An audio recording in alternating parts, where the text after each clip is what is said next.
Hi everyone, welcome back to the channel. So this is another pick a card reading.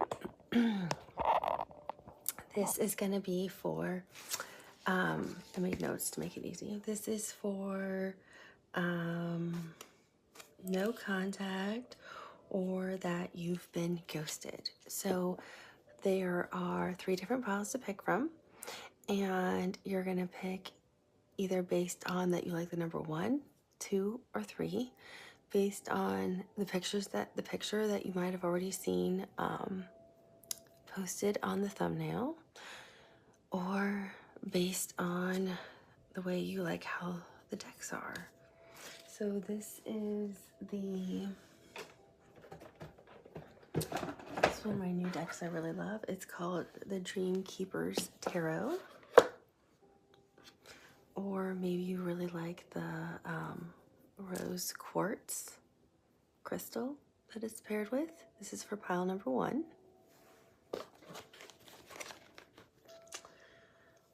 Pile number 2 is the Baroque deck, which is also one of my new decks that I absolutely love. Maybe you prefer just the number 2, or the clear quartz that is with this deck.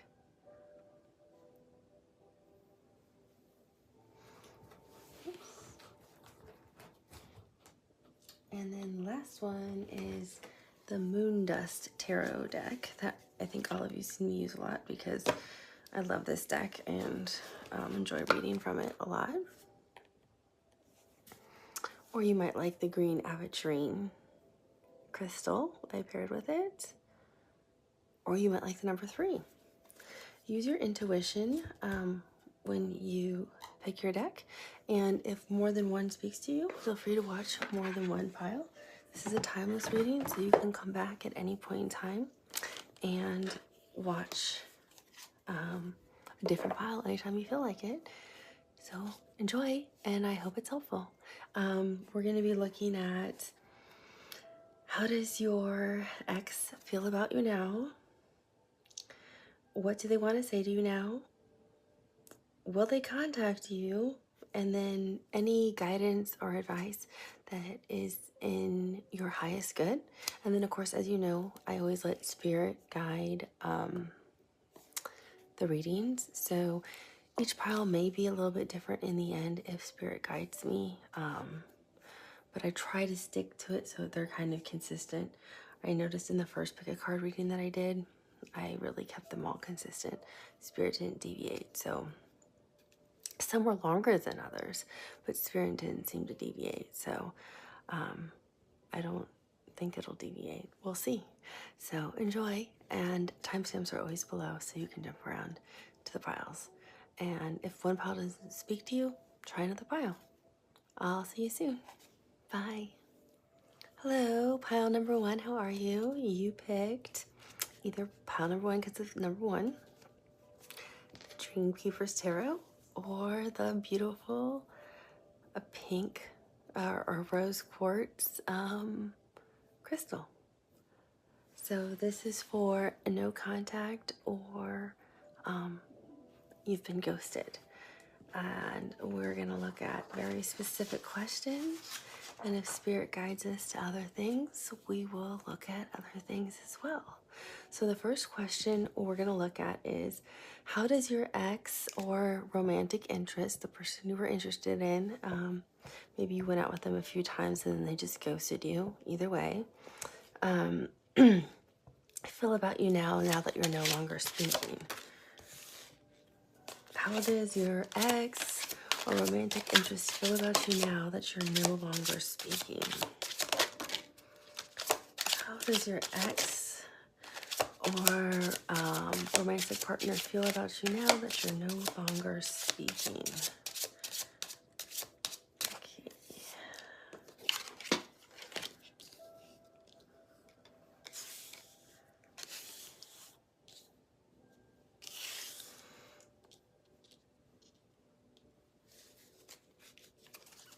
Okay.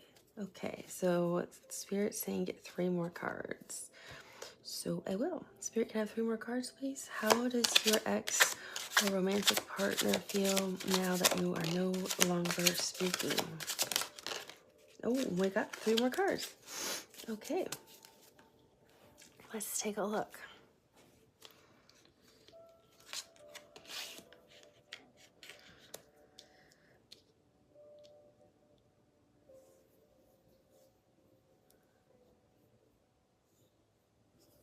Huh.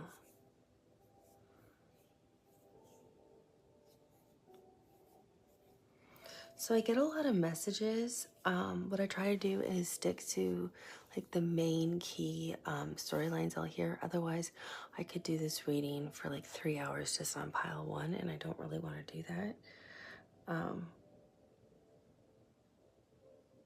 So, you know what? Spirit, can I have... Do I need an overarching energy towards them? No, I don't. Okay. So, they're in this Page of Pentacles energy right now. This is how they're feeling. Now that you're not speaking. So this is their emotions that you guys are not speaking. So it doesn't matter if you've been in a serious committed relationship and you've broken up, or maybe you've gone out a few times and then they ghosted you and you're not talking. These are how they're feeling now that you two are not speaking. So the Page of Pentacles is usually like a potential offer, a potential opportunity, a potential little gift. But it looks like they're talking to somebody. I just don't think it's you. So I don't think, they don't look like they're disappointed. I mean, they might even be talking just to themselves, like their higher selves, or a guide, or a friend. So they don't feel or look sad.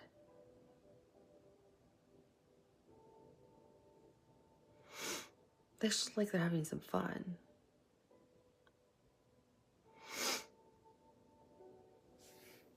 Because I have to kind of cover up because she's naked, but you can see the pentacles on their head. There's a tree, there's a forest. This thing is wrapped all around them, this bird. And it's like they're kissing the bird that's a skeleton, but that's just symbolic, right? So birds can be symbolic of the divine, of guides, but she doesn't look sad or scared or upset. She's like she's having fun. So I don't know if they're working on themselves for something, if they're growing their own money, because you can see a tree behind here. There's a forest. It's all lit up. She's actually in a forest. There's actually like a snake wrapped around her too. There's 2 energies. So it's all green energy, which is the heart chakra. So they're in their emotions, but she's having fun. You know, I'm saying she because it's a woman on card. It doesn't matter if it's male or female.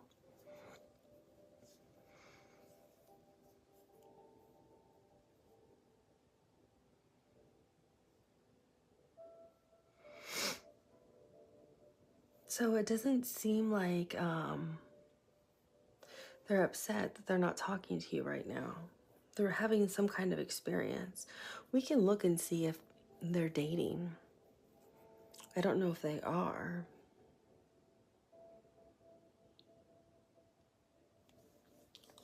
They might be. Or they might be thinking about you. And then they're in the 5 of Pentacles energy, which can be being stuck, a financial setback, being left out in the cold. But that's not what I'm feeling from this card.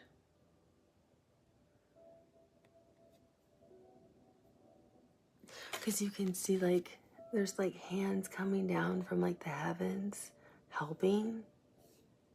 So this person, if they felt like they were left out, isn't. Somebody's helping them. And it's white light. So somebody high vibrational. It's like if they were like in a dark shadow side, it's clearing away. And there's like white light here. I don't hold anything back because I just don't think that's fair to do. It's not my reading, it's yours. And you know how they say the threads that bind or the knot that ties for like love? It's like somebody's untying it. I see a blue knot here, and there's a hand here and here, and they're untying this knot where this person was like bound to something. So if you felt like you were, I don't know if you did like a cord cutting ceremony, you know, where you can sever that imaginary cord with someone when you break up energetically, but I'm seeing it being cut here. Or that cord that ties you to someone is being cut. So it almost feels like the darkness is being lifted from them and they're being shined with white light, and or maybe they're doing the cord cutting ceremony and they're cutting that cord that energetically ties you to them. But they look like they're in awe. Look how he is. He looks like he's in awe of this. So I don't know if this is the divine, the guides, or if there's a new person that this person's in awe of, or if they're stuck and they're thinking about you and in awe of you.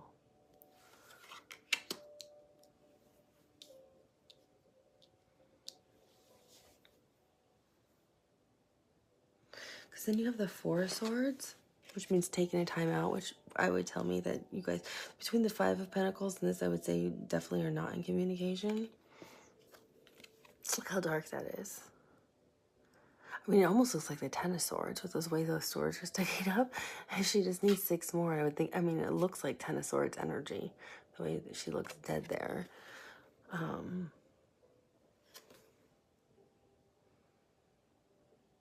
But there's doves here.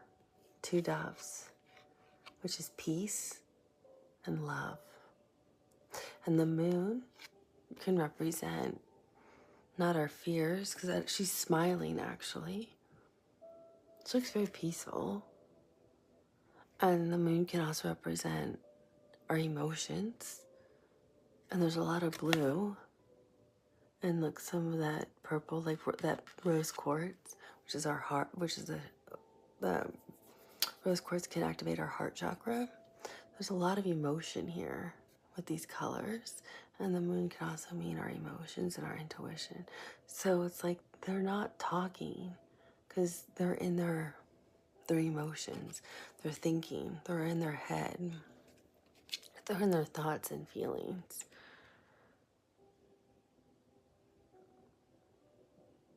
I don't know if they're in their thoughts and feelings about you or someone else.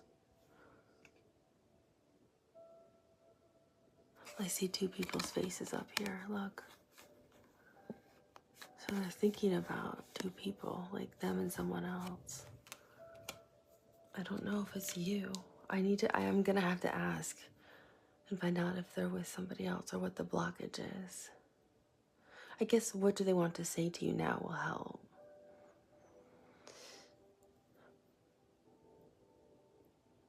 And the next card is the Star card. And that's Major Arcana for Aquarius. But the Star card, and next to the Four of Swords, tells me it's not about a wish, it's not about a dream, not about a wish fulfillment or hope.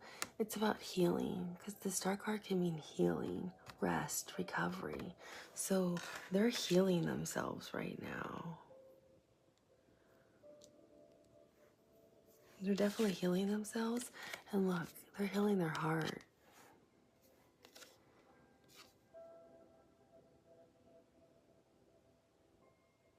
They're very high vibrational. Look how white they are.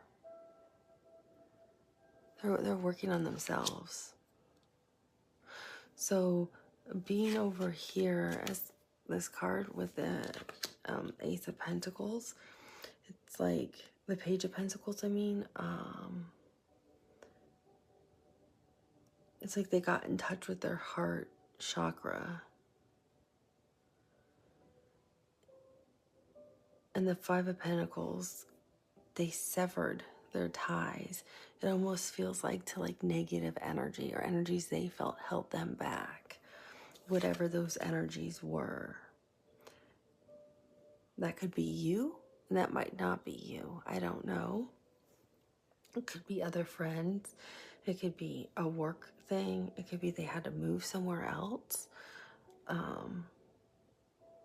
But they're going through some kind of transition right now because they're following this beacon of light and this Five of Pentacles. So they're leaving you out of this experience. That's why they're not talking to you. And in this Four of Swords, they're healing and recovering, and it feels like they're working with their guides, their ancestors. They just, or people closest to them, they just don't want you in their energy right now. And the doves are love, protection, peace. They just want peace and harmony. They want very calming, soothing energies. They don't want questions about, well, what did you do last night? What are we doing this weekend? The way this woman is just laying here, I mean, it looks like she's dead, but she's not. They just want this kind of serenity is what I'm hearing. This kind of peace right now. Because they're dealing with something internally that they haven't dealt with. So they've cut out, with that Five of Pentacles, things that they don't need. And the Star card is all about recovery and resting and healing. And that's what they're doing. And they're really focused on their heart and what's in their highest good and what do they need. It doesn't mean they don't need you. But right now, they just can't have you as part of, it seems like, this journey right here with what they're going through. They're going through some kind of transformation.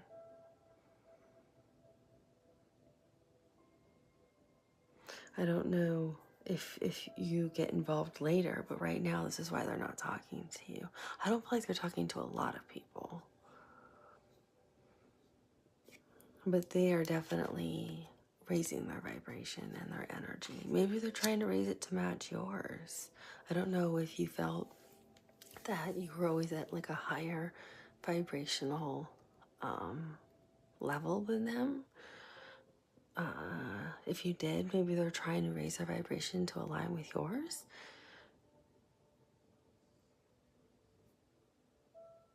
I don't know what happened between you two that caused this. I'm seeing the Fool here, but what I'm really noticing is the Moon.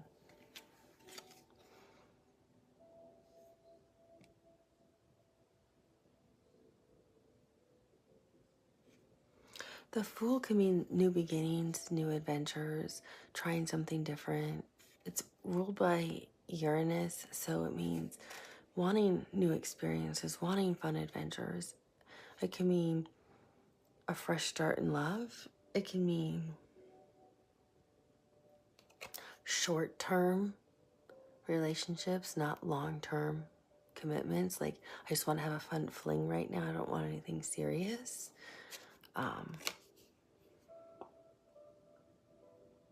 There's usually always a dog with them because they recognize that they know they have to bring, and they usually always have a bag. Yeah, she's got her bag with her. I think there's a little dog down here too. Because it's recognizing that they know they're always bringing baggage with them. They're bringing their previous experiences with them in life. You can't ignore what you've already experienced in life. But the Moon is what's really sticking out to me. So I want to look for the Moon card.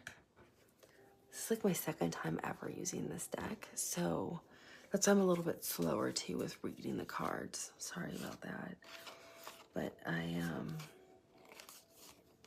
really want to look for the moon card because I feel like that's going to tell us a little bit more insight into how they're feeling.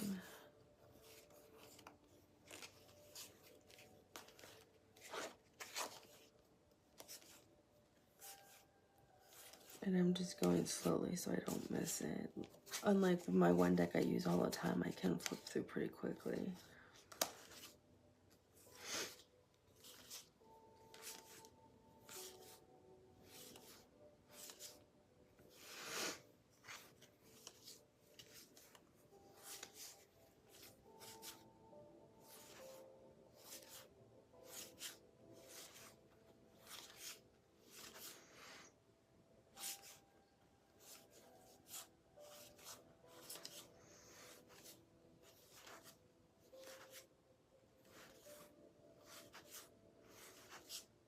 Where is it?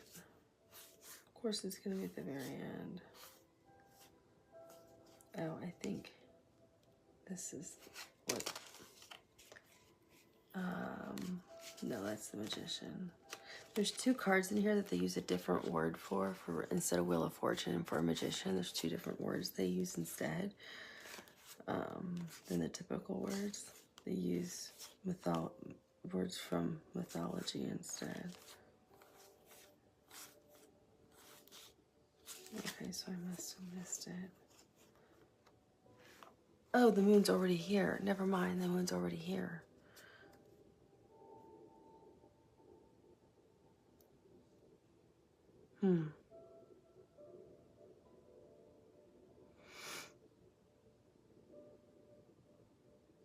It tells you I didn't really even look at the cards here. Okay, so the moon's already here. Yeah, because that moon's really sticking out. Because to me, off this, I'm getting like their fears are still here, but they don't want to live with their fears anymore, is what I keep getting from this card. That's why they're in that like fool kind of energy. They're trying to like jump away from their fears. But I'm getting like what they're looking for right now is not like, oh, I want to be a fool in love. I just want, like, if this is them currently, they just want something short term, something not preoccupy their mind while they're working on whatever they're going through. They're not looking to get into a serious relationship. I'm getting the other energy from the Fool that I just want, you know, like that spring fling, you know, no strings attached kind of energy.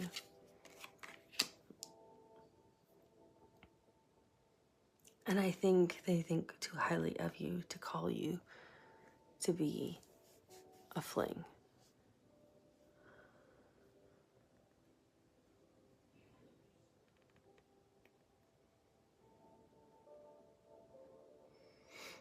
And then it's next to the Nine of Cups, because they're trying to find their happiness. And I think they are happy. And this is happiness here in the 3D world. It's happiness that you've had to work hard to achieve. It's not like the Ten of Cups happiness where you're just bursting with happiness and it's so fulfilling, and it's like the family and the home and like magic rainbows and butterflies and unicorns dancing everywhere. It's not that kind of happiness.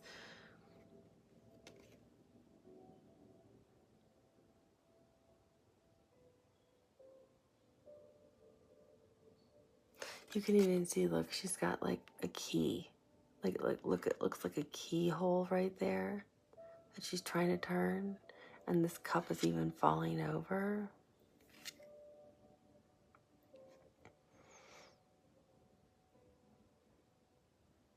It's like I'm trying to unlock the happiness to my heart. But there's a cup missing.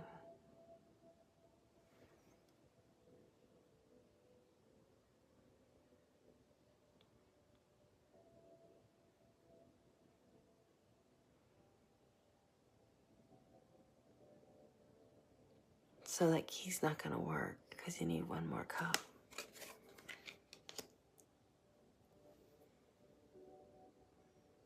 So it's really happy here in the materialistic world, like with their own financial achievements or what they've accomplished, but it's not happiness in it's like happiness and love with family, friends, colleagues, status, things like that, but not happiness and love, if that makes any sense.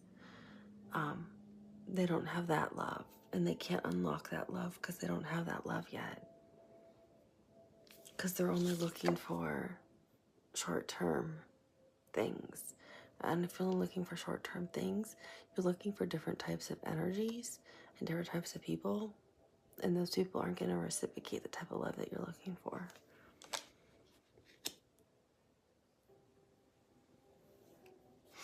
They're not viewing you as short-term, so that's why they're also not talking to you.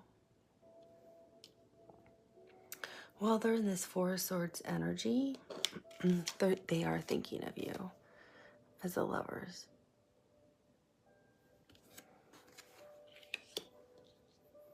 It's almost like they're doing a,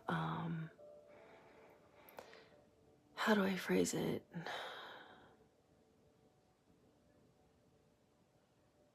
Like a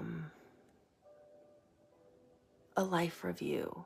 It's like a relationship review of the two of you while they're in this energy of the Four of Swords. They're doing this like life review of the two of you. This is Gemini energy of the two of you. So when I say a life review, it's kind of what happens after we die. We process everything and see what did we learn, how can we grow, what mistakes did we make, and what did we learn from our life, so we can grow as souls in our real, where we really live, right? Our earthly bodies are just bodies we came to earth school in. Our souls are what live forever. So that's kind of what they're doing in this Four of Swords thing. That's why I really feel there's this guide that's guiding them here in the Five of Pentacles. And it's like they're reviewing everything with you. And those of you who are new to the channel will understand that when I'm covered in the chills like I am right now, it's usually my main guide that I work with when I do spiritual readings for people, or tarot readings, or psychic readings, or love readings, or mediumship readings. I'll get covered in the chills for confirmation of what I'm seeing, feeling, or hearing. Sometimes I'll even smell things. That I'm 100% correct on what I'm receiving from my guides or your guides, that the information is 100% accurate. I'm not misinterpreting what the symbols are, because they always use symbols, or I see energy, so it's to make sure I'm not misinterpreting what I'm receiving from them. Because what I'm also getting is, with the Lovers being next to the Nine of Cups, that this person who's not in contact with you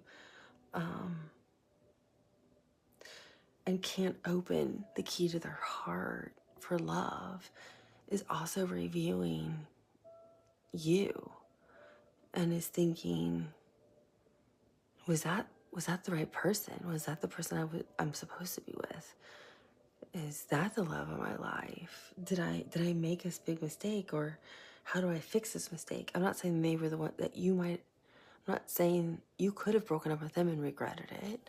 I'm assuming they might have ended it with you, but I could be wrong.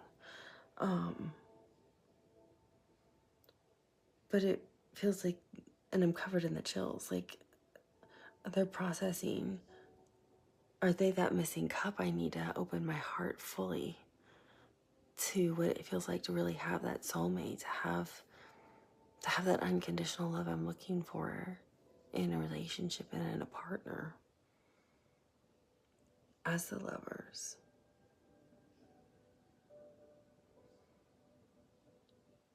Because they're like, if so, then it feels like then they would want a serious relationship and begin again.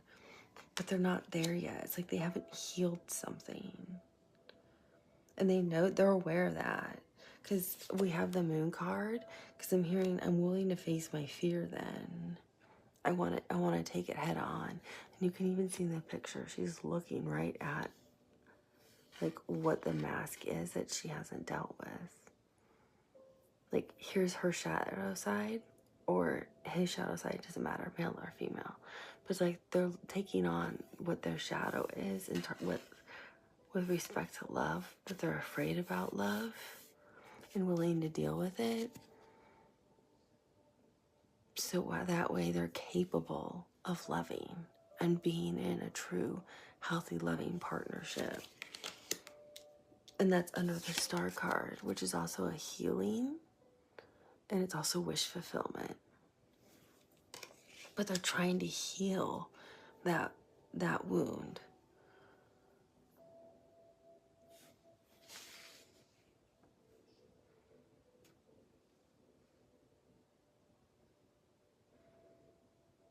That's how they feel right now, that they're not talking to you. They're trying to heal all of this themselves. Because they're like, if this is the person for me, then I want to heal this wound. Some of them may have had families that had really difficult childhoods growing up and they're afraid of love. Some of them may be married and divorced and gone through really brutal divorces. Some of them may have lost spouses and are afraid of losing that again. Some of them may have had like one of their parents may have been very difficult growing up in terms of alcohol or drug abuse, and they had to grow up being like the parent by a very young age.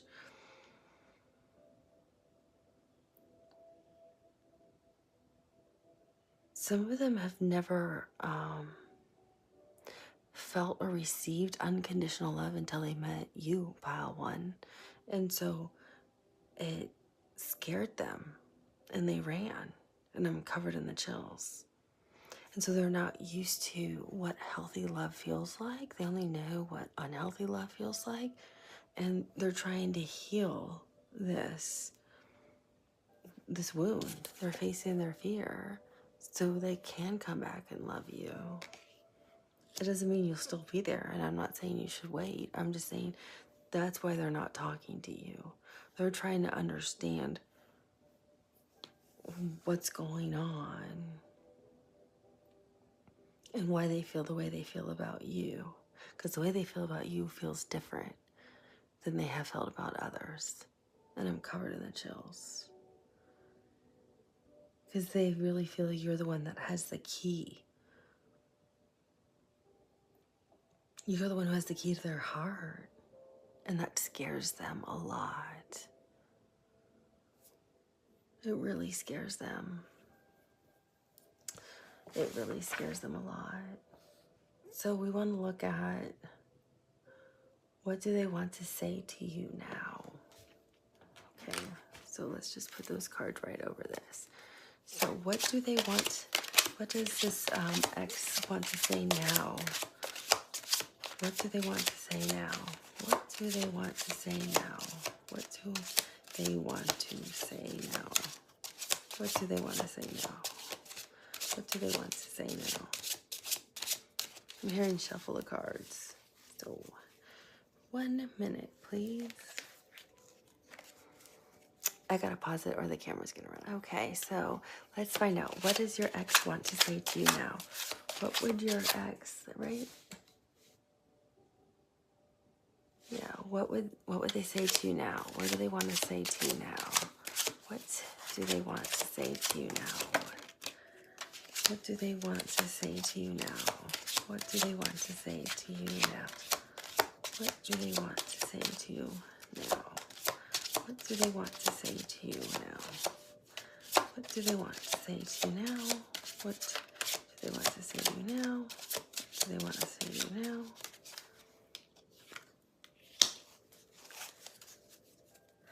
What do they want to say to you now?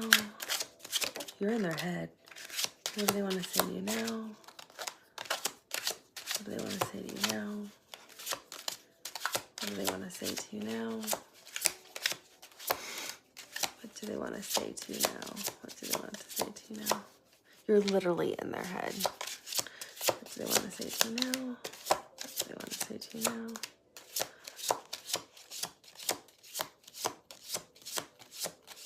Okay, I know they want to say more than 2 cards.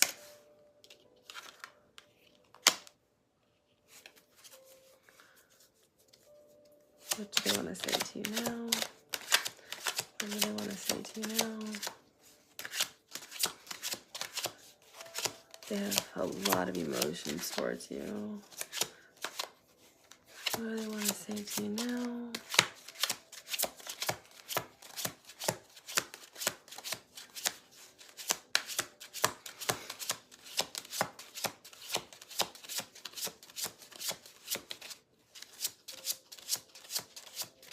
Unless that's it. Okay. I'm going to just shovel them like this. Okay, Spirit, is there anything else they want to say right now? Okay, there we go.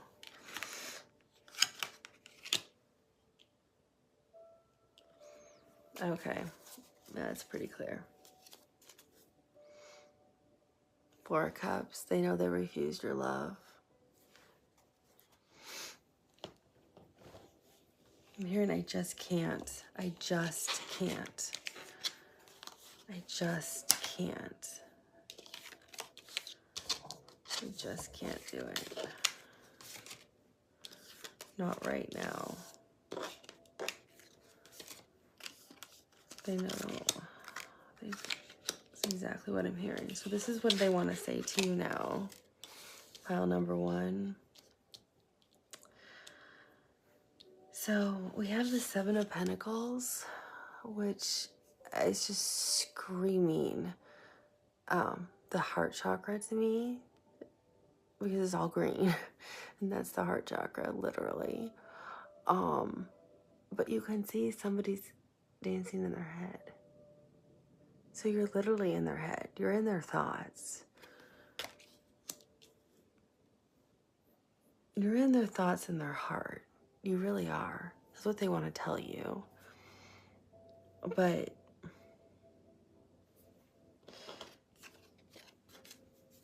they know they broke your heart, or they hurt you.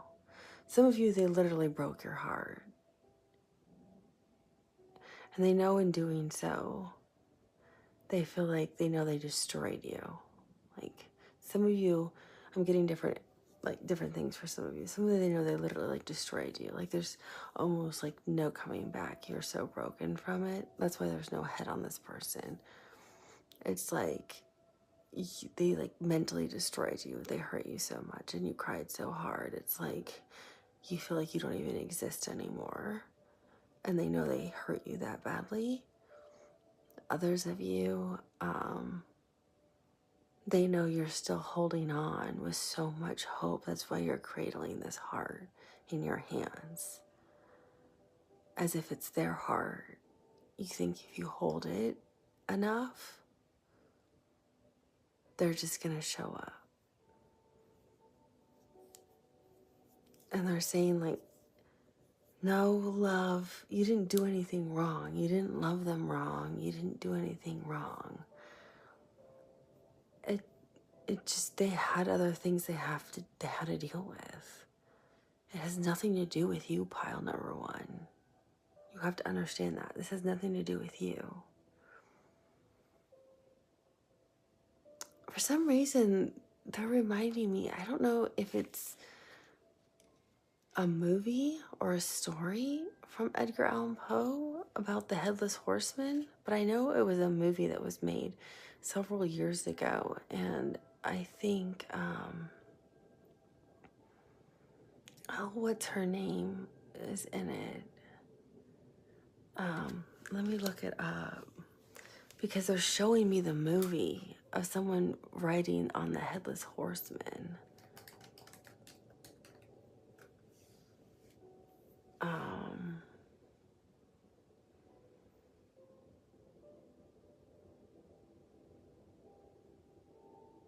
Oh, it's by Christopher Walken.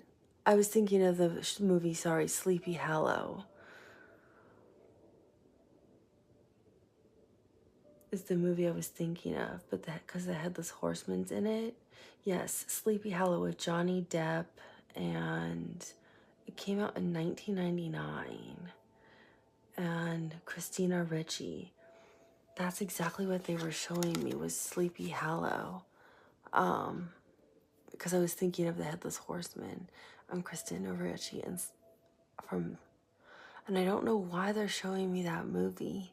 But for some of you, I don't know if that movie's your favorite movie, if the year 1999 is important, if you like Johnny Depp, if you like Christina Ricci, but some of them, they're showing me this, and they're also showing me the Headless Horseman, and they're saying they know that's how you felt, or you feel dark like that. Dark like maybe the Middle Ages, you feel empty, you feel unlovable, and they know they made you feel that way, and it's not true. It has stuff to do with them, and they're sorry. And you didn't see it coming. Like, you were out having a great time, let's say like on Thursday, and you had plans to go out Friday or Saturday night, and you are like going over Saturday night to go out, and surprise, you're breaking up after like 2 years or something like that. For some of you, I feel like you went out like maybe 5 times, 8 times, 3 times, and then you just never heard from them again. And it has nothing to do with you. It's just this person has a lot of issues I'm getting from childhood, and that they've always been in the wrong relationships, and some of them are healing from really bad divorces. And you just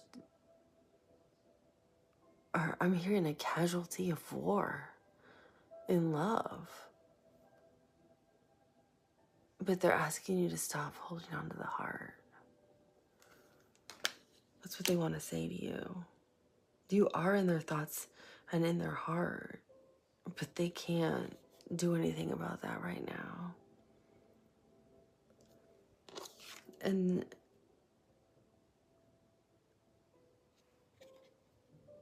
they know so here's the Tower, and this is Mars. This is Scorpio and Aries energy.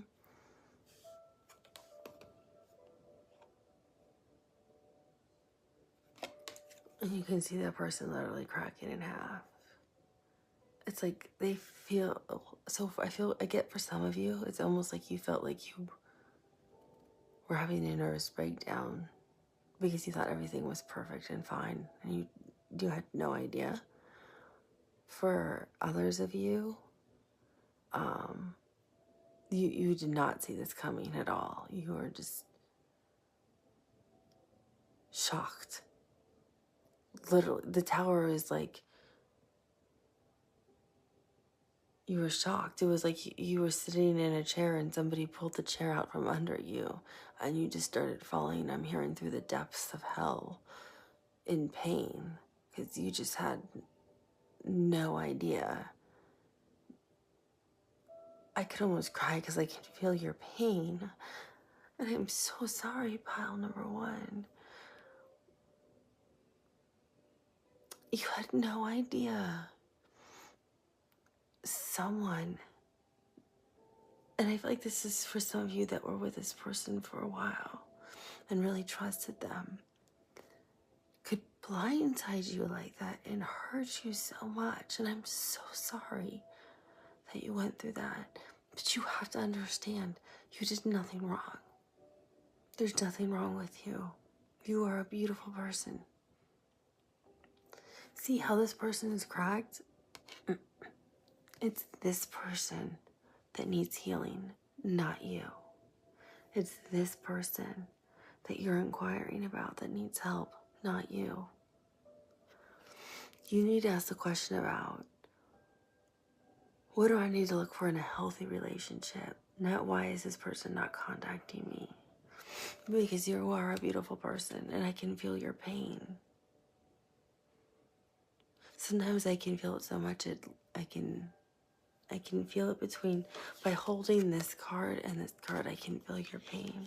So I apologize, pile number one, for tearing up. I try not to do that, but sometimes it's overwhelming when I can feel the emotion.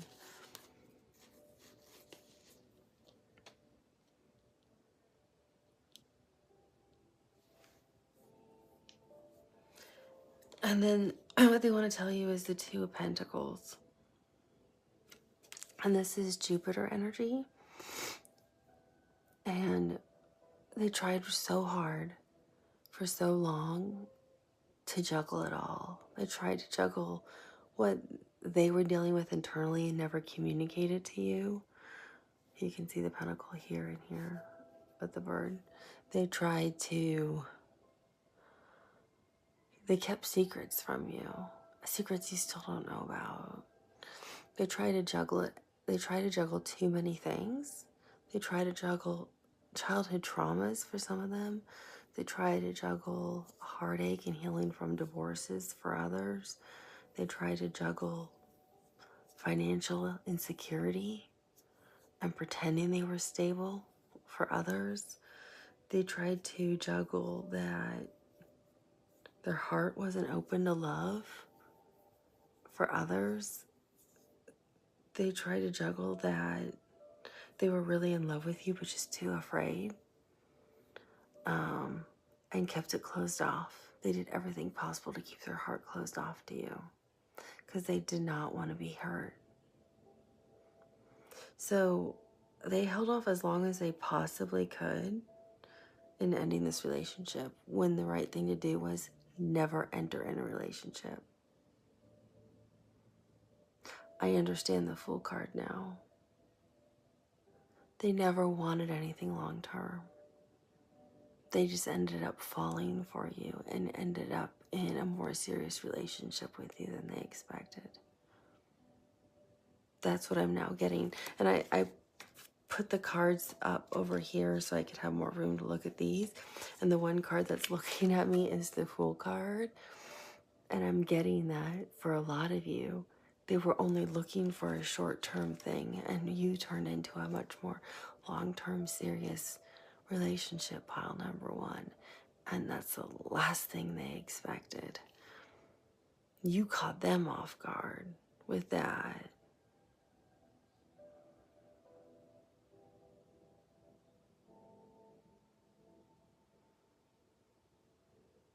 Because they were trying to just have a good time. But there was something about you that they just couldn't stop. And that's why you have the keys to their heart. And that's why they're trying to heal, because they view you as the only person in this world that they'll ever love. But what they want to tell you right now is they're asking you to move on because they know they hurt you and they juggled too many things with you. And right now, they can't do it. They can't juggle anything right now. They can't juggle you. They can't juggle anything else. They can't do it right now.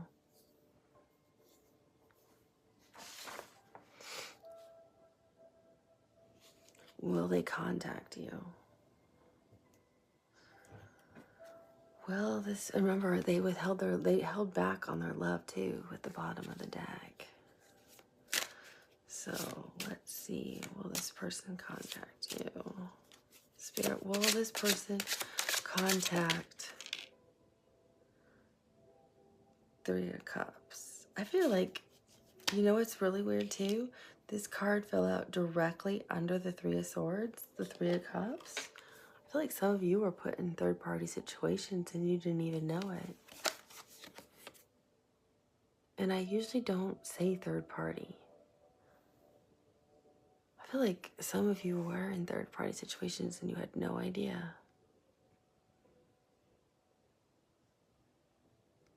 Like they'd go on like guys' weekends and actually, who cares, it's a guy's trip. They'll never know.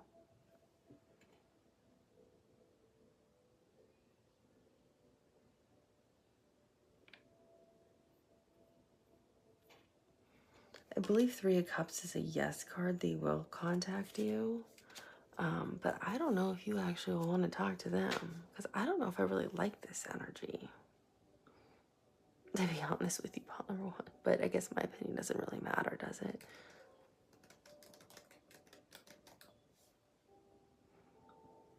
So let's find out.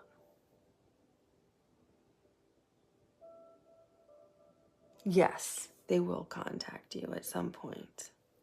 It makes me concerned with it being under the Three of Swords when they hurt your heart, and it being Three of Cups. I just feel like some of you, because they also withheld telling you the truth, which I think they said here. I think some of them put you in third-party situations.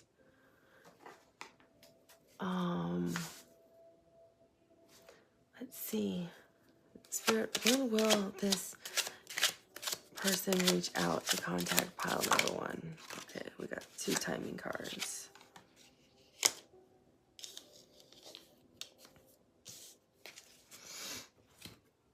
So I'm going to use the King of Wands first for timing. I have to get the other cards out of my kind of vision, or it gets harder to try to focus. And then the second card I'll use is the Chariot, which is Cancer Major Arcana. But I have to focus just on one at a time.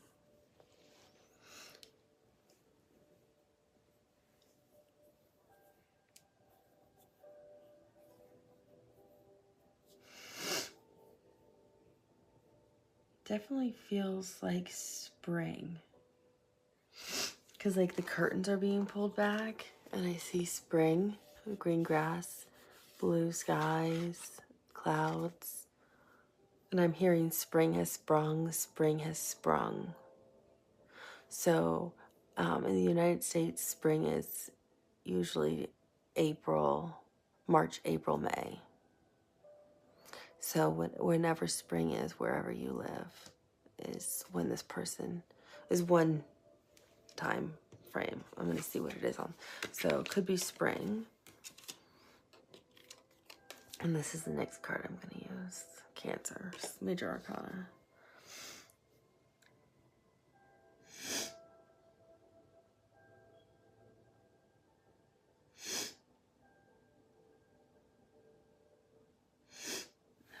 What is this?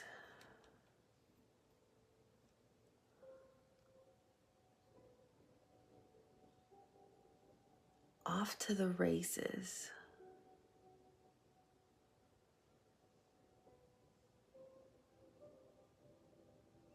Has something to do with races. Are there still chariot races? But it's races, it's a horse race. What are the 3 major horse races? There's 3 famous horse races. It has to do with a horse race.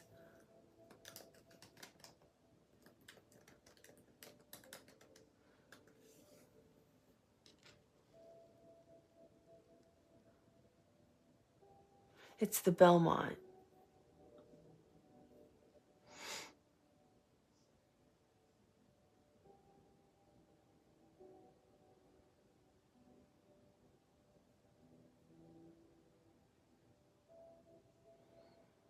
And I don't know when the Belmont is.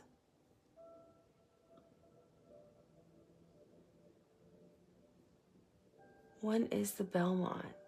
When is the Belmont? When is the Belmont horse race in 2024? June 8th. So, June 8th, 2024. So, April. So we said March, April, May. Okay, Saturday, June 8th is pretty specific, but I guess it goes June 6th through June 9th. So let's just say the first week of June, June 1st through June 10th, okay? Let's just say June 1st through June 10th, because it's obviously not the whole month. We'll say June 1st through June 10th, or March through June 10th. That makes it a lot easier. I'm going to pause, shuffle the cards, and get you some guidance and advice in your highest good to see should you or shouldn't you even entertain like talking to this person if they reach out to you, pile number one. So 1 second. Okay, hello, my beautiful pile one. Okay, let's look at what some guidance spirit has for you about how to move forward. If and when this person reaches out, and just how to move forward for yourself, because that's the most important thing. This advice and guidance is what's in your highest good, and that's what matters. What's in your highest good, pile one. Because everything should always be done what's in your highest good, and you can never go wrong.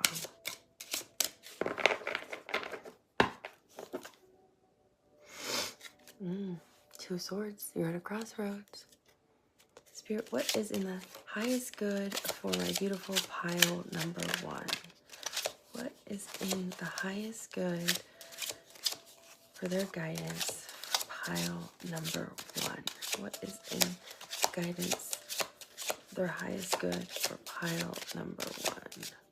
What is in the guidance for pile number one for their highest good? What is in the guidance for pile number one for their highest good?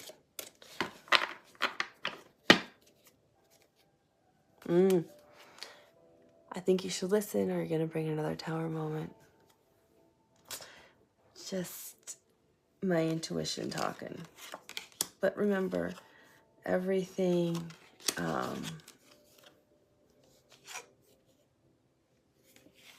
wow.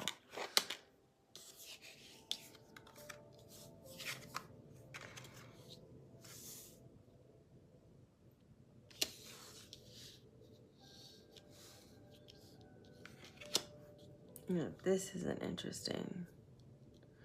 Especially how they came out.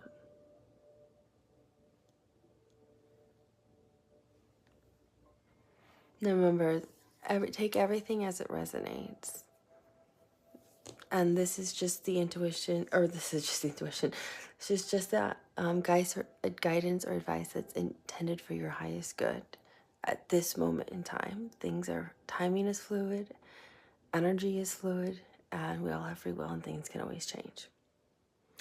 So, like we saw, this person's definitely going to reach out to you at some point.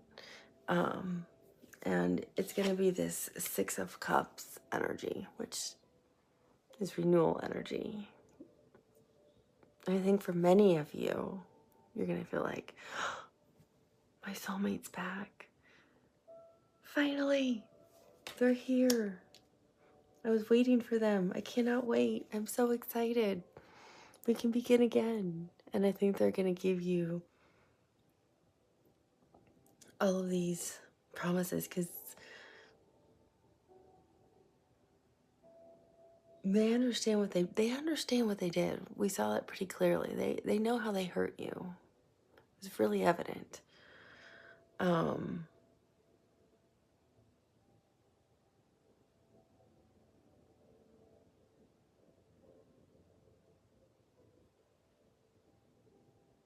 trying to figure out the best way to phrase this.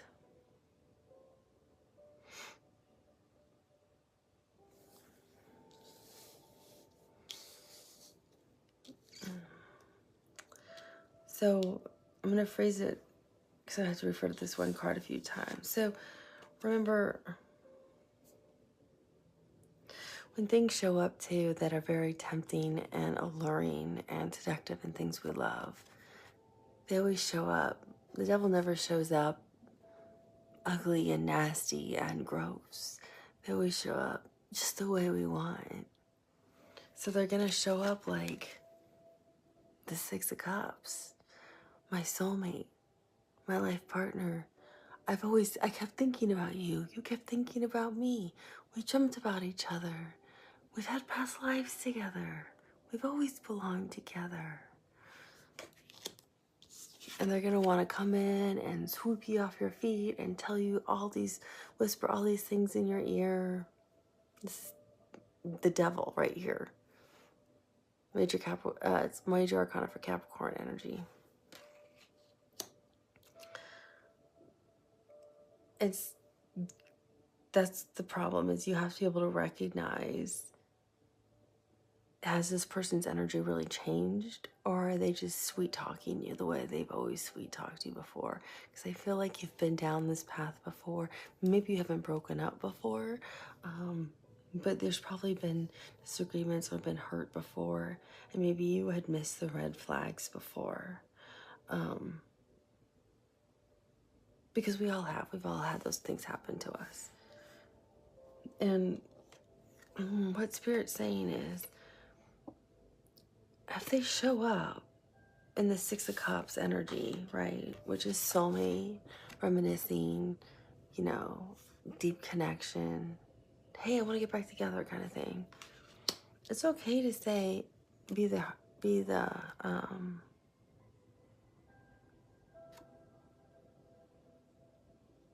oh, this is, and they're saying they want to marry you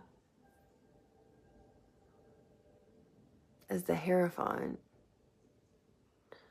That's a marriage card, especially if we're talking about relationships. It's okay to take a step back. This is Taurus Major Arcana. See how big that moon is? And look at this and listen to your intuition. Oh, this isn't part of the Hierophant, but the Hierophant is also part of your life purpose. Is also a teacher, a mentor. So I think what they're saying is, take a pause.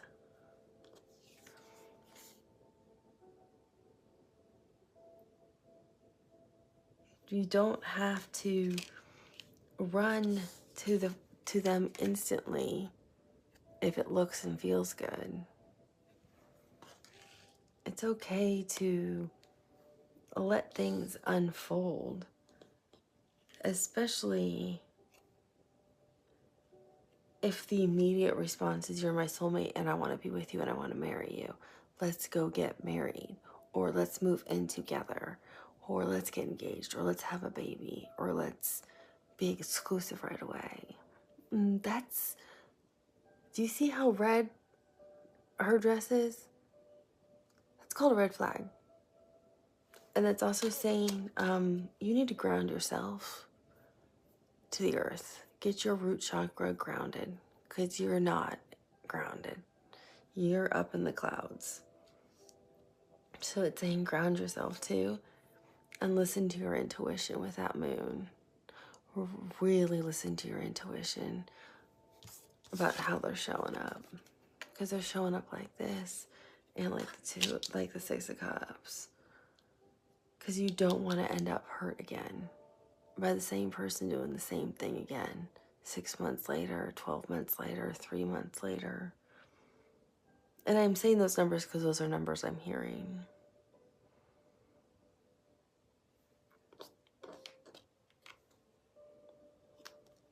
And it's interesting because the Hanged Woman came out reversed, which means you're ignoring it. So the guidance is saying, don't ignore it. Pause. Don't do this. Because it came out upside down, which means you actually don't take a minute and think about it and look at it from a different perspective. Because it's okay to look at things from different perspectives. We say you're in the Hangman, which is Neptune energy. It's just saying you're looking at all sides, and you're looking at it from their point of view, from your point of view, from maybe your friend's point of view, your family's point of view, whoever loves and cares about you and can see it from an outsider's point of view as well. From every perspective possible, you're examining the situation. But when it comes out inverted, to just go from Six of Cups to the Hierophant to an inverted hanged man or hanged woman, it's saying you didn't even analyze or think through this. You're just literally now running right into the devil's arms without any foresight or analysis or thought or talking to the divine or meditation or prayer or whatever you do to check with your intuition or process the information. Because you have to do that first. Especially if somebody hasn't been in contact with you or they just ghosted you. Those are two reasons to definitely take a minute and say, it doesn't mean you energetically you don't have to not speak to them. You can choose to not speak to them. Or you can say, I heard you, but you know what? I'm going to need a week to think through that. So can I get back to you in a week? That's okay. That's not being a bad person. It's okay to do that, pile number one. But coming out inverted means you just kind of accepted it as is and go forward without giving it any foresight or thought and run into what appears what you want it to be, and it's not. It's a disguise. It's appearing as a Six of Cups, but it's really the devil in disguise. It's really the same energy, just pretending to be something else that's going to end up breaking your heart twice, but it's going to hurt even more the second time. So you really want to listen to your intuition with the Hierophant. You're really going to want to activate your root chakra.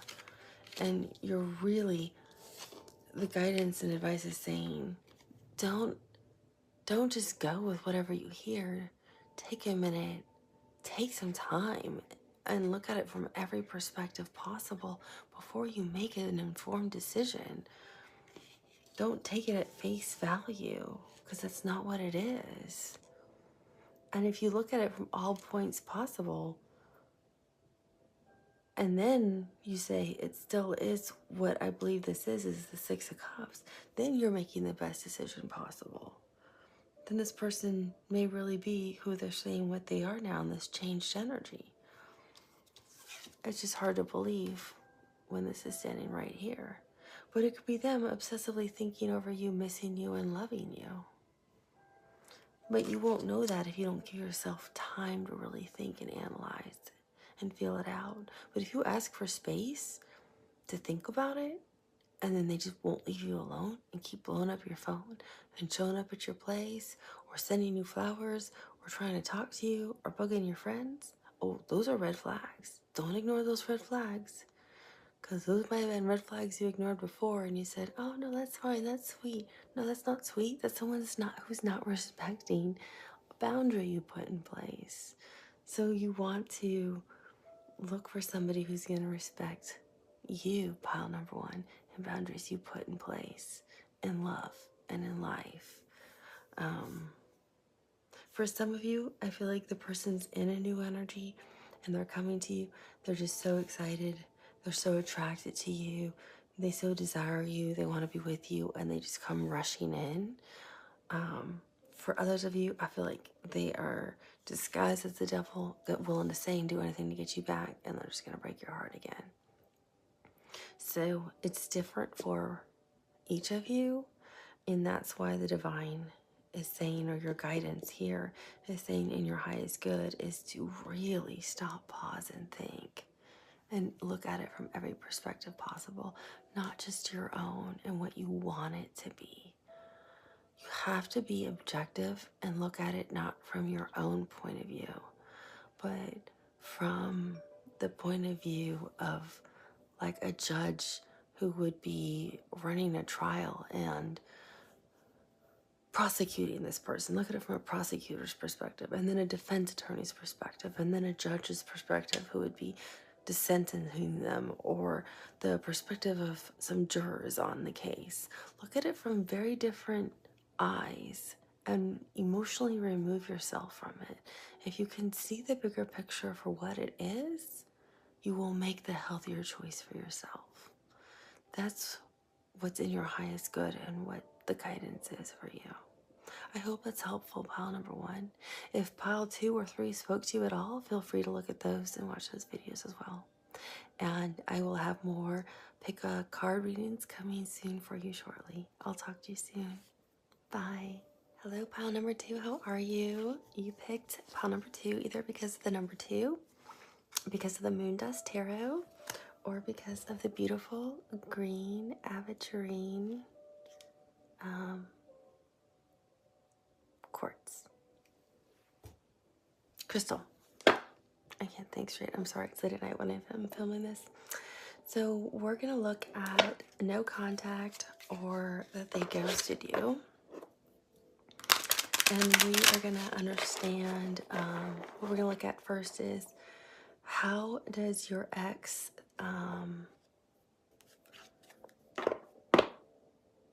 feel about you now that you're not speaking?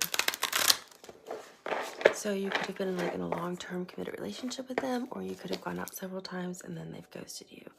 So, Spirit, will you let us know, how does their ex feel about them now that they're no longer speaking? How does their ex feel about them now that they're no longer speaking? How does their ex feel about them now that they're no longer speaking? How does their ex feel about them now that they're no longer speaking? How does their ex feel about them now that they're no longer speaking? How does their ex... Oh, one did flip. There we go. That one did. How does their ex feel about them now that they're no longer speaking? How does their ex feel about them now that they're no longer speaking? How does their ex feel about them now? Okay, so we have 2 cards out right now. We have the High Priestess and the 2 of Pentacles. Need a few more cards out before I can read anything. See if anything else wants to come out.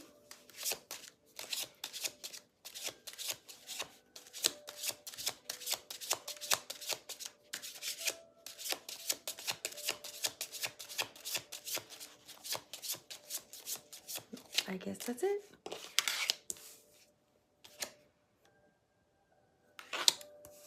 Interesting.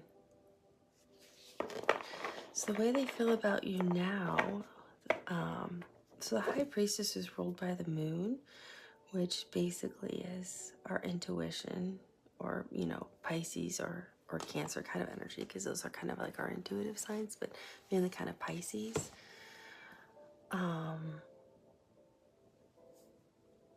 And how they're feeling now is the 2 of Pentacles, which is ruled by Jupiter, which is luck, abundance, expansion. So I feel like they're getting, it also means juggling too many things, instability. But what they're showing me is like somebody riding a unicycle, you know, just one wheel, and they sit on it and ride a unicycle, I think is what it's called. I don't know if I'm pronouncing it right. A unicycle. Yeah, it's one wheel. They usually ride it like at a circus, but it's like they're like unstable, like they're out of balance, and they're trying to juggle. Because they're trying to figure out how to move to you, actually. They're trying to figure out how to come to you. They're trying to use their intuition. The High Priestess is intuition. It's nurturing. It's actually love also. The High Priestess can represent love with Neptune energy. It's like, you know, Venus for love times, you know, like a trillion. But they're not disillusioned by how they feel. They feel strongly about how they feel. They're listening to their intuition, and their intuition is telling them to move towards pile number 2. So they're following how they feel. Especially because we have the 5 of Wands, which usually means you're like fighting with yourself. It's like an internal battle. But it came out in reverse. So they're not fighting it. They're not fighting it. They're listening to their intuition. They're listening to their intuition very clearly. thing is they have the 2 pentacles, and that's why I'm seeing the unicycle. It's not a bicycle because it's 2. It's only 1. A unicycle. I can't pronounce it. I'm sorry. So it's like it's usually shown as like somebody juggling 2 things. They're showing me somebody who's really like physically unstable, because it's like being on one. It's like somebody who's on one foot, standing on one foot, and trying to juggle, but they're not stable on one foot.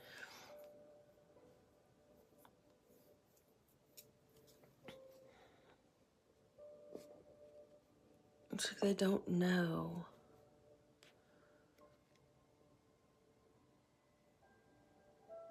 Yeah, they want to have an equal partnership with you with the 6 of Pentacles.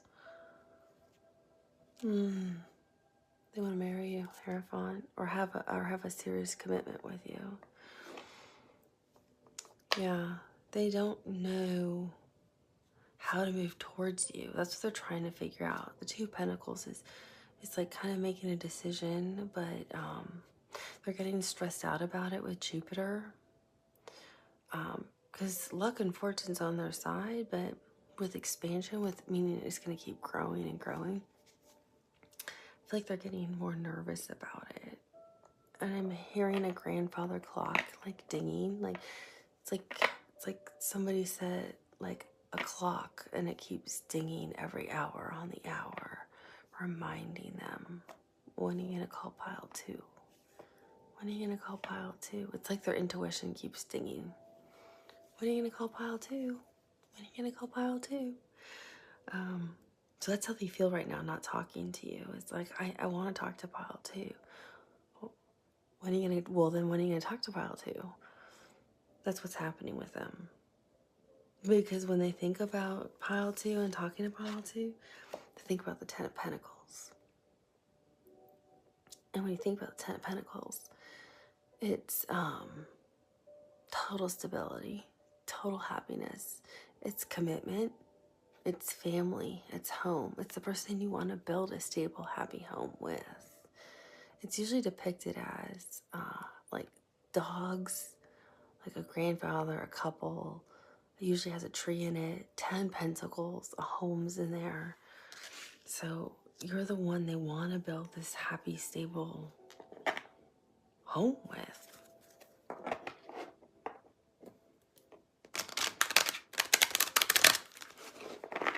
You're it.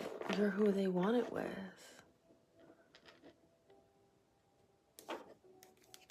They're missing you. And their intuition's like haunting them. Meaning, like if they turn on TV, a show comes on and it's like the show that you guys always watch together. They listen to music and it's like your song that starts to play. If they're out with their friends at a bar or a club, or they're just at a party with their friends, they hear a name and it's your name that they hear somebody calling. They go out, they see people who look like you. Like their intuition is just constantly reminding them, when are you gonna call pile number 2? How much longer is it gonna take? Or let's say you had a trip planned to go to Athens. All they're seeing now are advertisements for Athens, or they're hearing the word Athens, or they have friends now who are taking a trip to Athens, or they're in line at a coffee shop and they hear people behind them talking about how they're planning this trip this summer to go to Athens and they're so excited. So like everything they're hearing, seeing, doing is reminding them of you. It's their intuition and their guides telling them, you really need to contact pile number 2. Like, what else do we have to do to get you to contact pile number 2? So they're just, it's like, I'm hearing the timing has to be perfect. The timing has to be perfect because they're not shying away from it. They're not fighting themselves. They're just waiting for the perfect timing is what I'm hearing. I want to say, how perfect does the timing have to be if it's the person you want to be with? But you know, I'm not them. It's all in divine timing, isn't it? So let's find out, what do they want to say to you now? What does this person want to say? What is the ex for pile number 2 want to say to them now that they've been gone? What do they want to say to pile number 2? What does this no contact person want to say to pile number 2? What does this no contact person want to say to pile number 2? What does this no contact person want to say to pile number 2? What does this no contact person want to say to pile number 2? What does this no contact person want to say to pile number 2? What does this no contact person want to say to pile number 2? What does this no contact person want to say to pile number 2? What does this no contact person want to say to pile number 2? I'm hearing you make me really happy. I keep hearing you just make me really happy. That's what I'm hearing as I'm shuffling the cards. What does the no contact person want to say to pile number 2? What does the contact person want to say to pile number 2? What does the contact person want to say to pile number 2? What does the contact person want to say to pile number 2?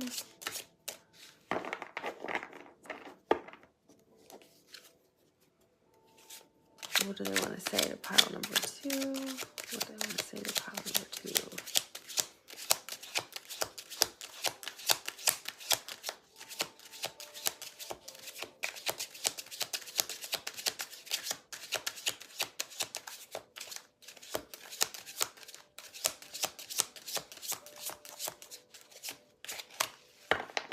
I feel like I'm supposed to put these cards back in here and shuffle, because I feel like they want to tell you you make them really happy, and I already have that card out.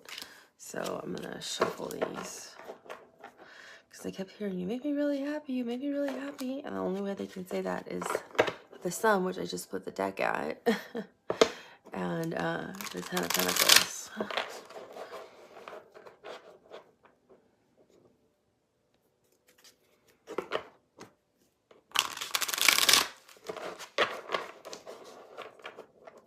Sorry for shuffling underneath the mic. I feel like that's really rude.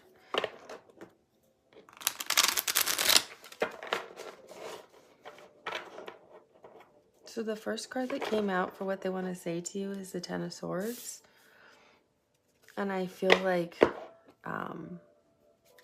again, the Hierophant. I feel like it's, for some of you, it's been a long time coming for this communication from this person. So they want to apologize for it taking so long. Yeah, they've held back for Four Cups. They've held back for a long time from you. They've been in this Hanged Man energy for a while. I feel like you've been on hold. You've been waiting for this person for a while. So some of them want to apologize, which I usually don't get off of the Ten of Swords. But I just feel like you've been waiting. It's like somebody who's been cooking soup in a cauldron in the medieval ages, like day and night, for people who were off at war in a battle. That's what it feels like. It's like they want to apologize for taking so long, for hurting you the way they did, but for taking so long to move back, to come back to talk to you. That's what it feels like. What does this person want to say to pile number 2? What does this person want to say to pile number 2? What does this person want to say to pile number 2? What does this person want to say to pile number 2? What does this person want to say to pile number 2? What does this person want to say to pile number 2?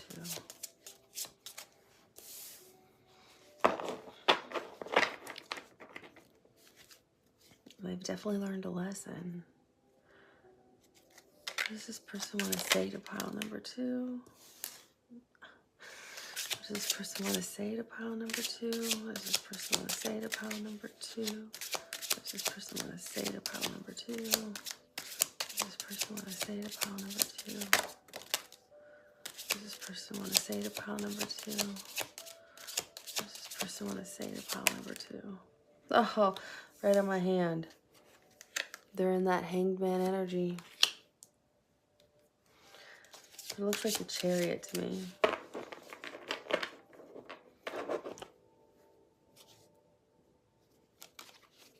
What else does this person want to say to pile number 2?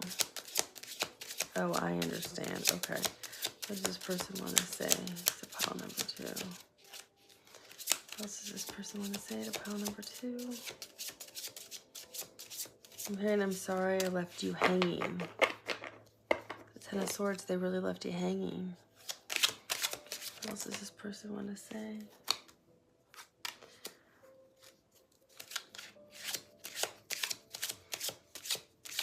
It came out sideways. I'm going to keep it sideways. Pile number 2. What does this person want to say to pile number 2?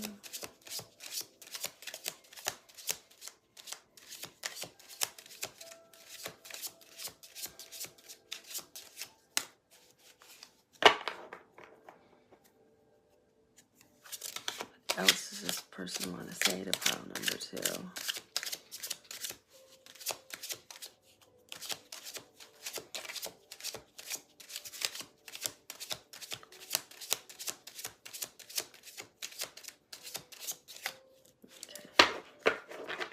Is there anything else, Spirit, that they want to say to pile number 2? Are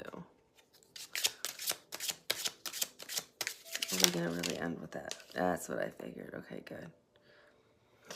What's the blockage for them moving forward right now to pile number 2?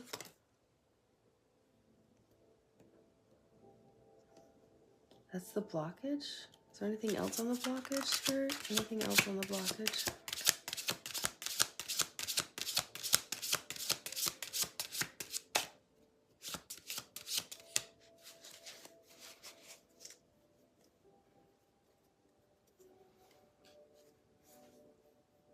Is that part of the blockage or part of what they want to say?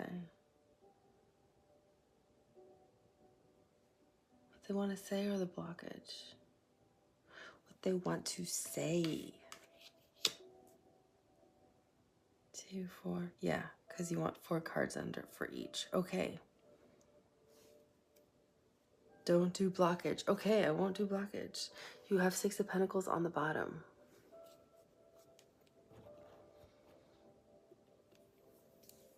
Spirit wanted 4 and 4. Okay, so they have a lot to say to you, but they didn't have much on how they feel now that you're not speaking. They kind of said that pretty quickly, but they have a lot to say now,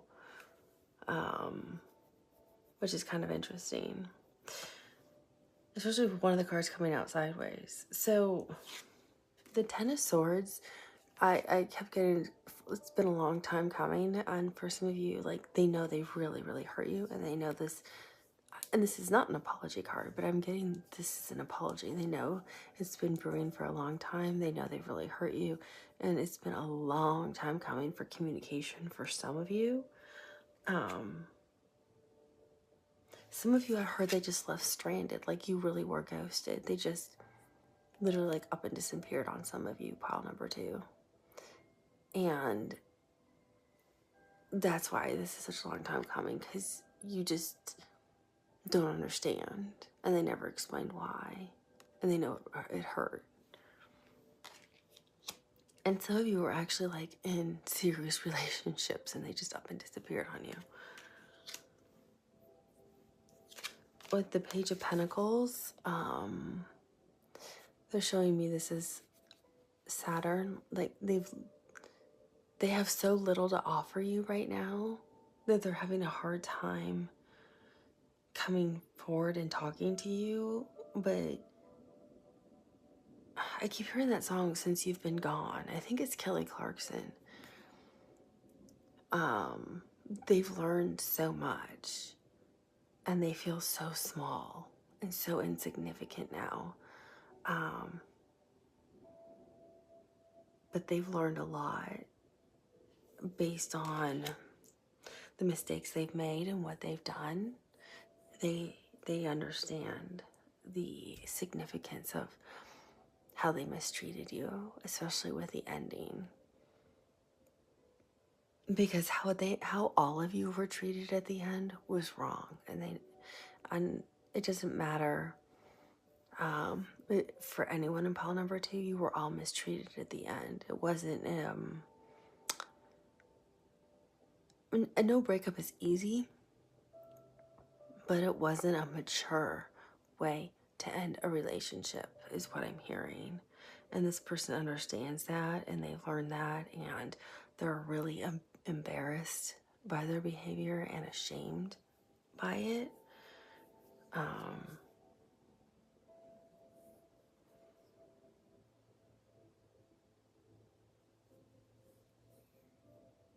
That's why the Ten of Swords is here, because they know what they did. They know that's what they did to you. They literally stabbed some of you in the back. They betrayed some of you.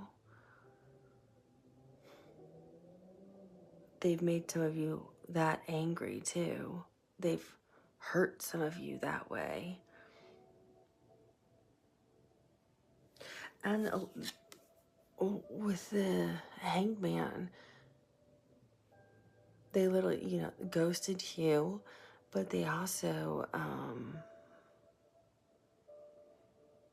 have taken a long time to process things for themselves and learn things for themselves to understand what they've done. And I'm hearing how egregious some of their behaviors were towards you, pile number 2. I'm hearing some of you found out that they cheated on you. There was like multiple people. I'm hearing some people got pregnant. Some people were arrested. They've really learned their lessons, and they want to have the opportunity to be able to explain. They know there is no explanation. They just want to talk to you and let you know how much they understand and have learned by the mistakes that they made, by how they treated you, because they've had time to process it all and understand it. I feel like there's a couple people who are, I want to say, in prison or getting out of prison. That's why they haven't been able to communicate with you. They've been in jail for a little while, and they were too embarrassed to contact you. So it was easier to pretend like they ghosted you than to let you know they were actually in jail or prison. And they realized that was the biggest mistake. You actually would have been more understanding knowing where they were than thinking. I'm hearing that they were then dead in a ditch somewhere. Take it as it resonates. Take it as it resonates. This is just what I'm hearing. And I'm covered in the chills, and those of you on the channel know what that means. I'm hearing it straight from my guide. He's confirming it. And during this time frame, they've also had time to reflect on you and how they feel about you and what they've been thinking and what they want to communicate. And they miss you. So 5 of Cups is also about missing someone. It means missing someone a lot. And they're missing you so much. You're their better half, is what I'm hearing. You are their other half. You're not only their better half, you are their other half. It's like, it's yin and yang. And they know in life, you're the only person who would truly have their back, who truly loves them unconditionally. You're the only person they want to build a home with. You're the only person they want to build a life with. You're the only person who's ever stood by them, believed in them, and loved them. And it took this situation, unfortunately, for them to understand that. And I'm not saying, accept them back or anything. I'm just saying this is what they want to say to you now. Because you also have the 6 of Cups, which is Sun and Scorpio, which is also reminiscing about someone from the past that you love, wanting to So it's like missing someone. It's knowing someone's your soulmate. Look how that's all lit up. You light them up inside like that. It's also knowing, yeah, someone's your soulmate, someone you love unconditionally. It's missing them. It's wanting to be with somebody. Like, it's wanting to reconcile a relationship, which it sounds like this person kind of wants to do with you. They want to reconcile this relationship and see if they have an opportunity to do that with you when they talk to you. They want to reconcile with you. Because they're in the process right now. Well, with you, they want to tell you too, all they have for you is love. This is 10 of Cups. This is all the love you can possibly have for someone is what they have for you. And they treasure it. They're not hiding their emotions anymore. They're speaking freely from their heart when they're going to speak with you. And you can see the moon right here. And that's all that can represent intuition. We saw that they're listening to their intuition now with you. And the moon can also represent our emotion. So can right here's the ocean waves. And so water can represent emotion and intuition. So they're now listening to what their heart says and how their heart speaks to them and how their intuition speaks to them in regards to you.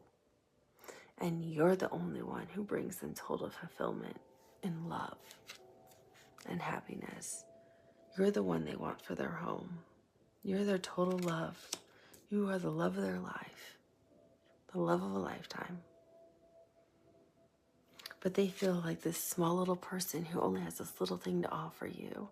And what they have to offer you is their most genuine and sincere apology for the pain they've caused, and to explain to you what they've learned from this experience of the pain that they caused. They don't know the pain you felt, but they understand the lessons they've learned during this time. And that's what they want to explain to you. But it's a very heartfelt, genuine apology. And you'll be able to know and tell if it's heartfelt and genuine and sincere. And I feel I'm hearing 90% of you, it really is. I only give numbers and percentages when I'm actually hear it from my guides. I don't just say it just to say it for fun. What's really interesting, so what came out is the Emperor. So the Emperor can mean marriage. It means standing in your power. It means leadership, business owner, knowing who you are. But he came out sideways. And that means this person is learning what their worth is. They're not fully in their Emperor power yet. This is Aries energy. But they're moved from the Hangman energy into, you don't want them upside down as Emperor. That means I don't want to be a husband. I want to be married. I want to be committed to anything. I want to be carefree, go do my own thing, leave me alone. They're moving into, I understand what I want. I'm starting to grow into the man you see me as. I'm trying to, they're trying to become this person because they're learning those lessons and understanding them. And I still think that's why you're in no contact. Until they're a full Emperor, they're not going to reach out to you. They want to be the Emperor before they reach out to you. Because what's really interesting, the Emperor's like this, just Aries energy, and it's facing the star. Their true north, their dream, their wish fulfillment, who they want. This is Aquarius, major arcana, the star. So it's also healing. So they're still healing whatever they think some of their wounds are, or they're still trying to forgive themselves for the pain they've caused you. Because the star is wish fulfillment, truth north, knowing someone's your home, your love, your manifestation coming true. But it's also a healing energy and a time for rest. So I feel like they're also healing themselves and forgiving themselves for what they've done to you, and becoming stronger so they can become the full emperor to move toward you as the star. But it's interesting, it fell out just like this, facing the star. And the 10 of Cups is right underneath the star like that. It's exactly how they see you. You're their home. You're their love. You're their everything. That's what they want to tell you. I would say that's pretty nice energy. I like this person. I didn't really like the energy in a different pile. And again, look, 6 of Pentacles on the bottom. They want to have equal reciprocity, true balance, true harmony, true give and take in this connection with you, which is pretty nice. I'm gonna pause while I shuffle the cards, and then we'll look at timing for, we'll just look at, will they contact you, I guess, and then we'll look at guidance for you, and then that should be it, unless there's anything else that Spirit says we should look at. Yeah, see, their old self, their shadow self is dying. They're rising up to be the emperor now.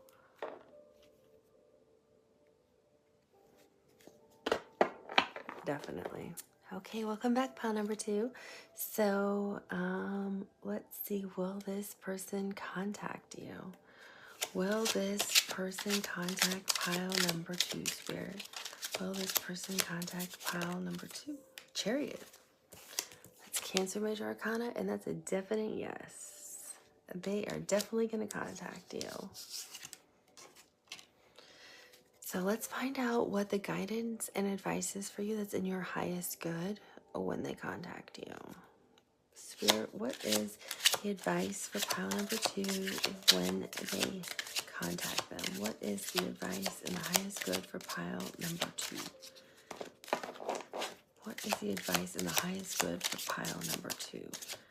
Advice in the highest good for pile number 2. Advice in the highest good for pile number 2. Advice in the highest good for pile number 2.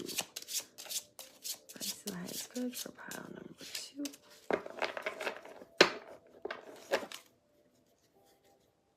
Spirit, what's your advice in the highest good for number 2?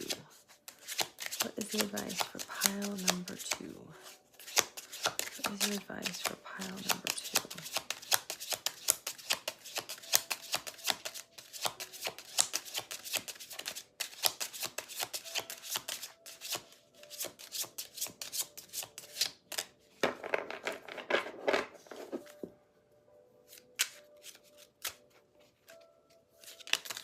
Okay, well that helped a couple of cards just fall right out.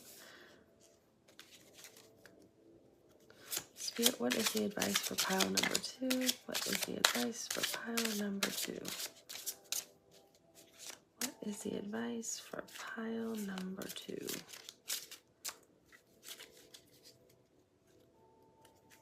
Spirit, what is the advice for pile number 2?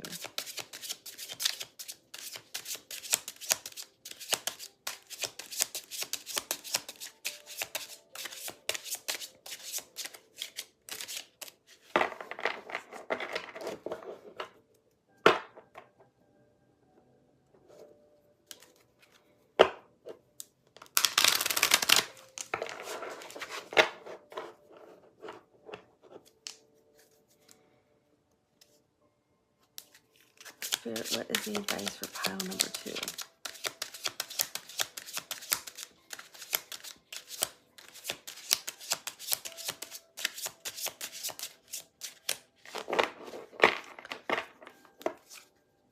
goodness. These cards do not want to work today. There we go.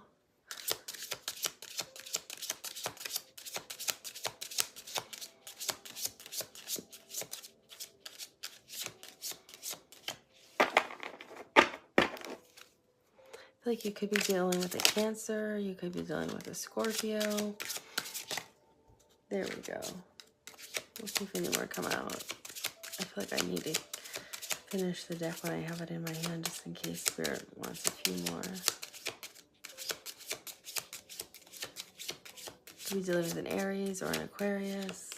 But again, the zodiac signs are not as relevant.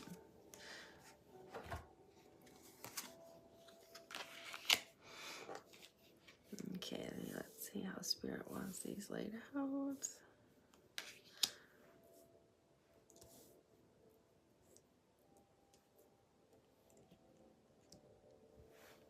Okay, so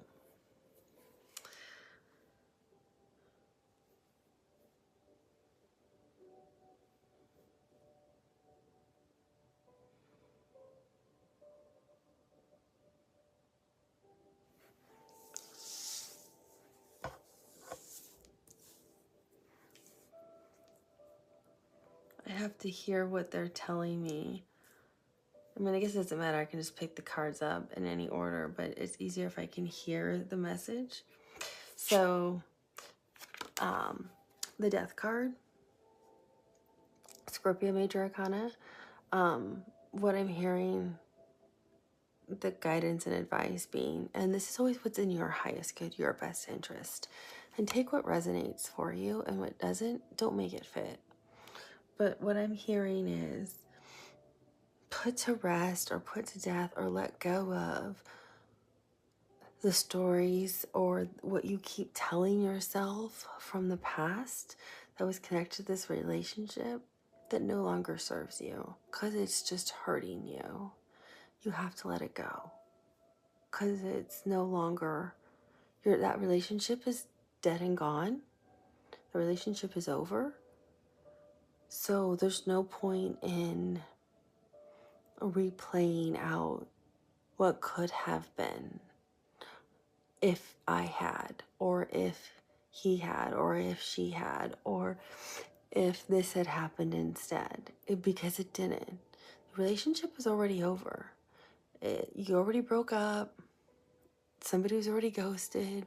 Whatever happened, happened. The relationship's over with. So you just have to let it be. It really, the only way you can do that is energetically let it be free. Or do a cord cutting kind of process, because the relationship really has the potential to be renewed and reconcile if that's what both of you want. And it seems like this person who hasn't been in contact with you wants to reconcile, and if you do too, you can, but you can't if you're living in the past. So you have to energetically let that all go. So you have to work on healing yourself.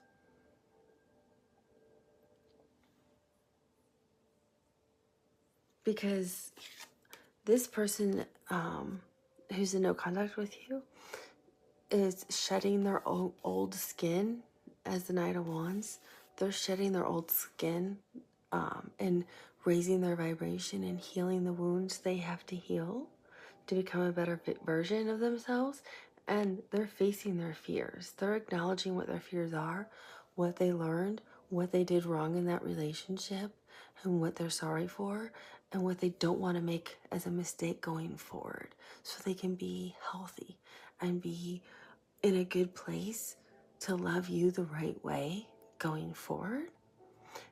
So this means going through a transformation. So does the Death card. Going through a transformation, shedding the skin, death of the old relationship, transformation. This also means wanting union and partnership with you. The guidance and advice is also, you need to go through the same process. If you're still reliving what this old relationship was and just hoping that they're going to contact you, you haven't healed yourself yet. So you have to go through the process of shedding your old skin and expectations of what this new potential relationship might be, and just work on that relationship really is over. Because if you guys reconcile, it's going to be a different relationship. It's not going to be the same one. This person's going to be in a new energy. So you want to make sure you also are working on raising your vibration and forgiving and letting go of what this relationship was. And only consider reconciling with this person if this is not a toxic, unhealthy relationship. This is an abusive person or a narcissistic person or someone who puts you down or physically harms you or makes you feel bad about yourself or takes all your money and leaves. Those are toxic, harmful, unhealthy relationships and nothing anybody should ever want to be a part of. And if you're uncertain, you can ask for help. You can Google it, and you can also seek therapists. You can seek counselors. You can seek shelter organizations. You can call social workers, but there's ways to find help.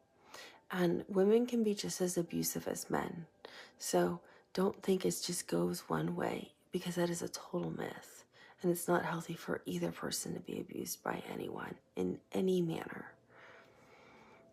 And I'm just being told to say that. And to pile two for some reason. So that's a message for some of you that's really important that you hear. But those of you who are in a healthy connection and want to reconcile, because this person wants to reconcile with you, you need to go through your own transformation, face your fears, and raise your vibration. Shed your old skin and be healthy enough to reconnect with this person when they're ready. Because otherwise, you won't be ready for this union with them. They won't recognize you. You'll be completely incompatible. They'll be way up here vibrationally, and you'll be so low that I can't even put my hand on the camera to see it. And you won't be a match anymore. They'll have to find someone else. It's like the Seven of Wands, right? Which kind of looks like the Chariot, but it's the Sphinx who can't move anywhere because you never raised your vibration. You just stayed in the same place waiting for them. So instead, it's that internal-external battle. You both are fighting, wishing, and now you're fighting internally, wishing, and trying to catch up with them vibrationally, but it's too late because you didn't do the work when you could have. So you just need to put to bed what that old relationship was and work on yourself now and heal yourself so you're vibrationally high and healthy and in a good place for when this person's approaches you and is ready for relationship, because they're definitely coming in your direction and they definitely want to reconcile and they want a loving, healthy, healing relationship with you. You'll just be stuck and you can't move in their direction. You can't move in any direction. You'll just be stagnant if you don't work on yourself, because I feel like that's part of the problem. You've been too focused on, am I ever going to hear from them? Are they ever going to call me? I miss them. These were the good times we had. I feel like that's the problem. You're stuck in that energy rather than how can I let go of what was and become just a better version of me without them? Because no one needs anyone to be great and to heal and to be loved. And you need to love yourself first and foremost and let go of who this person was. The moment you let go of them energetically and just love yourself is the moment that person comes in. Until then, they're not going to come in because you haven't raised your vibration high enough. You're still too stuck on the old them, and you haven't learned just to love yourself because you're watching this video of when are they going to contact me? And you need to be able to let go of all that to realize you're worthy of anything without anybody. Pile number 2. And for some reason, that message is important for some of you. And that's why I'm saying it. I didn't say it in any of the other piles, but technically that's true for all of us. Because this person's going to come in like the King of Pentacles. And he's going to be cradling that apology to you and everything he has to offer. And this is, and I'm saying he because it says king on the card, but it doesn't matter if it's male or female. It's all the love, the moon, all the emotion they have for you. It's all their feelings, their apologies, the lessons that they've learned, everything they want to give you in life and in love. Everything is what they're going to be cradling when they come toward you.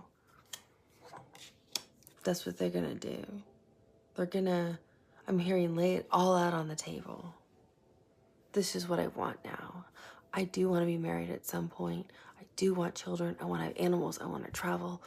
I want to, you know, have this kind of job or whatever it is. Or I never want to be married, but I want to be in a committed relationship, and I want to have a baby with you, and I want us to be able to travel to your mother's house every other Saturday night for dinner like you always wanted. That kind of thing. They're going to lay out whatever they want, whatever this person's looking for in a long-term relationship that they view as happiness to them. So you also have to know exactly what you want to see, are you in alignment with them?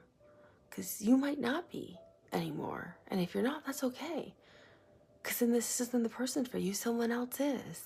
But both of you have to, this person's going to lay it all out, and you both have to be able to process, is that exactly what I want? No, it's not. Or yeah, that is. Or can we negotiate on this factor here? Yeah, we can. This will work.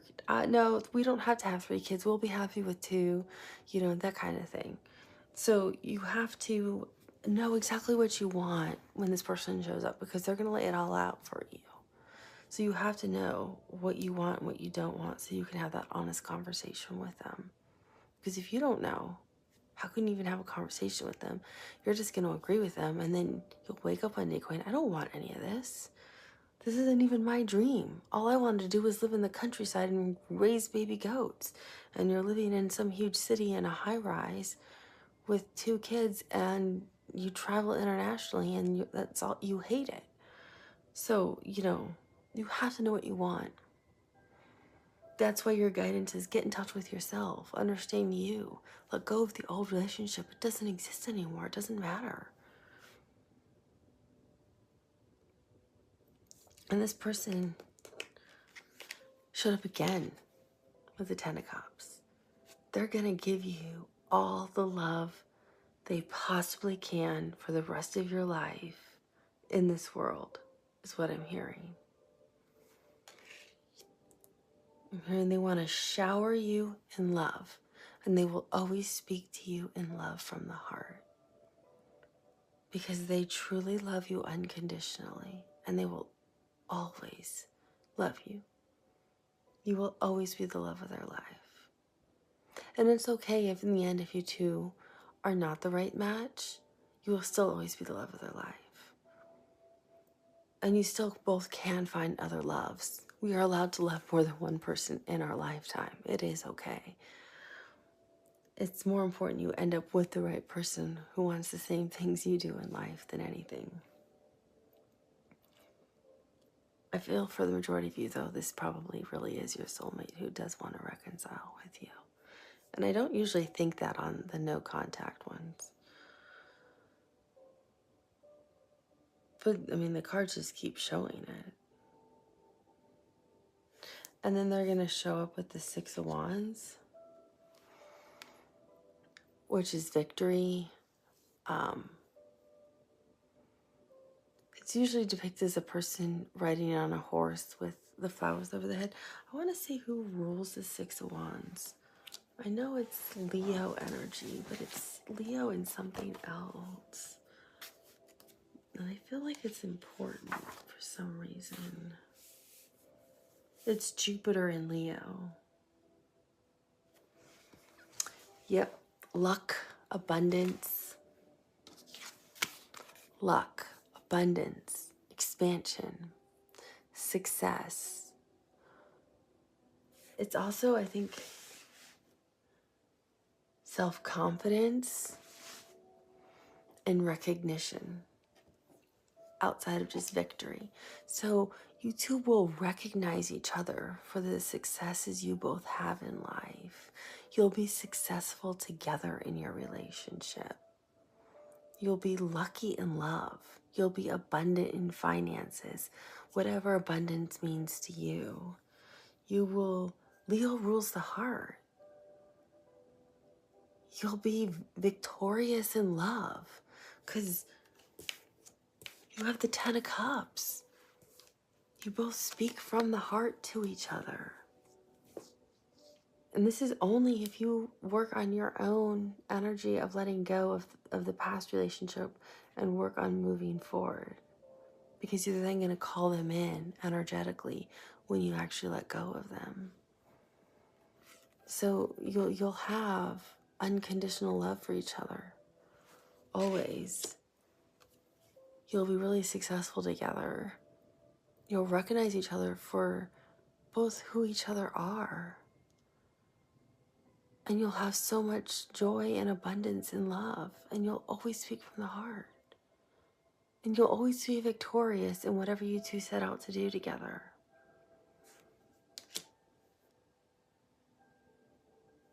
That's your guidance. So your guidance is, you get that if you're willing to put the past in the past and stop rehashing what this old relationship once was, because this relationship doesn't exist anymore. It's already over. And you're willing to go through your own transformation, because if you go through your own transformation, you shed your old skin and you're in a new vibration. If you face your fears, and you too then are ready for union. If you don't, then you just remain stagnant over here as the Sphinx, and you don't go anywhere when they show up. So that's really your guidance and advice for your highest good. And if you don't really want to move forward with a person, well, one, I don't know why you're watching this video, and two, that's okay. Then don't go through this process. But it's a good healing process to just move on from the relationship, to understand just to put it behind you, raise your vibration, and then go find a good energy for you anyway. But for whatever reason, you haven't moved on from this relationship. So the only way to move on from it is to recognize it's in the past. You have to let it go. No matter what happened, it's over. And if you reconcile, it's still going to be a different type of relationship. It doesn't matter. And you can't bring in the old energy from the previous relationship you once had together into this new relationship you will be creating with them. Because it's going to harm the new relationship you're trying to build. That's going to be filled with a lot of love and a lot of happiness and a lot of joy and a lot of fulfillment. Because you'll be bringing in a lot of negative energy. And you only want to bring in that high vibrational love. So your guidance is saying you've really got to clear out this negative energy from the relationship that doesn't even exist anymore. It's not in this reality anymore. We're only in the present. That's the only time that exists is right now. So you need to heal that so you can live in the now. So when the now shows up with the relationship, you're ready for it. Otherwise, you won't be ready for it. And if you're ready for it, then you have this other beautiful outcome for this relationship. That's what Spirit's trying to communicate. I hope I'm articulating it well, because sometimes it's hard with time and processing things and information, but the only time that exists is now. So if you're living in the past, it doesn't make any sense because the past isn't now. And they're giving you a glimpse of what can be if you heal now. If that helps, pile number 2. I hope I'm not confusing you. But it looks like you really do have a beautiful connection with this person who's not contacting you right now. Because I think they're really working on healing right now. So that way they can come in very healthy and strong for you. And they're going to explain everything to you and why things happen the way they did. And then it's your choice. We have free will. If it's something that is forgivable or not forgivable for you, that's your choice. So I hope that's helpful.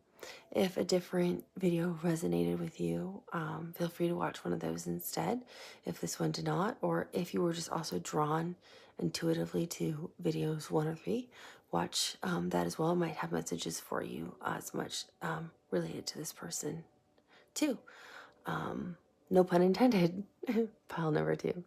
And I have more pick a card videos coming soon. So I will talk to you soon.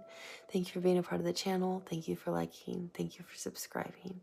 And thank you for buying me a coffee. I am so grateful for all that you do for me.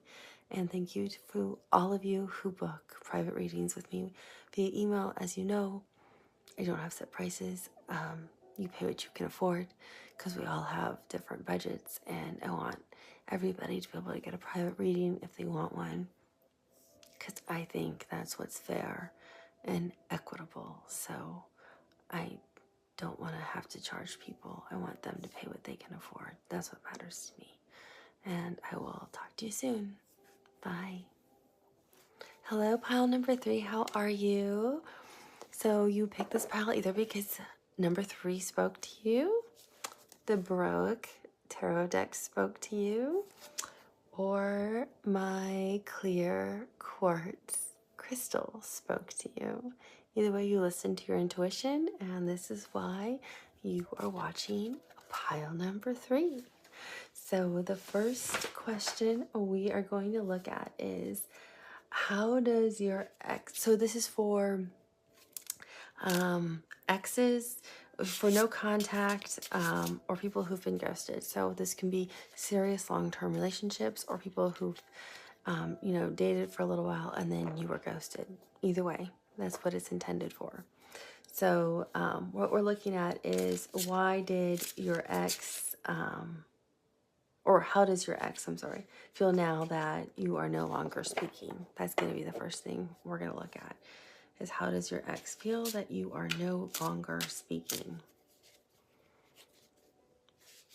How does your ex feel for pile number 3 now that you are no longer speaking? Spirit, how does the ex feel now that pile number 3 is no longer speaking with them?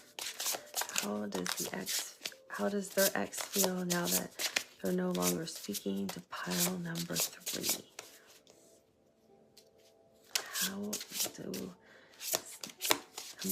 pile number 3, the ex feel now that they're no longer speaking to pile number 3? Okay, I have Judgment out on the 7 of Wands. Judgment is Scorpio energy. How does your ex feel now that you are no longer speaking? How does your ex feel now that you're no longer speaking? How does your ex feel now that you're no longer speaking? How does your ex feel now that you're no longer speaking? Okay. Page of Wands and the 4 of Wands. And we will look at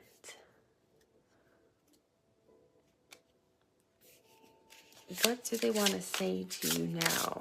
What does your ex want to say to you now, pile number 3? What does your ex want to say to you now? What does your ex want to say to you now? What does your ex want to say to you now? What does your ex want to say to you now?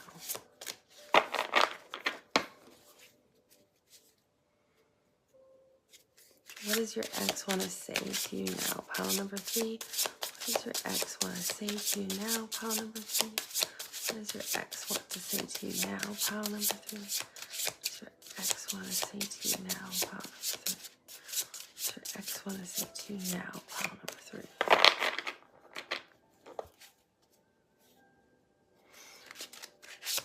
ex want to say to you now? Wow, okay. We have our cards. So let's take a look. We have what do they feel and what do they have to say?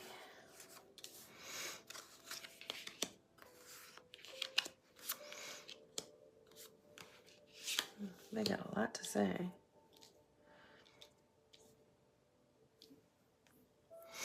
Okay, so how do they feel now that you're no longer speaking? So we have the Judgment card, which is Scorpio energy, and I'm getting that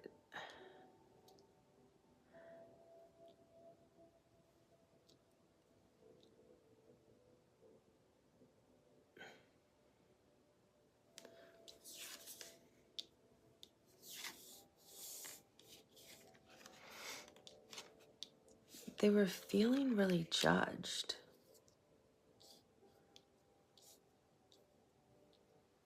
So they had to make a judgment call.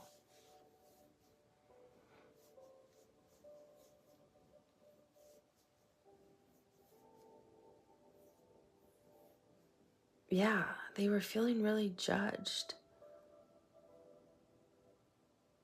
And now that they're not speaking to you, they feel renewed and invigorated.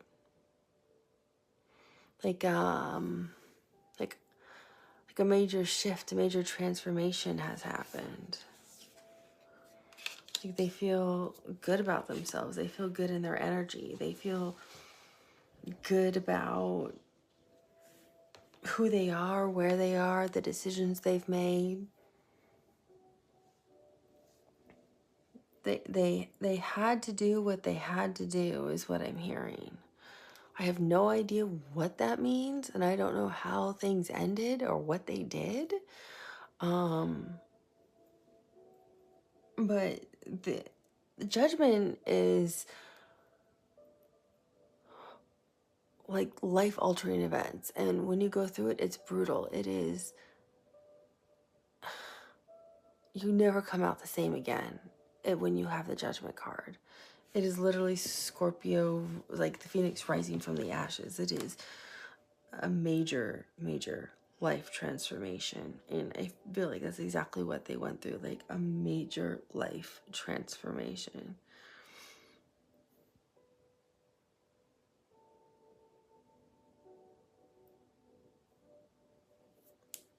And that's what they made. They said they feel like, now that they're not talking to you, it was like a good judgment call on their behalf.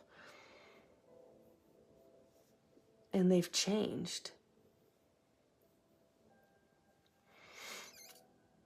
They were tired of this,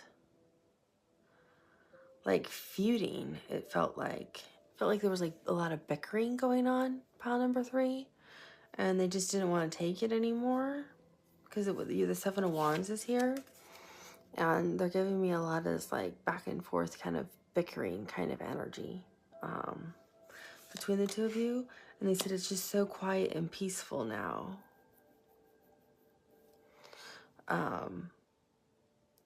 So they feel like they finally can hear themselves think. And they know what they want. They know what they want in the future. They know what they want for themselves. They know what they want for their career. They know what they want in life. They know what they want in terms of a relationship.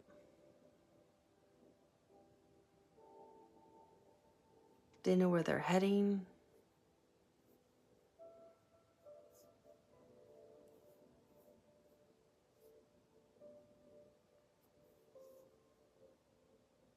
So, I mean, I don't know. This is going to resonate probably for some of you. I don't know if it's going to resonate for all of you. Pile number 3, maybe it will.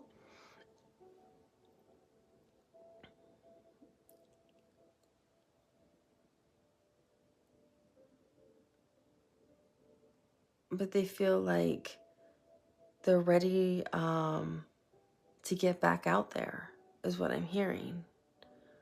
Because they're in this, they feel like the Page of Wands, like, I'm ready to get back out there and see what the world has to offer. I'm hearing date again.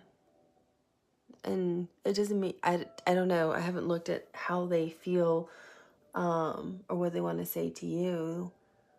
This is just how they feel right now with not talking to you. And I don't know how long you haven't been talking. I don't know if it's been 2 months or 2 years.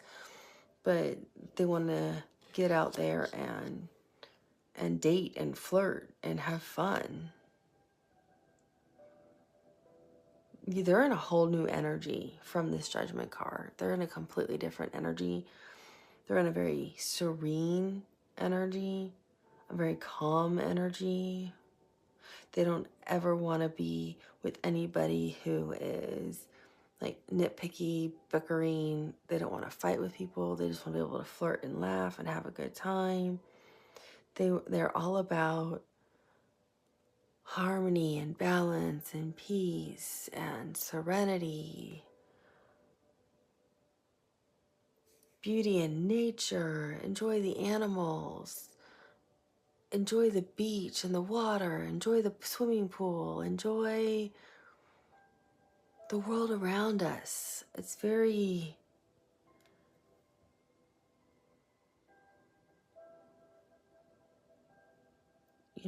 oh, wow, we went on a hike and we stumbled upon these amazing hot springs. Let's enjoy them.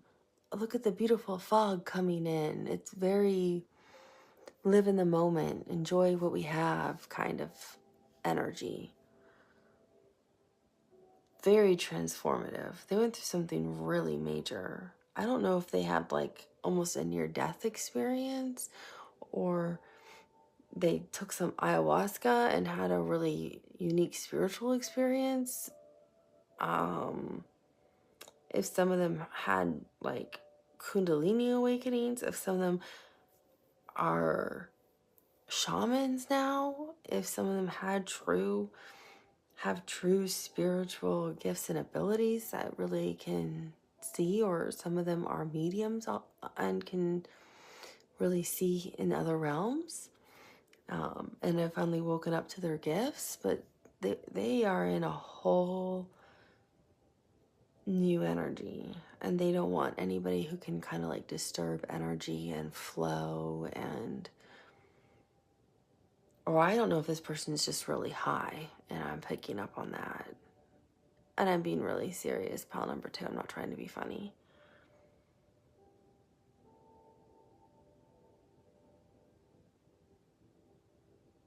Because their energy is completely different than the other 2 piles. So if this is not resonating, I recommend checking out one of the other 2 piles. Because I just feel like they either had one of those major awakenings or this person's really high.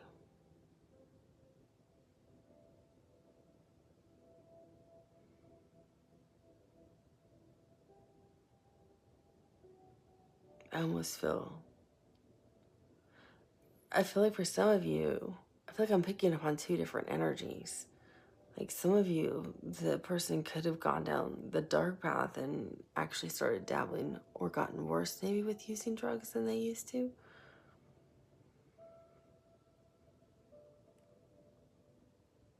And others of you, I think, maybe went through a major spiritual awakening. So I feel like I'm like dabbling into 2 different energies here.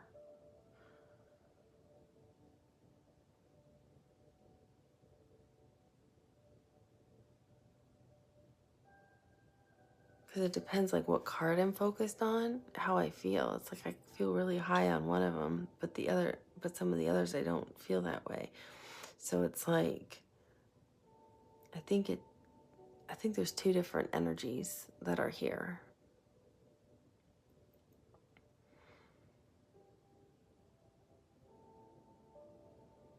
Or they're really sick and on a lot of medication. Like cold medication, you know what I mean? And it makes your head like weird. But somebody's on something that makes them feel funny. And then the other person's gone through some kind of major transformation. But I do get the sense that they want to be out there dating and they don't want to be fighting. They're tired of bickering. And since they haven't been speaking to you, how they really feel now is they want something that's really stable and secure in a relationship, because you have the Four of Wands here. And that's what they want. That's why they want to start dating again. They know what they want now in a relationship. They know that's Venus and Aries. So they know that can be love. That Venus can represent what they want in terms of love, in terms of relationships, and also love in terms of the home. So they know what they want in terms of stability of the home, in terms of security, in terms of a relationship, in terms of marriage. They know what kind of stability they want and what they're looking for and what they do not want. And I'm saying it that way because that's how I'm hearing it. It's very clear what this person does not want in a relationship. Because in the back of the card, I'm seeing like almost like the Two of Wands, where that's Mars and Aries, and that's kind of where you have to make a decision of which direction or which path you're going to take. And that's why I keep hearing, I do not want in a relationship. So it's like, okay, I know which path they're not going down. Even though it's actually two people like holding up flowers. Like, yeah, we just got married.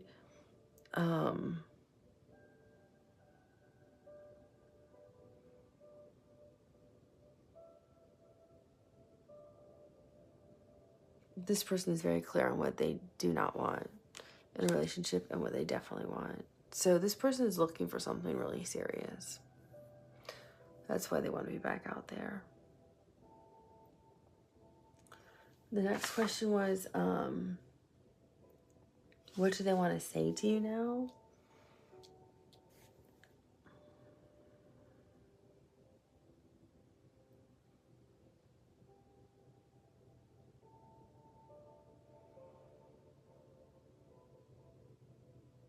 Both of your energies are mixed down here. I feel like a lot of you were in a long-term relationship, and there was some kind of catalyst that blew it up. I don't know what it was, but their intuition is telling them, careful. So your intuition is your feelings, your emotions, obviously intuitive, but it's also emotions and how you can feel. And look at all that blue. That's emotion, intuitiveness, but it's also the throat chakra. And the throat chakra, it's telling me that they need to be careful with their words and what they say. The throat chakra is the element of sound, so they might like listening to music. But the key word for the throat chakra is I speak. So their throat chakra needs to be in alignment. So it's either, I feel like it's either, especially with the card next to it, there's a lot of blue in it also because it's right next to the Queen of Swords.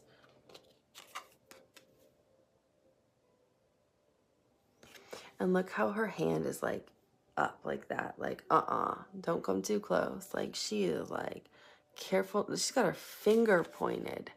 Like, careful, very careful. So there's a lot of blue on that card too. So when your throat chakra is overactive, you talk too much. And when your throat chakra is underactive, you don't talk enough. When it's in perfect balance, you know when to be quiet and you know when to talk.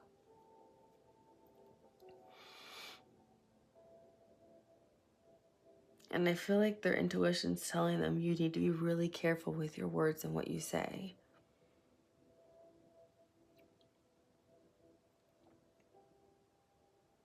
Because I feel like they're the High Priestess and the Queen of Swords. And this is you right here as the Fool.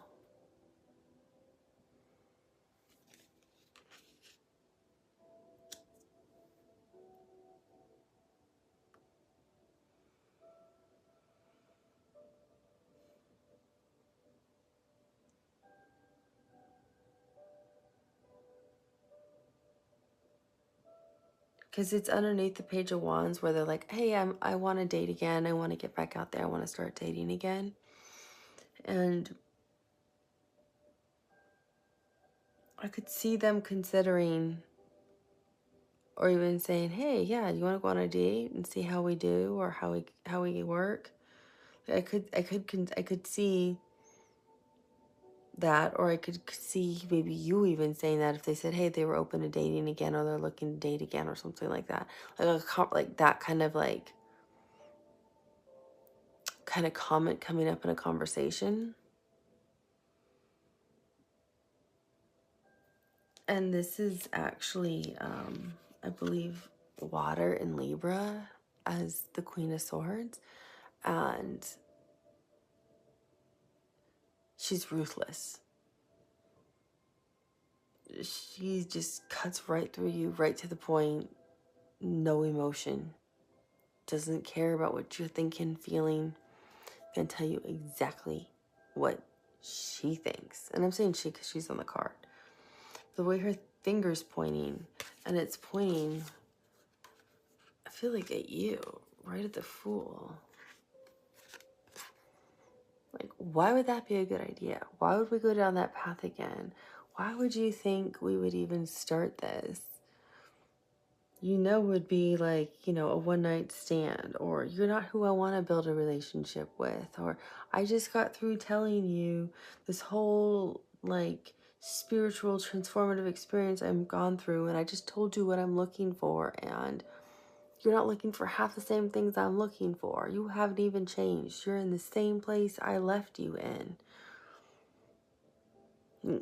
I just feel like this person's gonna, just, lose it on you.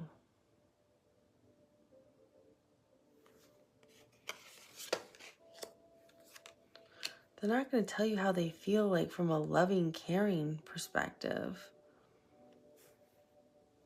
They're going to say it from a really cold, icy perspective.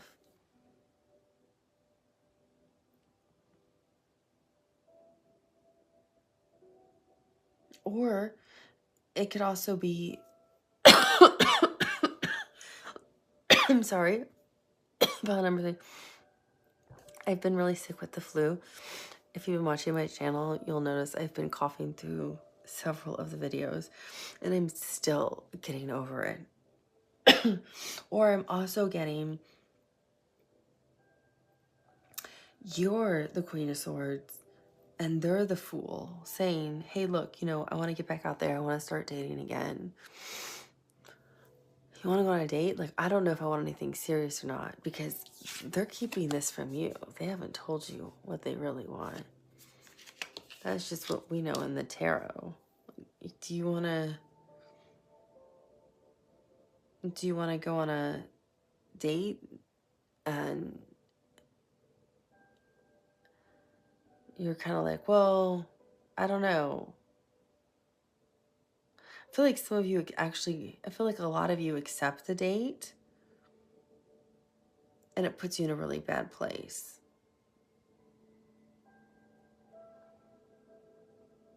Because they end up ghosting you again, and you become the Hermit in the Four of Swords. Because they're just looking, because the Hermit can represent short term, not long term, not off to seek a new adventure and love, a renewal, let's start again. It's, I'm just looking for something short term and fun, like a one night stand. Or, I just want to date somebody for 2 weeks, then move on to somebody else. I'm just looking for to have some fun. It's not looking for a serious commitment. So I see you kind of I see it also for some of you saying, wait a second, I don't want us just to go out one time and then, or I don't want us to start this up and then I get hurt all over again and then being like, no, that's not what I want at all. I just told you, I'm in this place now where I'm open to wanting to date. You told me to contact you if that's where I was and that's where I am. Did you want to go on a date? So you go out with them. And then they withdraw their energy as the Hermit. they ghost you again as the Hermit.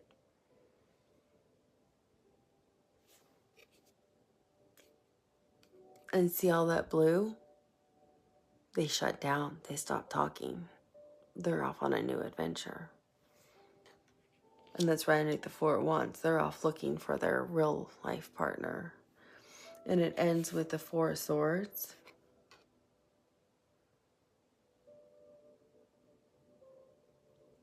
Which is always resting in a church.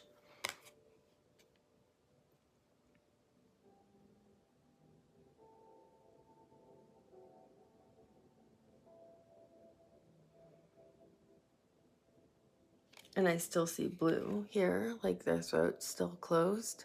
And I see all the gold, which makes me think of Leo and the sun. And the Strength card, and Leo rules the heart. Like the heart's closed off to you.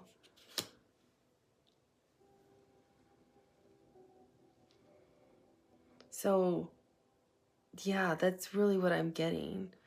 Is they're going to communicate something like, hey, I've worked on myself. They're ignoring it's like your energy is intertwined here. You're almost ignoring your own intuition. See how your back is to your intuition? Sorry, it took me a little longer to get here for the majority of you. See how your back's to your intuition? It's like you're ignoring your intuition. You don't want to hear it because you really want this person and you still love them and you really want to go out with them and you're really excited they're here. And you're completely ignoring what your gut's telling you because it's going off. Like, I don't think I should. Well, let's see what the guidance is, but that's what it feels like. And they show up and they tell you, oh yeah, I went through this major transformation.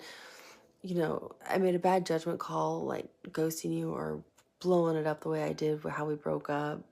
You finding out I cheated, or, you know, I had to go to rehab because I was doing all those drugs, and, you know, I hated us fighting all the time the way we did. It's not what I meant, you know, but I've worked on myself and I'm in a new place. I'm in a better place now. And they are. They really are. They're just not with you. They're lying to you, is what it feels like and looks like.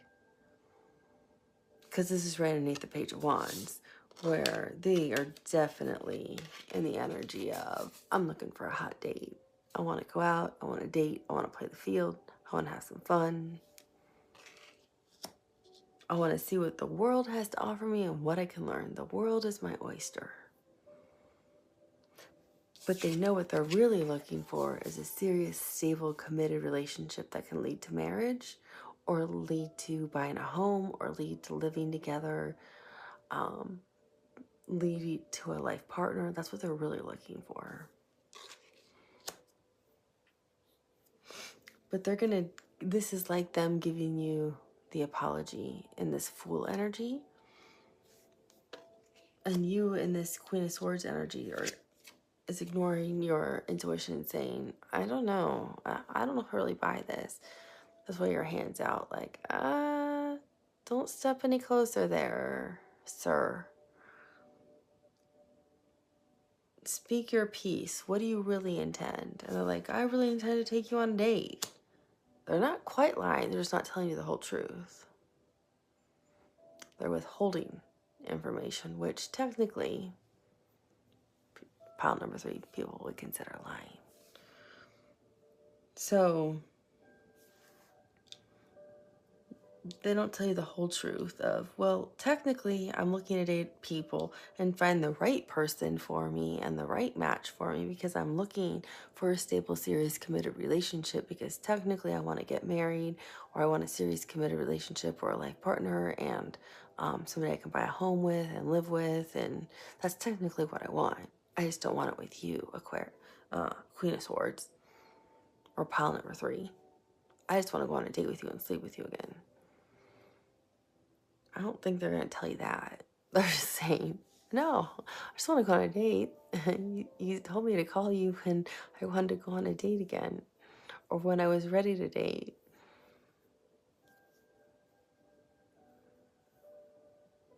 So I feel like you go on a date with them or maybe 2 or 3, right? You go out a few times, but nothing that's serious. It's something very casual. You go out 1 to 3 times. And they're still seeing other people, you just don't know it. And then they turn right into Virgo, the Hermit, and disappear. And that blue chakra is dark blue. Like they have shut down communication again. They're off. And look, Virgo, the Hermit has his back to you now. He's walking away from you. He's off on his journey, going to find his soulmate. He's left you in the dust, pile number 3. That's what it feels like.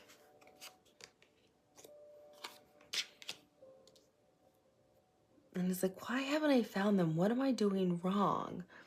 So he's like, let me think about it. So he goes into the 4 of Swords zone. And in here, he's blocking your number, blocking you on social media, blocking you on WhatsApp, blocking you on Snapchat, blocking you on TikTok, blocking you every which way, because he's like, I cannot deal with that girl. Well, I'm saying that girl because it's the Queen of Swords.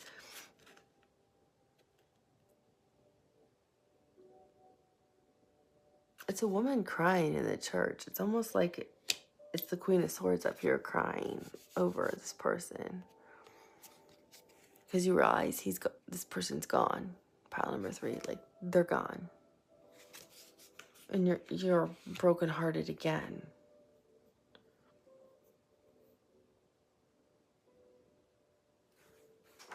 That's what it feels like. I don't hold anything back because I just don't think that's fair or right. And I wouldn't want that for me if I was listening to a tarot reading. I just tell the cards the way they feel and are and what I hear and see and feel. But I don't know if this is the right one for you. There might be a better person out there for you.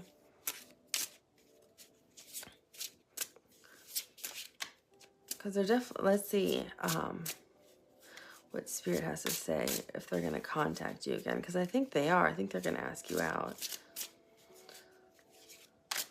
Or they're going to contact you and just tell you that they're doing better and they've moved on. But they don't want a relationship with you, I don't feel. Okay, Spirit, are they going to contact pile number 3 again? That didn't quite flip.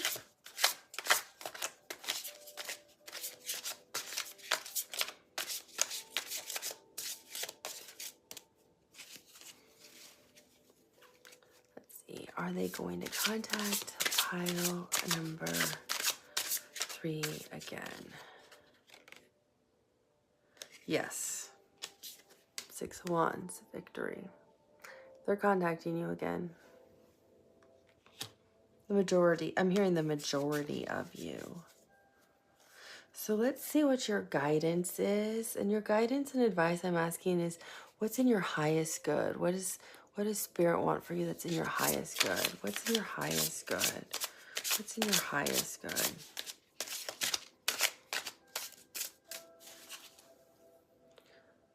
What is in your highest good?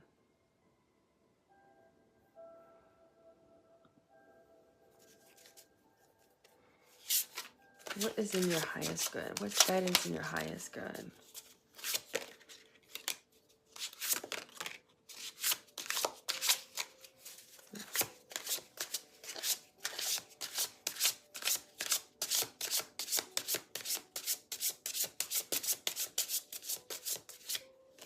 Okay. There's that 2 of Wands I was seeing earlier. Okay, so your guidance is pretty clear to me. It's the Knight of Pentacles,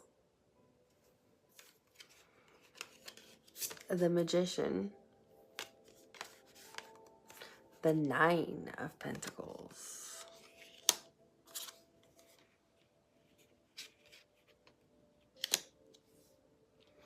funny, when I lay the cards out, the Knight of Pentacles is going this way. He's going away from that other energy. And actually, if you are the Queen of Swords, he's going right towards you.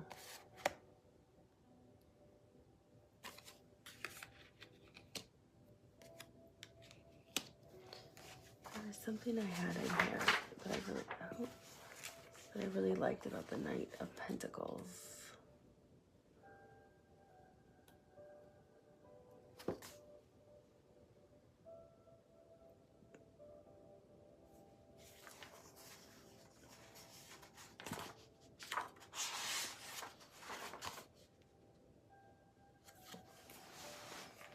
So,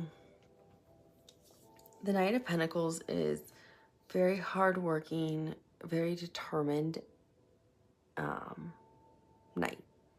It's very slow moving energy because it's earth energy. So it's Taurus, Virgo, Capricorn. Some consider it fire in Taurus, but it's a slower moving energy because it's earth energy, right? So it's the slowest moving of all the energies. But they come with a pure good intention, and they're very responsible with their intentions that they come with. And they always come with an offer, a financial offer, a responsible offer, a pure offer, something genuine that they've thought about. They've really thought about it, and then they slowly move in your direction saying, I really think this person would want this, because they've thought about what you are. But they take a long time.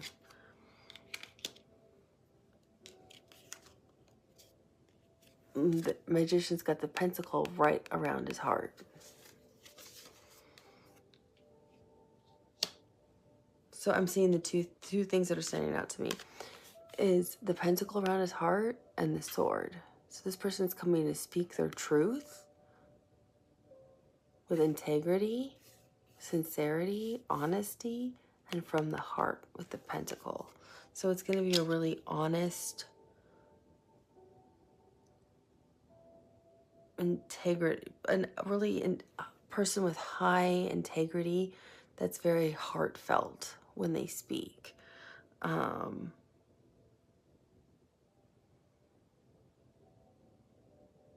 So you actually have somebody else coming in your direction. So the guidance and advice, now that I'm reading this, because here's the Nine of Pentacles, because the Magician is Mercury energy, which is travel and communication. You have somebody who's already energetically traveling in your direction. You just don't know it.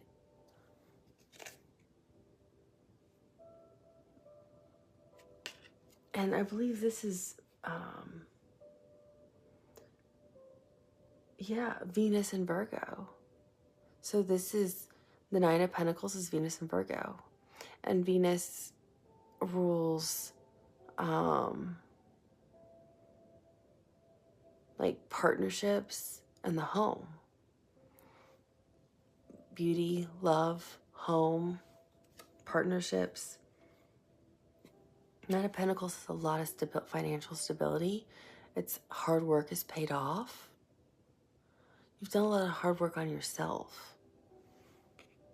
And look at all that sun behind them. This is earth energy again. So I think what the advice is, and I'm going to look for the sun card because I feel like that's part of your advice.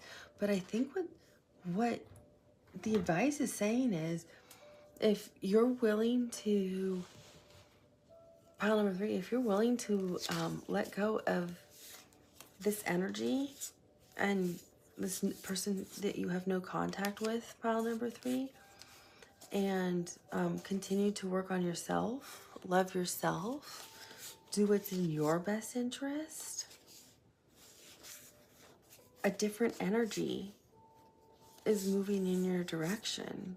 An energy that is trustworthy and honest and has integrity and love, and an energy that wants to show you love, and an energy that you've actually been manifesting and might not even have realized this is you've been manifesting.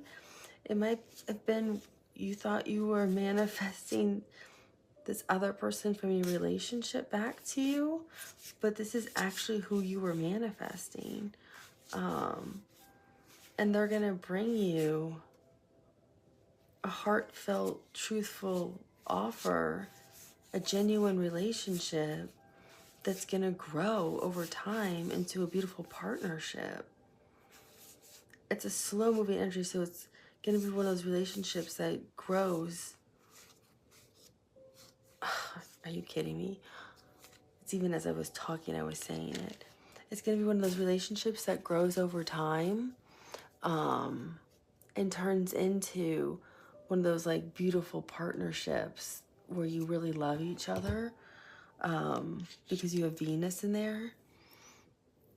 But with the pentacle being over the heart and the sword, they're always going to wield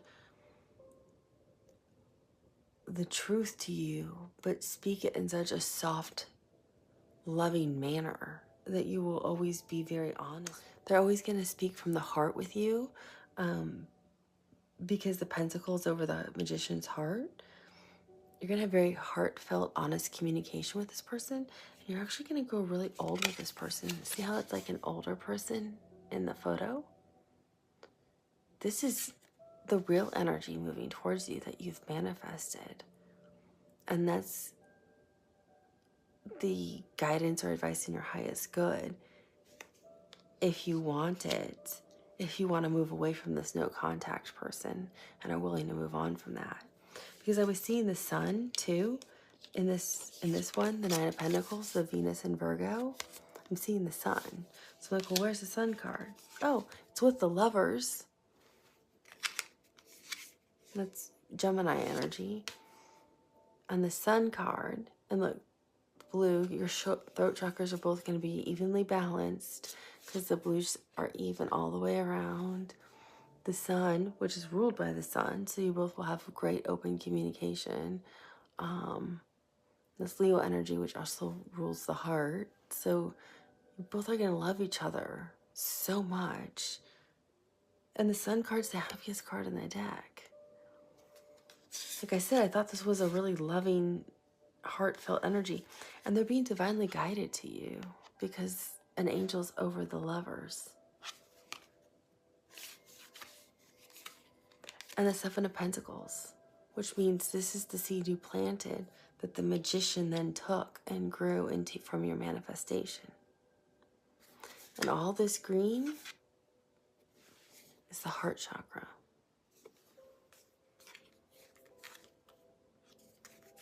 So you've been manifesting this person for a long time. I think you thought it was this person that you're in no contact with, pile number 3, but it's actually a different energy because you're at a higher vibration. And you've actually been manifesting a new energy. And because the Knight of Pentacles is a slow-moving energy, it takes a long time for them to show up. So you actually have so your guidance is, if you want it, you have actually real love showing up with the Lovers, the Sun card, and the Magician, you know, with your manifestation right here. I want to see if we can get timing on when this new energy will show up for you.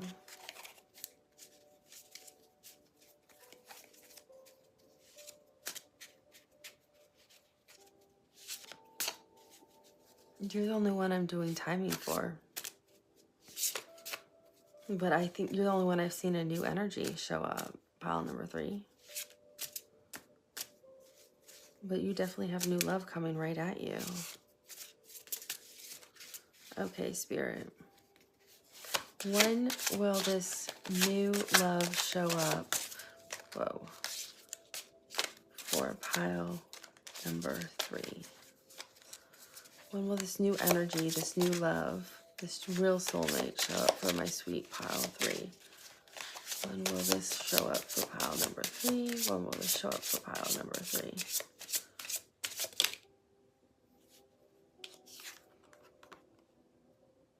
Okay.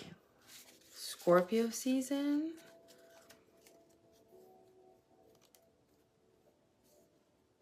I'm also getting summer. When will new love show up for my sweet pile number 3? When's this new energy showing up for pile number 3? When is new love showing up for pile number 3? Is new love showing up for pile number 3? I'm getting like 2 different timings off one card. Maybe that's all I need. When is new love showing up for pile number 3? When is new love showing up for pile number 3? When is new love showing up for pile number 3? When is new love showing up for pile number 3? Oh, wow. Okay.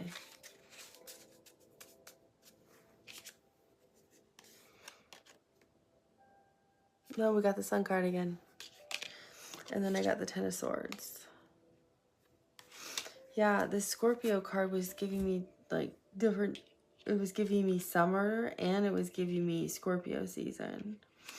Because I'm seeing so much summer in here. But the moment I saw this, I kept hearing Leo season, and Leo is July through August. Or part of July through part of August.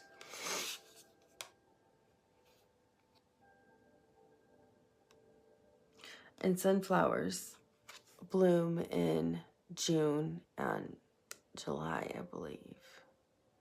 They don't bloom in August. Because it's also when sunflowers are in season. When are sunflowers in season? Because they're really highlighting those sunflowers, actually. It's the sunflowers, when sunflowers are in bloom. It's not Leo season. When are sunflowers in bloom? July. So it's... Because that's what I was starting to get when I kept focusing back here, was like, I think it's July. It's Scorpio season in July, but I'm glad they gave me this. So it's actually July, because it's when the sunflowers are in bloom. It's definitely Scorpio season, but I also was getting summer. So we know that, so they can show up in July, they can show up in Scorpio season. So who cares if it's 6 months from now? If it's the right person for you, who you're could be with, you know. Feels like this is like your person who's actually showing up. And then we have the Ten of Swords. Ooh, this feels stormy and gray. This is February.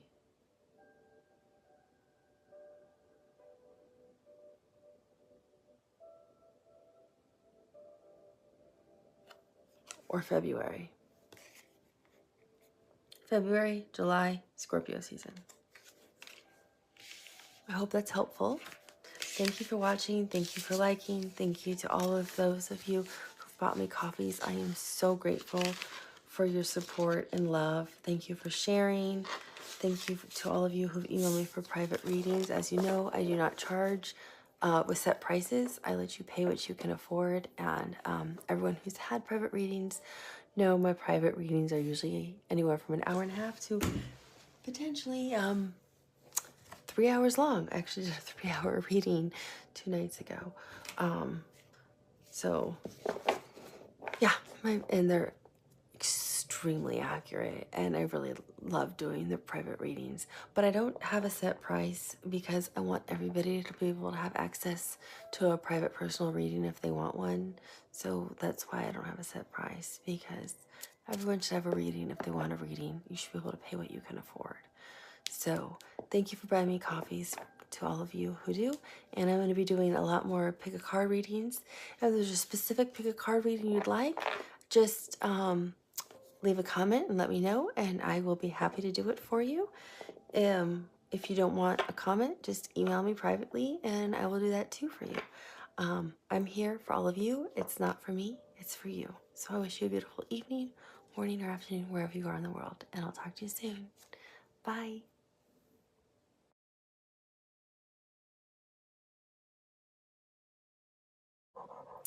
Hi everyone, welcome back to the channel. Thank you for being here. So we're gonna do a pick a card reading. I am really excited. This is gonna be my first pick a card reading. I want you to, so I made some notes for the introduction. So there's different ways you can pick your card. This is for who's coming towards you, how and when you'll meet them, and we're gonna do like an in-depth dive. I'm gonna have timestamps below. And this is a timeless reading, so you can come back to it again and again and pick different piles at different points in time if you feel guided to do so. So it's based on what you want. So you can just go based on the still shot and based on the photos that that you saw on the thumbnail. One pile might have spoken to you, pile 1, 2, or 3. Maybe the number 2 speaks to you, the number 3, the number 1. You can just go based off of that. So use your intuition to pick your pile. So for pile 1, I'm using the Moon Dust Tarot. So maybe this is what speaks to you. And I am also using, it's partially clear quartz and partially selenite. It's really pretty. So maybe that's what speaks to you. That's for pile 1. Again, use your intuition. Meaning if, when I say you use your intuition, that first thing that just goes, oh yes, pick that.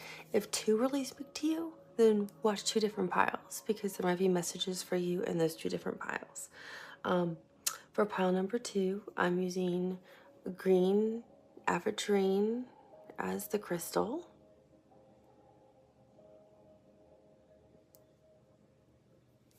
I don't know if you can see it as well that way, so I try to hold it up so you can see it.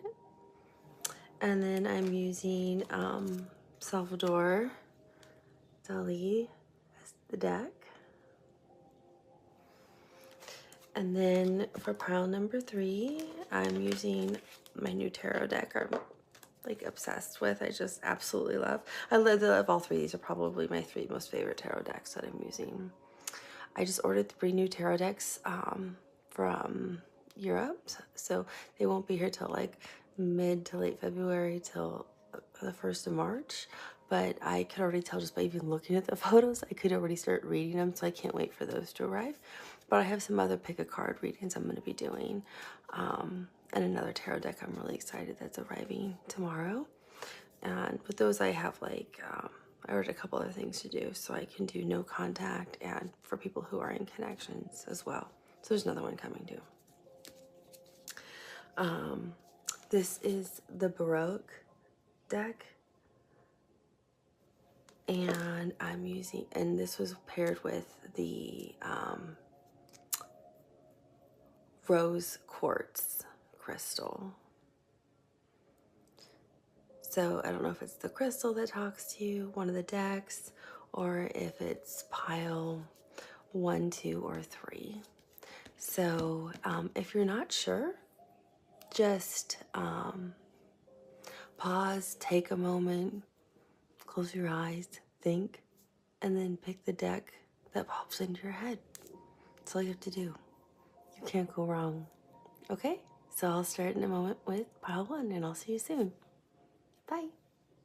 Hello, pile 1. Welcome. You picked the Moon Dust Tarot deck and the clear quartz and selenite crystal. We're gonna look at a few questions, and as you know, I don't lay out traditional tarot spreads, and I also let spirit guide me. So I'm gonna let them guide me like I always do with the readings. But I have a couple questions I want to ask. I want to know, how will you meet this person? What's going to be your initial impression of them? And how will you recognize this person? When will you meet this person? And what will the outcome be with this soulmate connection that you are meeting? So those are my like set questions that I have. Oh no, I also have, what will this person look like? I knew there was another question I had written down. So I want to ask first is, how will you meet this person? So Spirit, how will pile one meet this person? How will pile one meet this person? And then if we're guided, we'll ask other questions. Spirit kind of makes it clear when to ask something and when not to. How will pile one meet this new person, Spirit? How will pile one meet this person? How will pile one meet this person?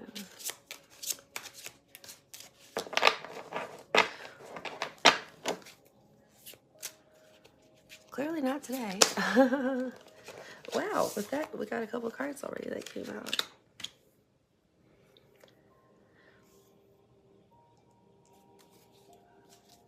Spirit, how will pile one meet this person? How will pile one meet this person? How will pile one meet this person? How will pile one meet this person? How will pile one meet this person? How will pile one meet this person? How will pile one meet this person?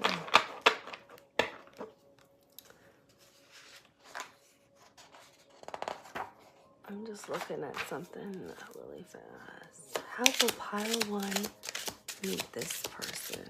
How will pile one meet this person, Spirit? How will pile one meet this person? How will pile one meet this person? How will pile one meet this person, Spirit? Just want a few more cards. Spirit, how will pile one? Okay.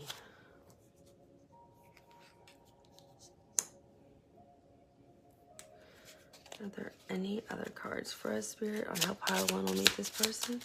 Are there any other cards on how pile one will meet this person? Any other cards on how pile one will meet this person?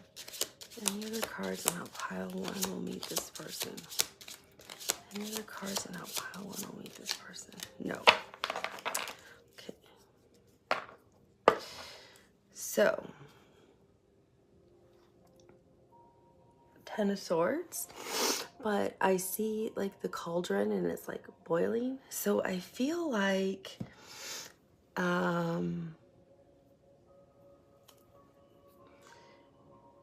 know what? Let me get what this other person's overall, ask what this other person's overall energy is when you encounter them. What's this other person's overall energy when pile one first encounters them? What's this person's energy when pile one encounters them?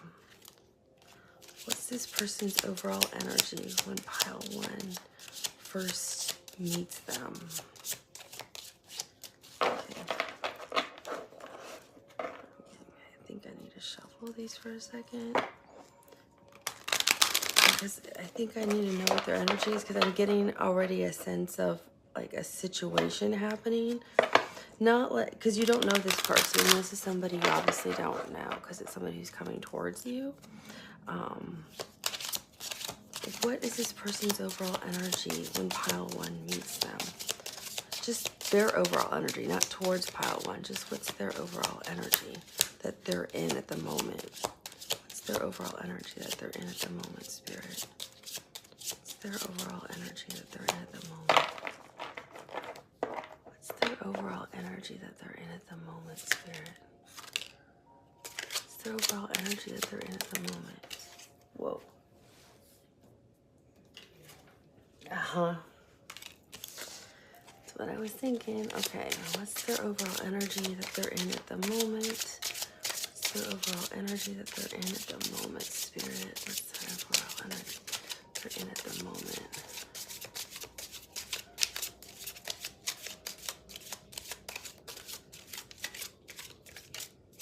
Okay. So, yeah. I'll just put the cards there for a second. Let me pull this a little bit closer. That's going to be easier. Okay, so when they first encounter you, because I feel like you're out somewhere. You're out. Something's going on when you encounter this person. So, they're in a Page of Swords energy. Like they want to say something, like to you, it feels like. And Page of Swords is air energy. I don't believe it's an individual.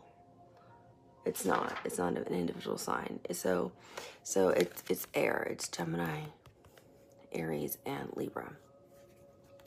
But look, like they have their wings, like they're ready to fly to communicate something. But see how this person's like sitting down, like they're half getting up? It's like they're halfway over to communicate something to you, but they haven't fully moved in your direction yet.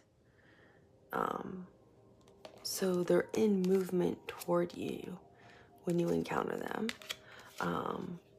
Because they're coming out of this is the Four of Swords. So they're coming out of a time of rest and recovery.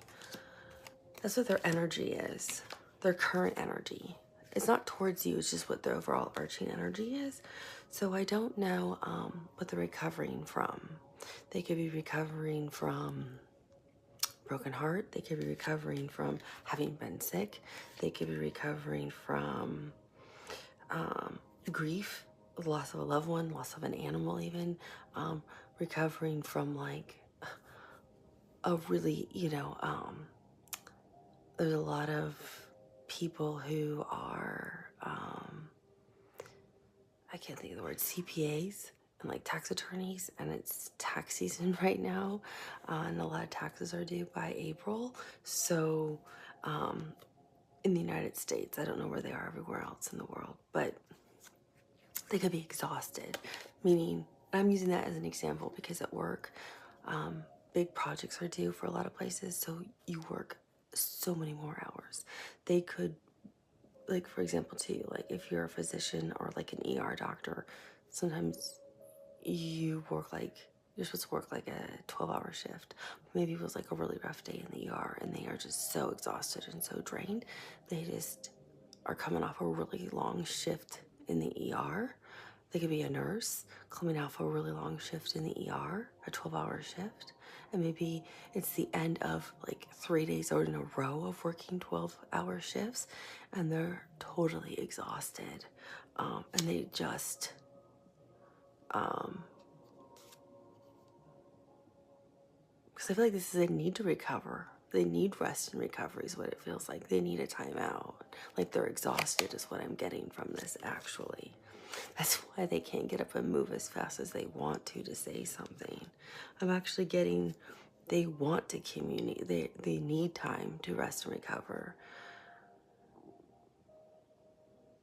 So it's interesting. That's what I'm getting from this, is they actually like, not like, oh, I need to take a time out, and recover, and I need, 4 weeks to myself, or I need 3 weeks. It's like, it's one of those times like you just need like a day on the couch to chill out and like veg out and watch TV and just let your body just relax. Maybe they had gone on like a long hike. Maybe they run marathons and like ran a marathon or did a long run or something. Maybe they did like a 16-mile run and their body's just tired. But I feel like they need a moment to recover. They're either mentally or physically exhausted from something, or recovering from something that's sad. And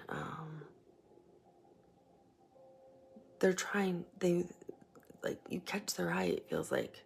You catch their eye. Here with the Nine of Cups. You caught their eye. So, this is to the question of, how will you meet this person? So I feel like you caught their eye in this really frustrating situation. So I don't know if you work together. Some of you, I get, work together. Some of you may work like in the ER together. You may be like a rotating nurse, or you may be new to this job. Some of you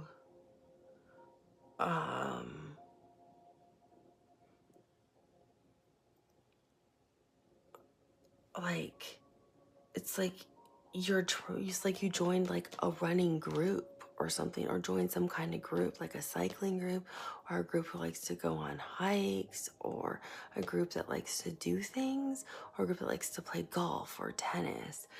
And like I'm getting, for some of you, like the weather was great and you were out and you're like on your long run, or on like a long bike ride, or on this big long hike, or you're out golfing and you're halfway through the course, or you've been playing tennis and then it's like the weather turns bad. But whatever you're doing, you're like halfway through it and the weather goes bad. So you're frustrated, but this person noticed you right away. It's like you're new to the group, or maybe this person's new to the group. Whatever it is, it's like the first time you guys are seeing each other, because they're instantly attracted to you and you caught their eye. And this is Jupiter energy, which is expansion, good luck, fortune. This is Jupiter in Pisces, and Pisces is also love, romance.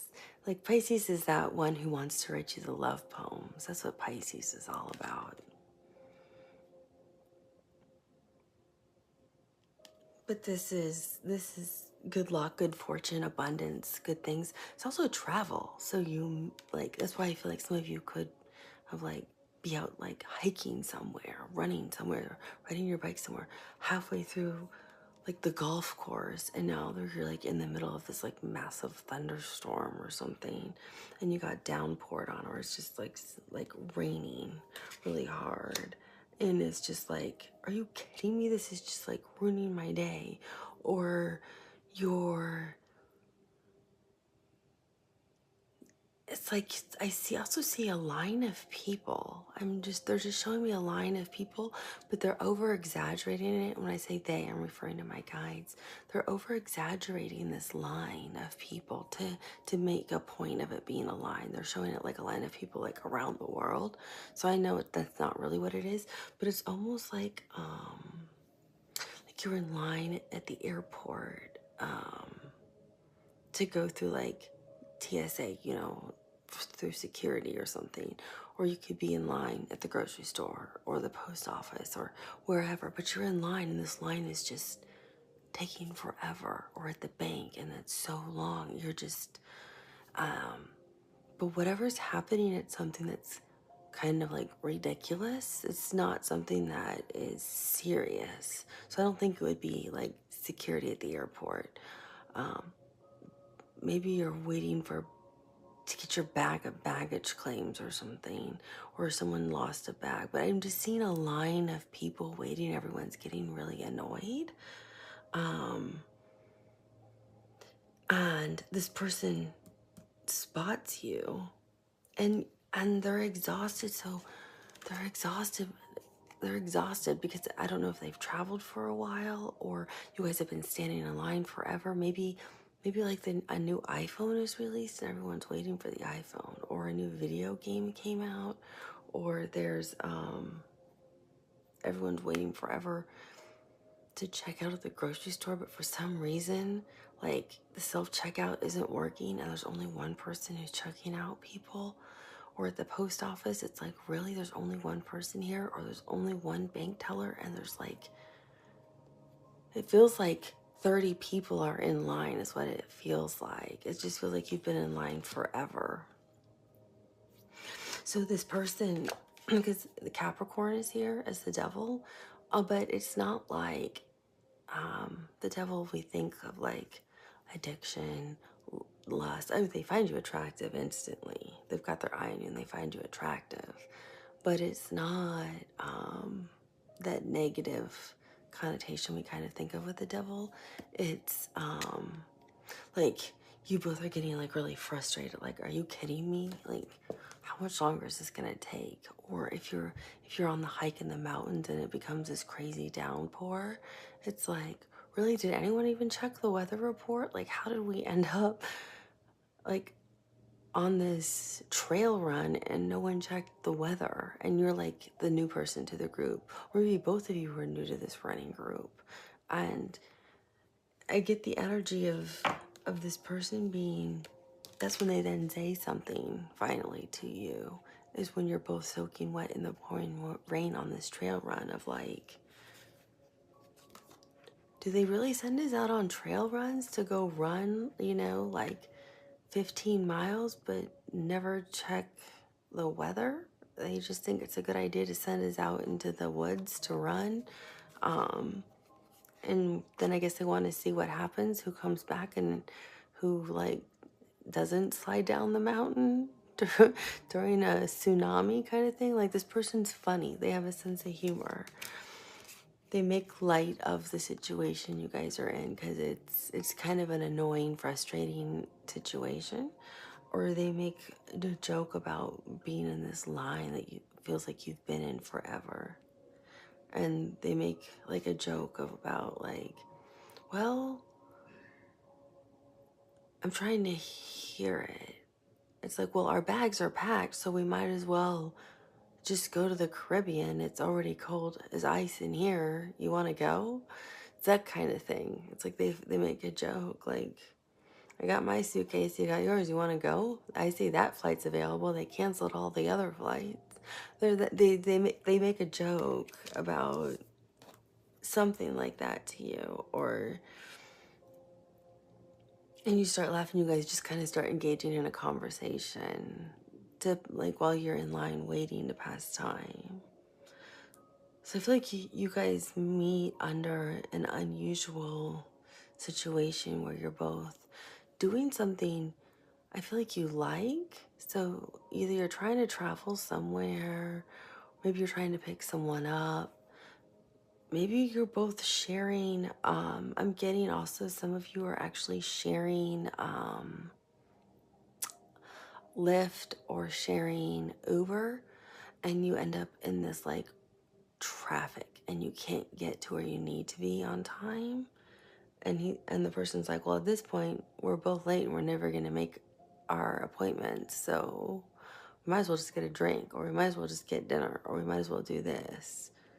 And so it's that kind of energy. It's like someone who's like, let's just make the best of the situation, have some fun, because they found you attractive instantly. They were immediately drawn to you. So the devil energy is attraction to you, but it's also like they're annoyed and they're making fun of the situation. Like, this is really annoying, isn't it? This is really bad. So making light of the situation that you guys are both stuck in. And then you have the Six of Wands. So this is how you're meeting them. And then you have the Six of Wands, and the Six of Wands is Jupiter in Leo. So again, you have Jupiter energy, luck, abundance, travel, good fortune, and Leo energy, which is the sun. And Leo also rules our heart space. Leo rules the 5th house, which is creativity. So I feel like they have a good sense of humor. Like, they're creative, they're quick-witted, they're funny.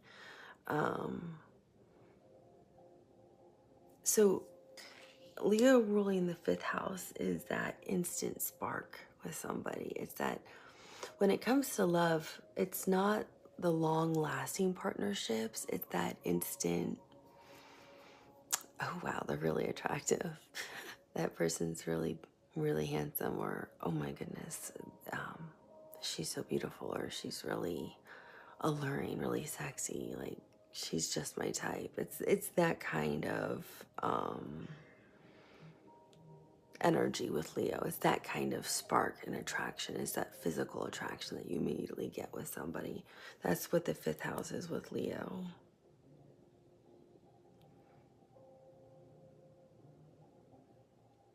I mean, there's other things within it, but I'm getting that kind of energy, especially next to the devil, because they really are attracted to you, and the Six of Wands, with it being Jupiter and the Sun, I feel like they're just gonna be funny. They're gonna be showing you their like creative side. They're gonna be laughing with you. So you guys are gonna have this spark. Like I'm hearing somebody, you know, it's like a book of matches, and you know how you can hear like how a match lights, like that initial sound. So it's like I hear a spark lighting between the two of you when you meet. Some of you may meet by someone saying, hey, do you have a smoke, or can you light my, and or somebody lighting your cigarette even while you're waiting. I feel like you guys are waiting somewhere, or again, like things go awry, like hiking in a running group, golfing. Maybe that's why you end up sharing an Uber somewhere, because you have to get out of this like storm that hit. And then you end up with the Two of Swords upside down when you meet them. And the Two of Swords is Moon in Libra, and that's usually having to make a choice. But with it upside down, meaning there is no choice to be made. It's like you already made, it's almost like you already made the decision instantly with your intuition is what I'm hearing. Because this could be like the moon right here. And it's like yes, no kind of thing. But it feels like you're not fearful with this person. I feel like there's that instant spark, and you are looking for someone, and you have some kind, so you have an instant rapport with this person, an instant connection, instant laughter, jokes, wherever you're stuck in this situation. And I feel like some of you are stuck in, like, that's why I'm telling so many stories, because for pile number one, you guys are all stuck in different stories. So pile one, some of you are stuck in line somewhere. I feel like some of you are literally stuck like at an airport, or trying to board a cruise line or get off a cruise ship. I feel like some of you are out doing something physical and like weather interrupts. Some of you I feel like are sharing a ride. Some of you I feel like it is like a work situation. Maybe you're the client and they are helping you. But it's like this like instant connection. It's just like this instant spark where you're both really attracted to each other. But there's some kind of like delay. Like, I don't know if it's just bad weather and like the electricity goes out. If you're meeting them like in a, like if you're the client going to them to help you with taxes or something, and electricity goes out, or they're helping you with some kind of like legal, I'm getting like they're an attorney and they're helping you with like legal paperwork or something. Or they're reviewing a contract for you to sign for like a new job, or signing paperwork for a home. But it's like there's a storm and the electricity goes out, or you're stuck in an elevator and the elevator gets stuck, and it's just the two of you because of the power. So you guys have to start talking. It's that kind of thing. But it's like this instant, like the moment you got on the elevator, you're like, oh, who's that? And they immediately thought, oh, who's that? How do I talk to them? And it's divine intervention. That's how you guys get stuck together, is what it feels like. You guys get stuck together. So with this Two of Swords energy, you're listening to your intuition because you're stuck with them.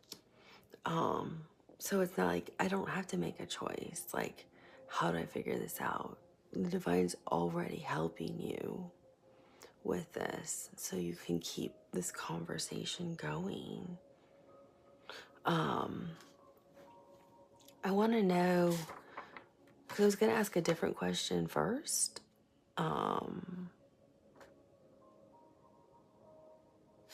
But I guess let's get what will be your first impression of them when you meet them. What will pile number one's first impression be when you meet them? What will be your first impression?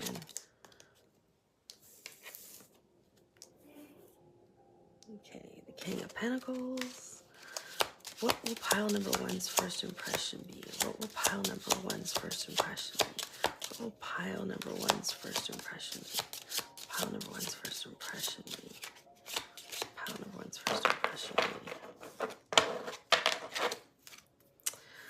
What will pile number one's first impression be? Pile number one's first impression be? What will pile number one's first impression be? What will pile number one's first impression be? What will pile number one's first impression be?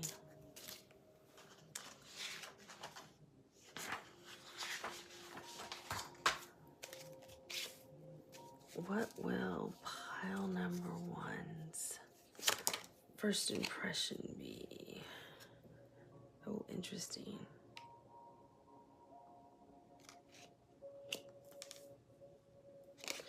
What will pile number one's first impression be? What will pile number one's first impression be? Okay.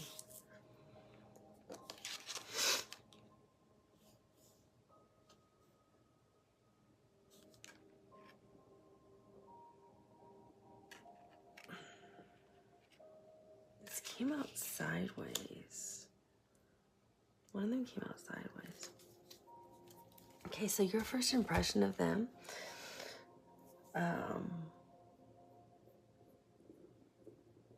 is kind of interesting.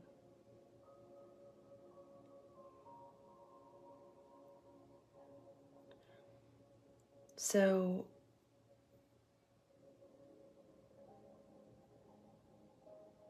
I'm being told to read it backwards. So I'm going to start over here and go the other way because that's what I'm being told how to read it. So I do what I'm told. So your first impression is actually what we saw at the bottom of the deck, which was the Ten of Swords, where I felt like you were like annoyed, like you're in this really like annoying kind of situation. I'm hearing something like boiling water right now is what I'm hearing. Is literally boiling water. And it's like, you know how water can boil, but then when water's boiling really, really fast and rapidly, how that sounds, that's exactly what I'm hearing. So there's emotion also in water, right? But I'm getting that sense of like frustration with, it's almost like you're intuitively picking up that they're annoyed.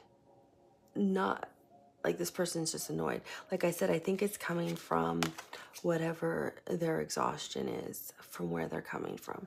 Like I said, for some of you, I think they're coming off of like having worked on a big project and they're exhausted already. So maybe they were excited to go on a run and burn off some energy. I think some of them have lost somebody recently and are in mourning and we're happy to, I'm just using the running analogy right now, but you can apply it to all other situations I just talked about. I think some of them could have recently lost somebody and they're in mourning, and going on this run with this running group was going to help them to just kind of escape from that grief for a minute. I think some of them have been through a breakup recently, honestly, and they just don't want to deal with it. They don't want to think about it.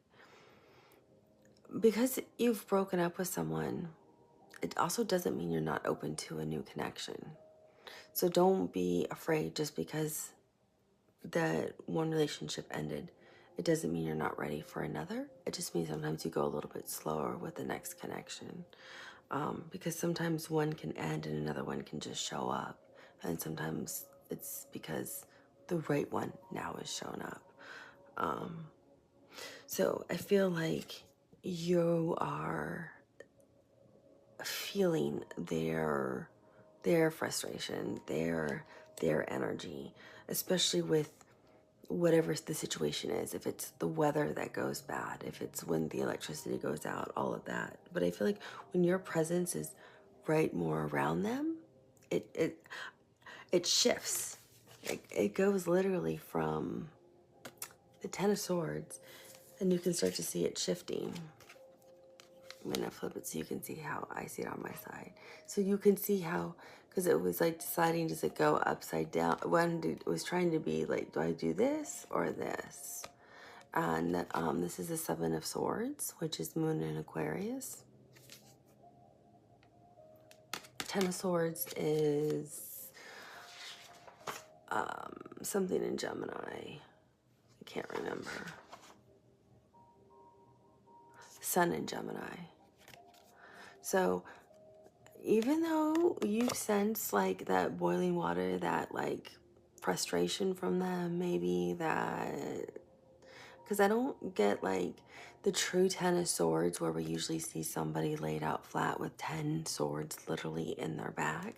That's not the Ten of Swords energy I'm getting. I'm getting the sense of like that boiling water, that like steam, like they have steam to burn off, or they're just like frustrated, or they're coming, that energy we're seeing where they're just like coming already with that kind of energy of, I just wanted to have some fun, or I needed to let some steam off, or I'm just trying to get this one errand done so I can go home and chill out kind of thing. But with it being the sun in Gemini, you already see like something attractive about them, or you see the spark in them, because again, Leo runs the fifth house, which is that initial spark between people, or you see like that there's light in them, there's happiness there, there's joy there. You might see them laughing with somebody that they know. You see something there with that sun ruling this card. Also, you see, because this also means the ending of a cycle. So you see, it's like you have intuition. You have intuition. You picked a card, right? So you see something in them. So with it being Moon in Aquarius, and for me, it's laid out differently, but it looks like this. So I didn't want to be the full Seven of Swords, which can be being deceitful, being trickery, theft, wearing a false mask, not being who they really are. So it was interesting. It came out sideways.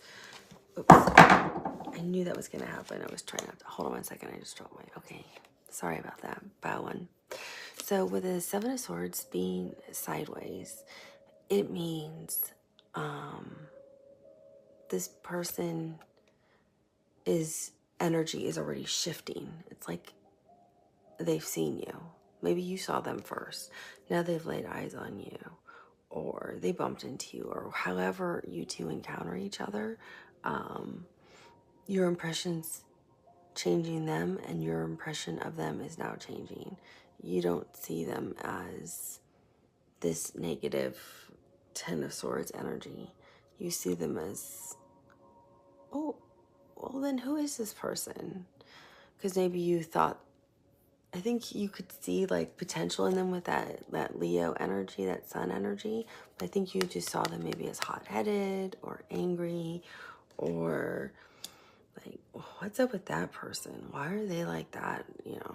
But once you kind of got closer around them, or maybe you had spoke to them, or you were standing next to them, or got a little closer, you realized, oh, I don't think that's who this person really is. Because I think that's closer to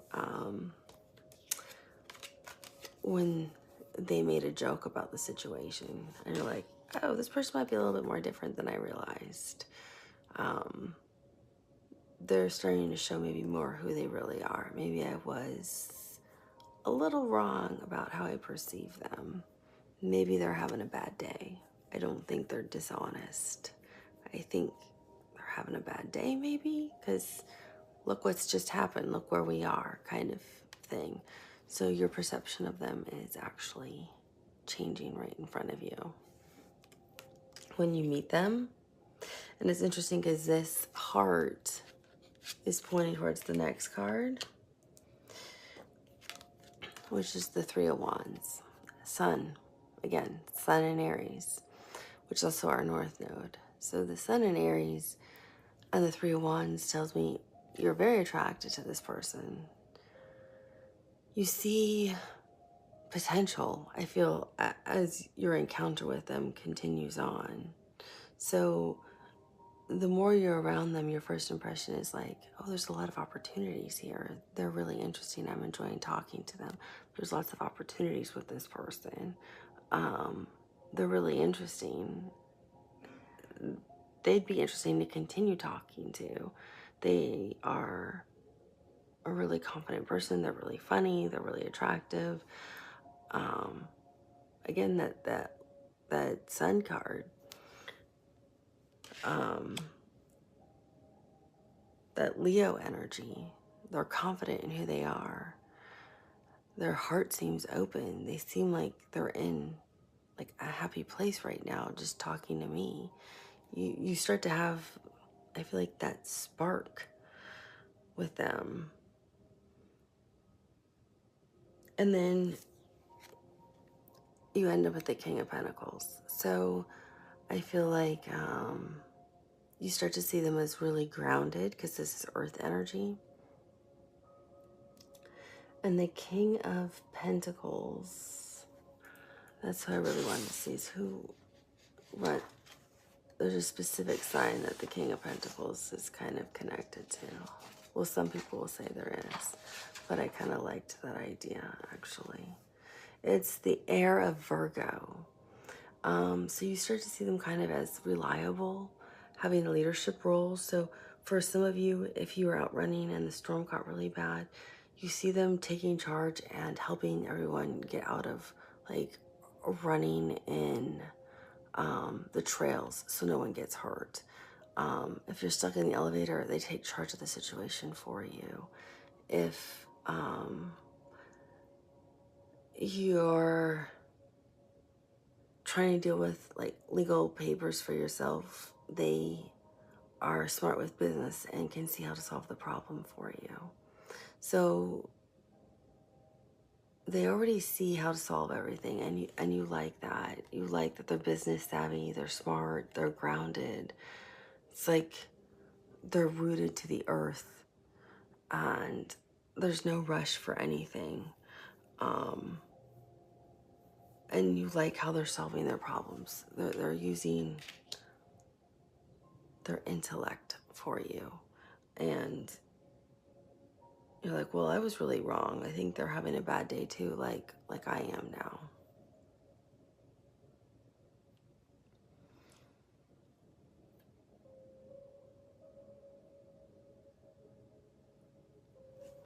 It's getting really hot in here. 1 second, I have to turn down the heater. I have to pause it.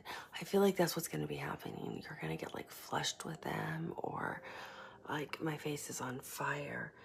You're going to get like real flushed with this person.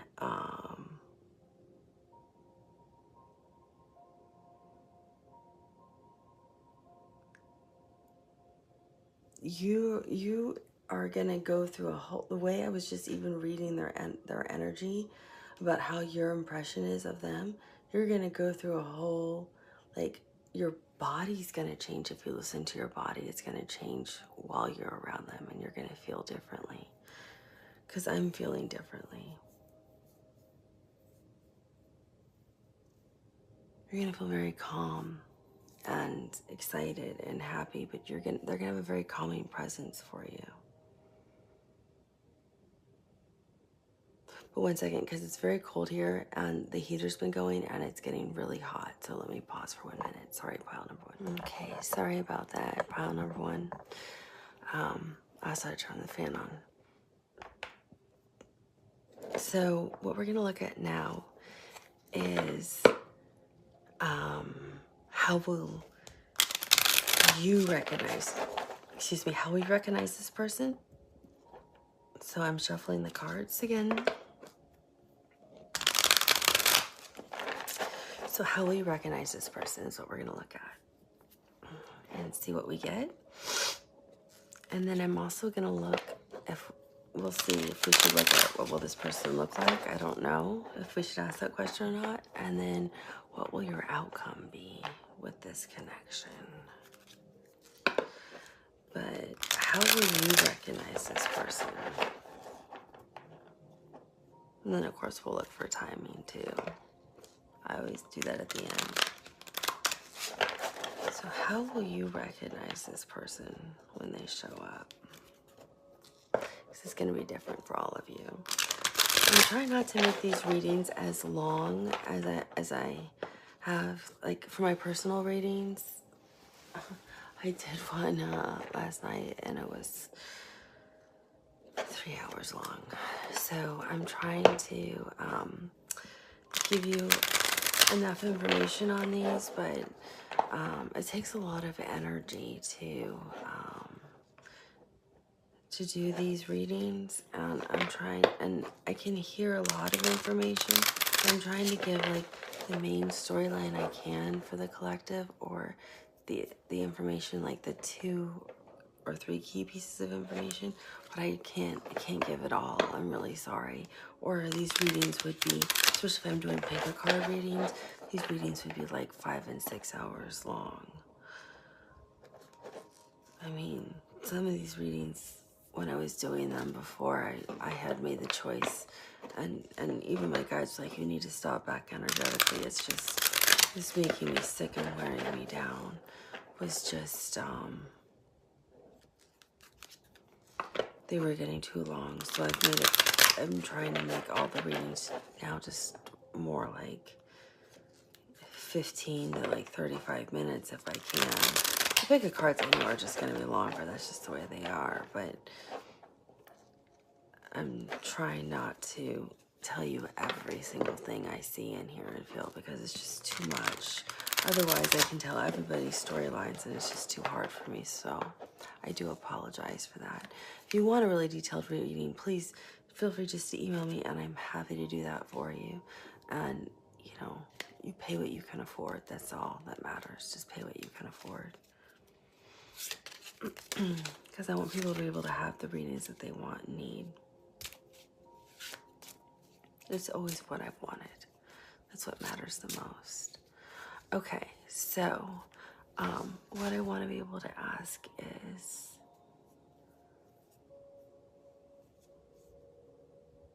we already asked, how will you meet this person? What will be your first impression? What's their energy gonna be like? I want to know. This is for pile 1. Like, how will you recognize this person? Spirit, how will pile 1 recognize this person? How will pile 1 recognize this person?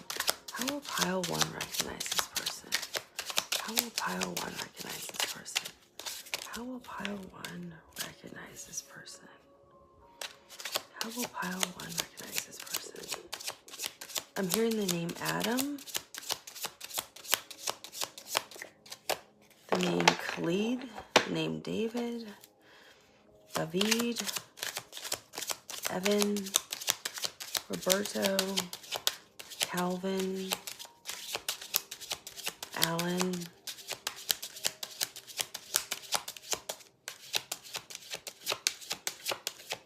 Brian, I have no idea. I'm just saying names that I'm hearing. Annalise,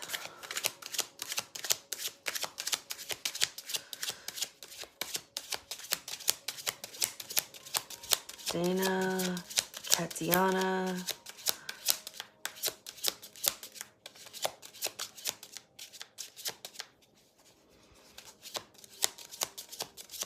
Elise, Elizabeth,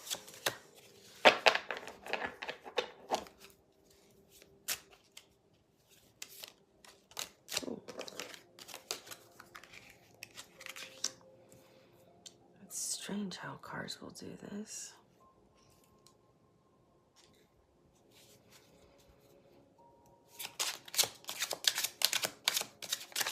I'm hearing oui, madame. Someone might be French.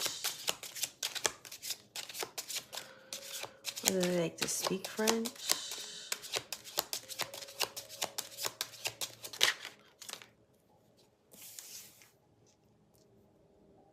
I feel like they're silly and goofy. They like make really foolish jokes, like really like childish, like you're like cheesy jokes. That's the word. That's the word. Thank you, Spirit. Yeah, they make really cheesy jokes. Is what I'm getting. Really cheesy jokes. Okay, so you're gonna recognize this person because we have the moon card here. So I'm immediately being shown people being out at night, a group of people, and somebody's completely lit up underneath the moonlight. So I don't know if you're going somewhere at night, and that's how you meet them, is underneath the moon. Like it looks like a group event, like a group function, like something fun and social. That's where I was getting names off of, was this moon card. Take it as it resonates too, right? You know, there's a lot of people in the world. Those were just some of the things I was hearing. I'm also hearing Ariana. I'm also getting to that you are living, your intuition is like, what is it? It's how do I phrase it? It's attuned well. It's like you're tuned in well. Like your intuition is working really well right now with you when you meet this person. So you're going to be really tuned into your intuition. So that's how you also will help recognize this person.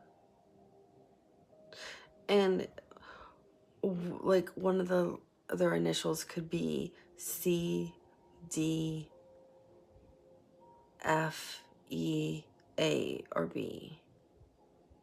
Fernando, Frederic,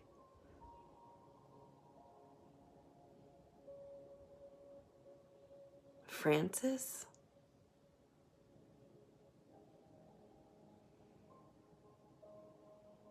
I'm hearing finally at last. They have arrived. But it's not the emotion and it's not the fear, it's your intuition. And I'm still being shown moonlight. So it's gotta be like, I'm assuming like close to full moon time, a full moon, or the moon is out but other lights are on for some of you. Because for some of you I'm seeing like moonlight. So maybe you're doing something in the evening and that's how you meet this person. And then of course, moon in Aquarius, 7 swords shows up. So you're gonna recognize this person because I feel like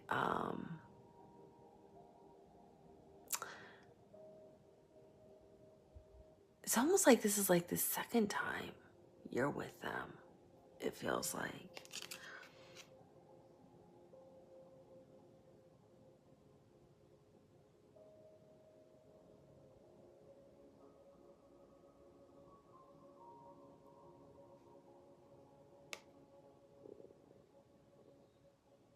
But so Aquarius rules the 11th house, and that's all about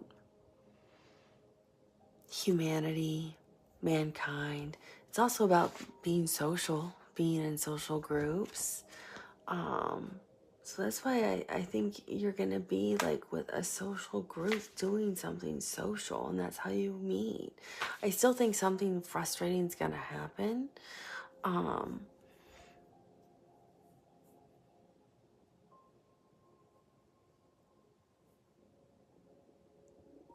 But I feel like,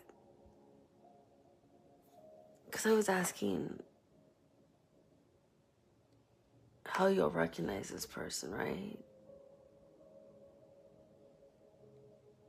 Yeah, how you'll recognize this person. I mean, they could be an Aquarius, but it's more, I mean, you could meet on social media, but usually it's like working, like for activist things. You could be part of like, like a social club you joined. Like, and that's what I was getting, like, that's how you met, was like some kind of like running group. I was getting like athletic groups, but you could be, this could be like a dancing group, this could be like a wine tasting group, this could be a protest group for animal rights. But I really, it's all about what's in the best for humanity, what's the best for mankind, what's best to improve our community, what's best to improve our world. That's what the 11th house is for Aquarius. And I feel like, because the heart here is like what's best. I'm not getting true 7 swords energy, and again moon energy, but I'm getting that 11th house energy. So I feel like you're gonna recognize this person because you guys are gonna be part of that same like social activist or same social club. Or the moon is important. I do think this person is going to be hiding something, like one of their fears from you. But I mean, that's normal, because when you first meet somebody, it's not like, hey, here's the things I'm afraid of in terms of love. I mean, people don't just broadcast that. But I don't feel like they're hiding deep, dark, dangerous secrets from you. Pile number 1. And then, again, moon in Libra. So the moon is really significant here. But what was interesting was how you will meet. We kept seeing the sun with Leo. So it's like yin and yang. It's soulmate, if you think about it. So this is 2 of Swords. This is having to make a decision. And this is having to make a decision based on your intuition and what you feel is the right thing. Because it's traditionally represented with a woman blindfolded with swords crossed, and she doesn't know which way to go. She just has to listen to her intuition.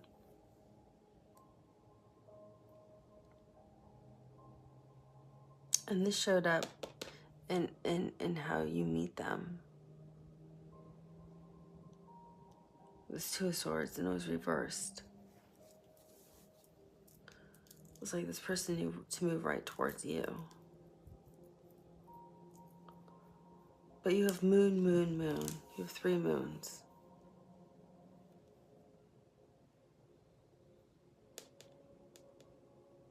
And Libra rules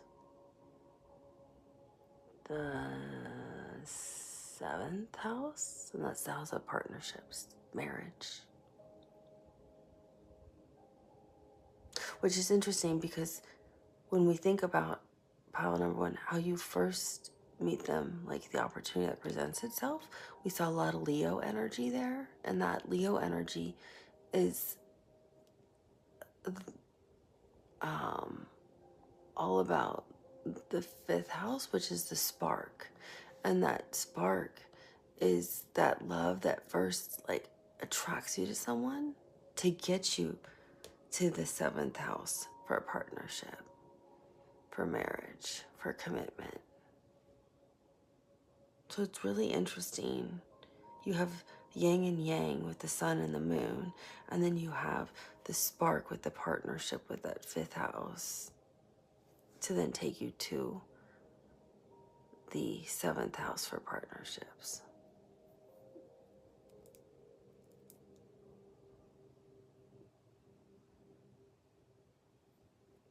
I find it interesting. And then you have the Fool with how you'll recognize them. That's why I said they're kind of cheesy. Like, I feel like they make like really funny, silly little jokes. The Fool's always off on an adventure somewhere. So this person is not going to fit in your typical mold. I feel like they're not going to be somebody you could fit in a typical box. This is going to be, you're going to recognize this person because this person is going to be like nobody you've ever met before in your life. This would be somebody that would say like, oh yeah, I've climbed Mount Fiji, and they really have. And they've really ran a marathon. And maybe they've really published a book. Maybe they really have a PhD and they speak 5 languages fluently. And now they've decided that they want to be a chef and they're learning how to cook Italian food because they want to open a restaurant. They're literally that. It's like that kind of person. Like the, who are you and where did you come from? People don't do all those things and then decide to do this other really cool random thing.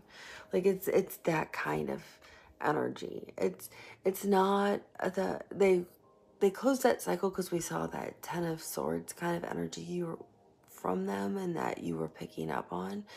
Because I feel like they were like carrying this like negative either energy from like being overworked and exhausted, or some kind of ending of a relationship or some kind of grief of a loss of a loved one.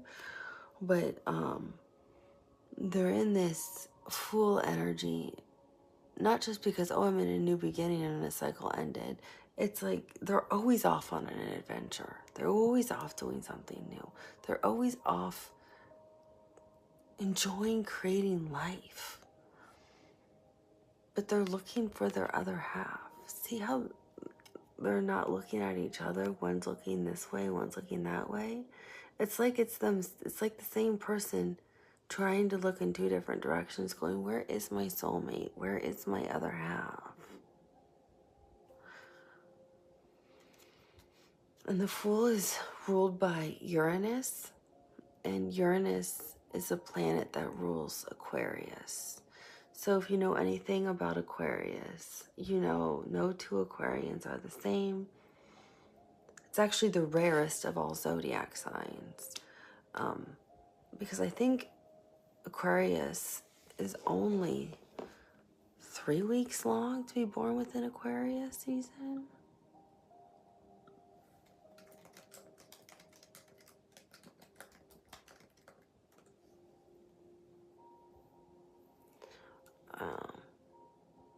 How many?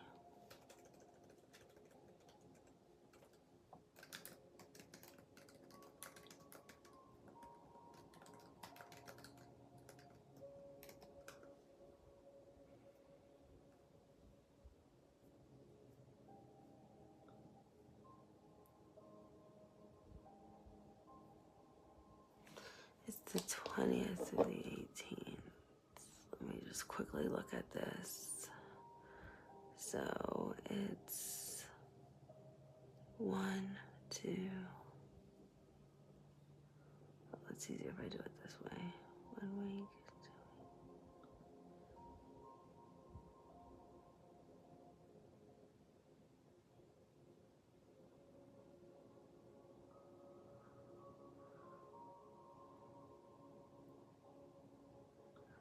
Yeah, it's 4 weeks long, and then because I know it's the shortest out of all of them.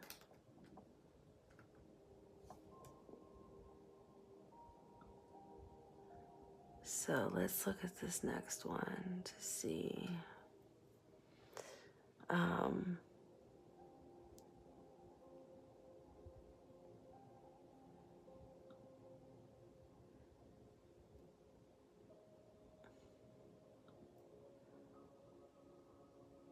Okay.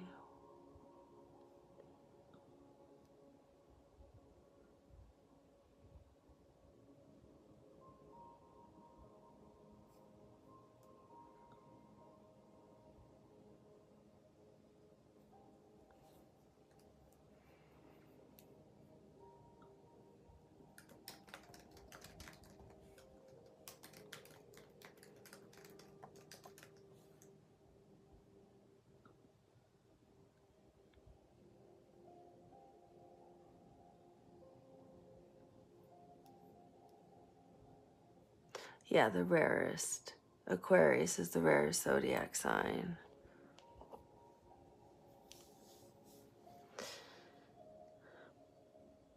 Yeah, I'm like, let me just look up what's the rarest zodiac sign. Okay, Aquarius is because it has the least amount of days that somebody could be born within that zodiac sign. So I feel like they could be an Aquarius being ruled by Uranus. But listen to this. The second most rare zodiac sign is Aries. And the Fool, some people also say, is Aries. So people say it's Aries or Aquarius because the Fool is a 0. And when you lay out like a natal chart or a birth chart and horoscope, the first house is ruled by Aries. So this person could be an Aries or an Aquarius. Excuse me, or you could be an Aries or an Aquarius.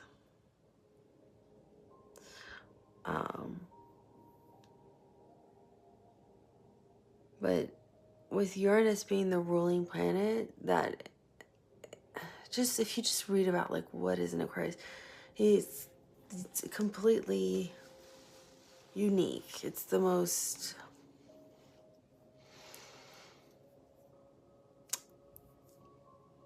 unexpected, untraditional, unconventional type of energy that you can ever get. So that's exactly what this person is and how you'll recognize them.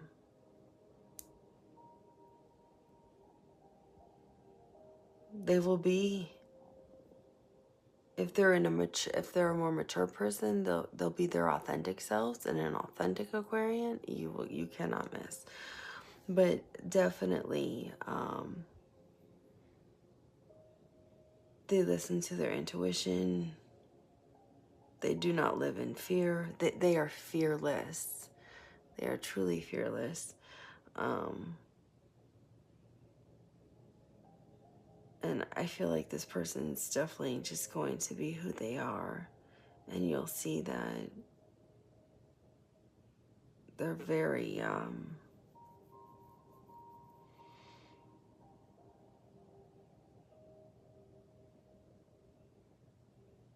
hearing there is no mold. There's no mold for this person, no box, nothing to describe or put this person in pile number 1. That's how you'll know who this person is. That's how you'll recognize them, because you can't categorize them into anything.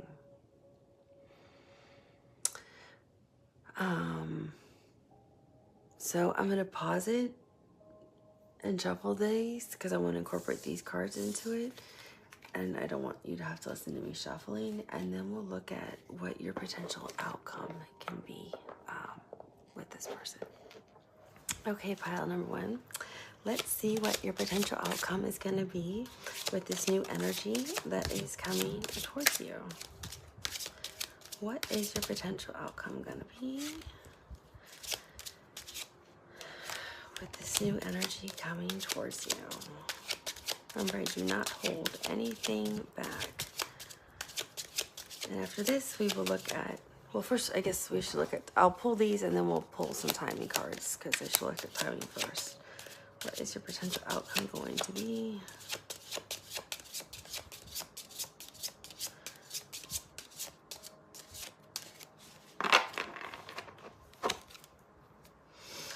What is your potential outcome going to be with this new energy that is coming towards you, pile number 1?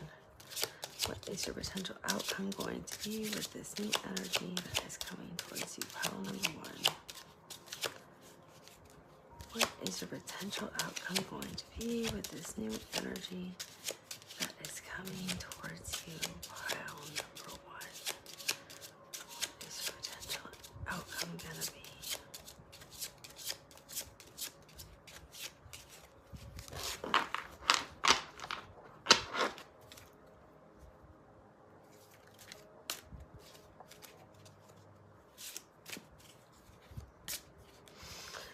what is your potential outcome going to be with this new energy that is coming towards you, pile number 1? What is your potential outcome going to be with this new energy that is coming towards you, pile number 1? What is your potential outcome going to be with this new energy coming towards you? Wow. It's like everybody's asleep tonight or something. What is your potential outcome going to be with this new energy that is coming towards you, pile number 1?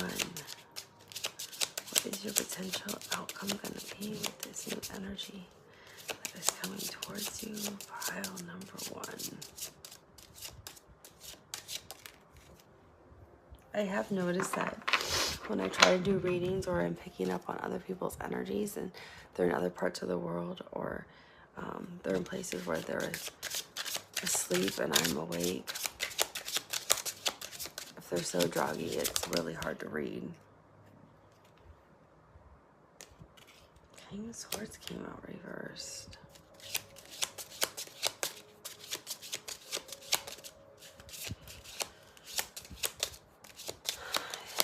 That's air and Gemini.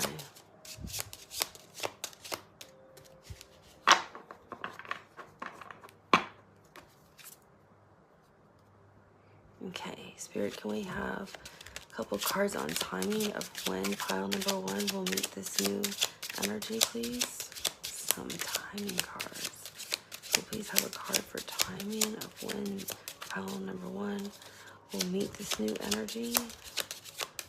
Timing on when they will meet this new energy.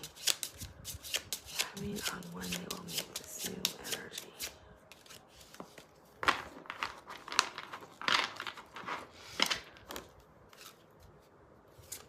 Timing on when they will meet this new energy. Is there any other cards for timing, or is that the only one? Timing on when they will meet this new energy. Timing on when they will meet this new energy. Lordy, get the I already have the timing on it.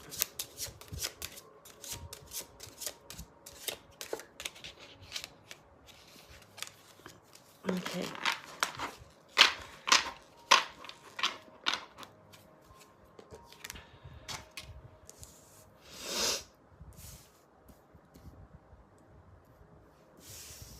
And I want to look for one card because I feel like the outcome is different for some of you, because I'm hearing 2 different storylines. So I'm gonna tell both, but I need one card.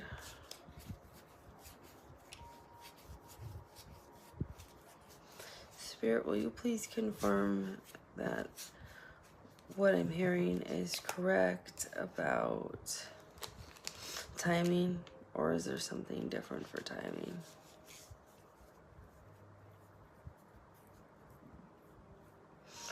Okay, I'm getting timing is definitely correct. Because I heard bullseye, which to me means like I threw a dart and hit it right. So it's Aries season is when you'll meet this person. Because 3 of Wands, Sun in Aries, and they were showing me this is a dart, like bullseye. So I think you'll meet them in Aries season of this year. For the majority of you, I feel like maybe 5% of you, could be 20, 25, but I feel like the majority of you is this season. It's this year. So there's actually 2 different messages I got as the outcome. So I'll tell,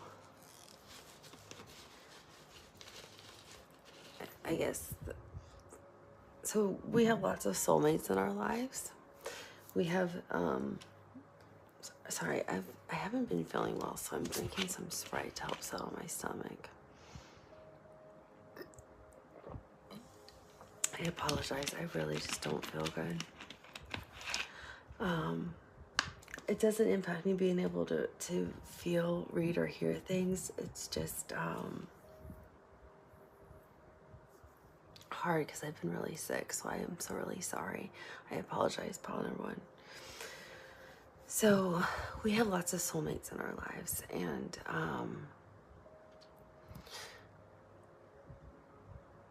there isn't just one soulmate. We don't have just one person. There's never just one person for us, or only one person we're supposed to be with or love. And we sign up for different soulmates for different reasons. And soulmates can also be friends, family, and things like that. But since we're talking about love, we can have lots of soulmates in love. So if this connection doesn't work out, then there's another love around the corner and another soulmate opportunity for you if you want that in love. So don't ever feel like this is always it. This is the only one for you in love. This is your last chance at love, your last chance for love, or your last soulmate, or this is my only shot in love, my only shot to be married, or something like that, because it never is. There's always many, many more. So for some of you, I feel like you will be involved with this person. It will end up being like a very important relationship for you, a very significant relationship in your life. Very, very, very important. Like one of those life-altering relationships.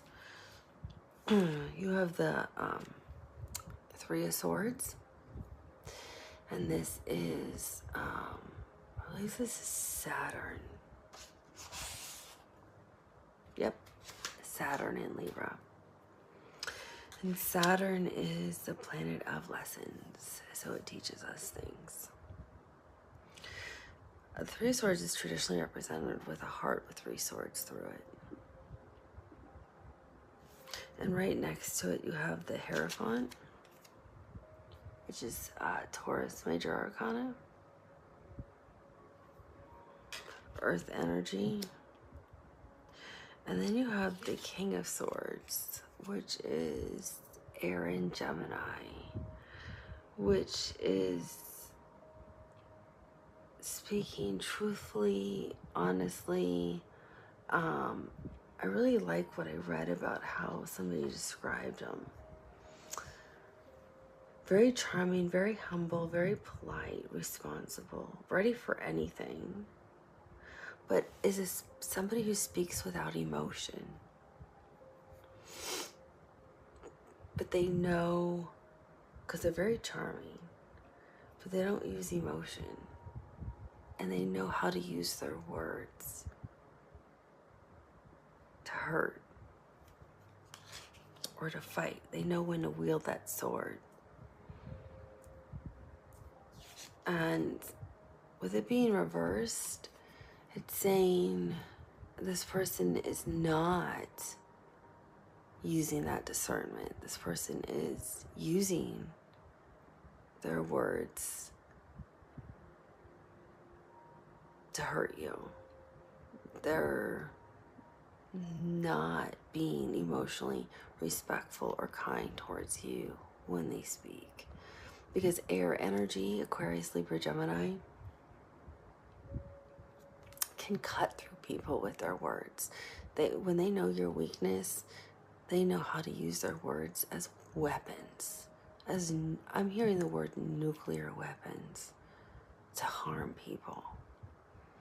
And so the King of Swords will wield his sword to his enemy because he's very charismatic, but he'll use that to protect his people, protect his country, protect his family, protect his business, but not to harm somebody he loves. So it feels like the outcome For some of you, not all of you. That's why I have two different outcomes here. For some of you, I feel like, let's say you meet in Aries season, you end up in like a serious committed relationship, but it ends up not going in the direction you want. Maybe you thought it was going to lead towards marriage. Maybe you thought this was the person for you, but I feel like this is not the person for some of you. And you had to learn this lesson in love, because I feel like this is the same type of energy you keep dating again and again. And the universe is testing you. Like, are you going to be willing to stand up for yourself and protect yourself and say no to this in love? Or are you going to continue to say, this is all I'm worth in love, and allow this and accept this? Because see how this is a circle? You're living in this cyclical loop. They're just different people, but they're the same types of relationships. They're unhealthy. So this one is unhealthy because this one uses words against you to hurt you, to make you feel bad about yourself when they're not happy. That's what the King of Swords upside down means. They use words to make you feel bad. They say mean things to you to make you feel bad. They hurt you. They use things that they know are what you feel are your weakest points. The things that you don't like about yourself is what they use against you to hurt you. Pile number one. That's not a good person. That's a very mean person. That's not a loving person. That's an enemy. And with the Hierophant here tells me, this is somebody you think you want to marry? This is somebody you need to reevaluate. Because you keep entering into relationships like this. So the universe is saying, with Saturn being here, and again, this is air energy too. The sun's not happy. Look how sad the sun is. Are you finally going to say, I don't want this? Or are you going to continue to ignore it, push forward, and continue to get more serious with this connection that just hurts you and destroys you and pulls you further and further away from your self-esteem, your self-worth, your self-confidence, and who you are as a person, pile number one? Or did you learn the lesson that you've already learned, I'm hearing, with at least maybe 4 or 5 other people? You said you were done. They're testing you on this one, and it doesn't look like you're passing the test. So that's for some of you. You have to decide, is this what you want or not in love? I don't think it's very healthy, but it's for you to decide. It's your life, free will. For others of you, you have a completely different thing as an outcome.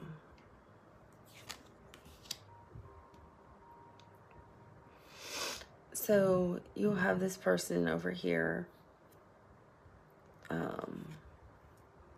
with this Knight of Wands energy, which some people will say is like kind of like flighty, but I liked how I read it recently in this. I read this really neat book on how to look at some of these things to try to understand them a little better. So it's fire and Leo. Again, we've got that Leo energy, that sun energy, right? It means determination, going after what you want. We see the circle, and the circle has no ending and no beginning. But what the snake is doing is the snake's eating his dead skin. So what I see here as the outcome is like, you both have shedded your older versions of who you are. You shedded the previous versions of what you both were, pile number one, before you met each other. And you both vibrationally raised your vibrations together in unison, is what I'm hearing. Because you both want to prepare for union. So snakes also represent union, and a circle means union.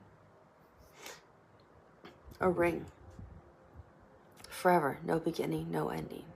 A ring. Marriage. The Hierophant means marriage. Because both of you, not just marriage, but both of you also, or life partnership, whichever you prefer.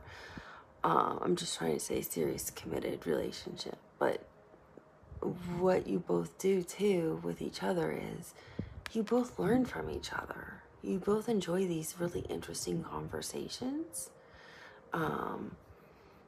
where you teach each other things. So you both continue to grow.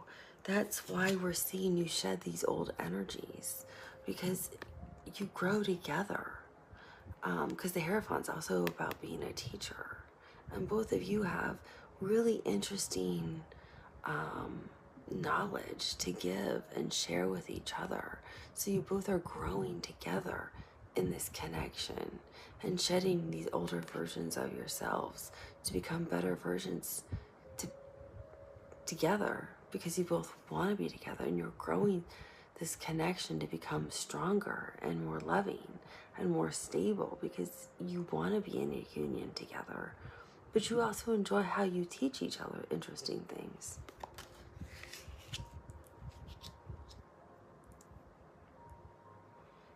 And you have the sun. The sun is your theme with this person. You have the sun in Scorpio,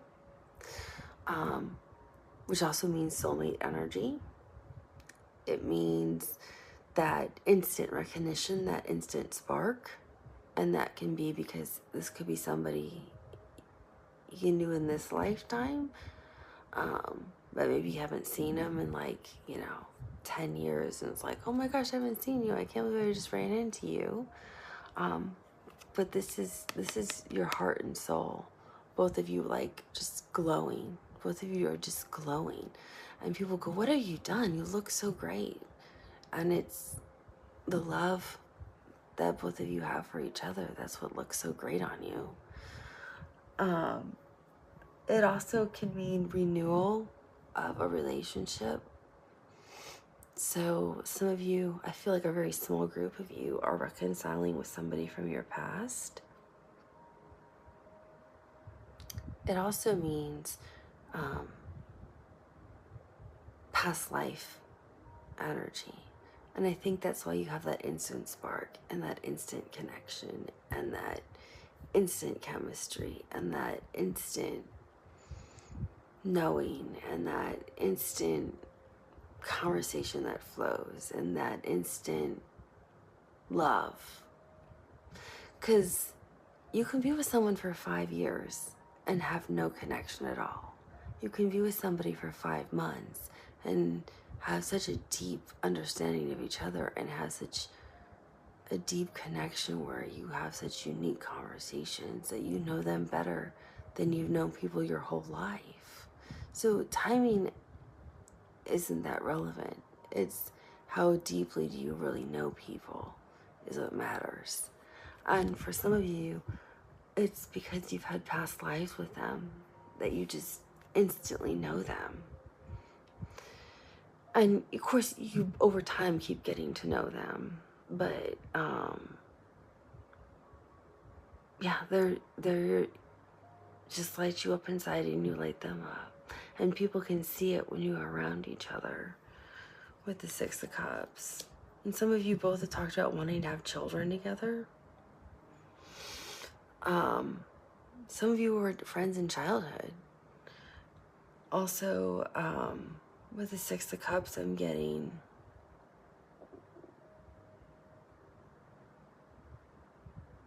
some of them are going to propose. You're their one and only, and you'll be engaged the same year.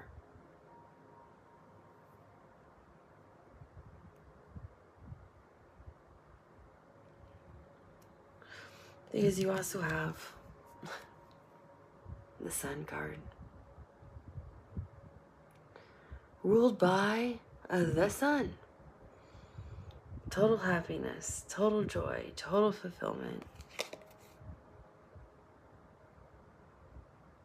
Your hearts are both just wide open to each other, and both of you just beam love to each other's heart chakras. Some of you lived many past lives together, and you both come back each time because you want to relive your lives together, because all you do is enjoy the happiness together. And both of you enjoy learning, and you like these lessons together in life here on earth. So that's also why you come back together. Besides loving one another, you want to experience life each time together. You can't get happier than the Sun card, but they're showing me like a triangle starts to open up, and as you open it up, it's just this bright ray of light that overwhelms you with love. And that's what both of you have coming from your hearts, pointing at each other from the Sun. So that's the outcome for those of you that are in a connection where you're not using words to intentionally hurt each other. So for a lot of you, it is truly your soulmate in pile 1. You just have to be able to discern, is this a lesson I'm learning, or is this someone who's actually really hurting me with words and trying to make me feel bad about myself? And you already know. Just be honest with yourself. If it isn't the right person for you, watch a different video. See who else who is coming for you then in love. Because there's always love to be had, and there's always somebody new for you.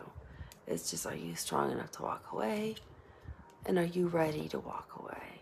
Because no one deserves to be treated less than. Everybody deserves love. And Source, God, universe, your guides, they all love you, and they want you to have the love that you want and deserve. They don't want to see anybody be hurt by anybody. And you don't deserve that. So don't think that's what you deserve or you should have to settle for. No matter what your past mistakes have been, it doesn't matter. If you're genuinely sorry, it's always forgiven. Understand that. So it's not like you deserve that, and so you should settle for that, no matter what's happened in the past. If you're truly sorry, it's okay. Understand everyone deserves true love, and it's okay to be happy in life and love. For the rest of you, your soulmate, I think pile number 1, it's kind of showed up. They've shown a lot of happiness and a lot of love. A lot of Sun, a lot of Leo. Could be a Leo. A lot of Leo energy here. A lot of sparks are flying, that's for sure. But you definitely meet in a very unique, interesting way.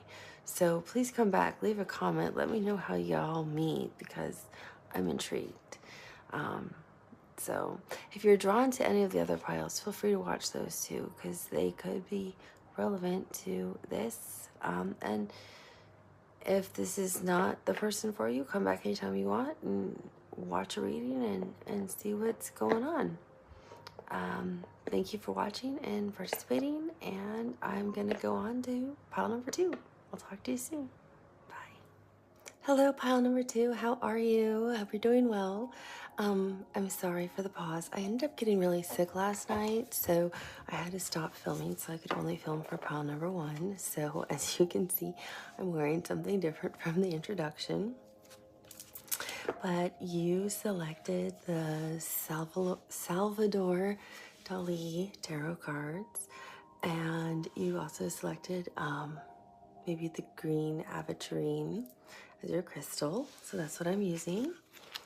And I have a set of questions, and of course I always let spirit kind of drive the message depending on what we're seeing with what we're seeing that comes out. But I have some main questions that we're going to ask about this future soulmate. So I have my questions here with me right here.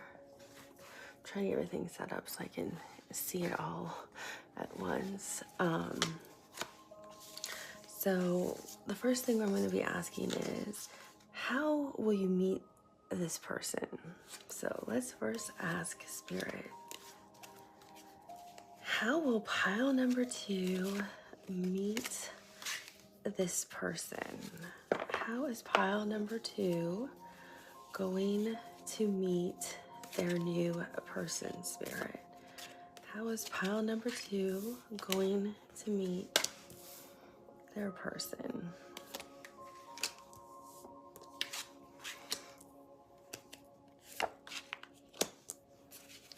How is pile number 2 going to meet their person? So I just need 2 more cards.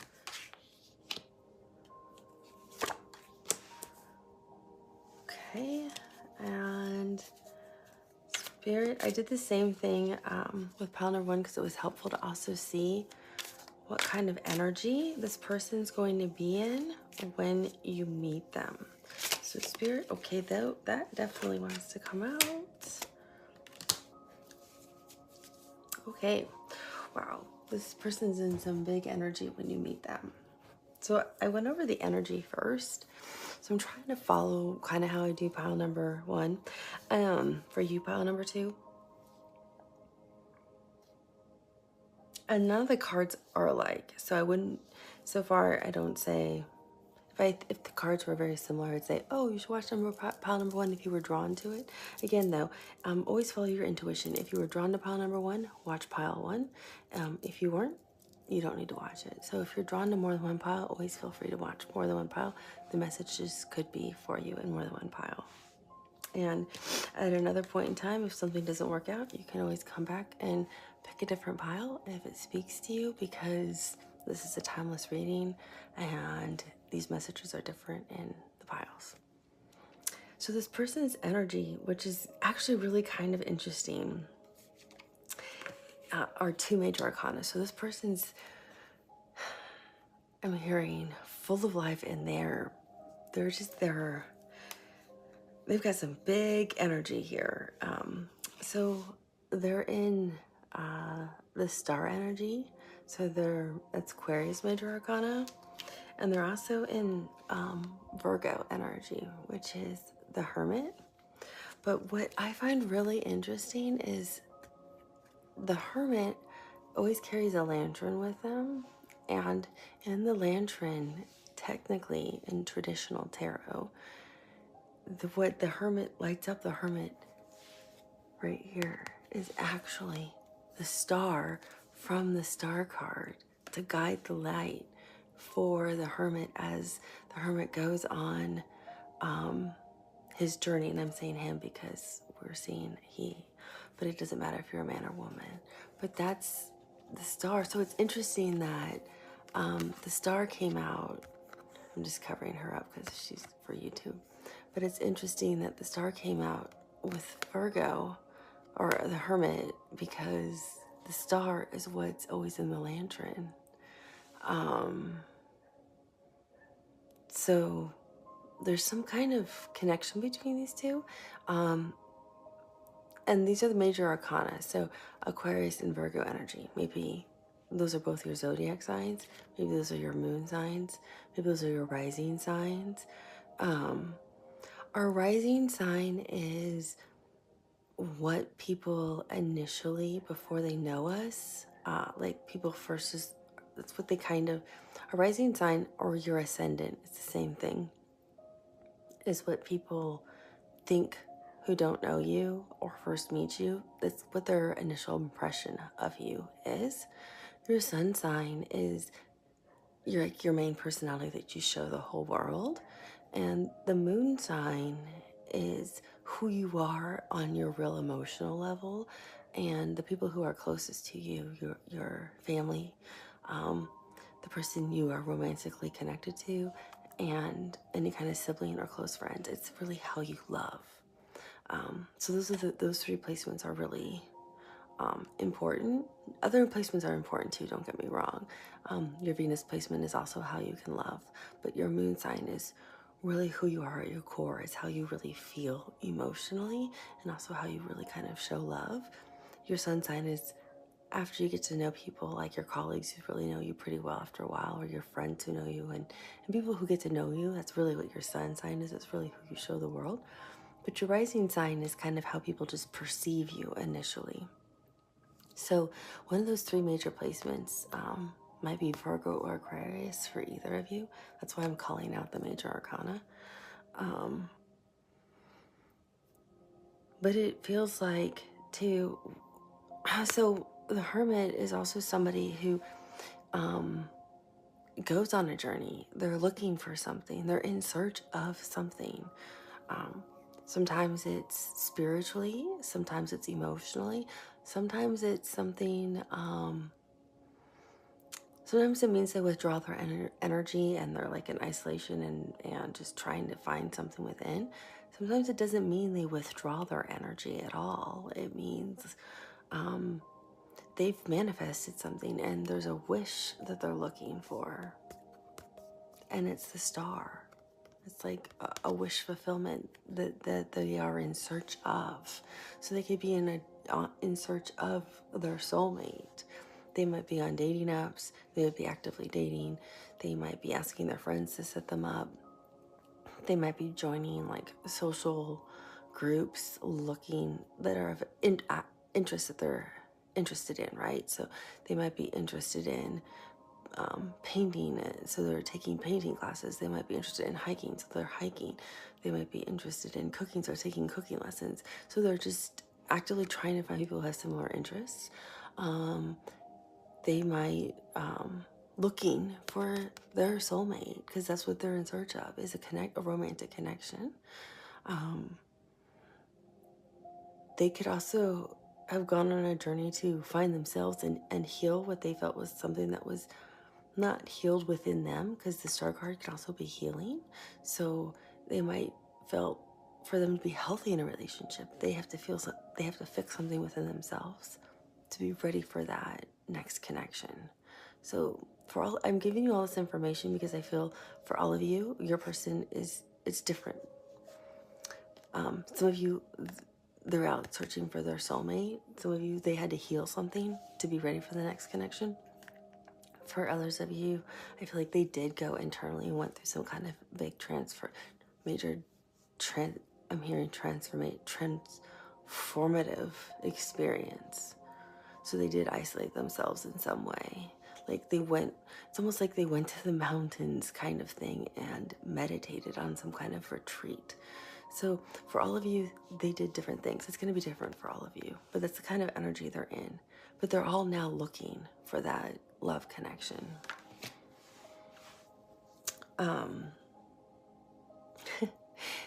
So this is how you're going to meet the person.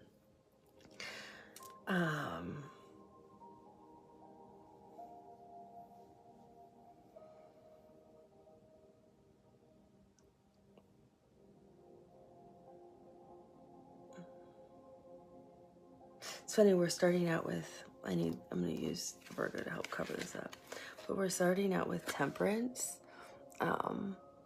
which is, Sagittarius major arcana. So Sagittarius could be a major replacement.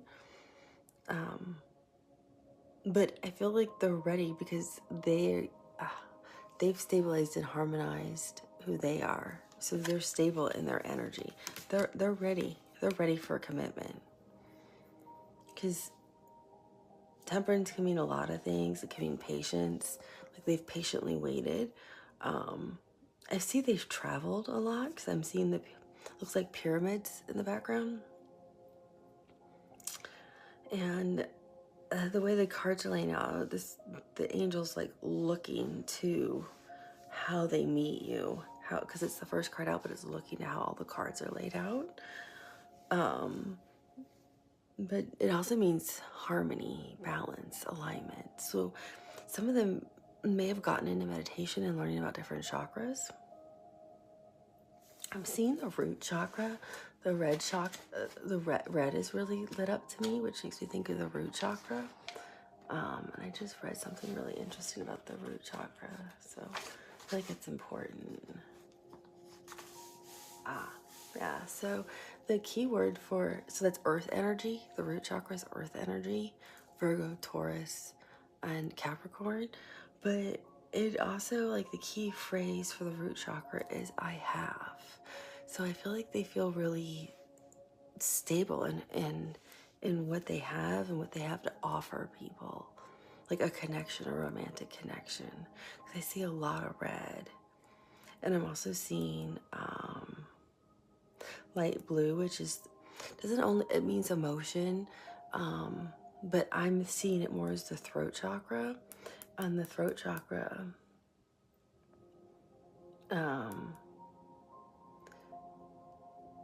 means, like, the key phrase for the throat chakra is I speak. So I think they speak with truth, with love, with honesty. This is a very truthful energy. This is a very grounded energy. There's someone who's going to speak to you honestly, softly. They know what they have to offer now in love. They're a very healing energy, with the star being part of their energy. So their throat chakra is also in alignment, which means they know when to speak and they know when not to speak. When your throat chakra is out of alignment, you talk too much, or you don't talk enough. So this person knows when to be quiet and when to listen to you, pile number 2, and this person knows when to speak their truth and to be honest and to talk to you.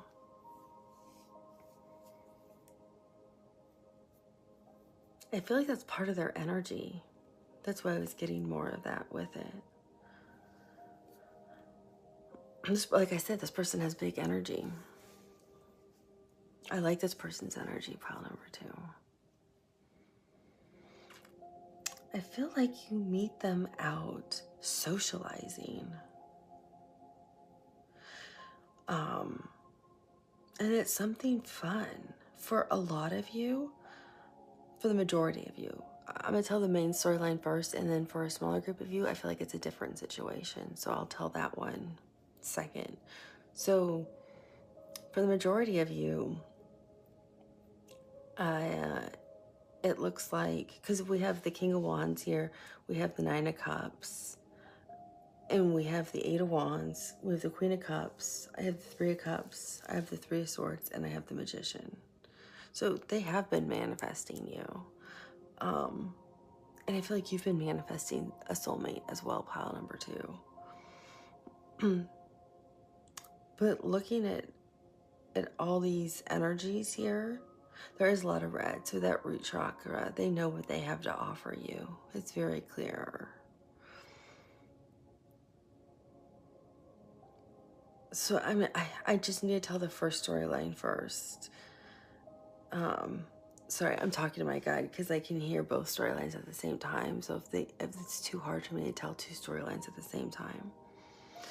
So the King of Wands is a social energy. It's fiery, it's passionate, it's confident, it's entertaining. So I feel next to the Nine of Cups, that's a lot of love, that's happiness, that's having a good time. Sometimes it's traditionally depicted as somebody who literally, like, drank 9 cups and is almost like drunk in love, or drank too much wine and is like fallen over. So I feel like there's like some kind of like party or festival or big event that's going on for the majority of you, especially with the Three of Cups here, which also can mean entertainment, going out, having fun, laughter. So I don't know if it's at a club, at a bar, if it's at a wedding, if it's somebody's birthday party, but it's like a big birthday part, like an important milestone for a birthday, you know, like somebody's 21st birthday, somebody's 30th birthday, somebody's 35th birthday, one of those kind of birthdays where there's like a big party. If it's somebody's engagement party, is what I'm hearing, and you meet this person there,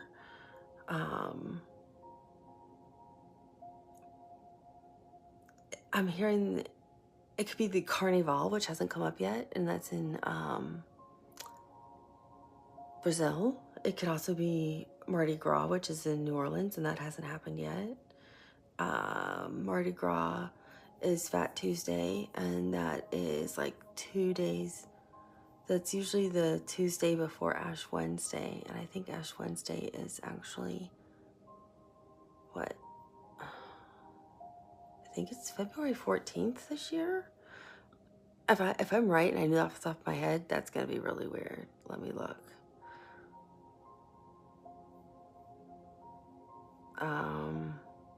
Yeah, Ash Wednesday is February 14th.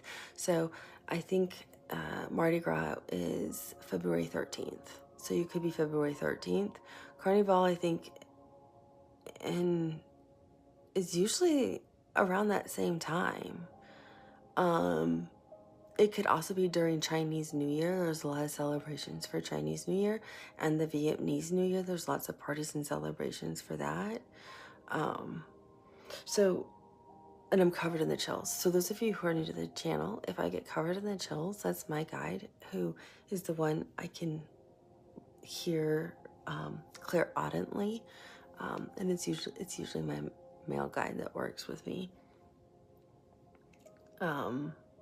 Or he's the one who will give me feelings or show me images or like those video coming attractions. But when I start to he's the one who gives me the chills and confirms what I'm hearing, feeling, or seeing is 100% accurate. So yes, it is definitely at some big event, and again covered in the chills. So it could be a Carnival, this Mardi Gras thing, Chinese New Year, a birthday party, like a wedding, some big celebration. I'm hearing a baptism, because I'm seeing a lot of water, and babies are baptized in water. People are baptized in water. So it feels like it's some big event, and with Eight of Wands being here, that's a lot of communication. That's also travel. So you might be traveling to one of these events, and that's how you meet, because you're going to this big party. It's travel. And it's like, I feel like these are both of your energies, like going to this, like this is like the event, like the invitation you received for it. And I don't care, the invitation could have arrived in the mail. It could have been an evite. It could have been like a text message sent to a group of people.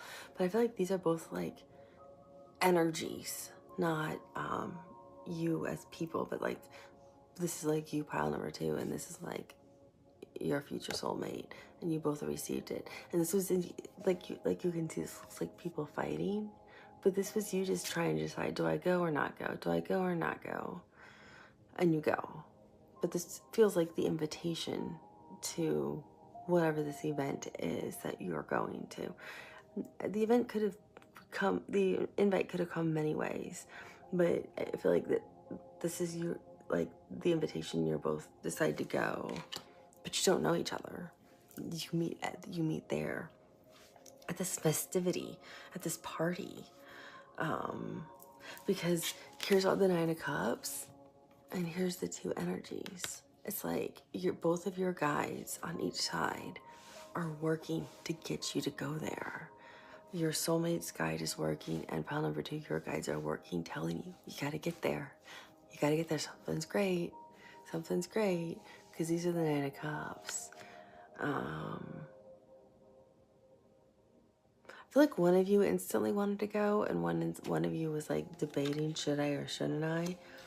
And the King of Wands is looking like right at the person. You guys are looking right at each other. Look at that. Both of you are looking right at each other. So I don't know who's who in this, but you're both looking right at each other. So this could be pile number 2, and this could be your soulmate, or this could be your soulmate, and this could be pile number 2. But it doesn't really matter. Either way, you're both looking right to each other. And again, I feel like the guides right here, a guide, is like pushing you to go. And you're both smirking to go to this festival. Because when you get there, here's the Queen of Cups. It's like, oh yeah, pour me another please. It's like you get there, you might know, like one of you, I don't know if it's you, pile number 2, or the soulmate energy coming towards you. I feel like one of you knows more people there than the other. So I feel like one person is a little bit more happy to go to the bar and get a drink.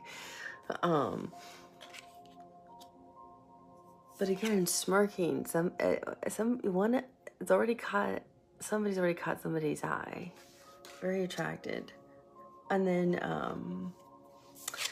so with the 3 of Cups, we've got everybody there dancing, having a good time. You can see all the red in these cards. That's why this root chakra that I have, I am balanced. It's that earth energy. You could be an earth sign. You could be Virgo, Capricorn, or Taurus energy.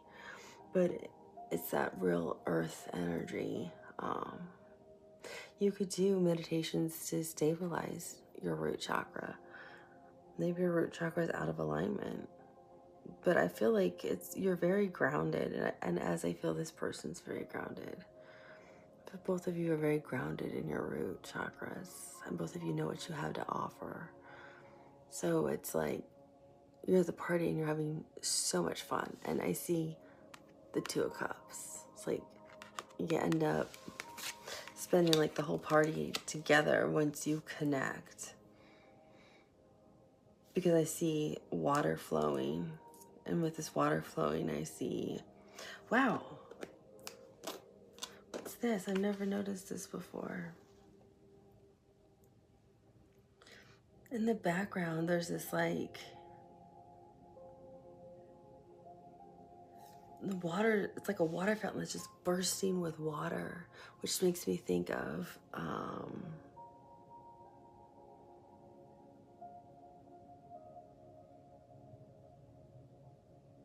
like, I want to say the Ace of Cups, but it's not quite the Ace of Cups. I don't know how to articulate, how to describe it, but it's like the epiphany. It's an epiphany. It's like both of you have this epiphany of, this could be the person for me, or I've never had so much fun before. I didn't know I could have this much fun at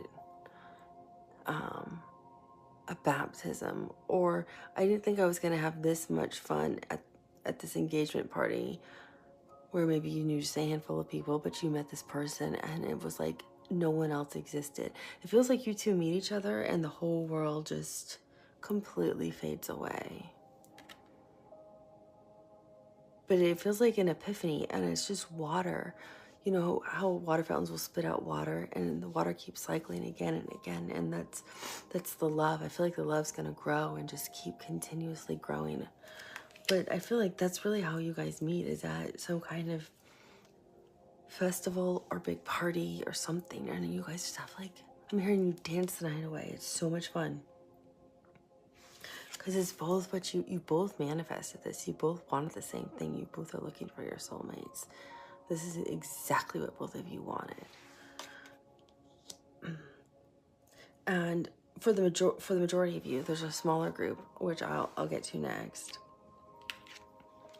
It's very healing.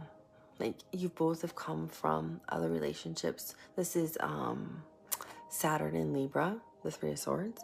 You already have learned your lessons in love, and you both know exactly what you want and what you're looking for in a person.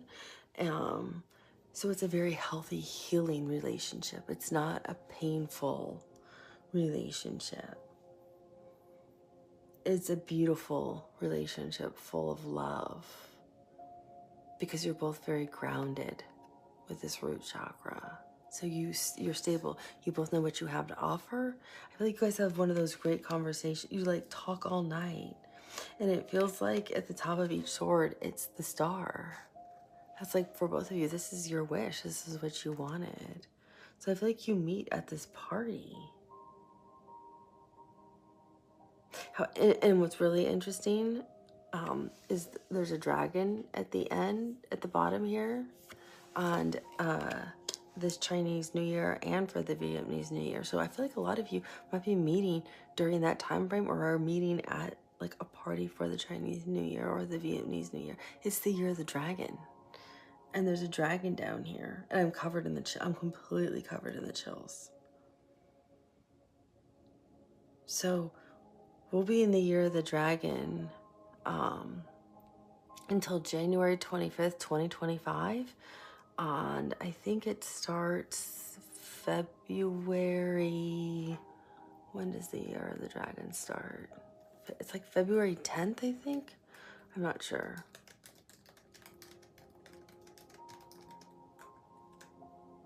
February 10th, yeah, February 10th. And it goes until February 25th, 2025. Oh, sorry, February 28th, 2025 is when it ends.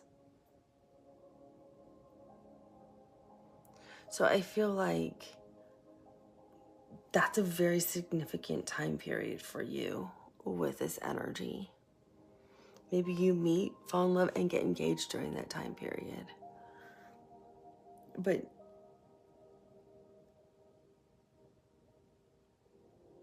this dragon is very significant.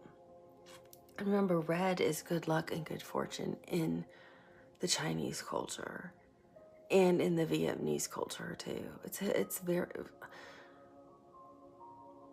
red is very good luck, good fortunes, good blessings in a lot of Asian cultures, but I know it means very good luck and good fortune in the Vietnamese culture and in the Chinese culture.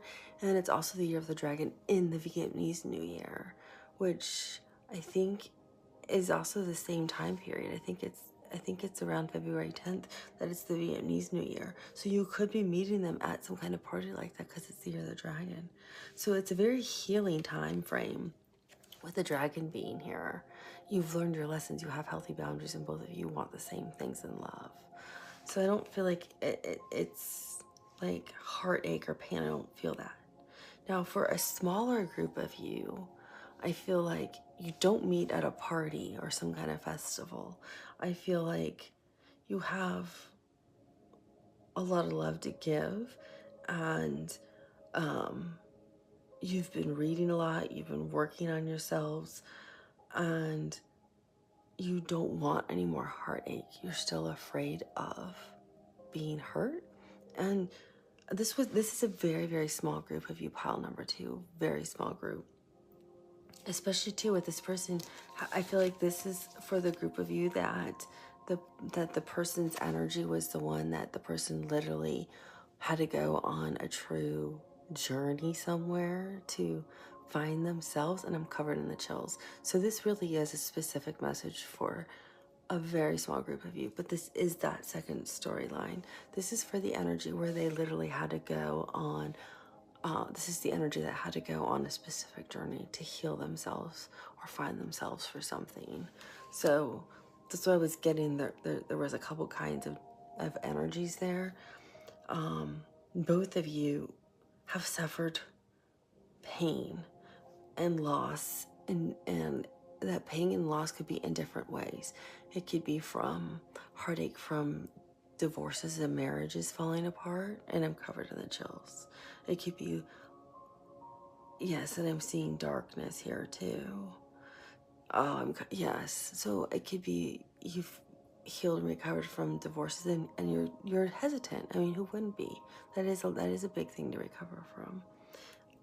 It could be loss of a loved one. Somebody has passed, and that's pain. That's incredible heartache. So both of you are recovering from so much pain. You're not recovering from just, oh, I'm afraid, just to kind of date again. It's a different kind of pain. So it's a real, so I feel like you meet more in, and the divine are still guiding you. I see your guides with you. The way I saw the guides with the other group too, within pile number 2. But temperance is a different type of energy. It's like you really, the divine, and it's like, and I don't say this because I never want to offend anyone, but it's literally like the angels are with you too, because both of you have suffered so much pain from loss, and I'm covered in the chills. I feel like some of you literally have lost loved ones, like their spouses, your fiancés, children,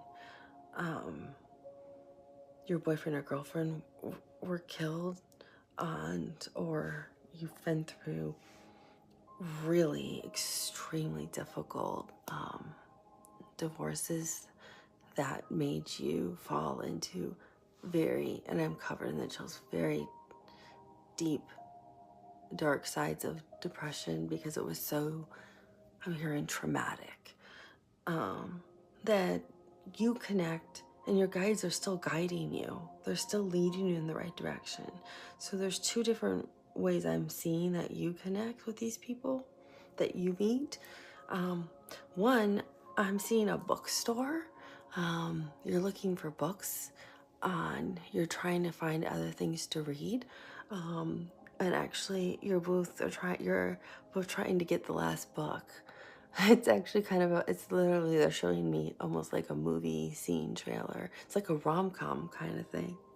And you both are reading the same kinds of books, and there's a book you both really want to read.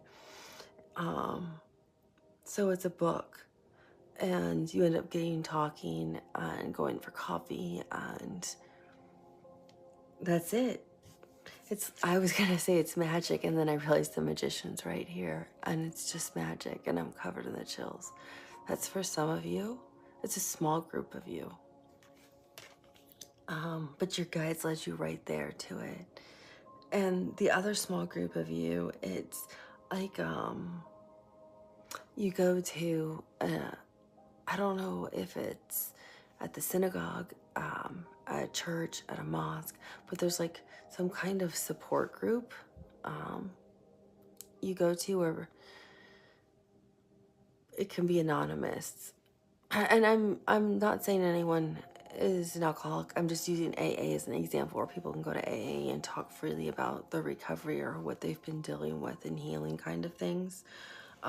It's that kind of thing. It's like you go to some place to talk about your grief and what you've gone through for support, and you might be new and just show up, and then I feel like this person might have been there once or twice, or they're new too and it's their first day, and you both start sharing, you realize your stories are almost identical or they're very similar.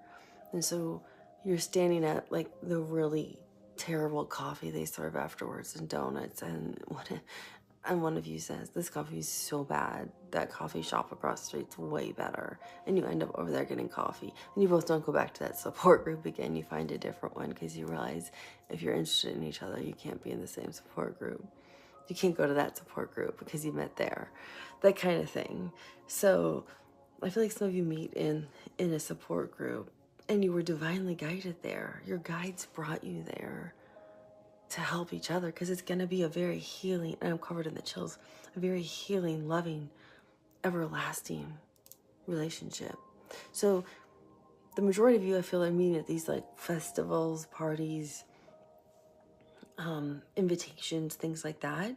But for the other group that I think have had these really horrible heartaches in life and devastations that I wouldn't wish upon anyone, and I'm really sorry for those of you that have gone through that. My sincerest sympathies are with you. You have something beautiful coming to you because you've worked hard on yourself, and the divine is with you. Your guides are with you, and they're also with this other person, and you're either meeting somehow at a bookstore or somehow at some kind of like recovery, like a retreat or at a support group, and it's literally instantaneous the way it is for everyone else at these parties, but yours is just a different way you're connecting, and it's a beautiful, loving, healing energy for both of you, which is nice. I'm going to pause it for a minute while I shuffle, and we're going to ask the next question because my camera only allows me to go for 40 minutes. So one moment, pile number 2. Okay, so welcome back. Thank you, pile number 2, for letting me pause the camera for a minute. So what we're going to look at is what will be your impression of actually, let's look at how will you recognize this person when they show up. How will you recognize this person when they show up? How will you recognize this person when they show up? How will pile number 2 recognize this energy when they show up? How will they recognize this energy when they show up?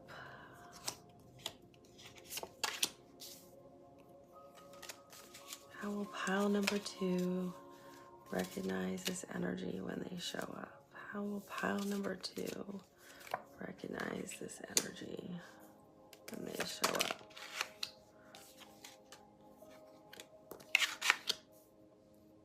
I'm hearing the song, "You're just too good to be true. I can't take my eyes off of you. You'd be like heaven to touch. I want to hold you so much." Bum, bum, bum, bum, bum, bum.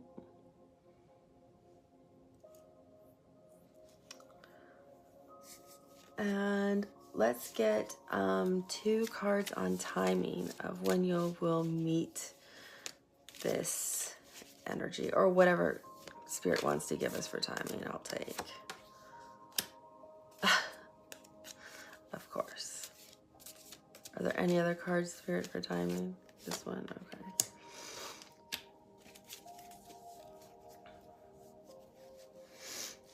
Your burden's being lifted. Don't worry. They're coming in. I'm here. I'm seeing this as your guide saying, stop.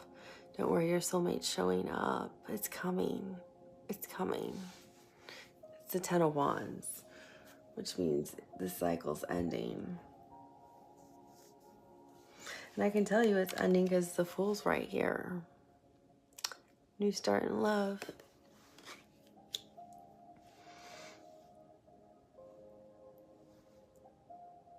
So there's several, so you're going to recognize this person a few ways. The Fool is ruled by Uranus, and Uranus rules Aquarius, and Uranus is a very unique planet, and I think when you get to the point of, if you can stay high vibrational and believe that yes, love is coming, but when you get to that point of like, because when you lose hope, it's like that's how you call in the energy of your soulmate's never gonna happen. But it also feels like when you, since we're seeing that 10 of Wands at the bottom of the deck, it feels like too, when you get to that point of, I can't take it any longer. Will I ever find love? And then you realize you need to do something different. You need to change up what you're doing. That's when this person's going to show up. So when you get to that point of, I'm doing something wrong. What do I need to do differently? Maybe you always go to the same coffee shop, so you need to try different coffee shops. Maybe you always turn down invitations to weddings because you're single and you don't want to go by yourself. Guess what? I've gone to a wedding by myself before, a massive black tie wedding affair, and had literally the time of my life. And I can't tell you how easy it was to meet people and get asked out. I mean, if I wanted to walk away with a boyfriend, I could have.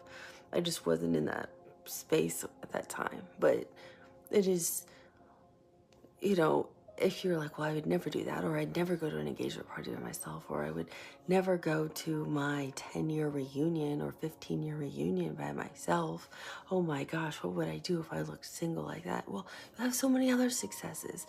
Being single and alone doesn't define who you are, the quality of you are as a person, pile number 2. And maybe trying something different, the person's waiting for you where you're gonna go. So being the fool is taking that risk, trying something different, trying something you wouldn't usually do. But it's when you're in that 10 of Wands energy that we saw at the bottom of the deck of I can't take this anymore. I gotta try something different. It's what like Einstein said, doing the same thing again and again and again and expecting a different outcome is considered insanity, because it is. So if you keep doing the same thing, thinking you're gonna all of a sudden find somebody that way, and it's not working, you need to try something different. And you're gonna get to the place, and I feel like this is for all of you, you're gonna get to the place, problem number 2, where you're like, this is not working. What am I gonna do? And you're gonna have this moment of clarity. Oh, I can do that. I could try it that way, because this is clarity. This is a new idea. This is, why didn't I think of that? Of course I can try this, or of course I could go here, or yeah, maybe I should meet up with my 2 friends in Brazil and go to Carnival. I speak Portuguese and I've always wanted to go. They're asking me to go and be the translator. Why not? I have the money to go. Or I've always wanted to go to Mardi Gras in New Orleans. Why am I not going? You know, there's no reason not to go. And it's also, the next day is Valentine's Day and I'm single. I might as well go and have some fun. Why not live it up in New Orleans? So it's gonna be like that kind of energy. This, I'm gonna go somewhere for me and have some fun with some friends and go experience something different. Or I've had such a hard time in grief. I'm gonna go buy that book I've always wanted to buy. Or I am gonna go finally try that support group everyone keeps telling me I should try. I can't believe I'm actually gonna do this. I feel like that's kind of the tone you'll be in. But do you see the bird and the angel on this? This is actually a person with wings. I don't know if you can tell. You're actually being divinely guided by 3 different things. This is spiritual, and so is this.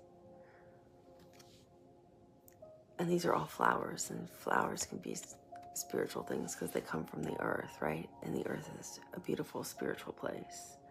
So you have all these things guiding you in the direction that you take that is new. That is new. It's a place you haven't done, something you haven't done before. And that's where this person is gonna be. We're looking at how you're gonna. So I'm looking at how you're gonna be, and you're just gonna have clarity, because we're looking at how will you recognize this person. Because you're trying something different. You're stepping out of your comfort zone, pile number 2. So, I feel like you're gonna have, like that bigger picture kind of perspective, you know, that like bird's eye view of the world. So it's like you can see it all and understand it. Because there's something you've been trying to manifest or you've been praying for, or what you've been putting out into the universe about what you want in your connection with the next person, with your soulmate. And that's what this is right here. This is the Seven of Pentacles, and that's the seed you planted. And see this right here? Those are your thoughts. Like, this is what I want. And we saw the Magician card in the first spread. And I feel like right here with clarity, it's like you clearly see in this person some of the, I'm hearing attributes and personality traits that you had manifested that you want in this like soulmate connection when you see them and meet them, because you stepped outside of your comfort zone, and that's how you met this person. You went to one of those functions. You went to a different place that you wouldn't usually go to. You attended one of those types of parties or festivals, or you went to a different type of bookstore for the book. You went to a retreat, or you went to an open type of like grief counseling, which maybe you wouldn't usually do. And that's how you encountered this person. And you have the Hierophant here. It's called the High Priest in this deck. And he's actually depicted as Saint Anthony in this deck. And Saint Anthony, right here, look at this. He has the key. He has the key under his foot. This person's gonna have the key to your heart. You're gonna know. See how he's lit up? You're gonna know. It's almost gonna be this internal instant knowing when you meet them. I don't know if the sun's gonna be behind them or the moon, but they're gonna be glowing. Maybe just internally from their vibration, from their light, from their love. But Saint Anthony is the patron saint of lost items. And he's who Catholics pray to when they lose something. And it will just appear. It doesn't mean, and you have to have faith. You have to believe Saint Anthony's going to help you. But it will appear. It is miraculous. Trust me. Saint Anthony has helped me find things that I thought I would never find or see. And it'll just be sitting on my bed that's made. And it's impossible for it to just be on my bed out of nowhere. So I feel like when you'll recognize this person, because this person is who you've manifested. They have the qualities, those characteristics you want, and they're going to be glowing in a way that only you kind of recognize. But how do I say it? I'm asking Spirit, like, can you help me phrase this right? Because I'm hearing it, but it's so poetically beautiful. I'm not going to be able to say it the way I'm hearing it. It restores and fulfills what you lost in faith that love and soulmates are real and true. When you interact with this person, you realize real love exists. Soulmates are real. The divine is real. Source is real. Kindness is real. Reciprocity is real. People can genuinely just care and want to hear what you have to say and truly mean it. It restores all of your faith in humanity and love from one person to another for real romantic connections, is what I'm hearing. Because Saint Anthony is working with your guides. And take that as it resonates. You know, if you believe in saints or not, you don't have to. But You can also look at it from the Hierophant's perspective, which is a marriage card, which is also a mentor, a teacher. So it could be somebody who restores your faith in marriage, in deep connections, in love. Somebody that you view as somebody who can teach you that it's possible to love again and believe in love again. Somebody who, it also connects us to our higher purpose in life. The Hierophant also represents that. So it can restore what your belief is, that somebody connects you to your higher purpose, because this person is part of your life path. So you might feel that and feel that deep inner knowing and connection. Just to me, it triggers that with Saint Anthony. That's why I was told tell the story of Saint Anthony to you, pile number 2. But you don't have to believe in Saint Anthony. The message I can tell you a different way too. I was just said, tell the story of Saint Anthony. Because with it, you have the Six of Pentacles. And the Six of Pentacles, see, here is that loving energy behind it. And I feel like this is the person who's, you're going to recognize. You're going to just see them as generous and kind and giving. Yes, it's equal reciprocity for you in this connection, but they're just going to give freely to you, and you're going to see them just give freely to others without anything in return. This is also about just charity. So you're gonna, you'll recognize them by just tipping more than necessary. If you go out for coffee, or maybe you end up going to lunch or something, you see them as somebody who just gives. They give what they can afford to give without any expectation. They give you the same amount of time to speak because they want to hear what you have to say. They energetically give as much as they can. They financially give as much as they can. They might not like to dance, but if you're somewhere where people are dancing, they'll want to dance with you because you like to dance. So you're going to see, it's going to be that kind of energy of, like if you meet at a wedding and you love to dance and they don't, they're still going to get out on the dance floor and dance because they just want to be with you and enjoy you. So it's that kind of energy. You'll recognize it because it's just different. It's what you haven't experienced, where they prioritize you with nothing in return. And those types of energies are very rare, and they're beautiful energies if you find them.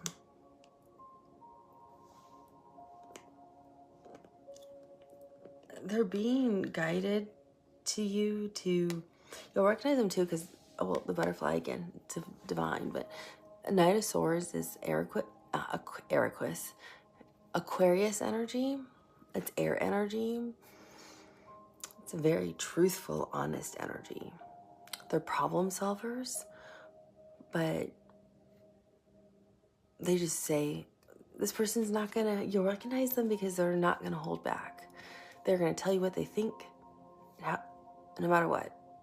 And I think that's something in the end you're gonna actually really like about this person, because good or bad, you'll know what's on their mind. And I think that's something you'll appreciate more because you're never gonna guess where you stand with them or how they're feeling or what they're thinking.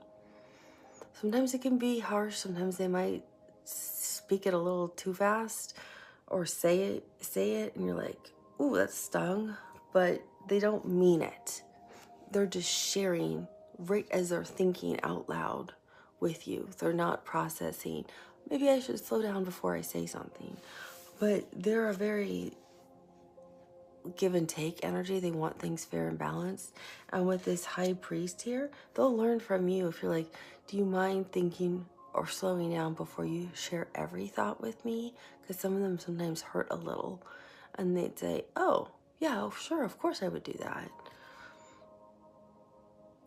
But you'll always know because they're a very honest, trustworthy person. And they're looking for a very stable, committed relationship. This is the Four of Wands. And I feel like with them being in the Knight of Wands, it's that Aquarius air energy. They're going to let you know right away. Look, I'm looking for a serious relationship. I want to be married one day. Or I want a life partner that I can live with and be in a relationship with for the rest of my life. But I don't ever want to be married. Or I want a serious, committed relationship that can lead to marriage. So you're going to know, like, on your first, like, real date with them, what they want. They're just going to tell you. And you're like, wow, that's different. I've never had somebody just tell me blatantly exactly what they want. They're going to let you know if they want kids or they don't want kids. If they want to be married or they don't want to be married. They might say, I'm neutral. I want the right person for me. So if the person I love wants to be married, I'll be married. If they don't want to be married, I'm okay not being married. They could be that kind of person too. I just want the right connection and I want the right life partner. So I'm okay either way. But they're going to let you know, being this kind of person, they're going to let you know right away. Like date 1 or 2, you're already going to know what they're looking for. They're not saying, I want to marry you, you're the person I want to be married to. They're just letting you know what they're truly looking for in a connection. That they're not just, you know, out looking to have some fun and pass some time and, you know, hey, that'd be great to date for 6 months to a year, go on a great trip, and then move on if times are hard. That's not what they're looking for. They're looking for that real serious relationship, that life kind of partner. So that's how you'll recognize them. It'll be pretty easy because most people are not like this. You'll recognize them pretty fast. If not, when you first meet them, they might even tell you. Some people are that way because they just want to let you know what they want. And if you don't want the same things, what's the point of wasting your time, right? Don't. Go find somebody who wants the same things you do. Otherwise, you waste your time and you're missing out on other people. So we got 2 cards for timing about when you could potentially meet this person. So ironically, we got this card again, Temperance. And then we also got the 8 of Pentacles. I just heard, it's been a long time coming with the 8 of Pentacles. I feel like both of you have been working on yourselves with the 8 of Pentacles. So let's look at Temperance first for timing. I gotta move these other cards out of the way so I can really focus. And then we'll look at what your potential outcome could be with them. So, Spirit, can you please help me with timing with Temperance?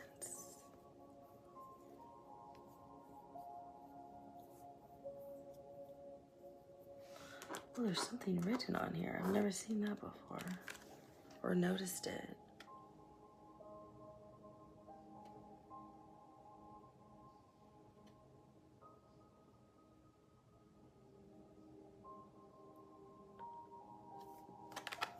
I don't know what that means. Rava.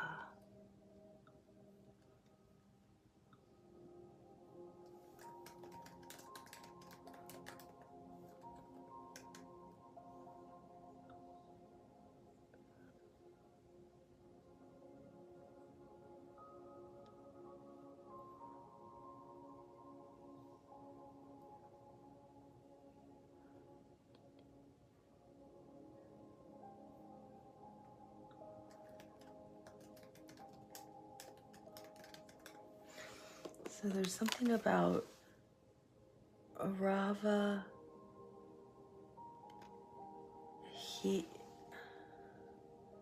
H-E. Rava is a type of grape. But there's another word after it, like H-E.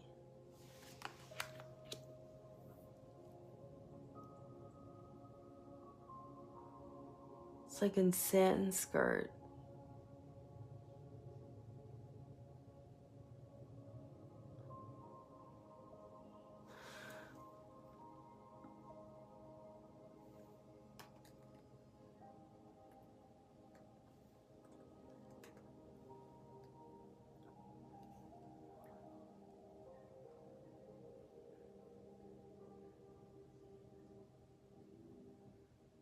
Okay, I think I found it.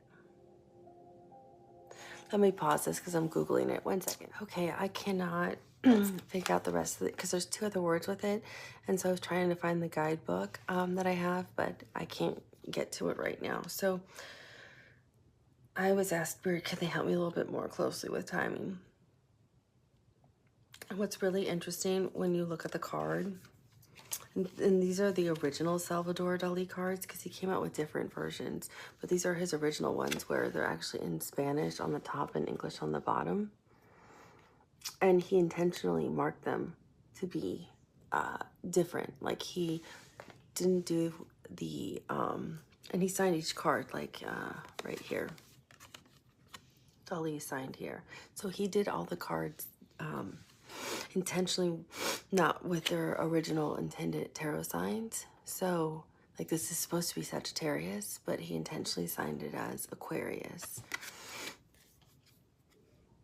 Excuse me. So I feel like this being Aquarius, when we know it's Sagittarius, is significant.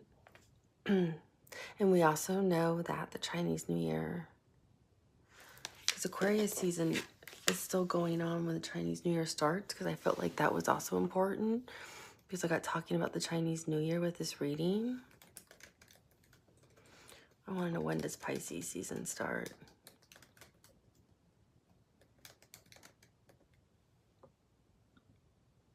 February 19th. Because I thought like some of you, a lot of you would meet in at the festival in Pisces season. Some of you could meet in Pisces season, which goes till March 20th. So off this card, I was getting Aquarius, but I was also looked up Rava because I couldn't get the rest of everything. And Rava is also a specific type of grain that is harvested April.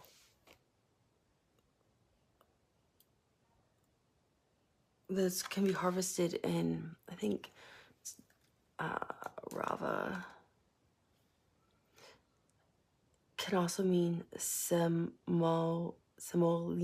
I might be butchering it. It's I think it's what they call it. It's semolina, it's rava or suji. It's but suji and rava are the raw forms, and semolina is a different name for it. It's a type of like grain that people will use to cook with, but I think it's really common more like in the like Indian food, suji and semolina. So I apologize if I'm butchering the term, but I couldn't figure out. It's really common in North India and Pakistan and South India, but I cannot figure out. It's like a coarsely ground version of wheat, but I can't find when it's harvested. Maybe I can look up when is it planted.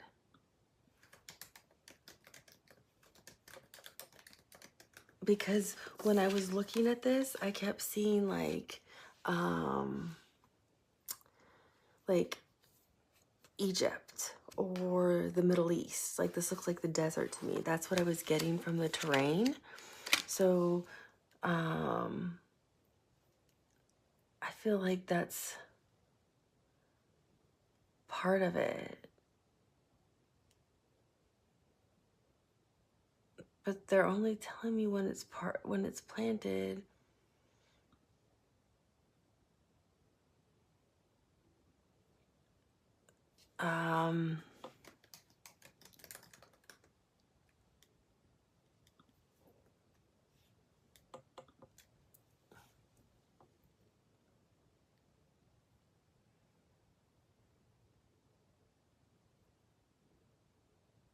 And that's late April to early June.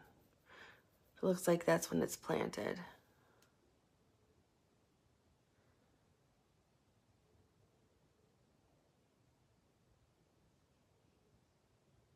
from what I could find. So I would say Aquarius season, which is, I believe, January 18th or 19th through, well, let's get, so we'll say April, late April to early June, or Aquarius season. Aquarius.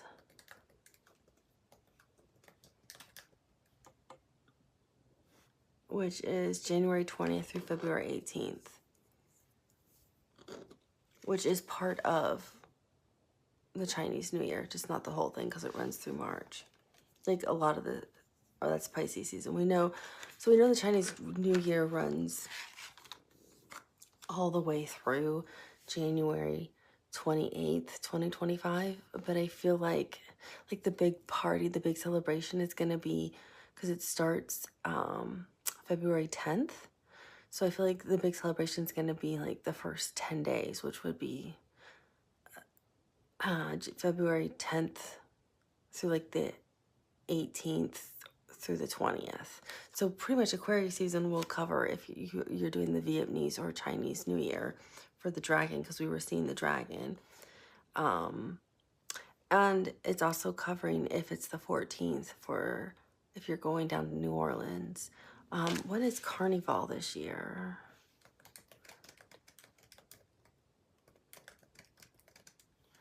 I don't know. Yeah, it covers Carnival, which is February 9th and Saturday, February 17th. So technically Aquarius season covers all those festivals. But if you're going to be meeting at randomly other weddings and things like that, that could be in late April through mid-June. Late June, based off of, based off of this card. But there's one more card to use, which is the Eight of Pentacles for timing. So let's look at this card. Sorry, pile number 2. This is going a lot longer than I expected. So Spirit, can you please help me with this card for timing? Where do you want me to focus? There's a lot of things to look at here. The fruit. Okay. What are these? They're pears. What kind of pears are they?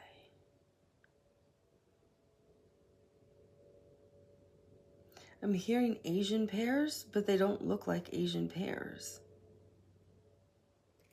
So I believe Asian pears are in the spring or summer. So it's whenever Asian pears are in season.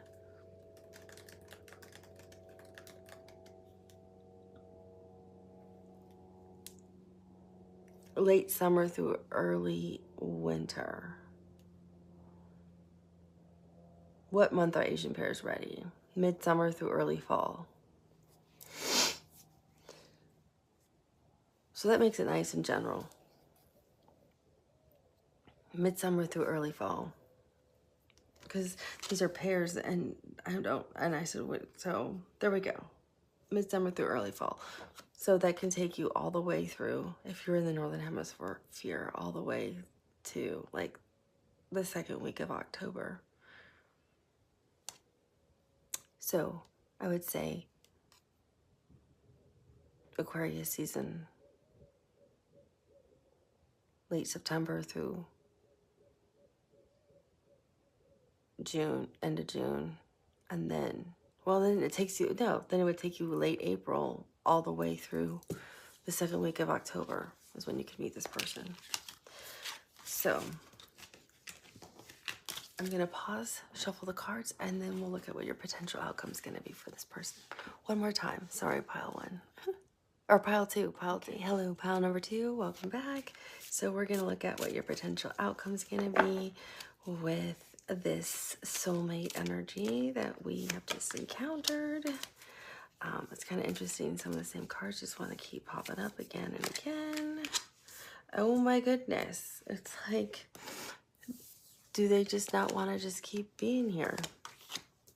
It's really interesting. On the deck, 4 wands.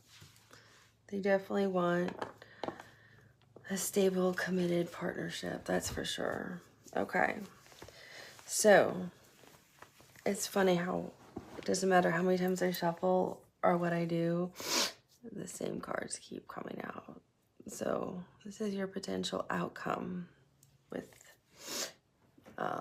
this energy, the soulmate connection.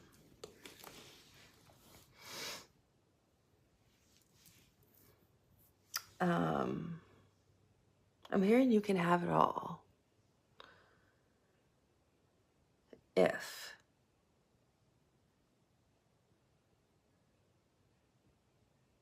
Which is kind of interesting. So we have the King of Wands, which we've seen before. So it's if you're willing to be confident in who you are, speak your truth. So the King of Wands is fire energy, and it's be confident in who you are, know your worth, know your value, honor yourself.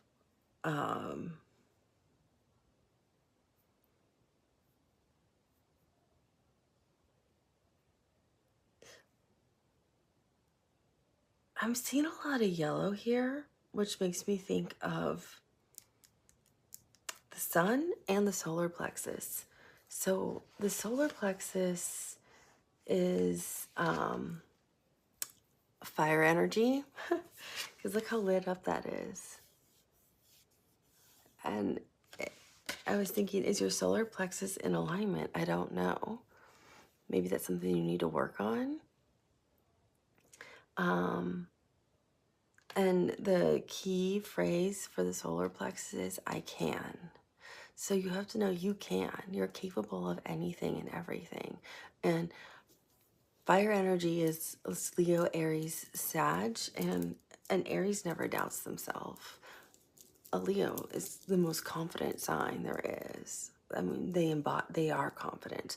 I mean, their major arcana is the sun and strength. I mean, they're the epitome of how we tell people to be confident, as we give Leo as the example. So I'm hearing, yeah, maybe your solar plexus, I feel, might be a little out of alignment. So start embodying or just saying to yourself every day, I can do that. I can do it. I can, because you're capable of anything, pile number one. Or pile number two, I'm sorry. Pile number two, I was so sick during pile number one, I feel bad. I feel like you have a much better reading. But you can do anything, pile number two, with or without a soulmate. It's just nice if they're on the journey with us, right? So, just do meditations related to your solar plexus, but seeing that also makes me think of the sun, which makes me want to look for the sun here, because I feel like that's part of your guidance. So just let me quickly look at the sun for the sun card.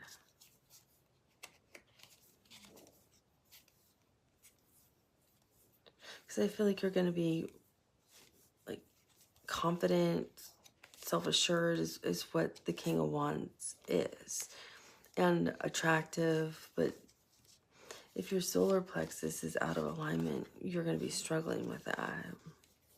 Because I feel like your throat chakra is right, your root chakra is good, you're listening to your intuition, your guides.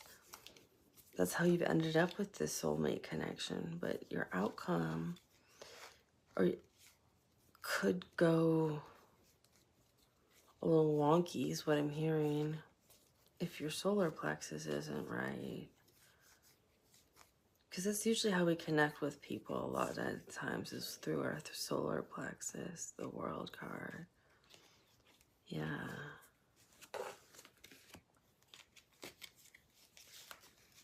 This makes sense.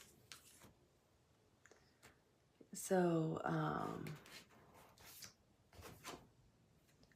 that's the bottom of the deck. So, it's paired with the Six of Swords, which is put the past behind you. And usually, the Six of Swords is usually depicted as really calm water. Look how that's not very calm. but it's usually depicted as really calm water and a woman and like a little child in a boat and somebody kind of like just kind of steering it away. And it technically means taking the souls that have passed to the next world. That's why it's always so calm and peaceful and serene. It's Mercury in Aquarius. Travel, communication. So I feel like you need to put the past behind you. Don't bring that baggage, those wounds, the past with you. Oh, this is the World card, not the Sun card.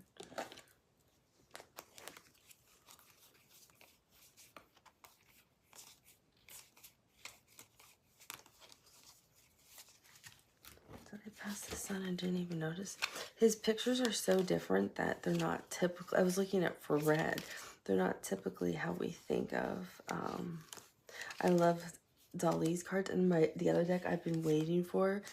These other two decks I've been wanting forever. I finally have them, so I like them because I can intuitively read them so much better than I can a lot of like traditional tarot decks. That's why I get so excited when I have them. Sorry, I can't go through it that fast or I'll miss the Sun card. Soul.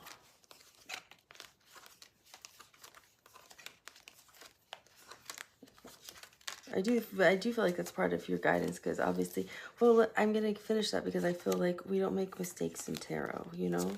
So that's probably part of your outcome. Or maybe that's your guidance.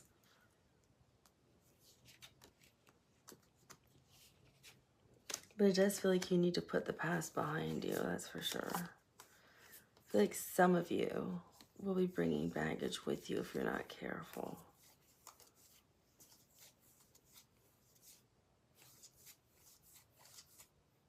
Oh yeah, what went past it. Huh.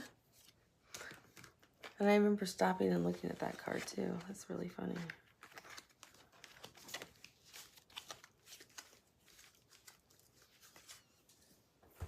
Okay, so with the Sun card, you still have that, you know, equal reciprocity that we saw earlier, that true give and take. I think you'll have that real harmonious, balanced, loving relationship that you want with them, with the Sun. If you give equally, if you're in alignment, because look, I'm seeing the Lion here, and the Lion rules the Strength card. So I feel like you have to have the inner strength to heal something. Something's off with your solar plexus, which is your stomach region. So I don't know, some of you may be, I'm not a doctor, I'm not a medical doctor giving like medical advice right now here on a tarot reading. I'm just saying some of you may feel like your gut is off sometimes, or it might bother you, or you may just need to, you can just listen to meditation. I love listening to the meditation for the solar plexus that just keeps repeating Ram, Ram, Ram. It's a beautiful way. It's monks, and it's a beautiful way, Eastern monks, and it's healing. It's very healing for the solar plexus. But I feel like for some of you, your gut's off. Like maybe your digestive system irritates you. Maybe you're having problems with your bowels. It rules the adrenal gland for the pancreas. Maybe some of you are type 1 or type 2 diabetics. There's a different thing I would recommend for that, but I feel like there's something here that just feels off to you. Maybe your intuition is usually like that gut feeling, but it's not working well right now. Just listen to, that's my favorite, is the meditation when it's just listening to the Eastern monks that just chant Ram for the solar plexus. You can Google that on YouTube and listen to it, or however you listen to things, Spotify, however you want.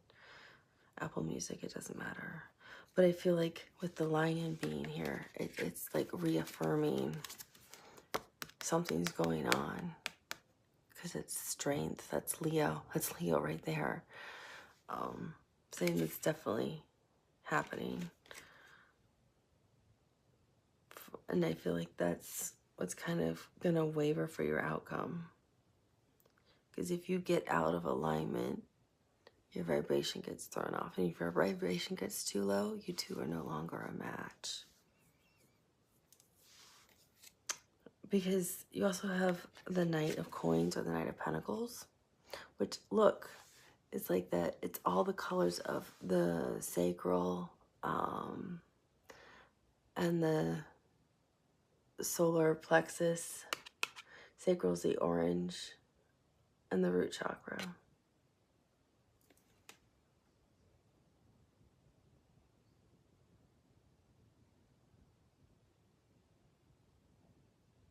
I feel like your root chakra is really balanced.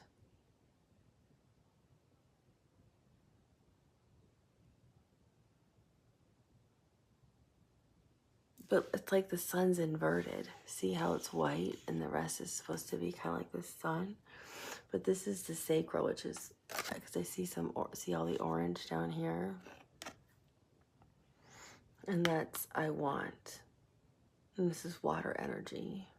And this oversees ovaries and testicles. So be sure what you want.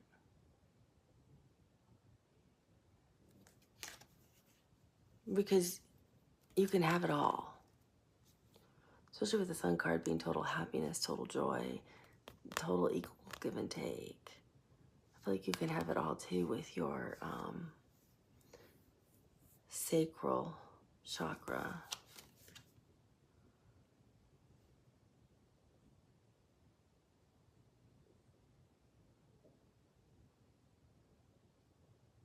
I feel like you'll be on fire in the bedroom, actually, is what I'm getting. Like, these are fireworks going off.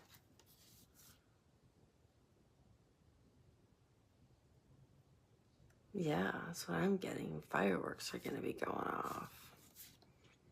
So I feel like these two are really good. It's that solar plexus that needs some help. Because you know what you want. You know what you have. It's, I can. You got to work on the I can. Know your value. You're worth a lot, pile number 2. I think that's just part of what we all work through, right? We all start to tell ourselves things. And then, of course, we have our favorite here again. Temperance. And I feel like this is saying that you know your value, you know your worth, because I feel like you're going to get there. You're going to have this a lot of self-confidence. You with this person, because he's also holding a green wand, your heart's going to be very open to them. So you'll be able to speak your truth with them. You'll be able to open up emotionally with them. I feel like you'll be a glow from the sun. You'll be able to, I think you'll start working on your solar plexus now by watching this video. So it'll already be in alignment with them. So you'll know what I have, I want, I can. You'll have all that in alignment. Your heart chakra is already, and your green chakra and your throat chakra are already in alignment. You will listen to your intuition. So I feel like temperance is just here reminding you of the timing, you know. Be patient. It's Aquarius season through like the first 2 weeks of October. So all of you are on different timelines. All of your soulmates are working on different things energetically to heal themselves, to be healthy for you. So there is no rush. When it's the right person, it's the right person. Who cares if they show up in February or if they show up in October? It doesn't really matter if it's a 6-month difference or a 7-month difference. If it's the right person for the rest of your life, just do you in the meantime. Do things that make you happy. Be fulfilled. Enjoy your friends. Take a trip somewhere that you want to go. If it's the pyramids you want to see, go to the pyramids. If you want to see Aruba, go to Aruba. If you want to see Greece, go to Greece. Go do things you want to do. Go enjoy your life.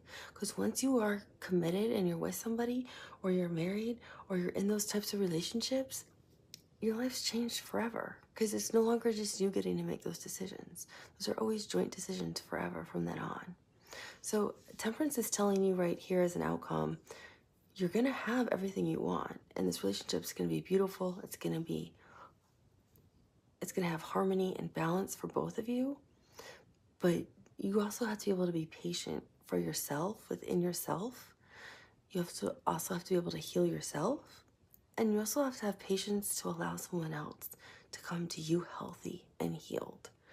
So it's okay if it's not during Aquarius season and your person shows up in March or your person shows up in September. Does it really matter if you get them for the rest of your lives and it's somebody you truly love unconditionally and they love you unconditionally? If you rush the process, they won't show up because you change then vibrationally, which will throw it off, and then you won't meet them. That's what the outcome is saying for the two of you. But I feel like it's going to be a very loving, balanced relationship. Oh, how interesting. And I'm holding the Magician card to cover up the things that can't be seen. So both of you are manifesting each other. There's magic working behind the scenes by the divine, by universe, by source, whatever you believe in. Energetically, it's happening now behind the scenes, no matter what timeline you're on.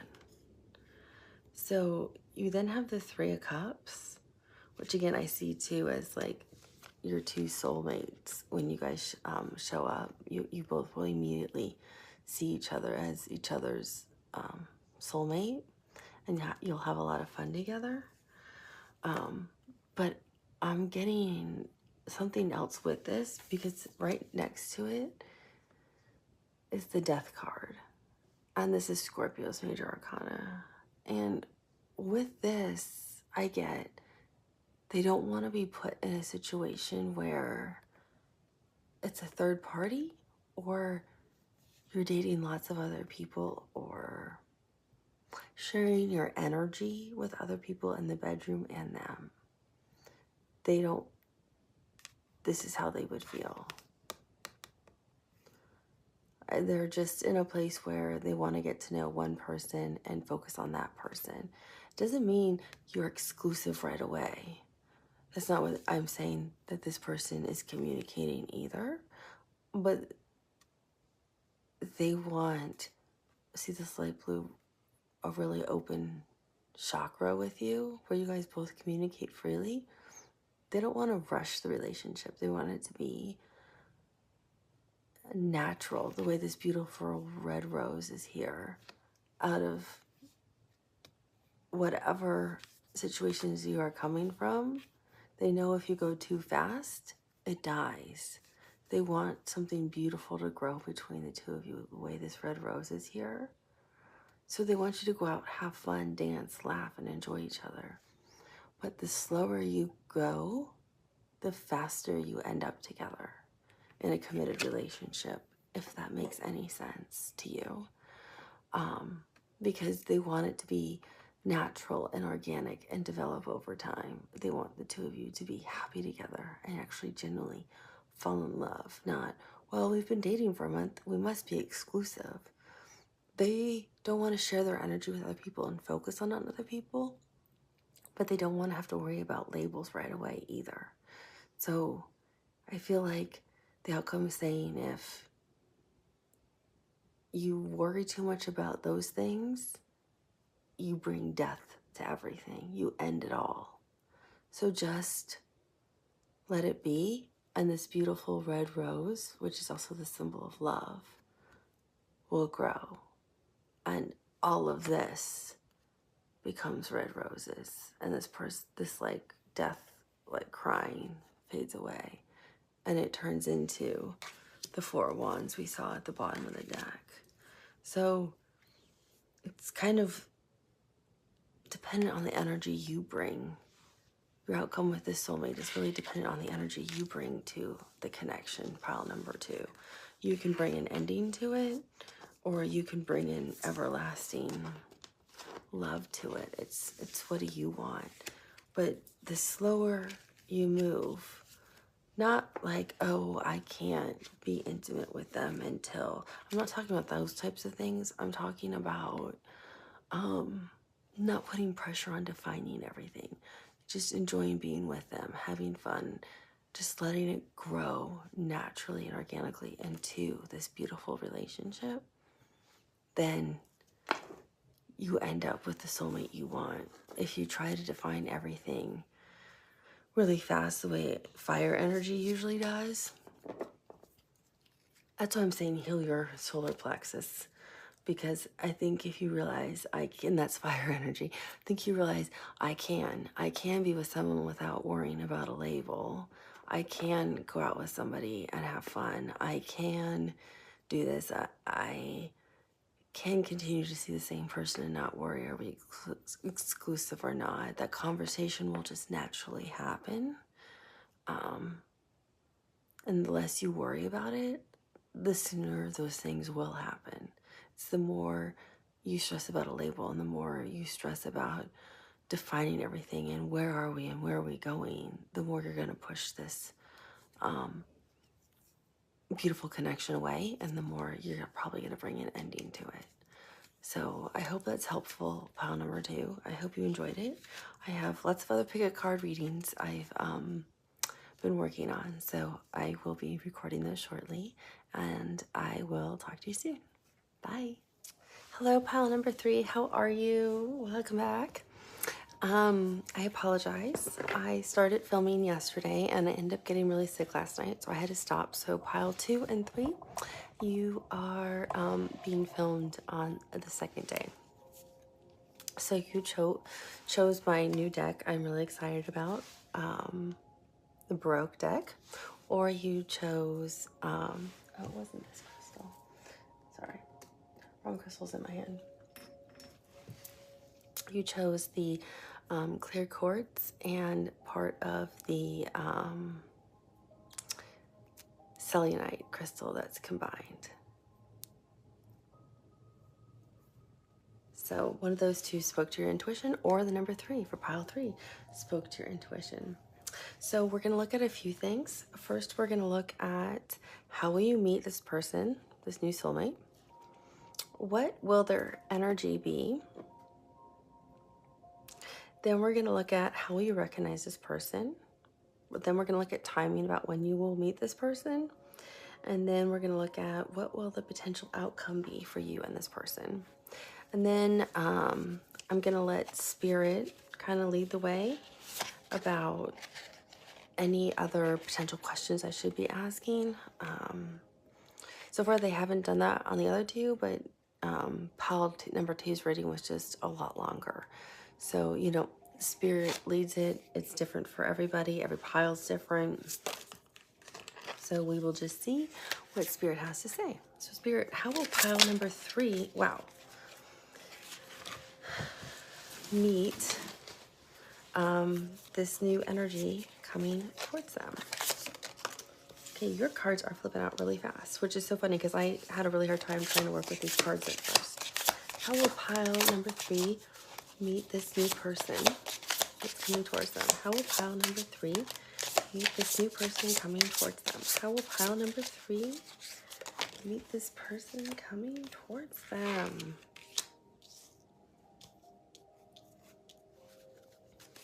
How will pile number 3 meet this person coming towards them? How will pile number 3 meet this person coming towards them? How are they going to meet this person coming towards them?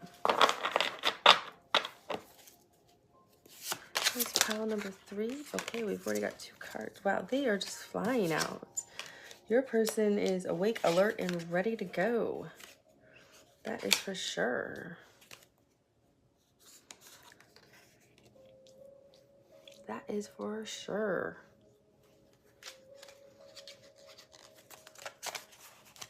How's pile number 3 gonna meet this person? Okay, what is the energy that this person's going to be embodying when they first meet them? What is the energy this person's going to be embodying when they first meet them, Spirit? What is the energy this person's going to be embodying when they first meet them? What is the overall energy this person will be embodied when they first meet. What is this person's energy going to be like? What is this person's energy like when they first meet them? What is this person's energy like when they first meet them, Spirit? What is this person's energy like when they first meet them?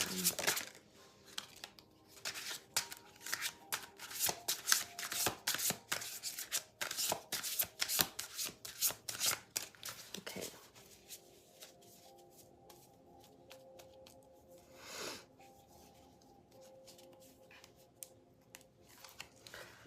Let's see what is going on here. So this person's energy, no, this is not their energy towards you. This is just the energy they're going to be in when you first meet them. This is Seven of Wands, which is, always helps. I always struggle with the wands and their energy for some reason. I don't know why. Mars in Leo.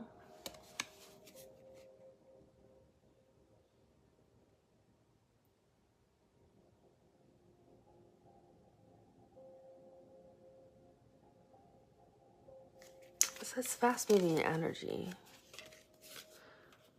It's also like staking a claim, saying this is what you want. It can also be internal, external fighting. And the Ten of Pentacles. So the Ten of Pentacles tells me they have a lot of stability in their home. This is Virgo energy. Ten of Pentacles is Virgo energy. Yeah, it's Mercury in Virgo.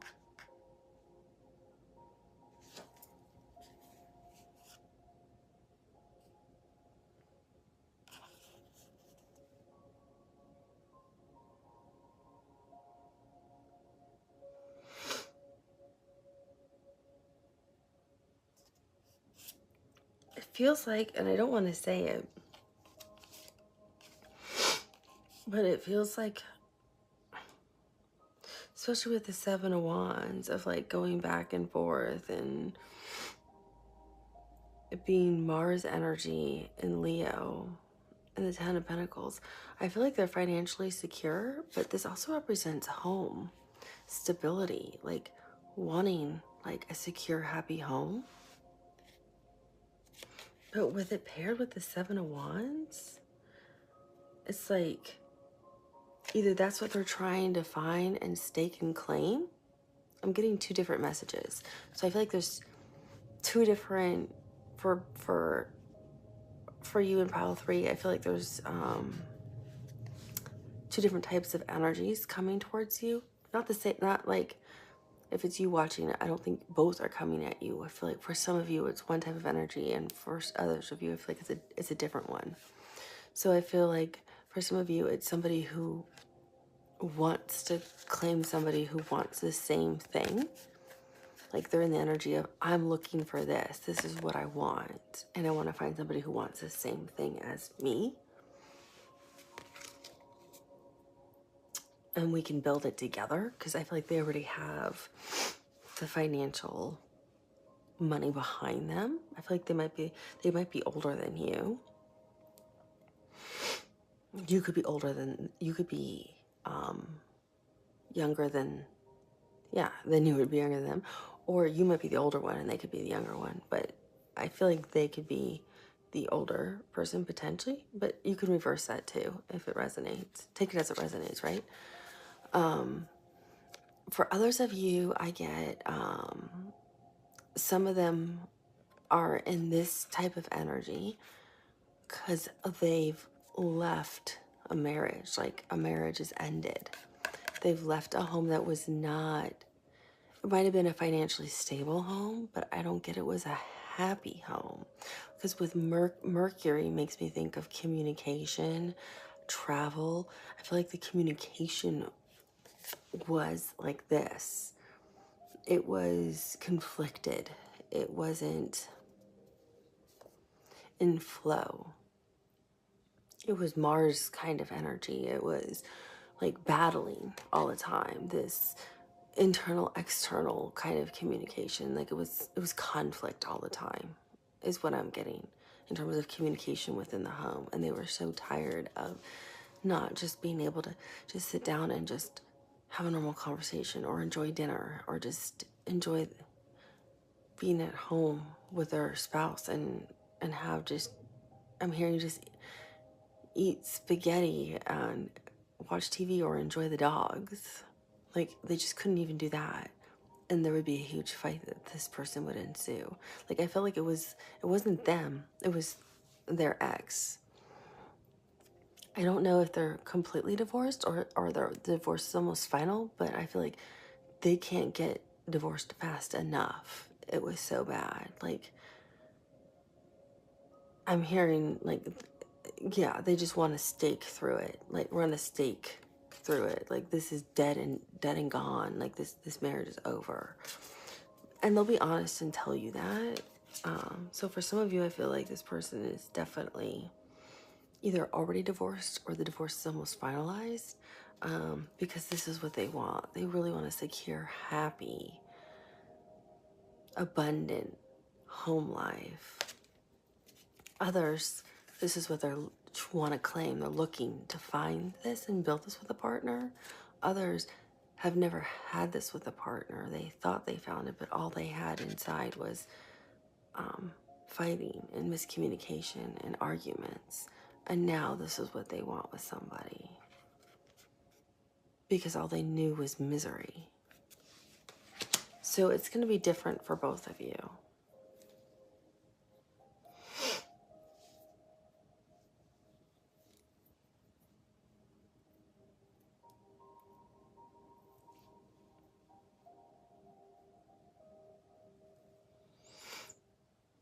So how you're going to meet them? It's interesting. Some of the cards came out upside down.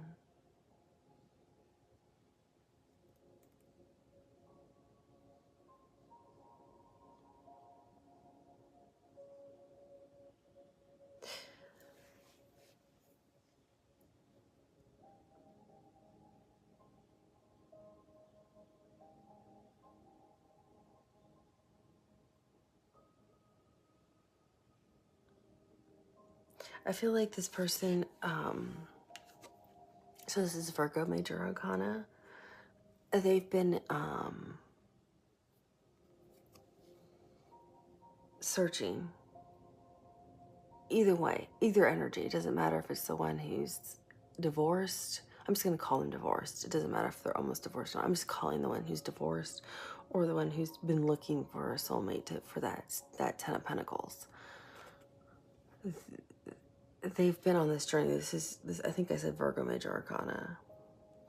They've been on a journey, like in search of the right connection, and they understand.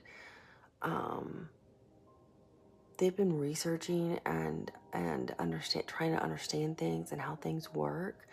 It's like they've gone through, especially the one who's divorced, is gone through like a big spiritual awakening. They've read about things like source, energy, vibration, meditation.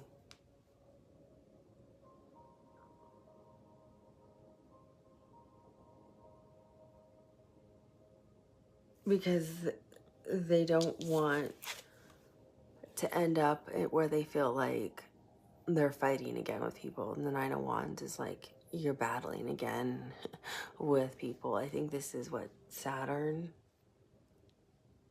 No. Oh wait, I'm looking at Pentacles, not Wands. I think this is, no, this is Moon in Sagittarius. So yeah, see, you can almost see like the moon on the horizon back here. They don't, that's their fear. So they're kind of still in a fear place. I feel like you meet them when they're still timid and hesitant to a connection. I'm trying to figure out when you meet them, but I feel like when you do, they're still a little fearful of commitment and relationships. Even though they're both looking for, I feel like this is more the person who's divorced, because they don't want to be, I'm hearing, burned again. They don't understand the concept of the Nine of Wands. It's like, well, then you'll call in that energy and you will get it. Just lay down the wand and walk away and you're fine. You're not calling in a fight. So they're just kind of, I feel like when you meet them, they're going to be really guarded at first. Because Virgo's like a really good energy of keeping secrets. Not secretive, like I'm hiding things from you, but they're going to be kind of more quiet and reserved. They'll be open about if they're divorced or not. If you ask, it's not like they're going to keep that as a lie. But they're the kind of person you would tell a secret to and they would keep the secret. So I feel like they're going to be kind of guarded of their energy and who they are and just slowly kind of reveal themselves over time to you. I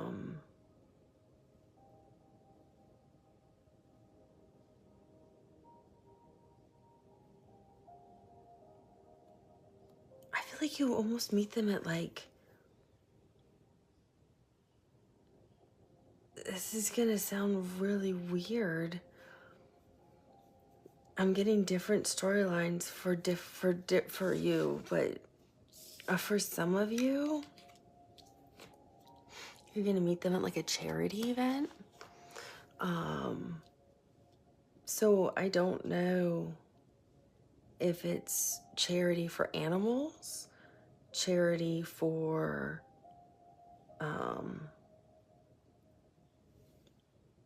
like to save the planet, save the whales, save the ocean, something like that has to do with the planet.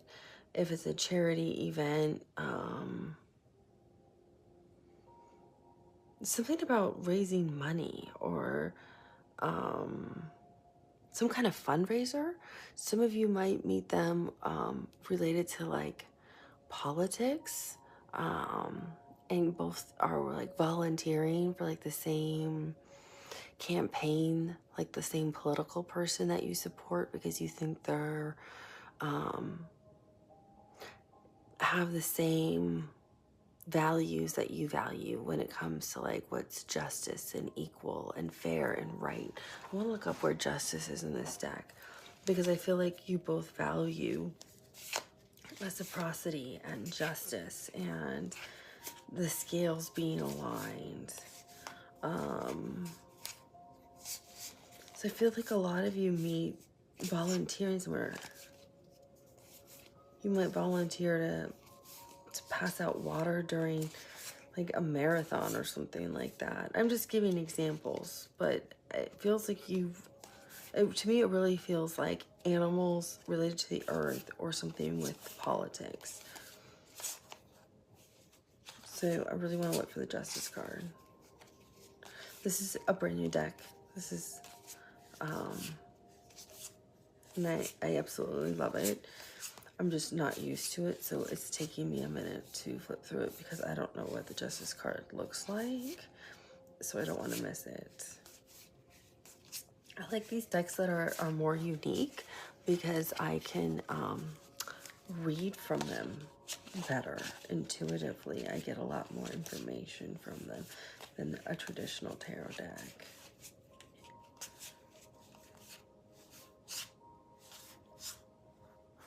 Here we go. Yeah, no wonder.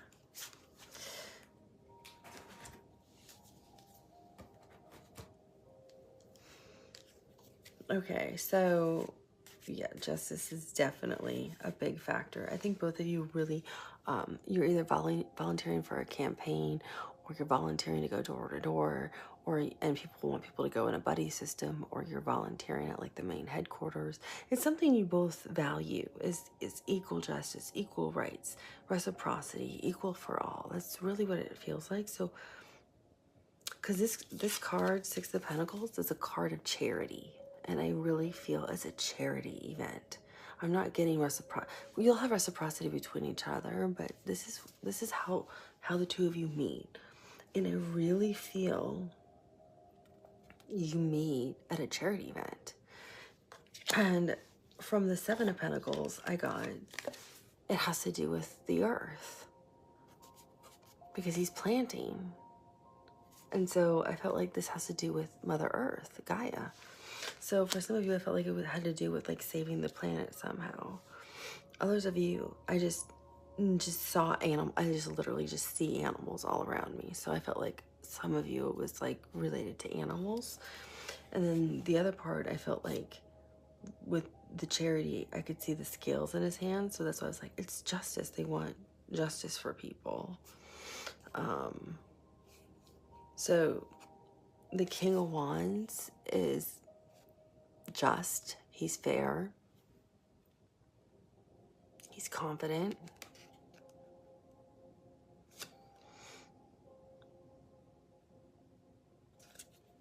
And he's next to the Justice card. So you'll be so you two will both be instantly attracted to each other because the King of Wands is very attractive and charismatic. He's a leader, a visionary. He has a lot of honor, the way you would in the justice system. If you did the justice system right, no matter what country you're in, if you have honor, you treat things justly and fairly. Just like you would in justice, which is the major arcana for Libra. And see all that sun behind it?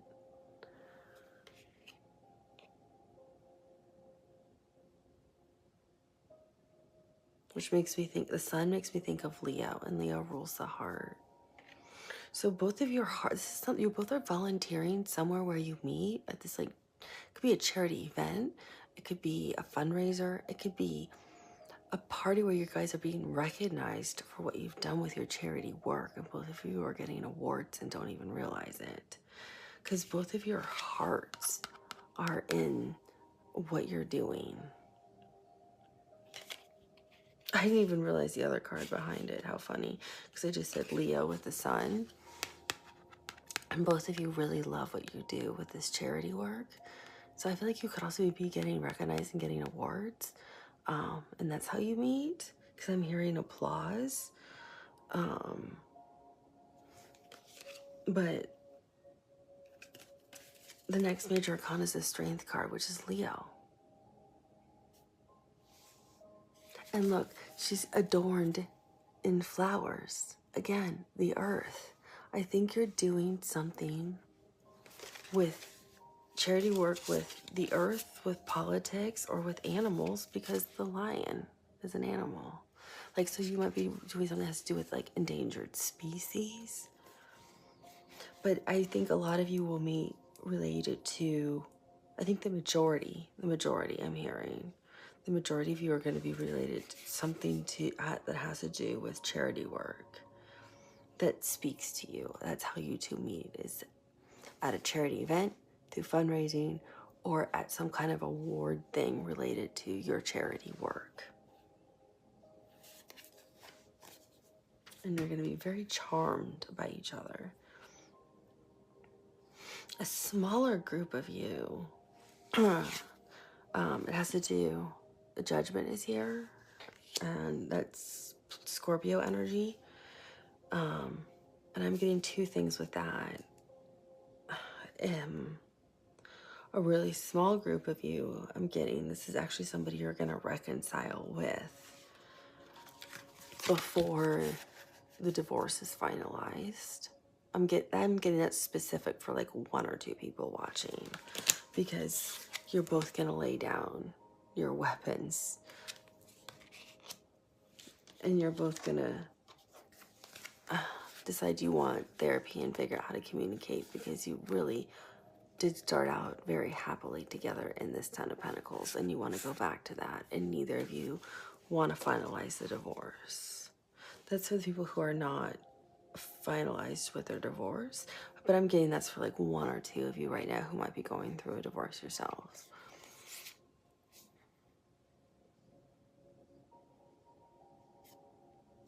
Like that's very, very, very specific. I feel like you might even have a golden retriever or a lab with this person. Yeah, you have a golden retriever or it's a golden lab or a yellow lab with this person. So it's very specific for like one or two people. I think you're going to reconcile. For another small group of you, because the majority of you, it's that charity thing we just talked about. For another small group of you, I feel like you meet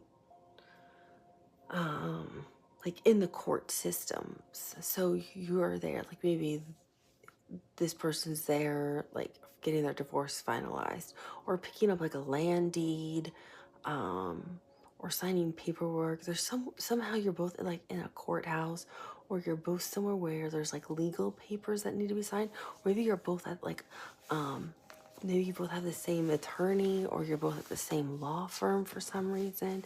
So for some reason, you're both somewhere where there's legal papers that are involved, or deeds involved, or signatures need to be involved, or you're both going to the same notary for something.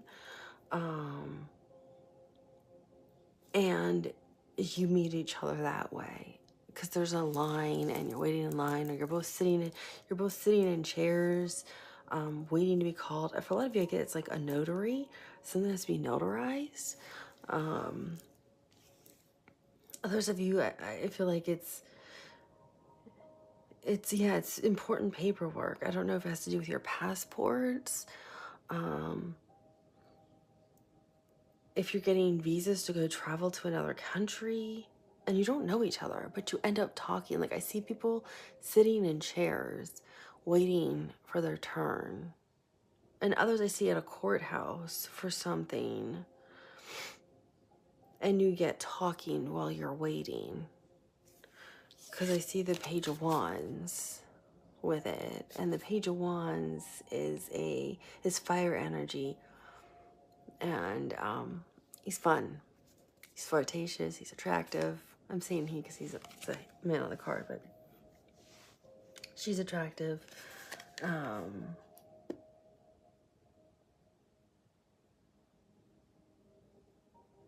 There's all this like golden light behind him. There's actually like a silhouette almost behind him. So it's like,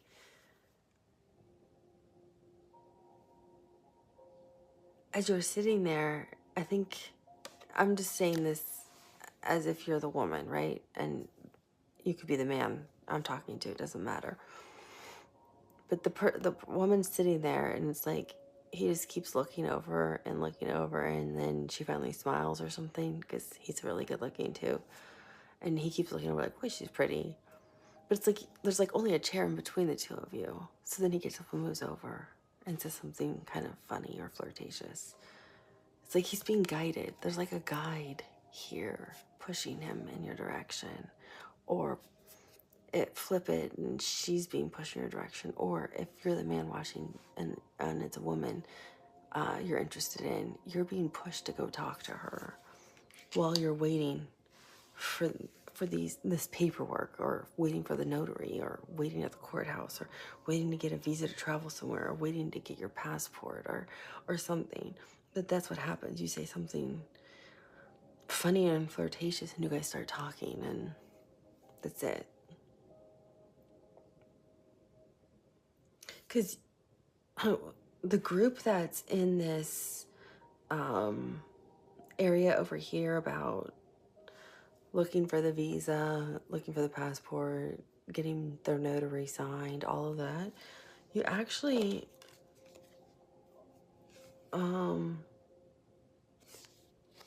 the Four of Cups came out upside down. So it's like you were open to love, but you weren't really looking for it. And it just kind of showed up out of nowhere. So it's like this person just literally just sat down right next to you at the bank to get something notarized. And you're like, well, who's that person? That person looks pretty good. And you don't see a ring on their finger. And you're like, so more times where it's waiting, you decide to make something you make a comment, it's kind of funny. And you guys just start talking and you hit it off. And the Eight of Wands came out, but it came out reversed, which means like you're not going to take the trip if you're waiting for the visa to travel somewhere, because it feels like you want to stay instead and see where things go with this person.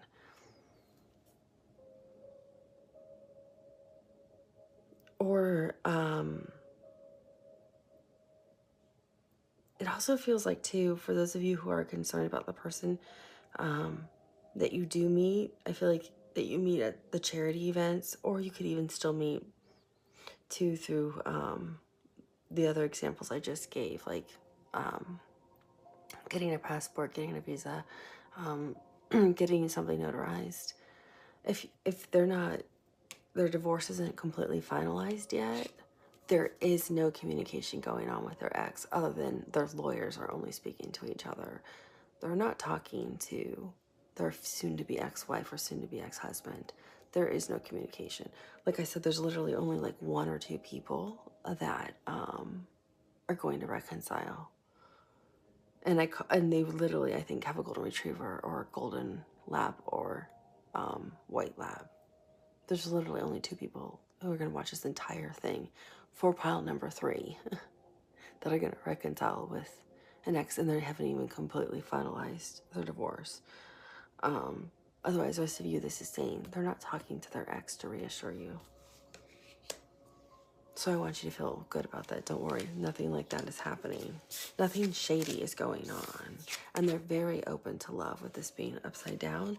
They're not refusing any kind of opportunity. Like, they're open, they're looking for love, is what I just heard. They're definitely looking for love. So I don't think you need to worry about that. What's the next thing we want to look at is how you're going to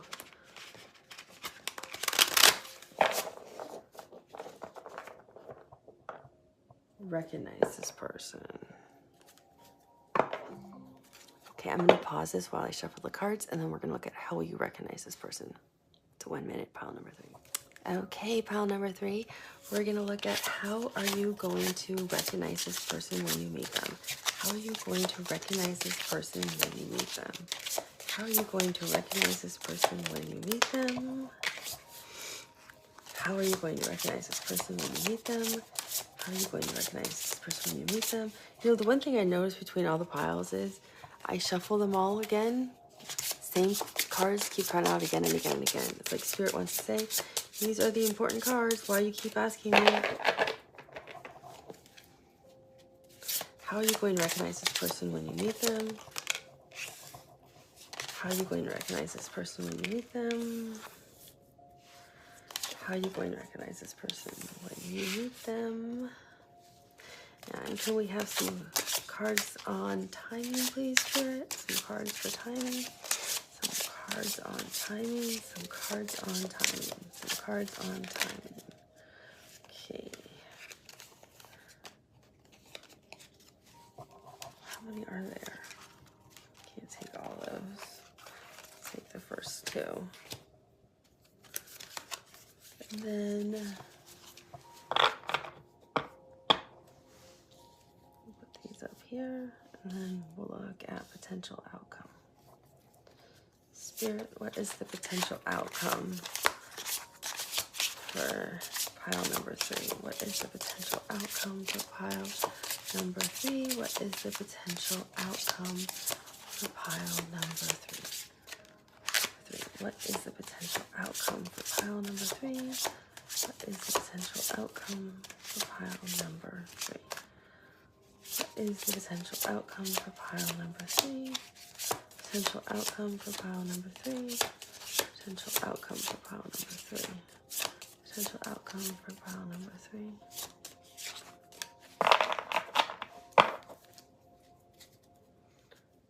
What's the potential outcome for pile number 3? What's the potential outcome? What's the potential outcome? Wow. What's your potential outcome? Oh my goodness. Any more cards for potential outcome for pile number 3? You have the best outcome I've seen so far.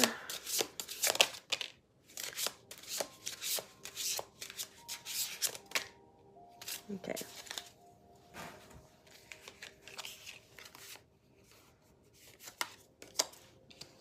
Wow.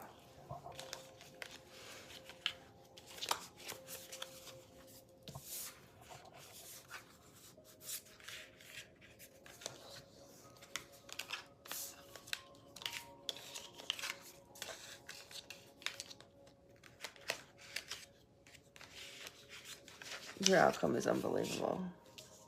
And it's a lot of cards too. So I'm going to have to try to stagger them to get them all here. Okay. But funny, some of these cards are just like a repetitive theme.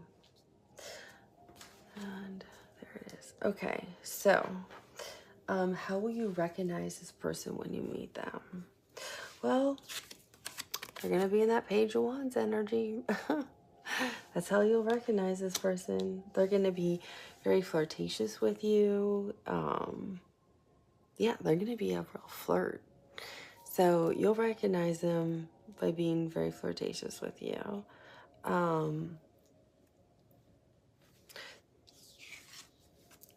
You also have the Six of Cups here, which is that soulmate energy. So, and it's also past life energy. It's, so I feel for like a lot of you, it's going to be somebody you meet and it's just this instant, I have no idea how I know you, but I know you. It's going to be somebody you feel like you can instantly just talk to and tell some of your, it's kind of like what I said with the Hermit card. You can tell some of your like deepest, darkest secrets to and know they're safe. Because they're not going to tell anybody else. You can tell them things you don't tell anybody else. And you don't know why you feel you can trust this person because you haven't known them or you haven't known them that long. But you're telling them things you wouldn't tell anybody. No one else even knows but you. They're your own personal deep secrets. Things that you're afraid to even say because you think people would think you were crazy or would think, well, that's a silly idea. Who would ever do that? But it's something you can tell this person because you feel like you've always known each other because you have. It's somebody you've had lives with before. For some of you, it might be somebody you actually knew in childhood and were really good friends in childhood and just haven't seen each other in like 15 to 20 years. For that group that I said, there was one or two of you that had either a golden retriever, a golden or white lab with, you don't actually finalize the divorce because this is also a reconciliation card. So I really feel this is still saying you'll recognize it because you're going to reconcile and you're not going to finalize your divorce. You're also going to recognize them because they're going to be in search of their soulmate. Because we have the Five of Cups, and the Five of Cups can be missing someone. It can be sad. It can be mourning. It can be grief. But that's not what I'm seeing here. I'm seeing this person looking to that home over there. They're not even... Usually this card depicts somebody looking down at the cups like they're really sad and they're looking at like the love that's lost. They're not. Look how beautiful this ocean, this lake is. They're looking to that home over there. Look how his head's straight ahead. Like, oh wow, that's where I'm moving to. And I'm moving there with my soulmate. So you're going to recognize them as somebody who's definitely had a past and has had heartbreak in their life, as you might have as well. And I also said I felt like this is one of you, I feel like is probably older than the other in this pile, number 3. I didn't quite get that vibe in the other one for some reason. But I get that in this. And they're financially secure and stable. Because see, that's their home. So I feel like they have land, they have home, they have that financial security and stability, but they're already looking to the future of where they're going and where they're heading. They have that knowledge. So you'll recognize that. Some of them may still have sadness. Some of them may have lost a spouse. I just don't really think That's many of them. I think they're going to be this fun, flirtatious behavior, somebody you can tell anything and everything to and just naturally trust them. That's how you're going to know it's them.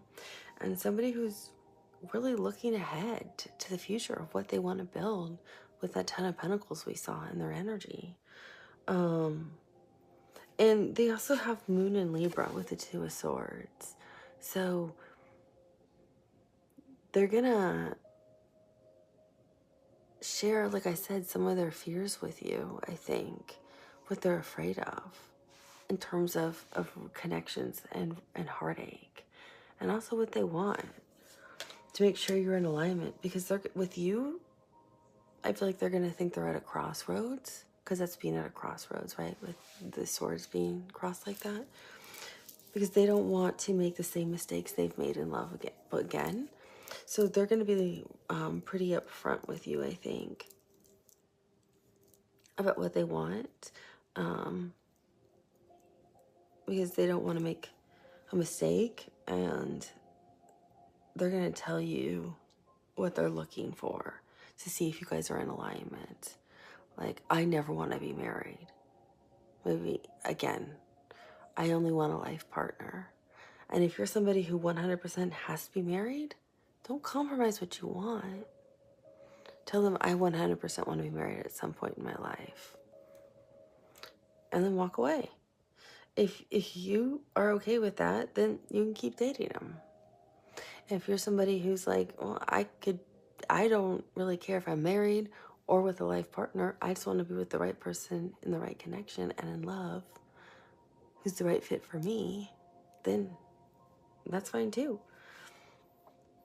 Some people definitely want to be married. Some people want children. Some people don't want children. I feel like this person's going to have kind of that conversation with you because I really see them looking to the future. And I really feel that they're also going to feel connected to you.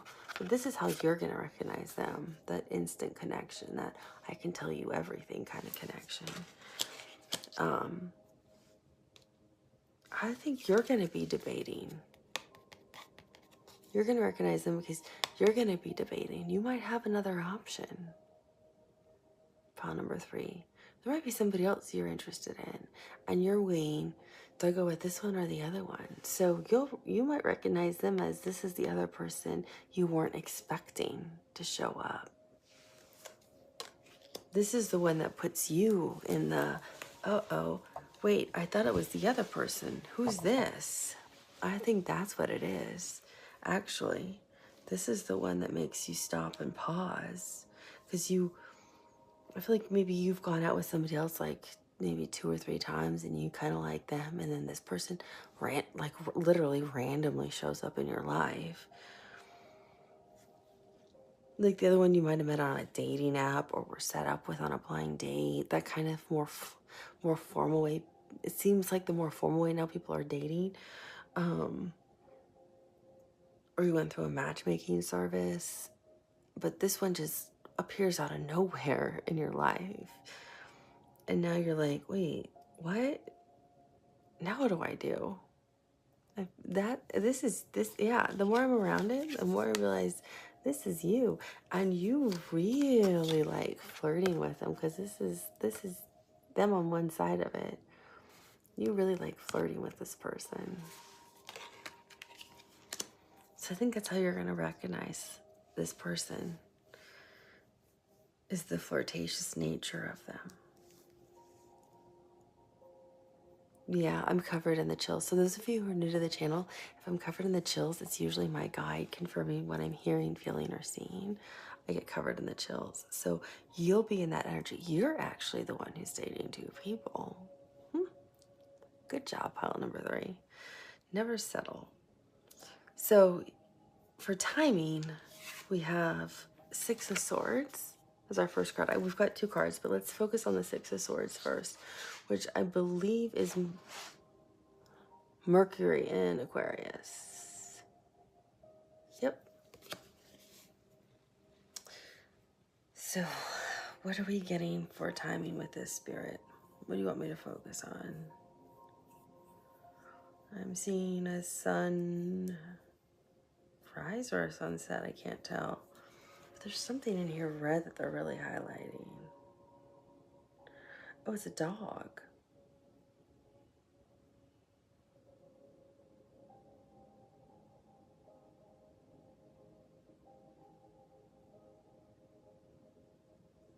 Is that a dog? It looks like there's a dog in here. You see that? Little dog? Looks like an animal. That seems very poignant.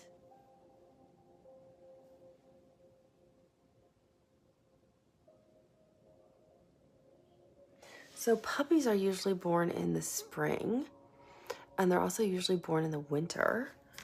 But the year of the dog, I know we're in the year of the dragon for Chinese and Vietnamese New Year, is starts February 10th. But when is the year of the dog? I do not know.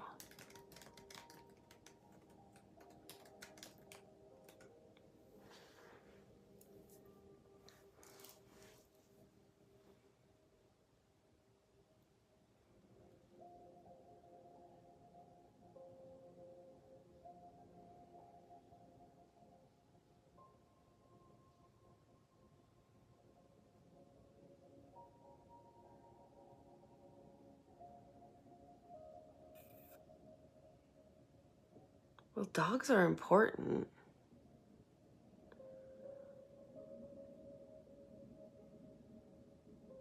Because I also said I thought you would meet potentially like at a charity thing related to animals. So maybe you volunteer in a shelter related to dogs. Because there's something important about a dog on this. They never depict a dog on. I've never seen a dog before ever in the Six of Swords.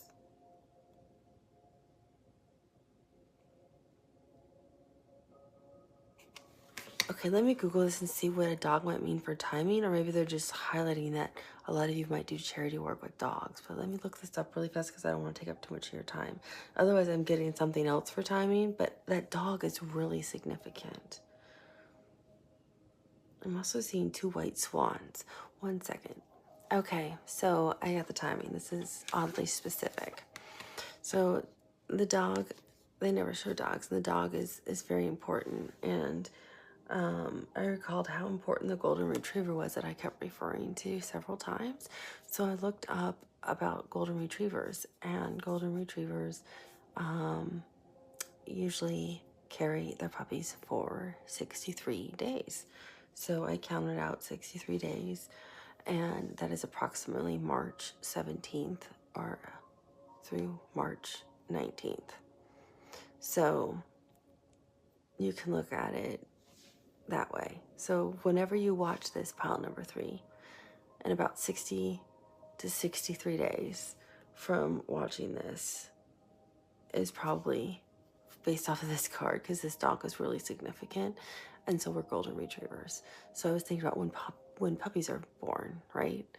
And so I used the golden retriever, and that's what I kept being guided to, was the golden retriever. So it's about 60 to 63 days. Or you can also look at it as golden retrievers have anywhere from 9 to 13 puppies. So then you could look at it from 9 to 13 weeks from whenever you watch this video. So you can look at it as 60 to 63 days, or 9 to 13 days or weeks. Your timing is fluid, right? It could also be 3 to 6 weeks for 63. What 6 and 3 is 9? That's 9 weeks, right? So it could be 9 weeks to 13 weeks, or it could be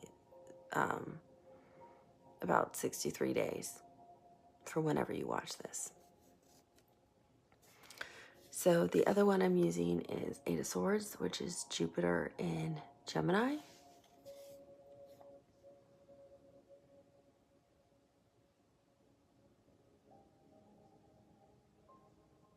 And I'm hearing when the crow cries or when the crow flies. I have no idea what that means.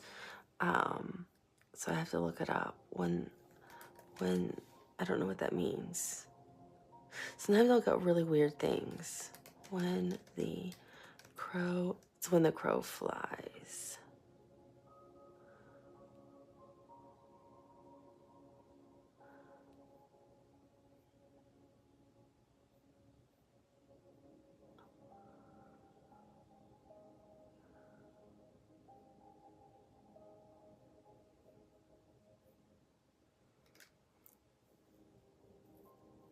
When the Crow Flies. Oh, okay. So When the Crow Flies is actually a Turkish series on Netflix. Maybe you're trying to get a visa or passport to go to Turkey. I've always wanted to go to Istanbul. Not that any of you probably really care, but that's one place I'd love to go see. So let's see. When did that come out? Because oh, it's As the Crow Flies. Okay, As the Crow Flies. If I can look up As the Crow Flies.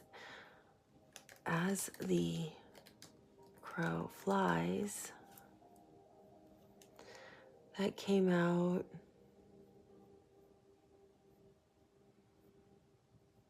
Because that'll give me a month or a year.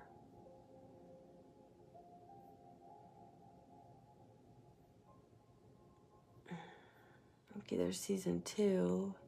So I guess there's a season 1. Okay, so it could either be June, or it could be in 6 months, which would also be June, right? It's the 1st. June is the 6th month. So June, which is funny because look, Gemini in Jupiter, Gemini season starts in June. Isn't it funny how spirit works? Or when did season 2 come out? What year?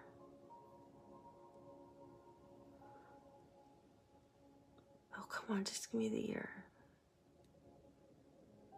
Oh, that is season 2. So then, or is it season, no, that looks like season 1. So let me look at season 2. Must have been 2003. So then it would be July. So June or July. So again, 9 to 13 weeks or 63 days. So when I looked at that we were looking at like March 17th or 18th or 19th, somewhere in there, pile number 3. But I didn't look at it from a week perspective. So let me look at 9 weeks for you.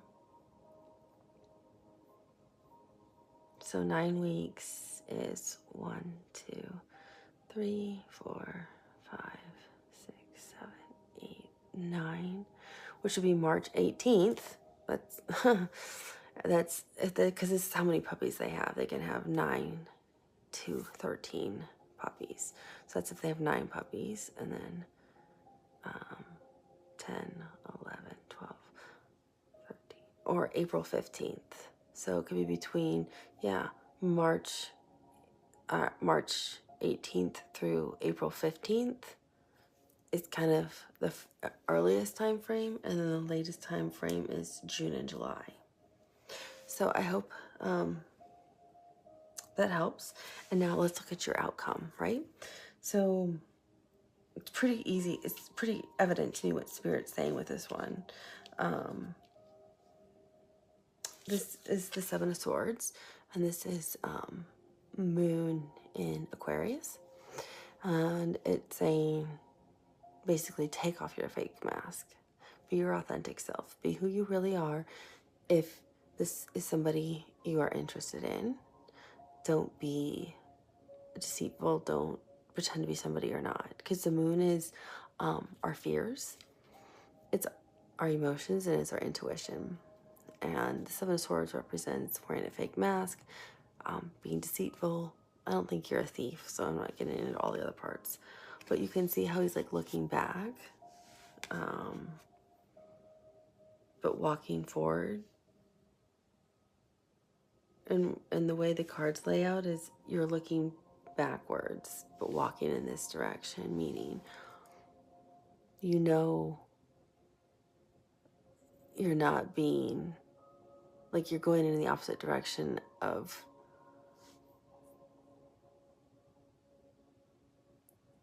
like where the house is that he's like, this person's like created and stuff. It's like you're not being your true self. So it's like, take off the mask. If you are your authentic self, you could have this outcome. And so the outcome is quite something. It's the Hierophant, which can represent marriage. It's Taurus major arcana. A mentor, a teacher. It's also tied to what's part of our higher life purpose, which is also the Six of Cups, part of our higher life purpose, part of our soul contract, right? Part of what we said we want to do while we're here on Earth. Because I have to cover part of this up. It's connected to the Lovers. This is Gemini energy. And look, again, the angel. You're being divinely guided to each other, I think. And you got the sun right here above it. So the Hierophant next to the Lovers speaks of a pretty strong marriage connection, like a pretty strong soulmate connection for marriage. If you are your true authentic self, if you want to wear a fake mask and pretend to be somebody you're not, this person can't fall in love with the real you. So don't be the fear side in the moon of Aquarius. Be your real self. Unless you are a moon in Aquarius, then then be that, because that's who you are when you love someone. But be who you really are. No matter who you are, they have to love the real you. If they can't love the real you, then they're not worth being with. So you can't be afraid to be who you really are, is what the outcome is. And part of your guidance. It's saying, be you. Because then you can be the Lovers, because this person wants marriage. And on the other side of the Lovers that's paired with the Hierophant is the Sun card. You'll just be rained down with sun.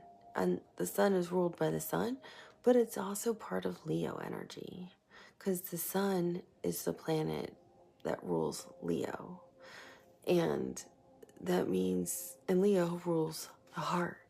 So your heart will be completely open to love if you're willing to be your authentic self. And they will then be their authentic selves. So you both can fall in love with both of who you really are and be the Lovers. And the Hierophant can marry you if you both want marriage, or be life partners of those which you both want. Just take it as it resonates. And you will have, with Justice, Libra's major arcana, which is in our south nodes right now, will ensure true reciprocity, true balance. Like the scales will be completely aligned between the two of you. You will have true harmony in your relationship. Truth will always be spoken. Because see, he has the sword too, like the King of Swords does. So you will always speak to each other honestly and truthfully, with sincerity. And again, the sun's behind him. And it will always be with integrity. But all you care about is being just with each other. And honest and open communication will always prevail, is what I'm hearing. Because both of you will be the King of Cups, which is water energy. And this is following your heart. So your hearts will always be open to each other. When you communicate, you will both communicate from a loving place. You will both love each other unconditionally and accept each other for I'm hearing your faults or what you view as your weaknesses. The others, you will not see the person's weaknesses as a weakness, and they will not see your weakness as a weakness. You will both love each other for those things. You will both have very healthy boundaries in love and build a beautiful, loving home with that Ten of Pentacles.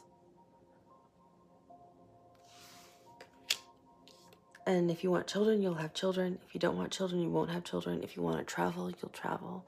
You will have it all.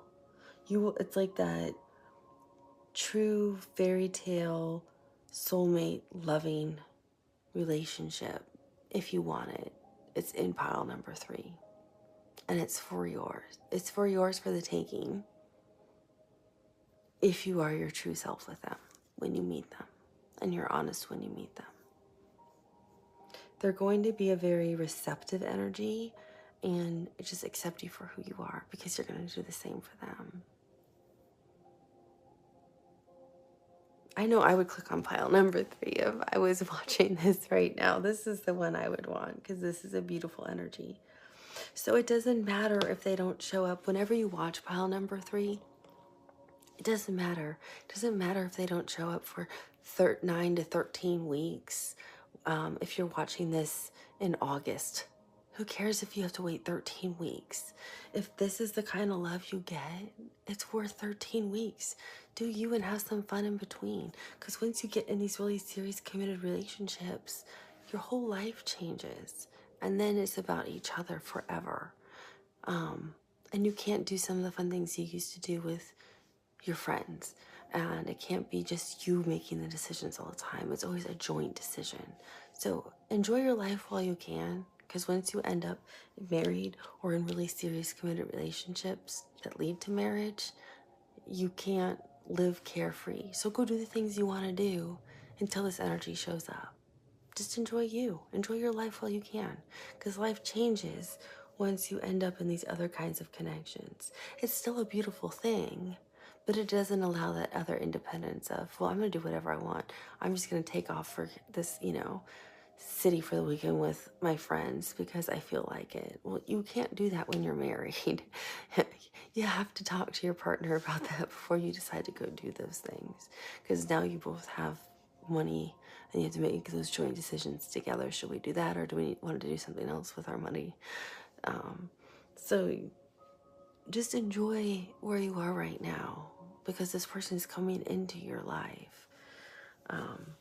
And they're going to come into your life at the right time because they're being divinely guided to you. So enjoy the experience. Enjoy life. It's a beautiful time, whatever stage you're at. Thank you for watching. Thank you for being a part of the channel. And I will talk to you soon. Bye.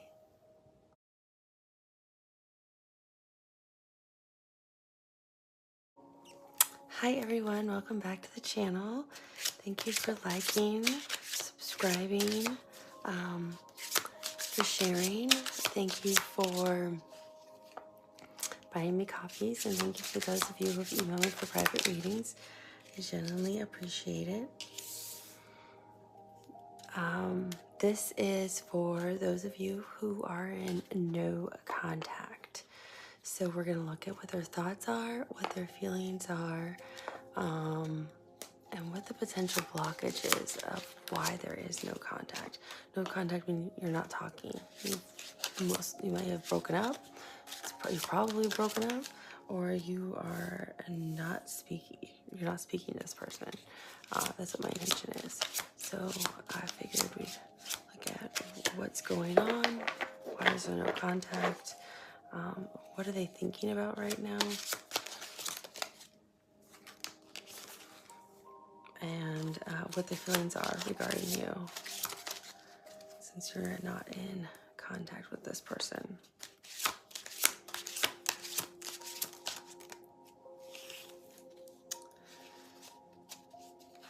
And remember, roles can be reversed. So if I'm reading this and you feel I'm describing you too much, then I may be picking up on your energy and not theirs. So take it as it resonates. And if we need to, we can look at timing if it looks like this person is going to reach out to you.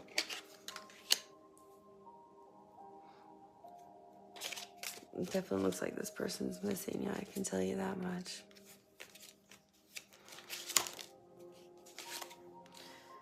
So let's look at what the blockage is. I have their thoughts and their feelings. What is the blockage? Spirit, what is the blockage of why there's no contact right now? What is the overall blockage? And, okay. And what is the energy that they're currently embodying towards the collective?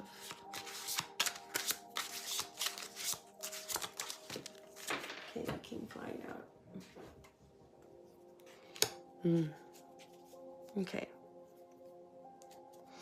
Bottom of the deck, 3 Pentacles. Always look at the bottom of the deck for those of you who do not know, because that's usually their subconscious, like what they're currently thinking. 3 Pentacles represents rebuilding. So their current energy that they're embodying toward you right now is the 9 of Wands, which means their guard's up. I think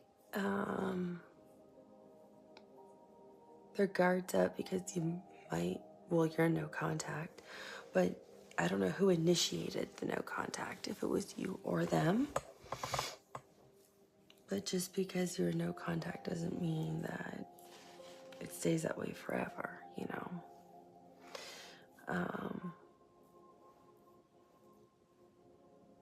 If you're the one watching, it might have been them. You might recently be in no contact, or you may have been in no contact for a while. I do not know how long it's been. And this, though, looks like yin and yang to me. Like 2 people, yin and yang, cradling a pentacle, or like a hope or a wish. So even if they're in this like 9 of Wands energy, and the 9 of Wands is ruled by the moon in Sagittarius. So that's fear, that's emotion, that's intuition. So I think they're being ruled right now maybe by fear. If they haven't contacted you, this is the energy that they're embodying.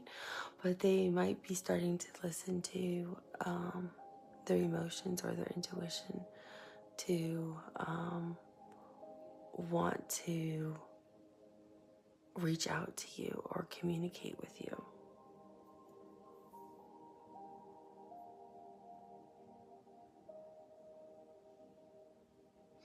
But the moon is usually a place of fear, of the unknown.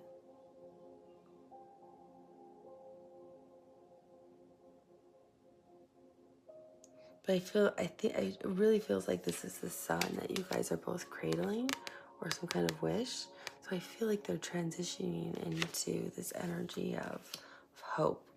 But I don't know how long you've been in no contact with them.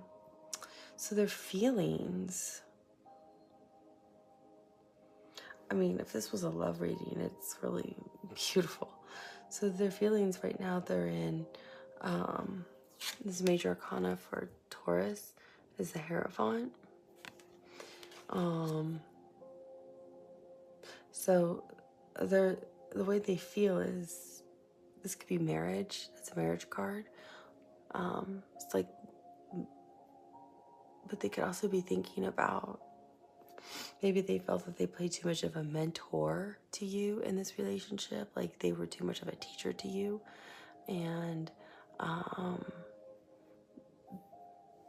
that you were the mentee. Maybe they felt that they were in that kind of dynamic with you, and they don't want to be in that kind of dynamic. They want more of a mentor, mentee. They want more of this,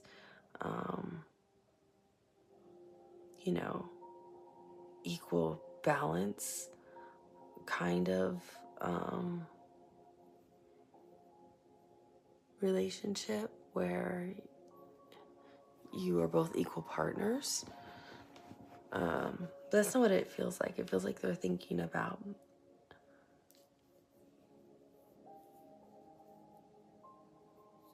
how do I get back to where we were? Because the Hierophant is really marriage, can be marriage, and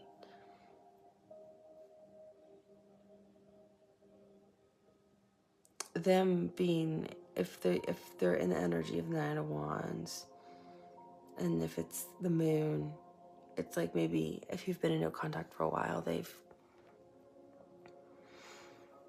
intuition's telling them that they're missing you, and you are their better half, because I see yin and yang there. And it's, no, I would rather be with them. This is somebody who is my soulmate. This is somebody I want to be with. How do I build that? How do I get back to that? Especially seeing the Three of Pentacles at the bottom of the deck. Eight of Pentacles. Yeah, they're trying to figure out how to work. Eight of Pentacles is working hard on something. It also looks like a pentacle. Like, this is what I have to offer you. But Eight of Pentacles is like, they're working hard on something. Like how to communicate what they want to rebuild with you. So it's like they're trying to figure out how to work their way back to you, is what it feels like and sounds like, is what I'm hearing.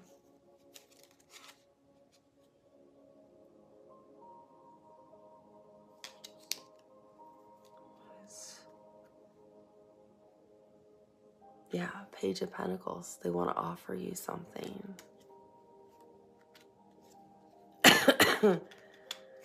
Knight of Wands. So a snake can represent union, commitment, going through a spiritual awakening. So I feel like while you've been separate, they've had a realization, like an epiphany of, you are the one I want to be with. Because there's the moon again in here. And it's like they're starting to listen to that inner knowing. I don't want to live in fear. I want to live in love. That intuition, that inner knowing of, this is the person I want to be with. Yeah. Two of Swords. They know they're at a crossroads. It's like they know they can't stay in this place much longer with no contact with you. Because it's like, if I do, I'll lose him.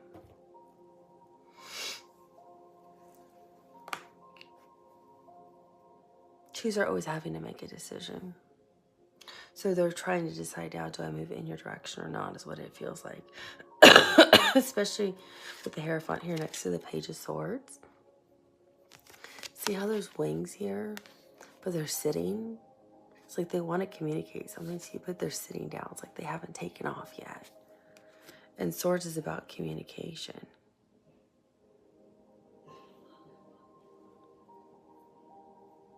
And they're looking away from the Hierophant towards the Knight of Cups, which is what they want to communicate. I feel like this is them looking to you. Like, how do I say something to you? Because they're still stuck. These are their feelings.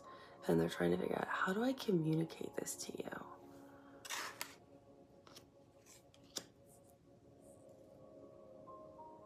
And the Knight of Cups, I don't know who ended what, but the Knight of Cups is bringing in this love offer, or, you know, this is how I feel. I want to explain it to you.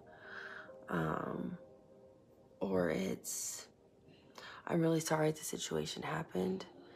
I don't want to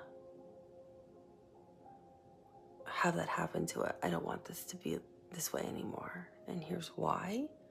So they're looking to the Knight of Cups of, how do I communicate this from my heart space, from how I love and feel. They don't want it to just be words. So they're thinking through their feelings and how do they communicate this to you? Because what they want is something much more serious and committed. But they know they need to sort through whatever transpired between the two of you. That can't go left unsaid, it feels like.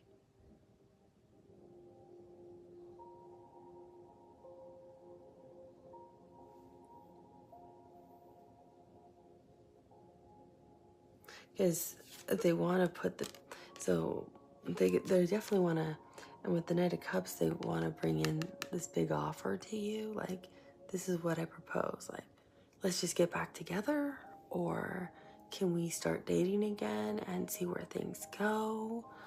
Do you want to get married? Like, so for all of you, it'll be something different, but they want to bring in something that makes you both feel victorious in this, because it's the Six of Wands. So they want you both to feel like you both have a win-win outcome in this. They don't just want to win. They want both of you to win and both of you to be happy.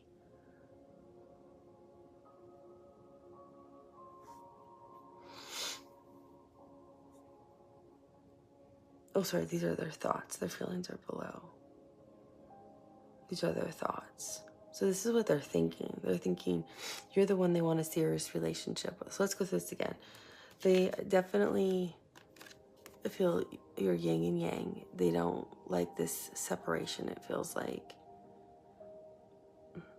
they want you two to work through this, because they're starting to listen to their intuition. They know you've been gone now. They're out of this fear-based place where they were operating from, and they are now in this emotion, intuitive place. And so their thoughts, they're now operating from what their thoughts are. Yes, they know they want long-term commitment with you. However, you two define long-term commitment. And they are trying to sort out how to communicate what they want with you, because the Page of Swords is about communication. But they don't want to just say it. They want to say it from their heart space. That's why they're coming in right here. See how she hasn't taken off. She's sitting and she's looking to the Knight of Cups. They're trying to figure out how to say it from the heart. Either a heartfelt apology, or how much they really feel about you and what they really want with you. And then they want to bring in this offer, like we saw about like how you two can work together. I feel for some of you, they're literally gonna propose. Others, they're gonna say, let's start from the beginning and go on a date and see how we both feel. And if that's great, let's go on another date and see how we feel. I feel like for others of you, it's gonna be, I just want you back. Can we just go back and be together? I don't want anyone but you. But for whatever it is, they want it to be balanced and fair. They want both of you to feel like you're both winning in this outcome. That's what they want. So they're trying to sort this out right now. What their feelings are the Ten of Pentacles. And the Ten of Pentacles is family, stability, home. It's ultimate happiness in terms of stable, happy family home life, and however you define that. And again, I'm seeing the sun and the moon, yin and yang. So that's how they feel about you. And that's right underneath the Hierophant, which is traditionally a marriage card.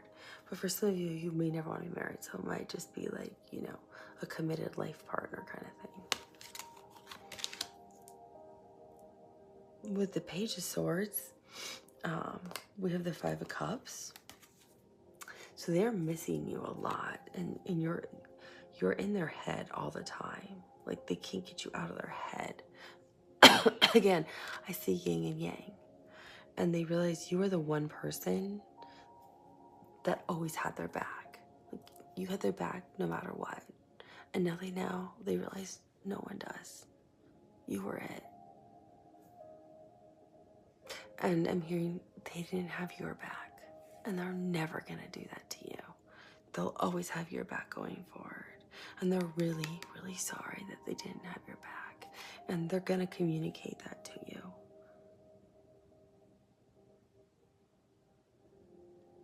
Because they realize that that's something that was missing in the relationship. It wasn't balanced. I feel like you gave a little bit more than they did.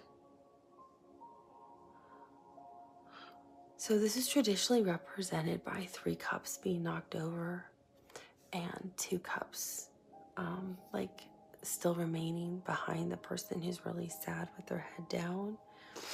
And they just have to turn around and realize that there's still love for them. This person doesn't want anyone else's love but yours. It's like, no, I miss you and I only want you. They don't want anybody else. There is no cup to be had but yours. You're the only love they want.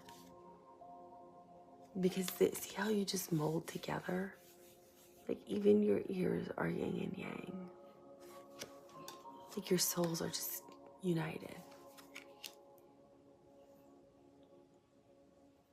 And underneath the Knight of Cups, I mean, this is really beautiful. They feel the 10 of Cups. That's ultimate love. Can't get more love than that. So you have the 10 of Pentacles and the 10 of Cups. That's ultimate love and happiness. I'm hearing you're their heart and soul. This person really loves you a lot. That's why they want both of you to have that's why they're figuring out how to have you both have this happy win-win outcome. Because they don't want to win. They realize there is no winning. There is no winning.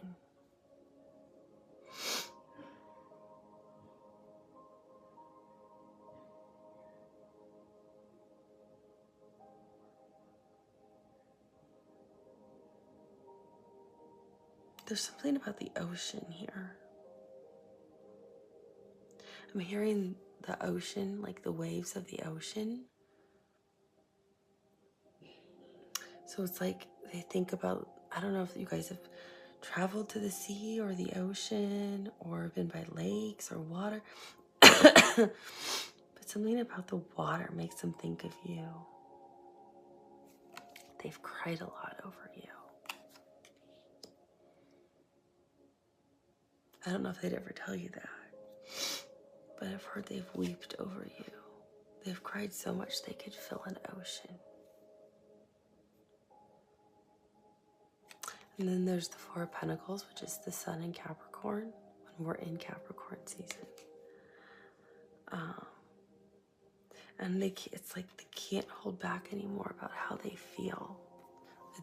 It's hurting them. My heart feels sad because they're missing you so much and they love you so much.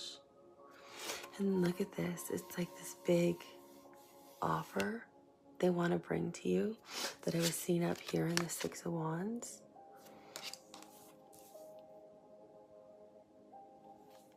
And these are different hands. It's like they want both of you to have this. It's like this is what they both want you to share together. They don't want their heart blocked anymore. They want both of you to embrace this. So whatever they're gonna offer in terms of, can we start dating again? Do you want to be exclusive? I feel like for a handful of you, it's, will you marry me? Or for even a smaller group, it's, can we not get divorced? Can we work through this? Can we stop these divorce proceedings is what I'm hearing. It's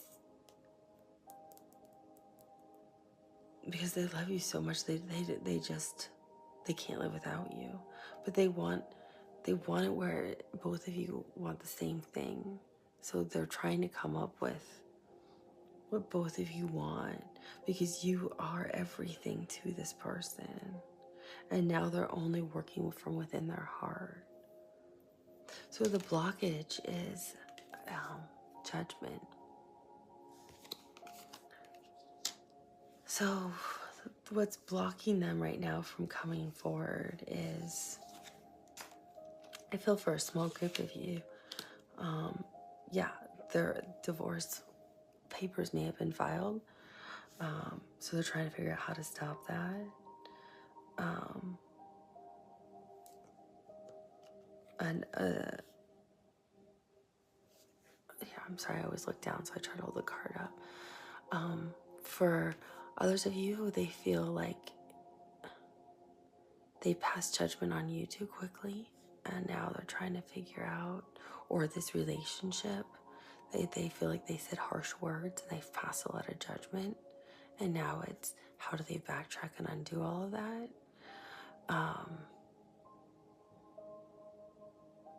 It's judgment is also about reconciliation of a relationship. So that's what they're trying to do. They want to reconcile this relationship.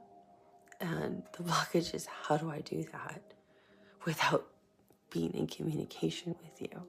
Because this is for people who are in no contact, right? So I think for some of you, they're having a hard time figuring out, how do I reconcile with this person I love unconditionally? Because this is unconditional love I'm seeing and feeling.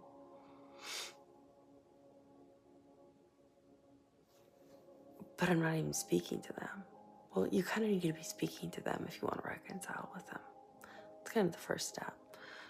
So I think that's why there's a major blockage here. They haven't realized that they actually need to be talking to you.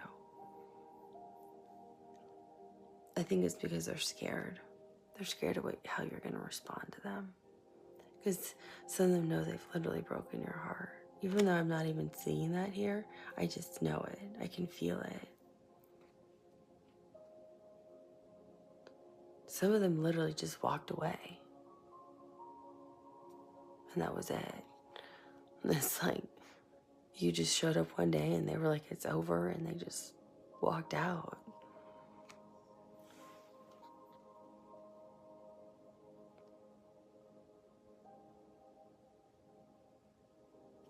Some of them really want to marry you, and they're afraid of how to communicate that. Even though that's something you've talked about and they know you really want, they know that's not something you can just do now. So they're trying to figure out how to sort through that. So they know a lot of time has passed. I feel like for some of you, you haven't been in contact for a while. So the more time passes, the harder it is for them to approach you.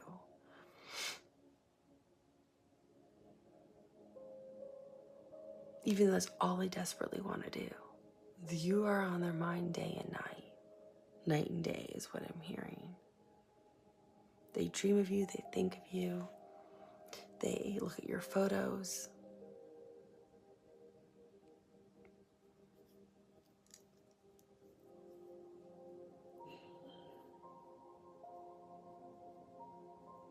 You're like immortalized in their heart and mind. So this is where they're having such a hard time, because I feel like for some of you there has been no contact for a while, and they don't know now how to proceed, how to even begin. And they know they have to contact you because they're the ones that left.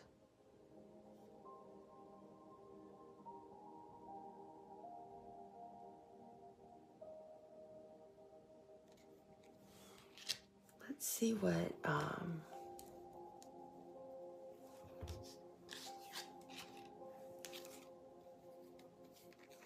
their next moves are going to be, if any. Okay. Nine of Cups came out reversed.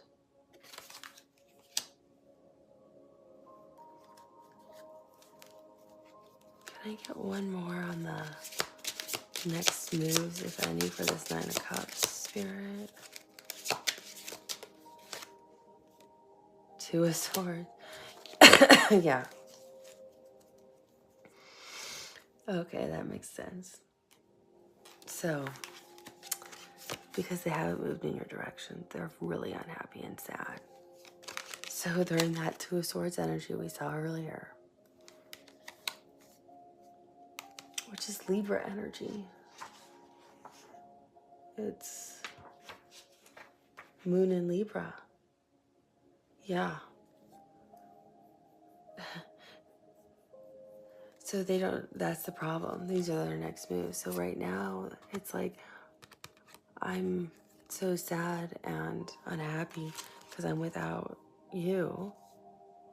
So I have to make a choice, and this is Moon Libra. Like, I can live in the dark right here without you in love, or I can move to you and live happily ever after.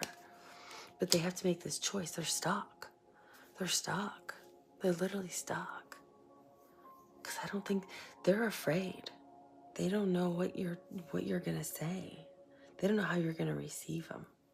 That's the problem. Yeah, they don't want you to put him out in the cold, the Five of Pentacles. Queen of Swords, they're afraid of what you're gonna say. They're stuck in their head, but they just want a whole new beginning with you in love that's fair and just. They want to put everything behind them. They want to move to you so quickly in love. Boy, do they love you.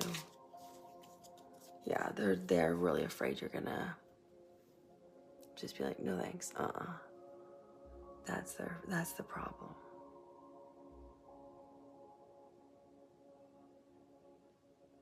They've got to get out of that. So that's part of the blockage is that judgment. They want to reconcile with you. They're not communicating with you. They're not communicating with you because their next moves are, they're afraid. They don't have their love with you. They're scared. And they're not listening to their intuition, which is telling them to move in your direction because they're just afraid. Let's look at what guidance is for you.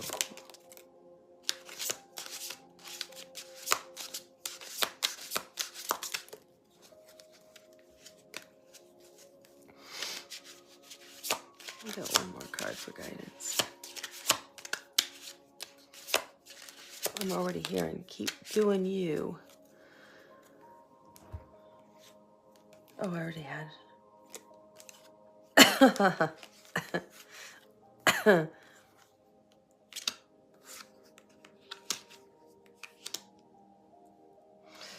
Okay. I was already hearing things as they were popping out, but it's just like the guidance got even better. So the Queen of Pentacles came out, and I heard, you just keep doing your thing. You keep doing you. Don't move in their direction. You need to keep being you. And with this, I kept hearing, you need to be patient, be smart, be wise.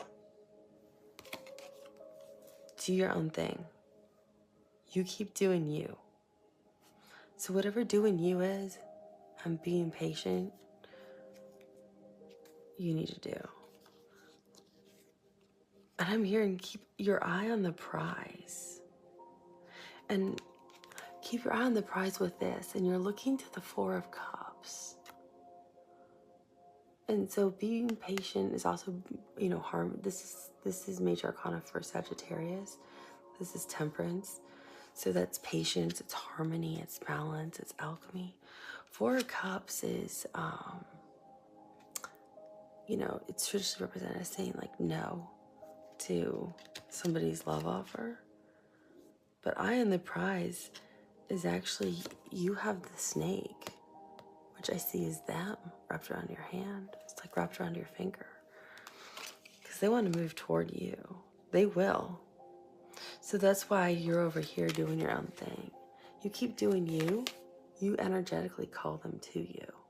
That's what you're doing now. So that's why it's like eye on the prize. This is your guidance and advice. So if you're just patient, like keep doing you right here, they'll come right towards you. Because you are actually standing in your power as the Emperor.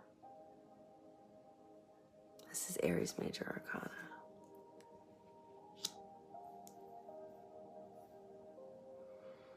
So, you want that husband or you want that wife? Be strong. Stand in your power.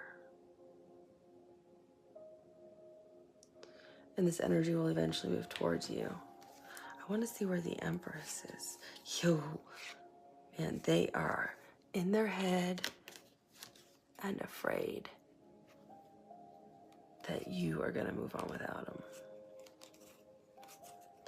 I want to see where the Empress is.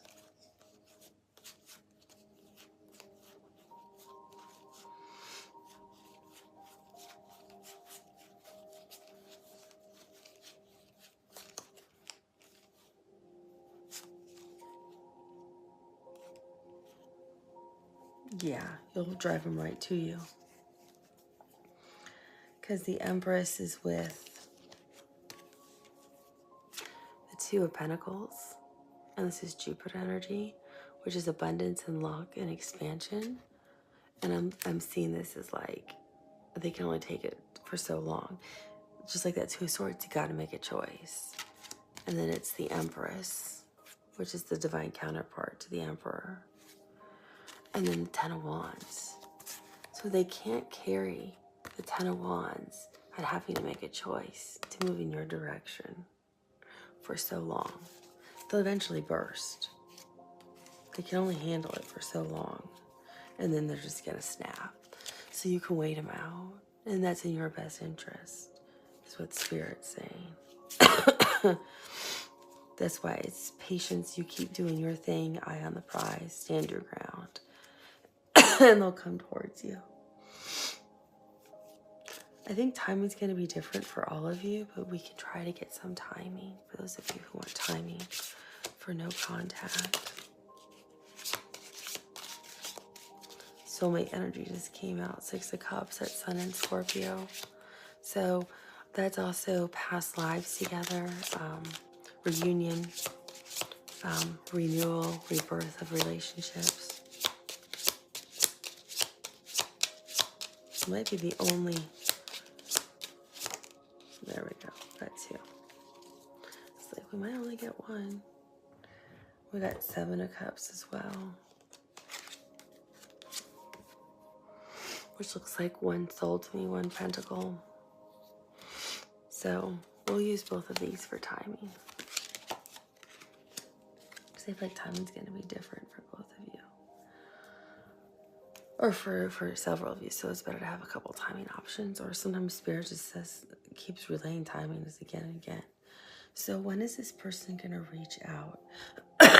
Spirit, based off of the Six of Cups, which is soulmate energy. It's past life energy. It's also the same as the Judgment. It's rebirth, renewal of a relationship.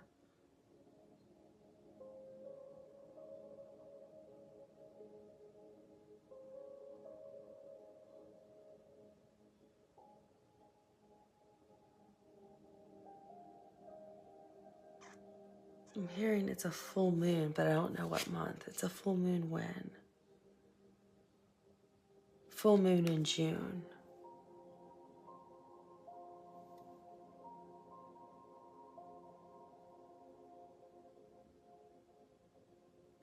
So you can either just take it as the month of June or when there's the next full moon in June.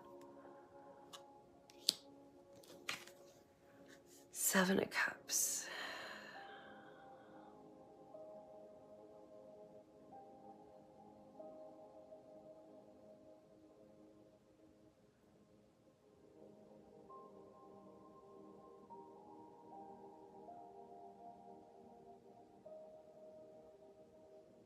What is this? It has something to do with the color pink.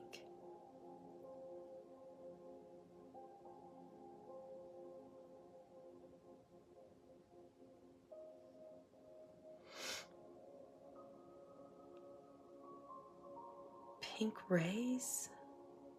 A pink, what is this? I need some help here, Spirit.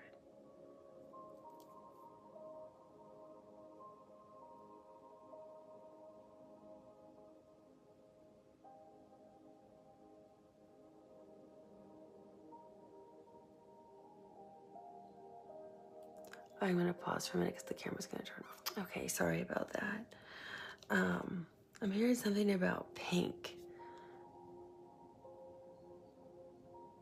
When there are pink days or pink rays, I have no idea what that means. So I'm gonna have to look it up.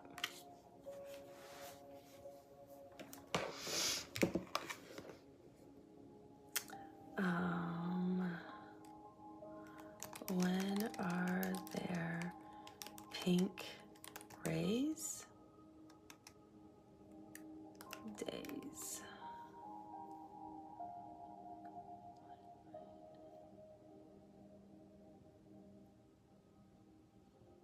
Day. The pink angel light ray radiates most powerfully on Tuesday. Oh, it's a day of the week, which is a Tuesday. Archangel Chamuel, who's the, oh my gosh, who's also the Archangel of Love.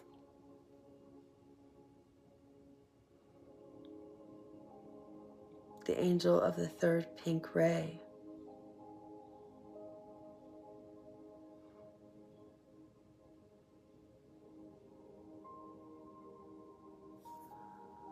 I did not know that. Well, obviously I had to look it up. But I knew who the Archangel Chamuel was. I knew he was the Archangel of Love. But I did not know that Tuesday was his day of the week. And that's when it's considered the pink ray day.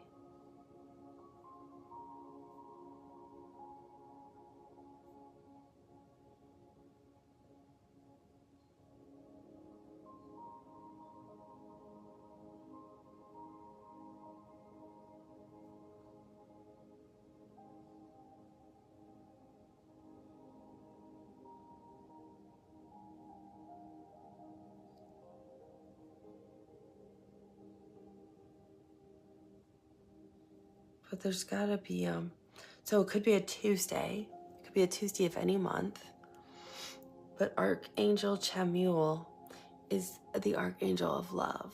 So you could also ask him for help if you want to help maybe bring this connection back together. If it brings in purity, harmony, and peace to restore, and he helps heal relationships that have ended. He's obviously part of this relationship for some of you.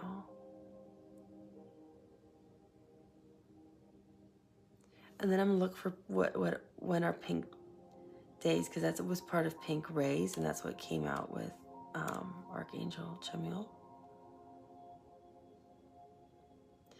And so National Pink Day is June 23rd. So how interesting. It's June. So I can see when is the full moon.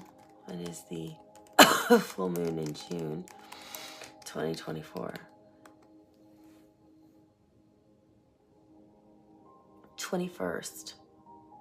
So June 21st and June 23rd.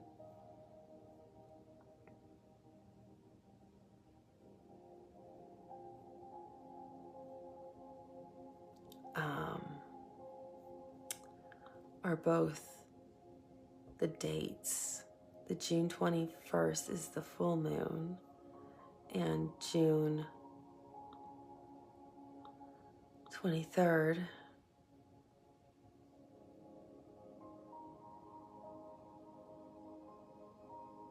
is the pink day, and then June 4th, 11th, 18th, and 25th are all the Tuesdays.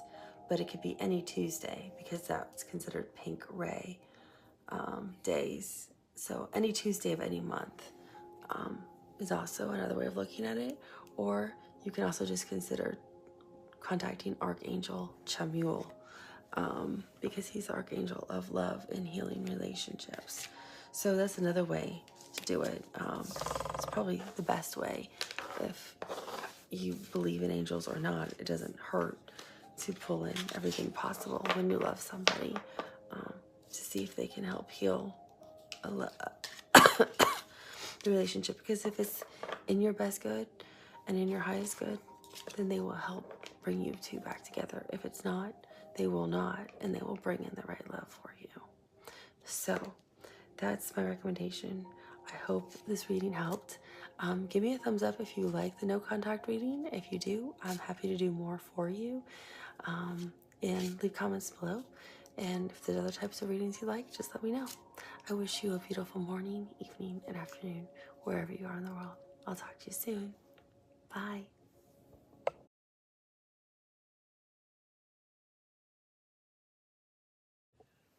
Hello everyone, welcome back to the channel. Thank you for liking, for sharing, for subscribing, and for being here. And thank you to everyone who has bought me a coffee. I am extremely grateful. I thought what we would do today is we're going to do 3 different spreads. In each spread, I'm going to pull some letters, and we'll look at initials. So those could be initials for you, or initials that resonate with your soulmate or your potential soulmate for the future. And then I'm also going to pull an oracle card. That could be the overarching energy. If you are in a relationship, it could be the overarching energy right now that is going on, maybe between the two of you. So let's look at, whoa, we have a whole bunch of letters right now. And sometimes when I get letters, I'll also get names, or I'll get, it might be something that's special between the two of you that might resonate with the two of you. I just got XO, hug, kiss. AI. So I'll say them slowly, that way you can see what they all are. C, M, I'm getting Cam, Cammy, letter F, H, Ho, like the Asian name Ho, H-O.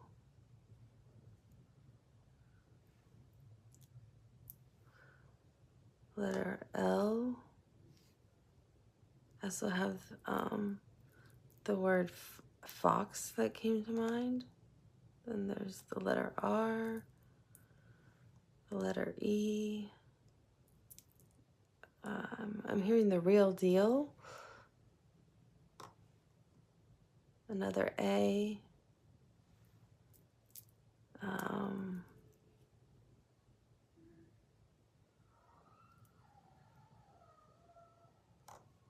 Letter J. Jayla is what I'm hearing. The letter G. So their initials could be JG, GJ, MJ, CJ, letter D.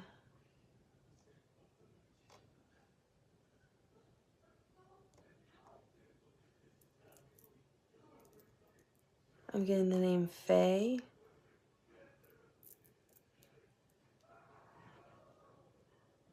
So I got the letter Y, the letter W, another J.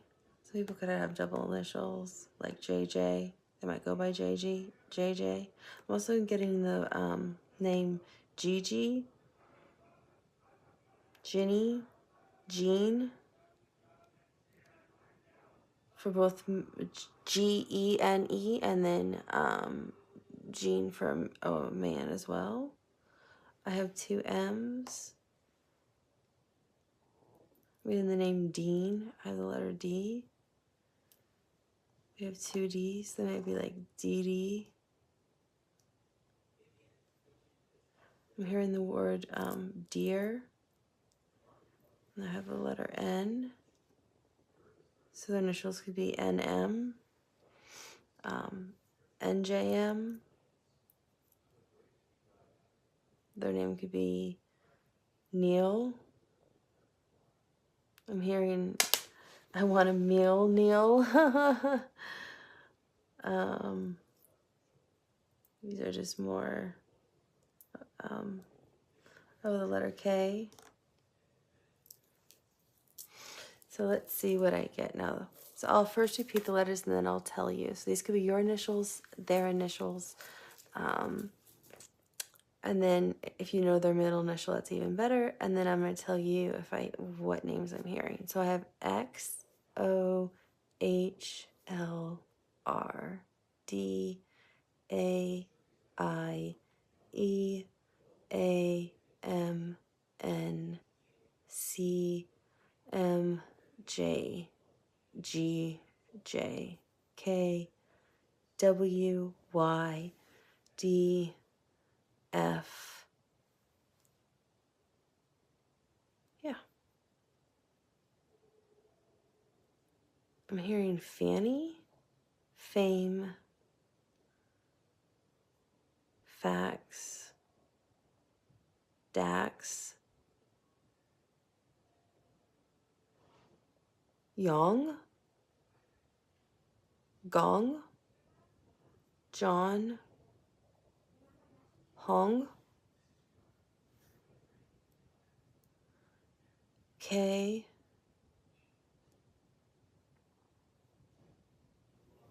J, Joe,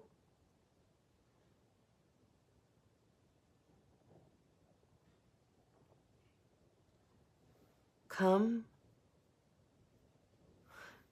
in an inappropriate way.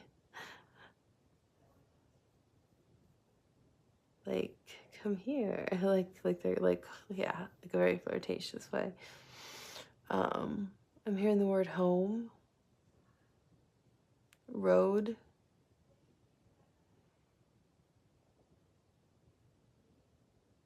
moan, Mona, Mona.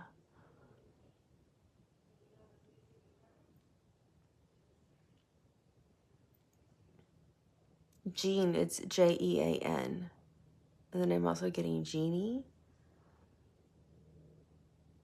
Mike,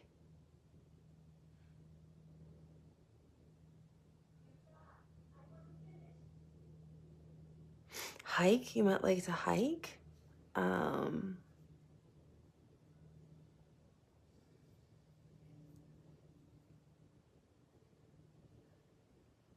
Iceland,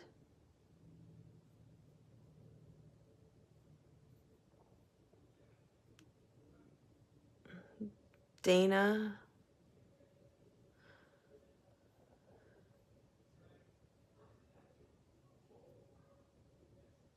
Jamaica,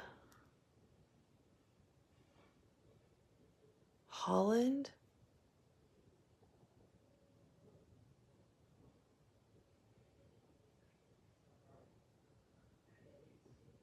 Wong,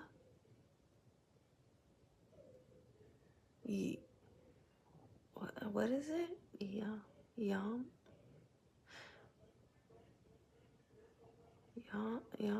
Yen, Yen, Yen, I think.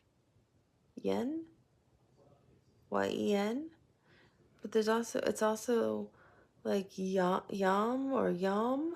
It's like YAM or YOM or it's YAN or YON. I can't tell.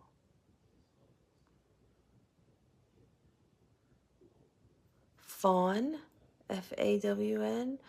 So I don't know if you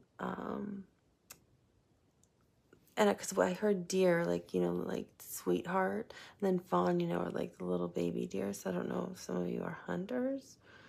I'm hearing JJ again, so I feel like that's like somebody's like nickname. I'm hearing DJ. I'm hearing Holla. Howl.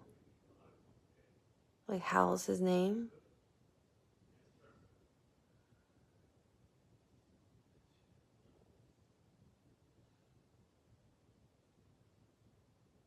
I'm hearing Mad Dog. I have no idea what that means, but that might be somebody's nickname or like something. I don't know if it's a drink or a food or a snack.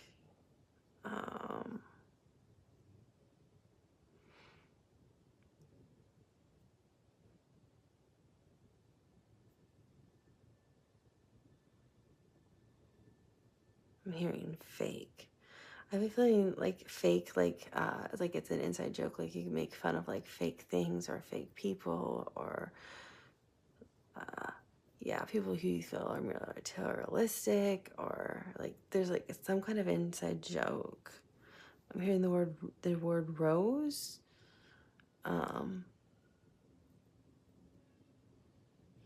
Like that's a name rose, not the flower rose. But take it as it resonates because I'm hearing Omarosa, Dan, Dan the man, but I'm hearing Dan.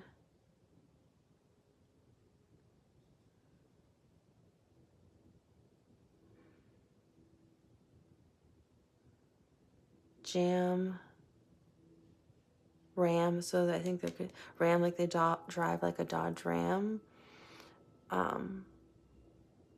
Because I'm also getting the word Dodge out of it, so yeah, like a Dodge Ram. Honda.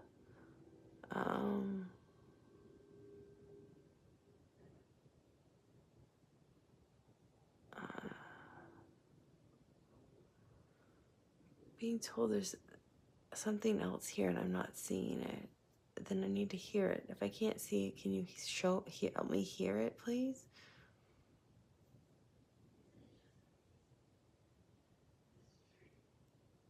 Name. They said it's right here in front of me with the name. Name.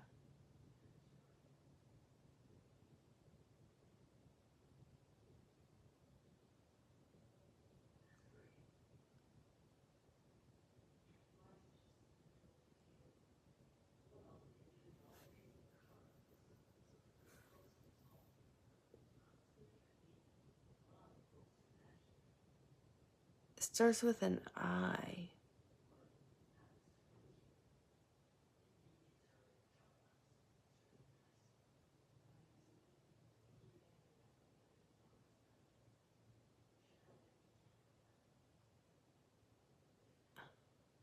Idea. I am. They're showing me I am. IMO. Imeo. Imeo.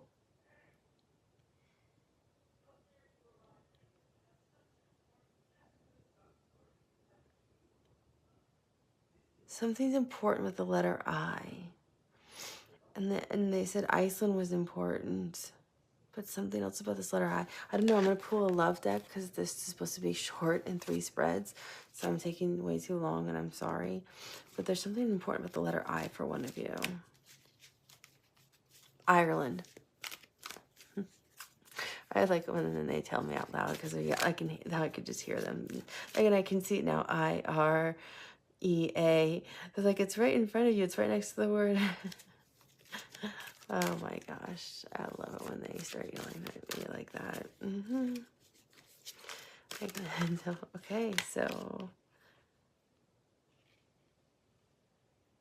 Oh, this is one of the major arcana, Shadow 18. Which is also, this is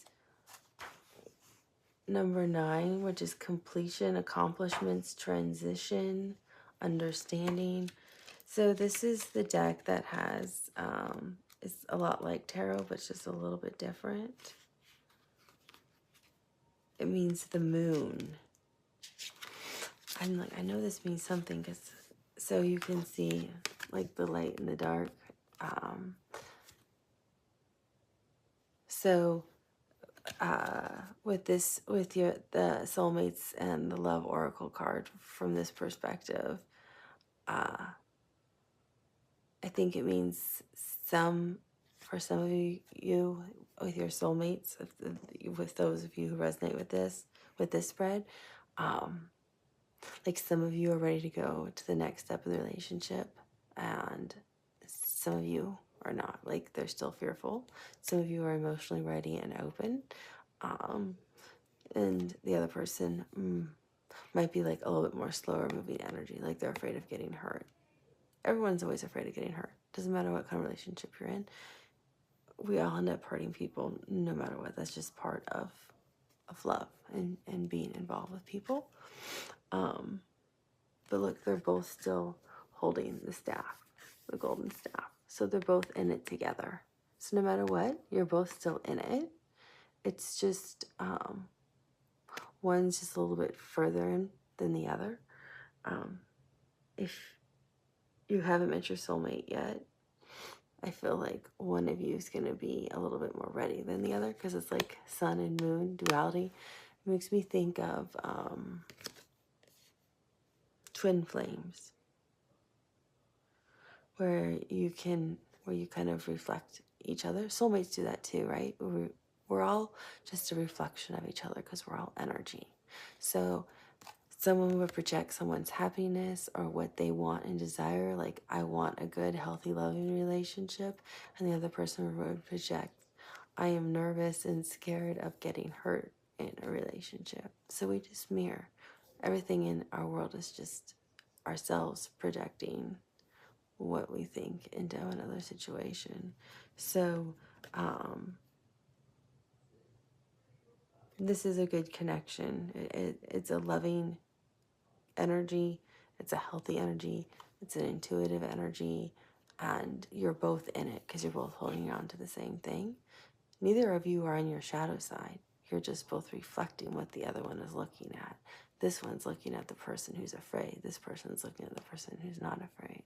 But both of you are holding on. So both of you want to be a part of it. So anyone's letters who resonated with this, and it's okay if it was just your first name or just their last name. It doesn't matter. It's just, does this resonate with you, or some of those other things that I was calling out work as well? I'm hearing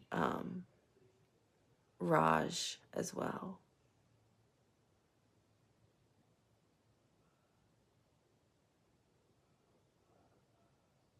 I'm also hearing legal. So someone might be going through like legal issues, and that's what's making them hold back a little from wanting to be like 100% committed. Because I'm hearing legal and justice. So I feel like there's like legal issues for somebody.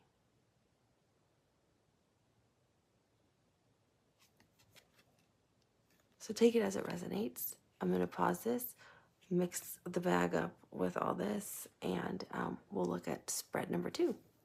Okay, so here we are. We are here for spread number 2. I'll put the timestamps below. And if you want, you can look at all 3 different spreads too and see. You might resonate with all of them. And I just thought it'd be fun to do 3 different ones. So I'll pull some new letters out, and I will call them out as I put them out. And as I start to get names, I'll let you know. NJ, so their initials could be NJ or JN. You know how to flip them. I don't know how to do that for you. It'll just take longer, right? U, I'm hearing new is somebody's name. M, MJ. Again, I got MJ again. The same initials. NJM is what I heard last time. L. I'm hearing Lou.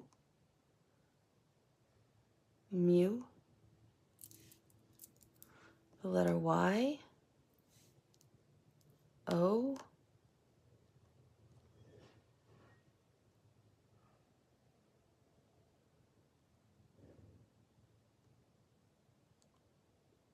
Hearing yo, like yo, yo, yo, like that's like something they would say. The letter Z. I'm hearing the name Zion.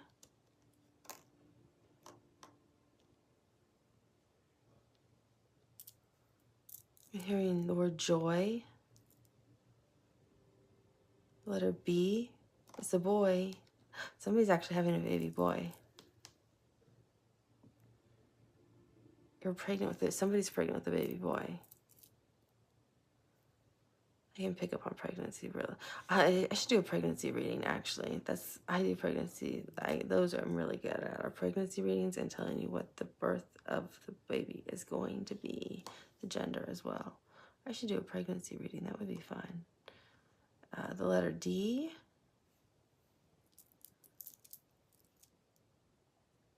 DJ, JD, letter S. I'm hearing duds, letter X, letter I,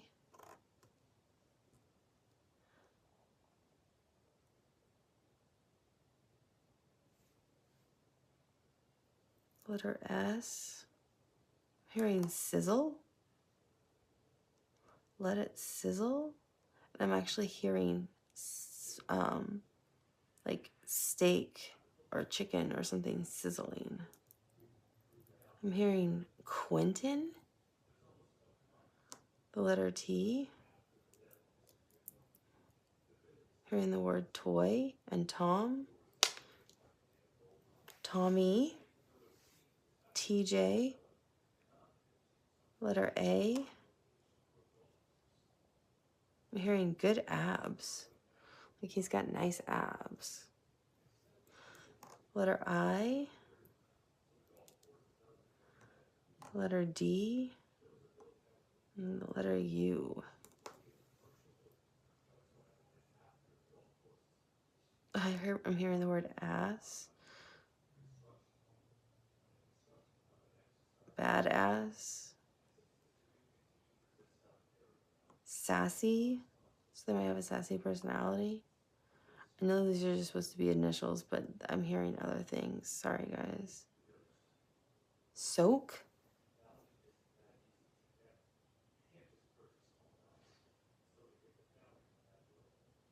J is here again.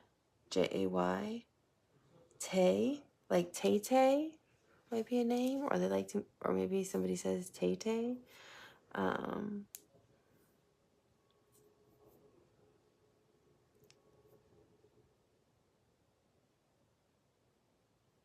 Ma, M-A, that could be a nickname. Mai, M-A-I, or Mia, M-I-A is also a name.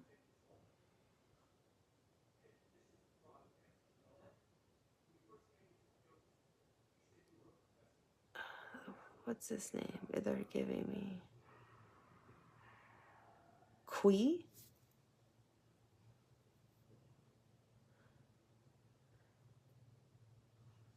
Lad?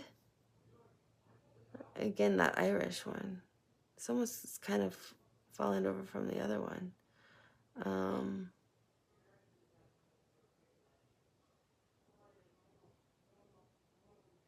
Molly?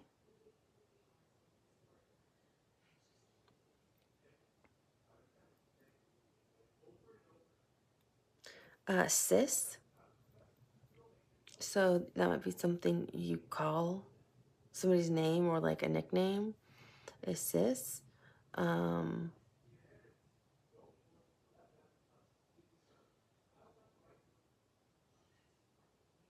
Mud.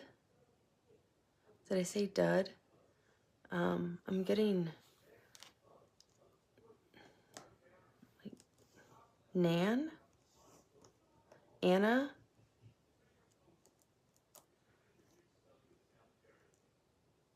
Saint.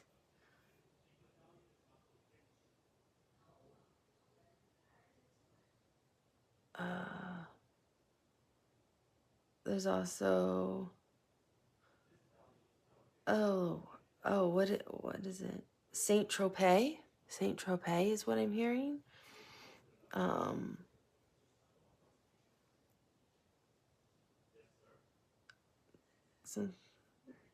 Since if I touch them, they'll help me too. Of course, I've got X and O again. Soy.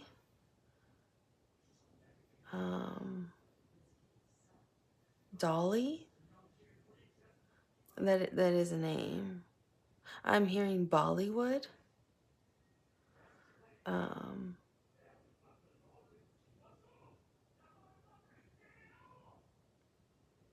I think I already said Zion. Zane. Zion.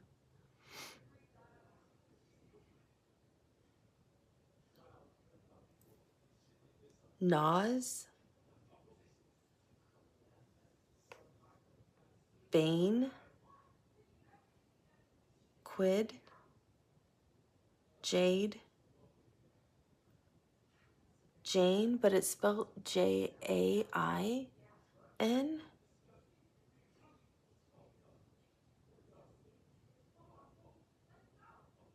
So let's see what your oracle card is.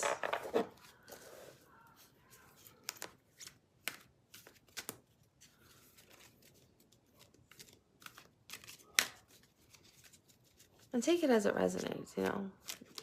I gave you all the letters. You can write them down and see what else you can come up with too. Oh, this one's popping out. 5. Conflict and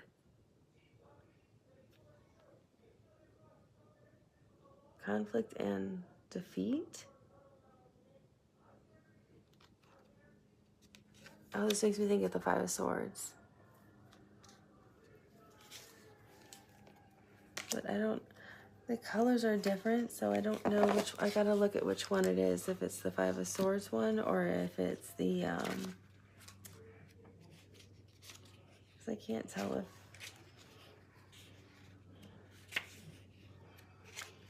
I'll know in a moment. Yeah, I think it's the 5 of Swords one. Because they're calling this blue color indigo. Yeah. So this I call that blue, but they're calling that like indigo, like the third eye for the chakra. And I want to make sure, which is all right, which is the air energy.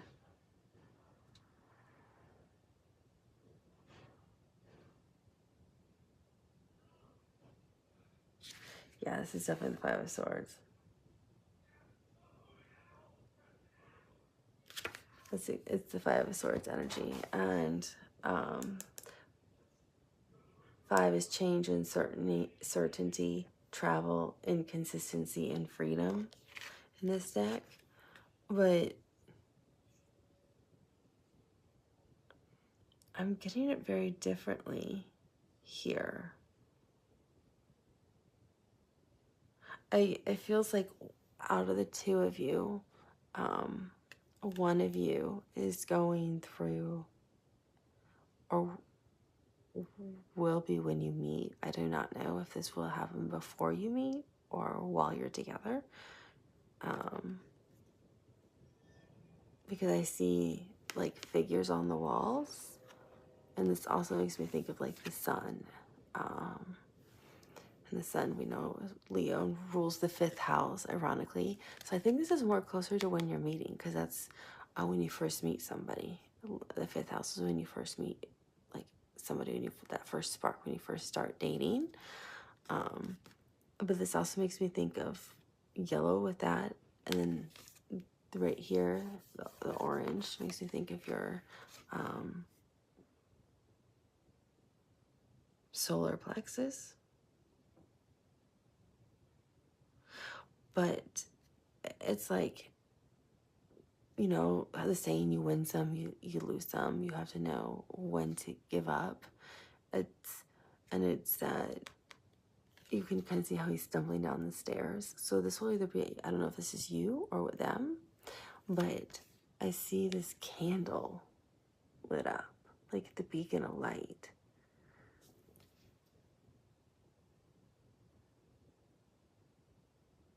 And I feel like that's either you or them. It's the other connection is the one, because everyone else is running away from whatever this is. And this person looks like, I just need to get there and I'm safe. Like, this is the safe haven. And that's red, which is the root chakra.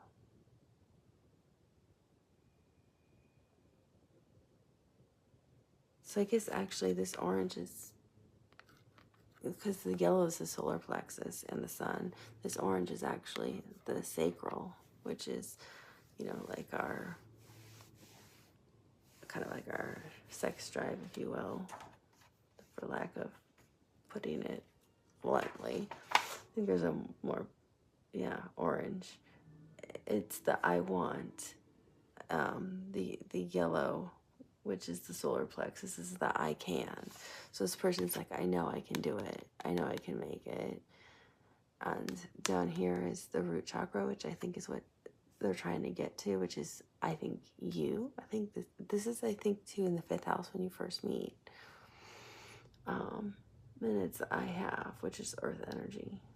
So it's actually earth, water, and fire. And they're trying to get to you, which is I have. Like, I have that opportunity. I have that opportunity with them. I'm not going to pass it up. You're their beacon of light in the dark.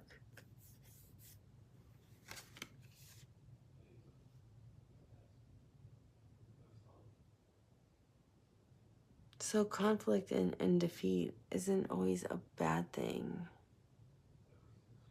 And when you think about it in tarot, it's the 5 of Swords is Venus in Aquarius, and that's love. I'm looking at this as, you know, ruling the 5th house, but that's love, beauty, home, romance, partnerships. That would be the 6th house, 7th house, partnerships with Libra. Or it could also be, because it rules partnerships.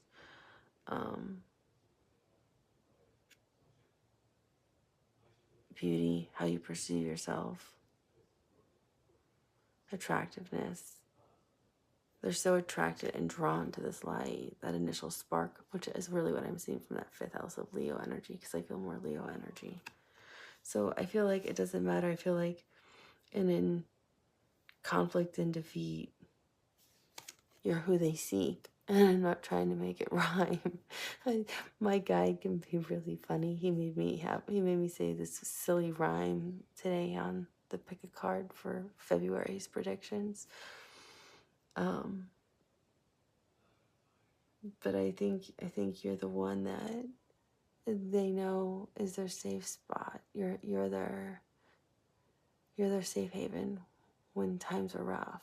And even if you have conflict with them, I think you're going to meet them during a turbulent time, and you're their beacon of light. But even when there is difficulty, you two do well together. You don't have these tumultuous blow-up fights. You communicate well, because no one wants to be exhausted like that. You're the one who grounds them. So I actually see it as a really good, it means change. Change is coming. So for you, I think it means your soulmate's coming. They're coming toward you.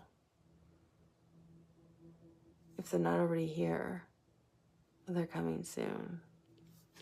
So I'll pause this, mix it back up, and we'll look at our last little layout. And leave a comment too. Let me know if you like this, or if you'd like this in a different kind of format, and I'll do it again because it's kind of fun. I'll talk to you soon. Okay, I'm back. This is spread number 3. So, of course, you can watch this and see if this resonates for you as well. It's just see if any of these initials are there, or the names, or pet names you have for each other, or places you guys live, want to visit, whatever works for you. So, we'll get some letters out, see what we have. We have U, B, L. I'm hearing the word blue, because we have the letter L and the letter E. So that can be someone's last name. That could be their favorite color. Y, bluey. The letter R. I'm hearing Blu-ray. I'm hearing Lee.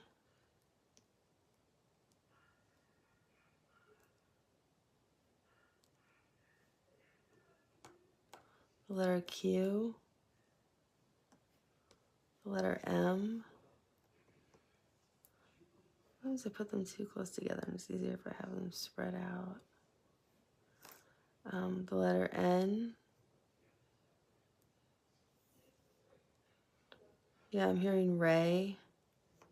The letter C. Another letter U. I'm hearing Mun. M-U-N.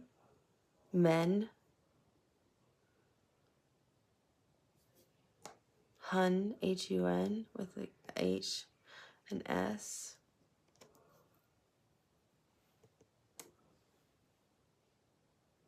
I'm hearing Hussy. Here's another M. They could have M-M as their initials. N-M. M-N. An X. An A.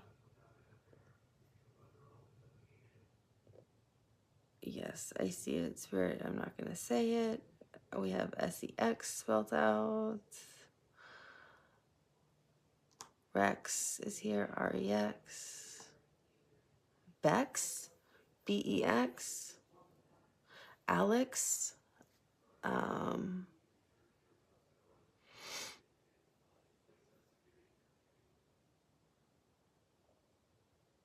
Lay, L-A-Y. Ray, R-A-Y, not R-E-Y. Say, S-A-Y. They want you to say something. B-U-Y, buy something. Someone's name may be May, M-A-Y. Let's see if I can get a few more letters. I'm hearing they see you. Letter P.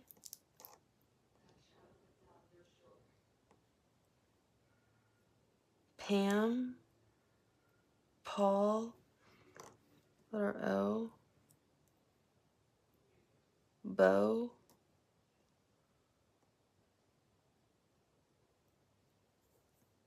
Letter K.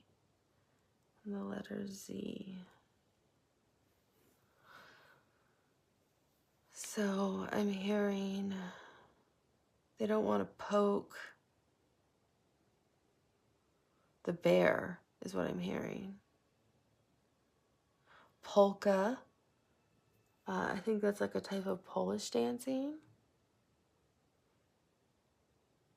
I'm also hearing Polish. I'm hearing bud.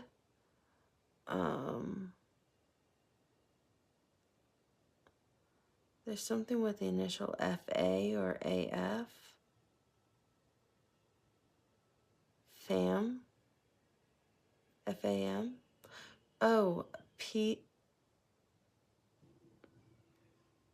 P-H-A-N is fawn. They're showing me that as a name, P-H-A-N. And then P-H-A-M are names. Quan.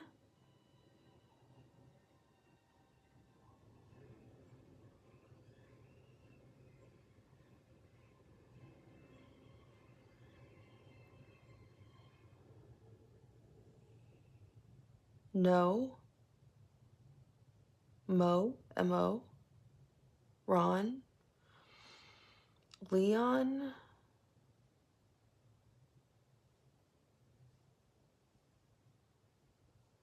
Paula. Paula. Paula.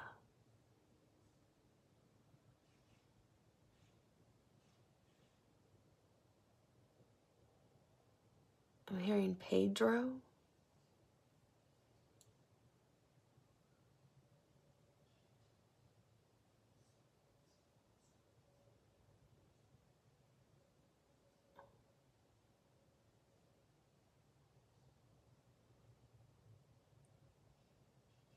Luna. I'm hearing Luna, which means moon in Spanish, but I'm hearing Luna, and Luna is a name. I'm hearing it said this way, Sarah, instead of Sarah. I'm hearing it as Sarah, but take it as it resonates. I'm hearing the Red Sea.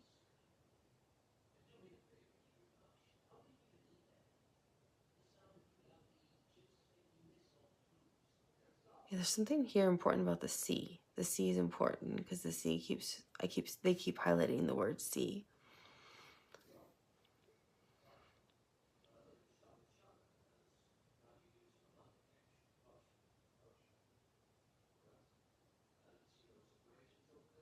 And there's something important here about this K-A.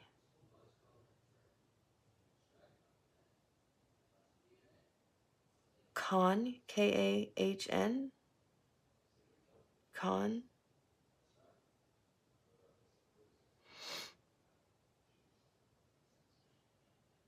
Katya.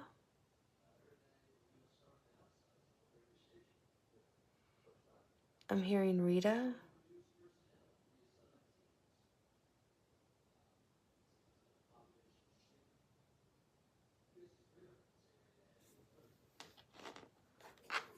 We'll see if I hear anything else, and we'll look for an oracle card.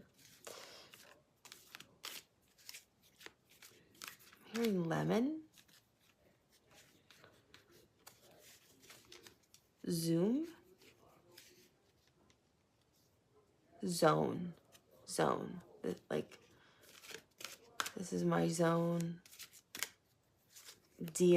Oh, I see the DMZ zone, like between North and South Korea. And they're literally showing me the DMZ zone. Like I can literally see it, like someone showing me a photograph of it. And I see the words here for it.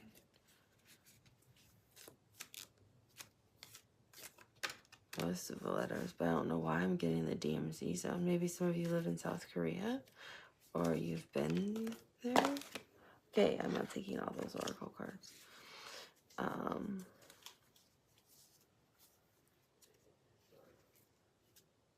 hearing like mum's the word.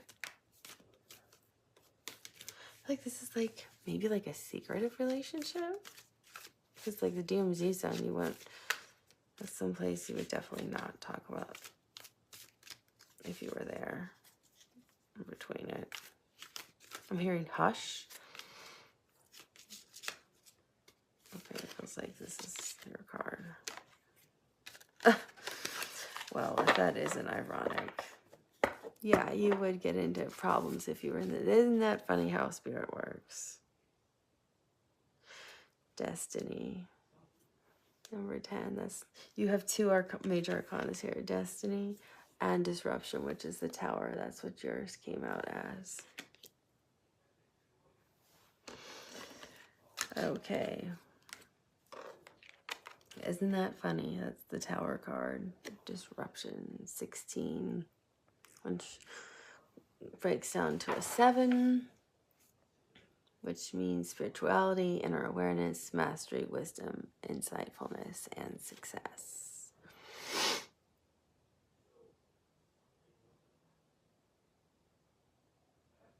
That would happen if you were in the DMZ zone.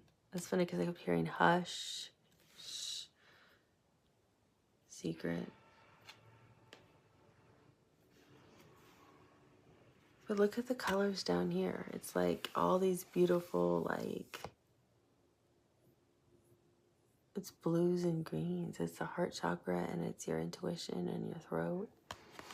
You know what I'm getting off this card is before something will happen, you feel it in your body first. That's where you always feel something, right? I'm also seeing rush. So let's say in the connection, or you meet, or you've been in a relationship for a while. Like how his arms are crossed right over his heart. You start to get that uneasy feeling, or like their voice sounds off when they say, did you want to get dinner tonight? Or they were confirming plans, or you know how you feel comfortable in your own body, everything feels good, and then something just doesn't feel right that day. Something feels wrong, or you never get headaches, but you get a headache that day, and your body's telling you something's not right. It's like something will tell you. It doesn't mean your relationship's ending. it can mean to tell you something's off with your partner. Like, you guys might be able to tell when the other one is off or they're having a bad day and you need to reach out to check on them. You might be at the same vibrational frequency that you can feel when the other one needs support, or the other one just had like bad news told them at work, or had to deliver bad news to someone, or just got a phone call and something's not going well within their family, and so now you need to reach out. That's what I'm getting. Not you can feel like a breakup's coming. It's like you can feel when something's off with your other half. Because the bottom of the deck is destiny. And these are new, these are new to me. I think this is like my second time using these. And that's another major arcana, which reduces to a 1. 10 reduces to a 1. And 1 is beginning, inspiration, leadership, self-courage, willpower. So again, I feel like you could be like in the beginning of a new relationship. Of course, it's the Wheel of Fortune. It's your destiny. Come on, put it together. I can't believe I do that sometimes. So it's the Wheel of Fortune spinning in your favor, right? So it's like, and the Wheel of Fortune is usually, you know, controlled by the 4 fixed signs.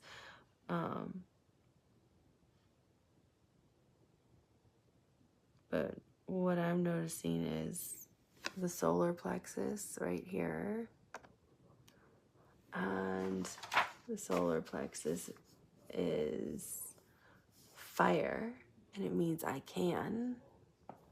But look at all of this. You see all of that? Violet shade is what I would call it. Well, yeah, that's what they call it too. That's your crown chakra. And that means I know. And that's all in here. And that usually when that's how we connect, like with the divine.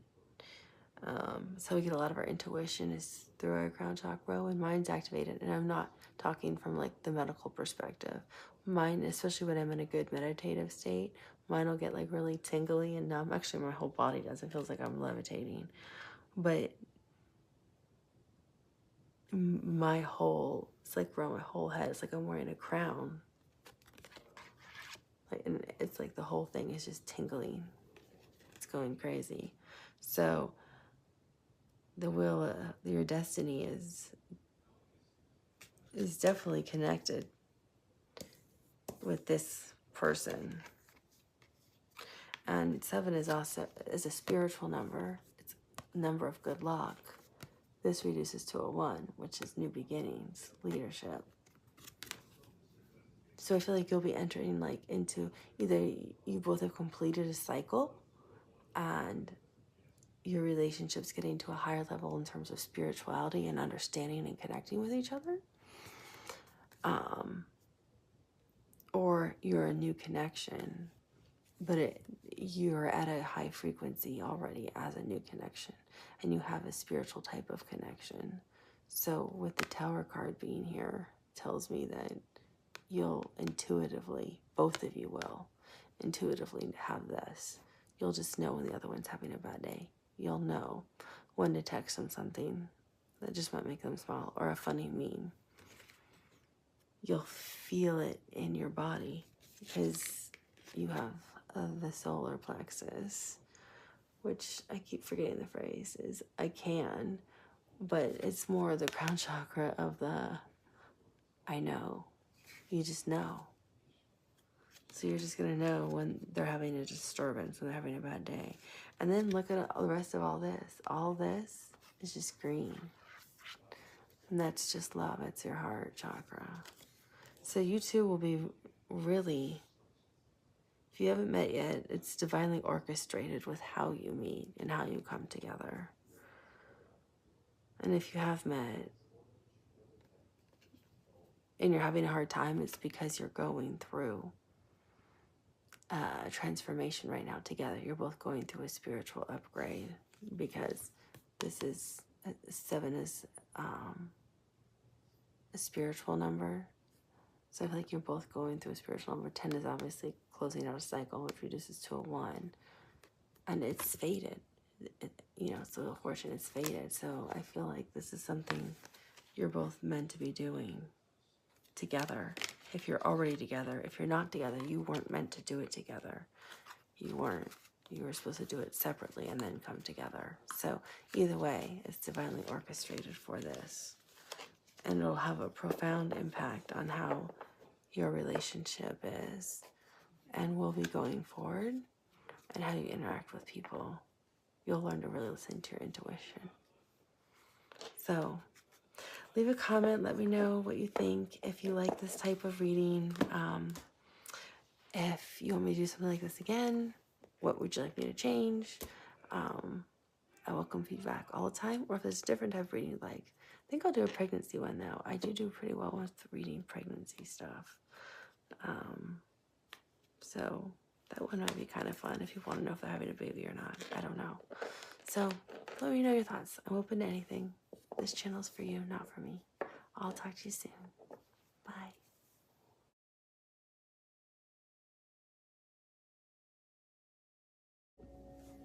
Hi everyone, welcome back to the channel. Thank you for being here today.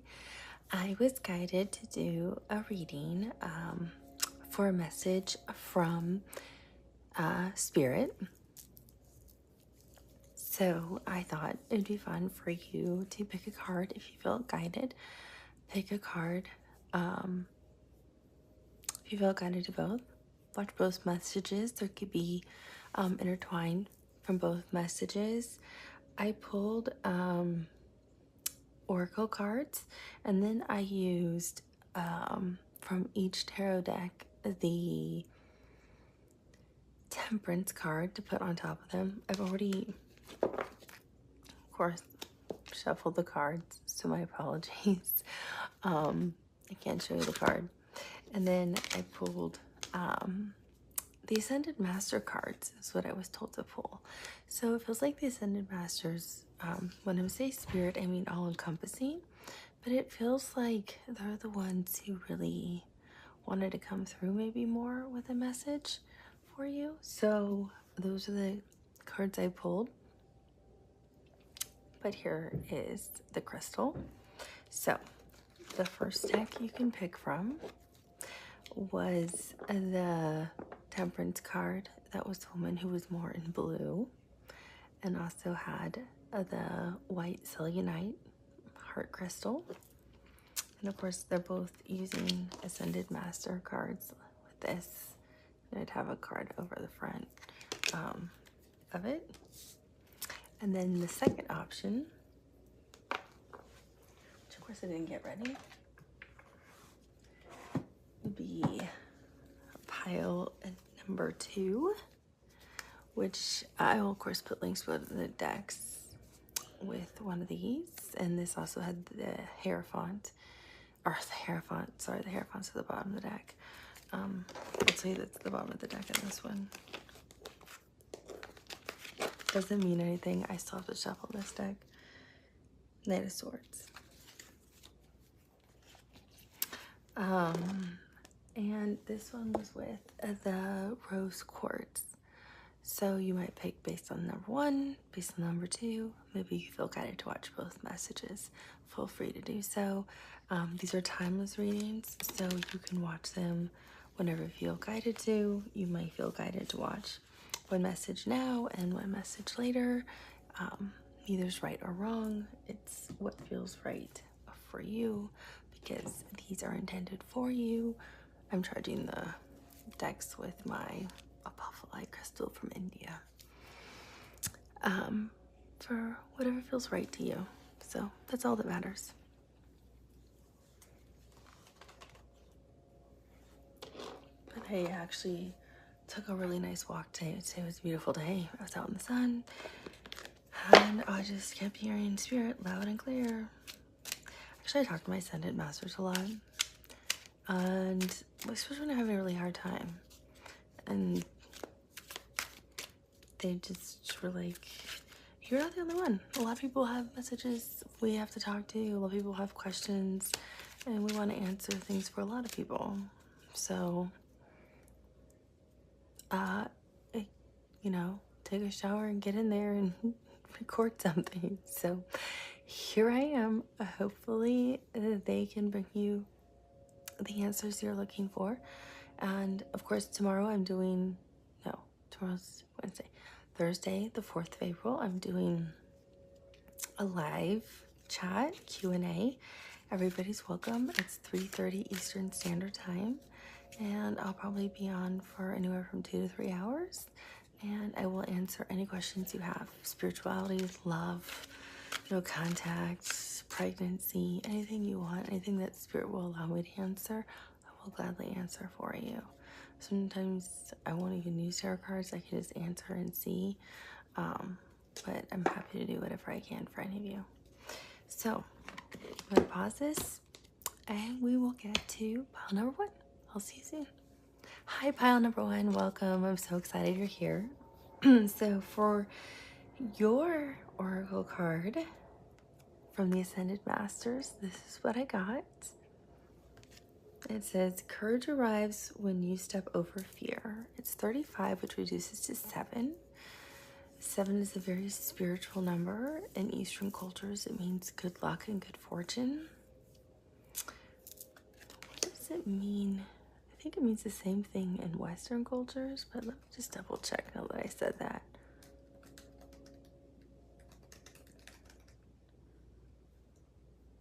Let's see, what does it mean in spirituality? Yeah, it means usually that you're insightful, intuitive, truthful, introspective, intellectual, and wise in terms of spirituality. And I want to know, what does it mean in terms of numerology? Because obviously I'm not a numerology expert, am I? I can't know everything. It means it's a very mysterious number in terms of spirituality. It can mean you're creative and intuitive. So I guess it kind of means the same thing, right? It can mean some people can be moody or have anxiety. Some people could be great healers or teachers with it. Some people are known to be great spiritual gurus. And some people can be guided to wear brown or green to help exude that energy. Well, we know green is healing. Think about it. It's the heart chakra. It's also part of the planet. Brown is part of the planet, so that also helps keep you grounded. So those kind of colors make sense if you think about it. But what I was getting off of this, well, one, there's a lot of purple and a lot of pink. So I was seeing pink light, loving light, and I was also getting a lot of purple. And you know, I don't know if you watched the reading that I did the other day. That was pick a card reading. But in the first pick a card reading, it was really interesting. If you didn't watch the first pick, if you didn't pick the pile for number 1, Elmoira came through as wanting to work with some people for like transmuting energy and being the magician. People's Ascended Masters came through when the Magician card came out. I mean, I was like, the reading was like interesting, and then it took this like 180 turn I was not expecting. And since then, like Elmoira, I'm sorry, Saint Germain. I'm literally seeing Elmoira like here. He's one of my main Ascended Masters, and I connect to him a lot because I'm seeing a lot of his colors around me right now. And this kind of reminds me of him because it reminds me of silver, and silver is part of his first ray color. So that's kind of funny that I'm saying his name. He's obviously here helping me with this reading right now. That's really strange, but these people's ascended masters were coming through, but so was Saint Germain. He was coming through a lot about all things that he helps people with. And so purple kept coming through, and how to transmute a lot of things, just how to not just be successful with your manifestations, because everybody's ascendant masters wanted to help them with that, but to help with a lot of things in terms of just manifestation and understanding more things. So I found it interesting. And then in pile number 2, if you didn't watch pile number 2, literally Saint Germain, also he was Merlin in a past life, so he's like, I don't care if you want to call me Merlin, I'll show up. He pointed people back to pile number 1 because he felt like that reading was relevant for some of the people in pile number 2. I mean, it was just like a really unique, interesting reading, but I'm getting a lot of Saint Germain energy here, with the purple and the transmuting energy, meaning you gotta step into your power and balance yourself. And that, oh, how ironic, I used the cards as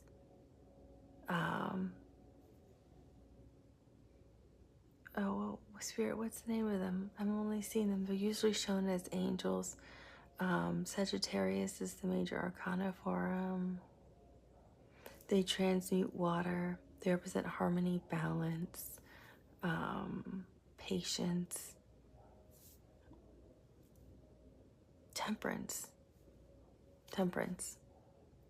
And so he's saying, like, a lot of you are having a hard time transmuting energy within yourselves, is what I'm getting off of this card, the 7, because you're actually high vibrational and really spiritually enlightened.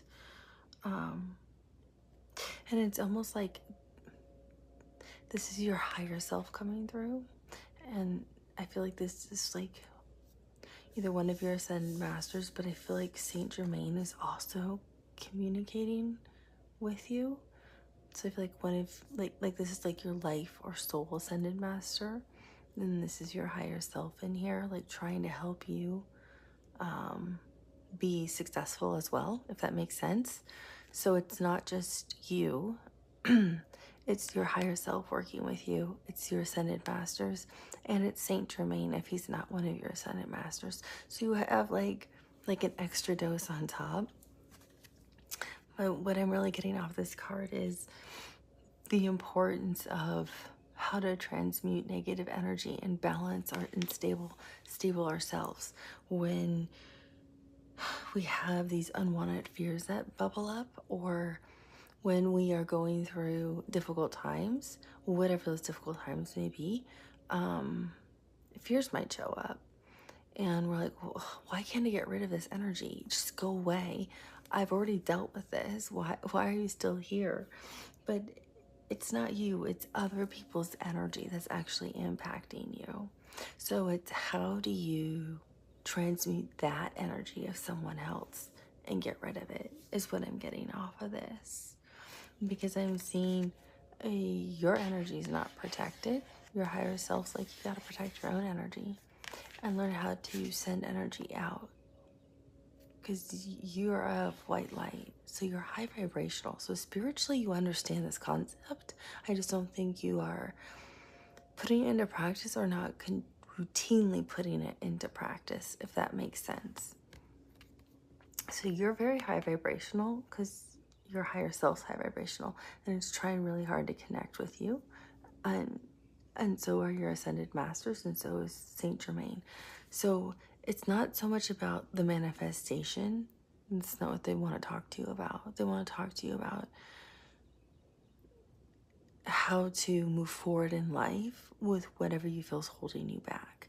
So what could be holding you back, and we'll know more, I think, when we look at the tarot cards. It could be yourself, but I feel like other people are pulling on you negatively. but not intentionally. Like, they don't even know they're doing it, but it's hurting you because you feel it.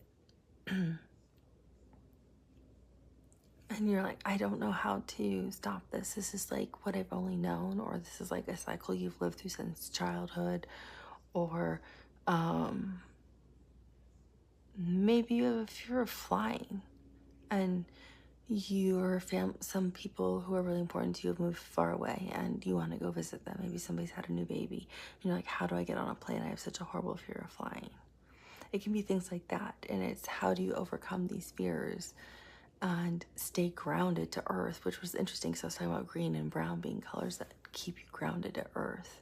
So when you can, because I did that the other day, I just went out and put my feet in the grass and it felt so good to give my anxiety that I had and this nervous energy that I had to the earth.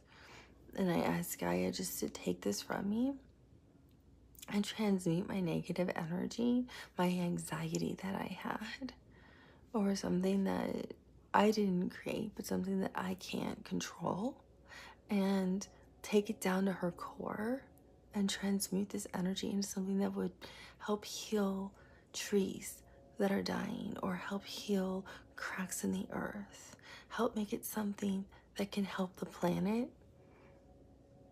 and just take it from me and release it from me so I can be better. But don't make it go to waste, because she can transmute energy. So it's figuring out how to turn something around for you into something positive for you. Because after that, I could move right forward into what I needed to do. So I think it's because once you do that, you can then take that next step forward, whatever you feel is holding you back. And some of you might not even know what you feel is holding you back. You might just be anxious. You might just be scared. You might feel disconnected from people. So I feel like you're closing yourselves off more and more, like the hermit, but like the hermit who doesn't return from the journey.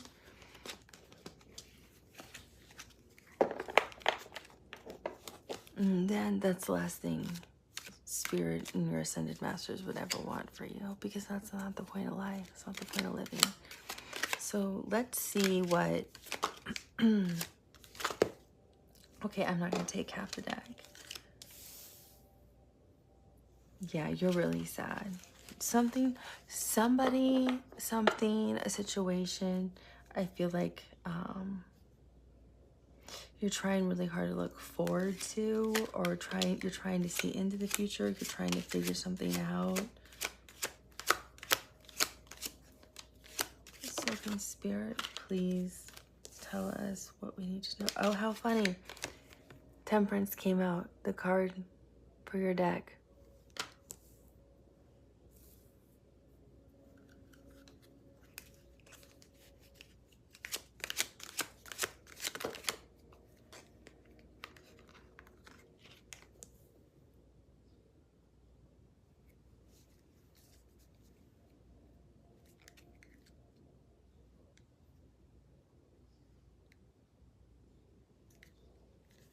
Is there anything else we need to know, Spirit?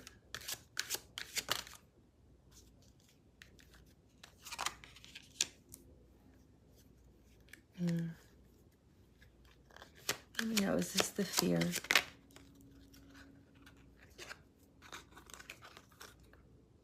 Double confirmation, that's the fear.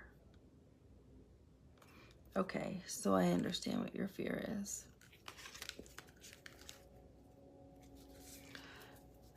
Put those right there in case you need them. So, your fear, it seems like... Oh, no. Huh. It's weird. Okay, so I thought this was the Five of Pentacles, but it's the Ten of Pentacles. Because I've only worked with this deck, I think, once or twice. But they gave me a double confirmation that this was your fear. And it's the Ten of Pentacles. So to me, And look, it's like your higher self was looking down on you. It doesn't matter if you're male or female. So I feel like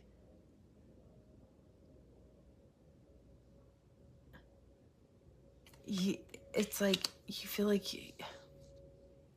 the fear is lack of stability in the home, lack of stability in finances. It feels like you feel like the family's falling apart, the investments are falling apart, and that's usually the Five of Pentacles, but they gave me double confirmation.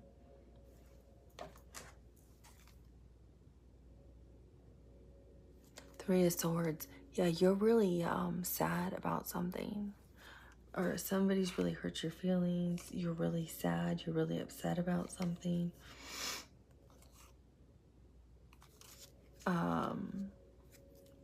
But they gave me the Nine of Cups and Judgment, and those are two strong confirmation cards.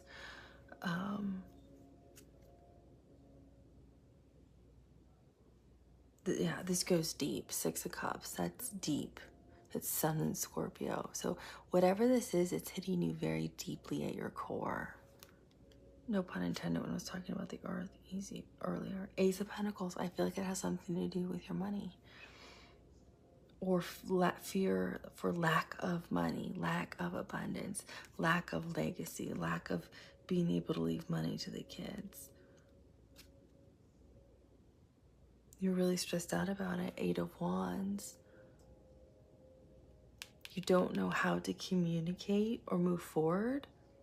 Eight of Wands is like communication, moving forward, being at a distance from someone, and Knight of Swords is communication. So I feel like that's what you're going through. But this Ten of Pentacles, I feel like you think like maybe you lost out on a business opportunity. Your business is losing money. You're not making the money you thought you were going to make. You have to be more cautious with your money than you ever have before, and it's scaring you. And it's creating this fear. And in creating this fear, I feel like it's getting amplified. Because you have the Ten of Wands. So I feel like it's this massive burden that you haven't told anyone about. Like if you're married, they don't know about it. They don't know how scared you are.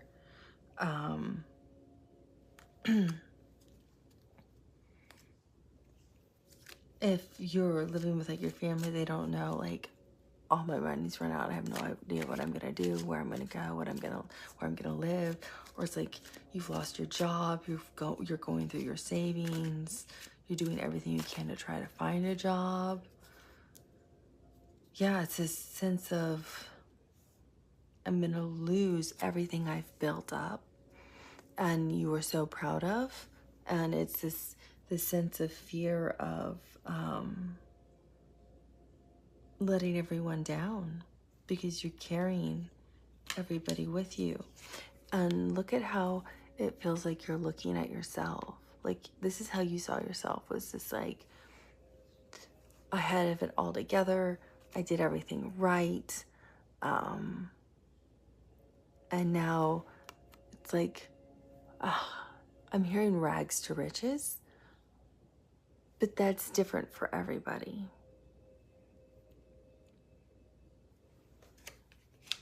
And I'm using money as more like the example because it's pentacles, which represents money, but it doesn't mean it has to be money. It could be like you lost the stability in your home because like a partner or a spouse left, and now it's like, how do I keep the home? They were the main breadwinner. I don't know what I'm gonna do.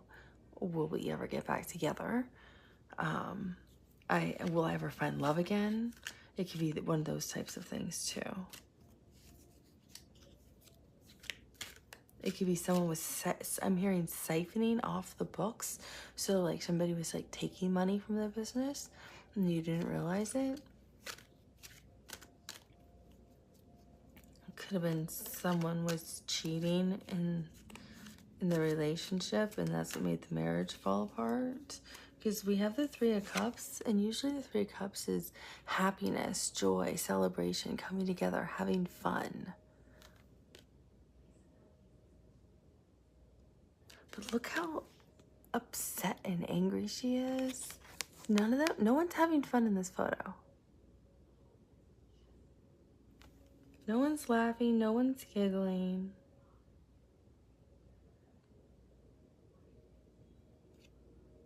Somebody did something. So, yeah, I'm getting the sense that you're fearful.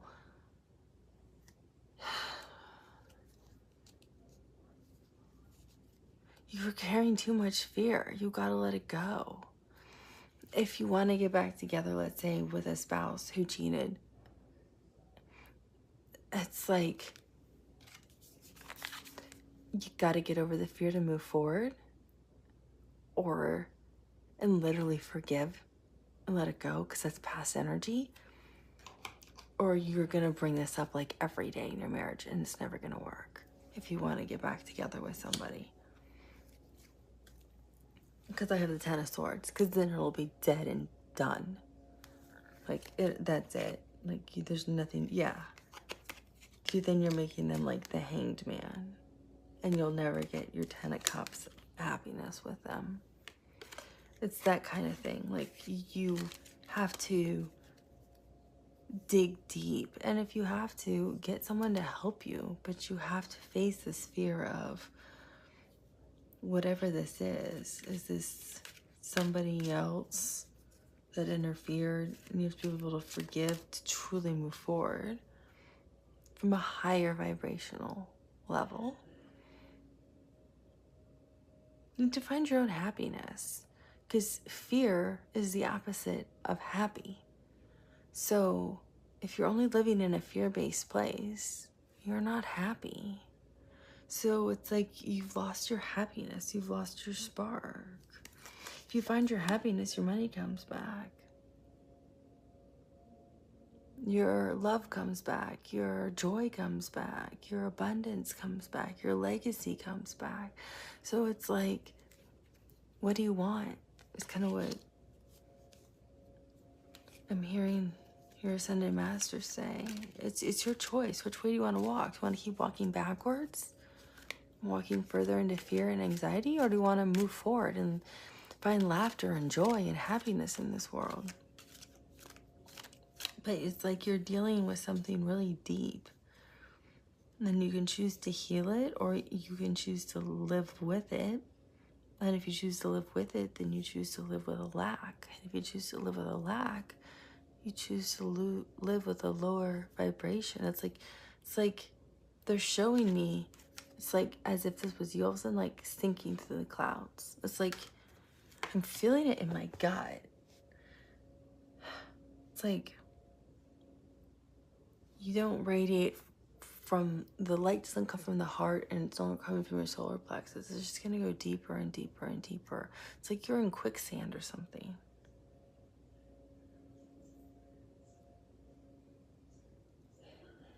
They're saying with temperance, you need to be really patient with yourself. It's a process. Because for all of you, this is something different. Some of you, you're literally, I'm getting grieving over the loss of a loved one. So, and you have fear of losing other people that are close to you. So it's okay to be patient, but like you need to stabilize yourself, stabilize your energies, find harmony in the little things. This is your throat chakra. It's way out of whack. So you're either over communicating things and not stopping and thinking, how is this other person going to receive this? And it can be misconstrued and cause more conflict. Or it's very underactive and you're not communicating at all with somebody who's very important to you that you should be communicating with.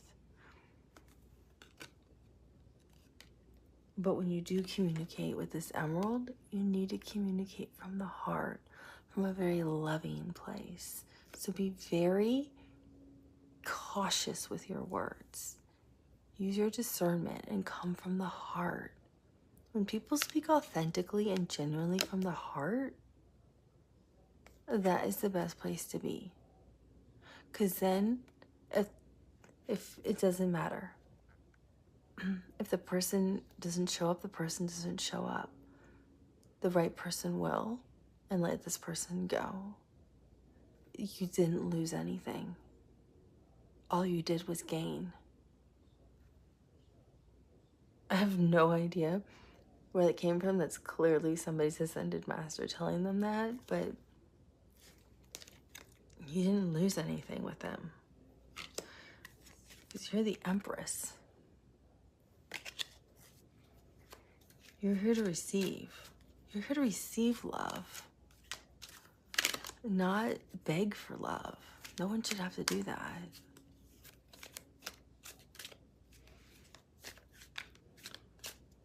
But you need to make sure your throat chakra is really balanced, is what I'm getting off this Temperance card. Make sure you're balanced first, and your energy's where it should be. And when I say that, I mean, if you're feeling like uneasy or wobbly, you can just ask God, who's the creator of everything. Ask Spirit, ask Source, ask your ascended masters, ask whatever you believe in to help you align yourself, help you get into alignment. For me, it was just being outside and walking in the sun made a huge difference today. Because we all go through things. It's normal. It's part of the human experience. But you have to feel, okay, I know exactly what I need. Or if I don't know yet, don't communicate yet. And you have to know the right time. But if you are blowing up someone's phone all the time, that's not right. And if you're not communicating at all and no one knows how you feel, that's wrong too. It has to be from a very loving place. But you can only do that when you genuinely love yourself. You have the Ace of Cups.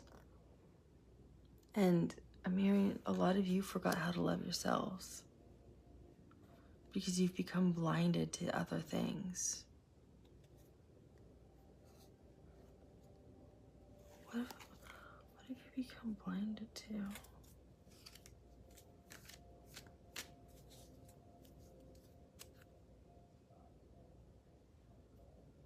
Two of Pentacles.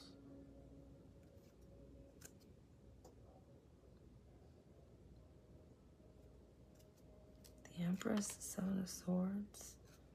Two of Cups. King of Pentacles. King of Pentacles. King of Cups.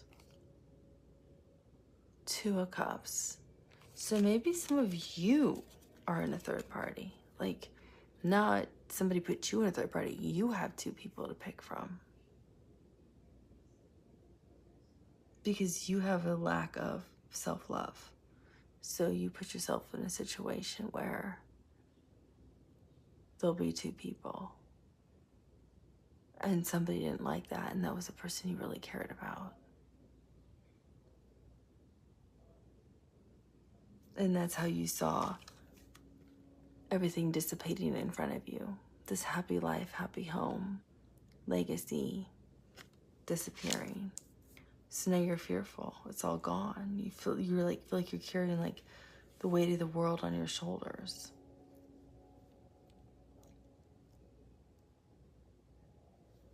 I can see you want to move in their direction with the Eight of Wands. But look how sad you are as the Ace of Cups. And again, you're covered in blue. You never spoke your truth to them. Did you ever even tell them how you felt? People are not mind readers. It doesn't mean you go out 3 times or you dated a month and now you tell somebody you're in love with them. That's a little creepy. But if people don't know how you feel or what you appreciate about them or what gratitude you have for them or how much you enjoy spending time with them, they're gonna say, well, okay, I guess I'll move on.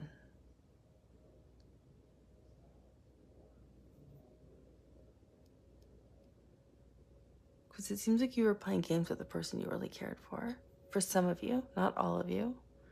For some of you, I feel like you had like a financial situation that became really difficult because the world we know is in a financial mess.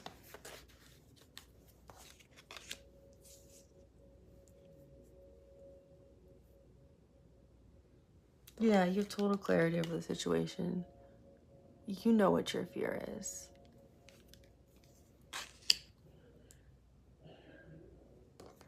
How interesting. When I was saying the Ace of the Cups, you know what you're really sad about and what you're missing, what truth you didn't speak.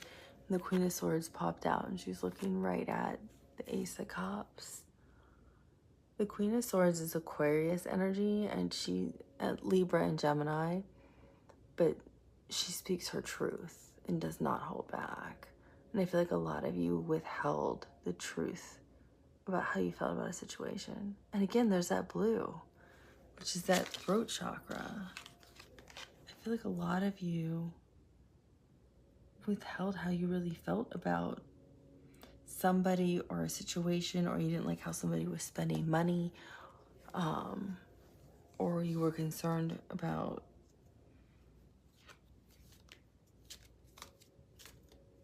a business that could go awry, but you have total clarity over it. And now you're scared. You're scared you're gonna lose it all. I'm scared that the whole house is gonna burn down. That's what I'm hearing. The whole house is gonna burn down. And the Emperor showed up, which is Aries energy, which I'm not surprised because it's Aries season. But there's also a business owner. So some of you may really own a business and the business may not be doing well. This is also somebody who's married who could have stepped out on their spouse.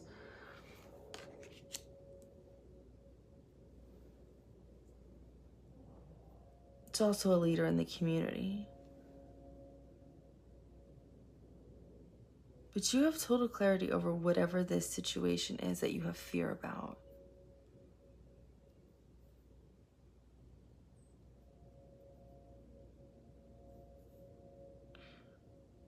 If you're the one, oh, how interesting. And then we have the Empress at the bottom of the deck.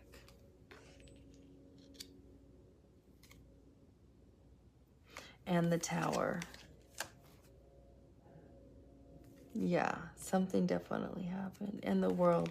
So a cycle's closing. It doesn't mean some kind of cycle's coming to an end. It doesn't mean it renews, but something's ending. Or something was shocking. You have two other cards up here.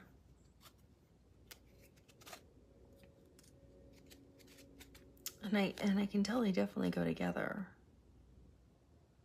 I didn't mean to keep pulling cards. It was just a habit as I was trying to understand your story more clearly. Because I feel like I didn't have enough.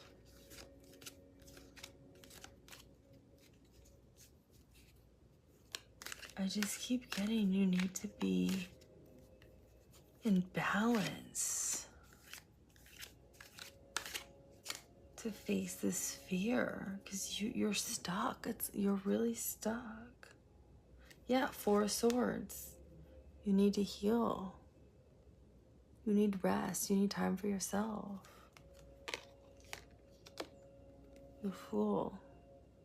To have the new beginning you want.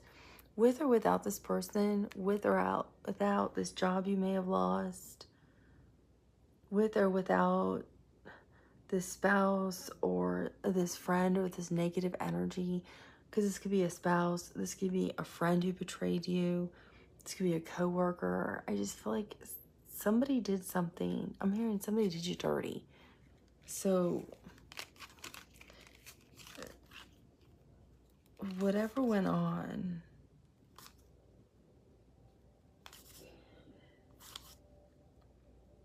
you need to take care of yourself first and foremost.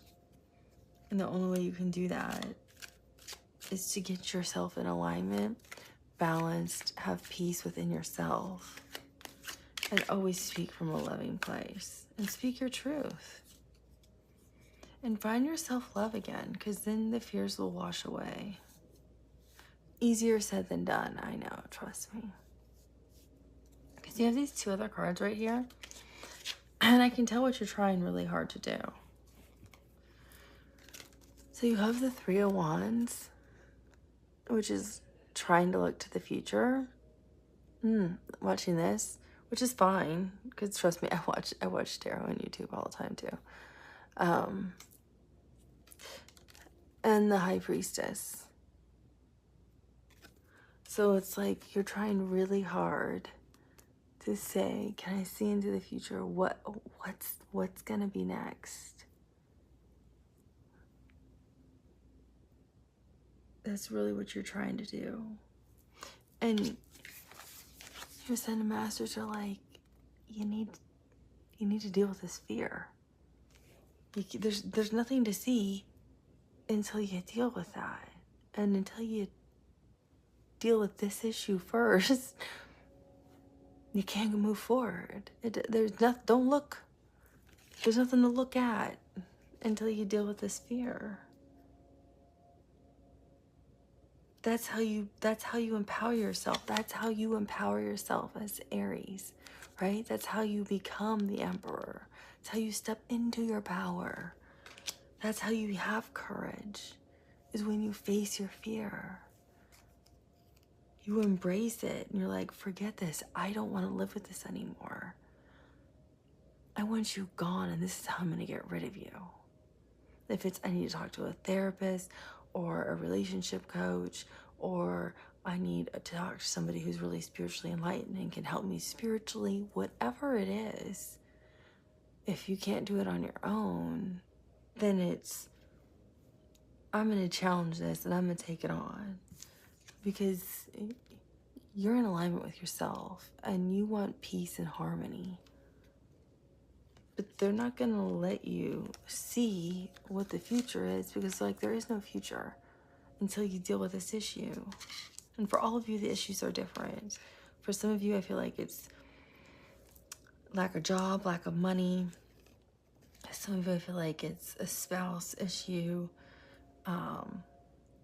They cheated. For some of you, I feel like it's you cheating on, or potentially, or considering, and cheating's defined differently by everybody, so I'm just using it broadly. But I'm really reading third party, and I hardly read third party energy. By connecting with somebody else when you really cared about someone else because you were scared. You never spoke your truth to the person you really cared about, so they just walked away. Others, I'm seeing it as negative energy with friendships you have to get rid of, who are just not in your highest good anymore, and they keep bringing you back down. And I'm also seeing, for some of you, it's family members. For some of you, I see siblings, I see sisters. And this could also be sisters right here. So it could also be a motherly figure or a fatherly figure. But it could just be family issues and family drama that is pulling you down. But you can't do anything unless you love yourself and align yourself. You have to do that first and foremost. Then Spirit will let you connect with your higher self, spirit guides, whoever you need to see what you need to see. Because they're not gonna let you see. Because you need courage. And the Emperor represents courage. So they're saying, get into your more masculine energy if you're a female. Get into that assertive energy. Get into the energy of, I'm going to take charge and heal this. I'm not going to be afraid anymore. Because what are you afraid of? Your own emotion? Deal with it, and you'll be more empowered. You'll empower yourself. spiritually.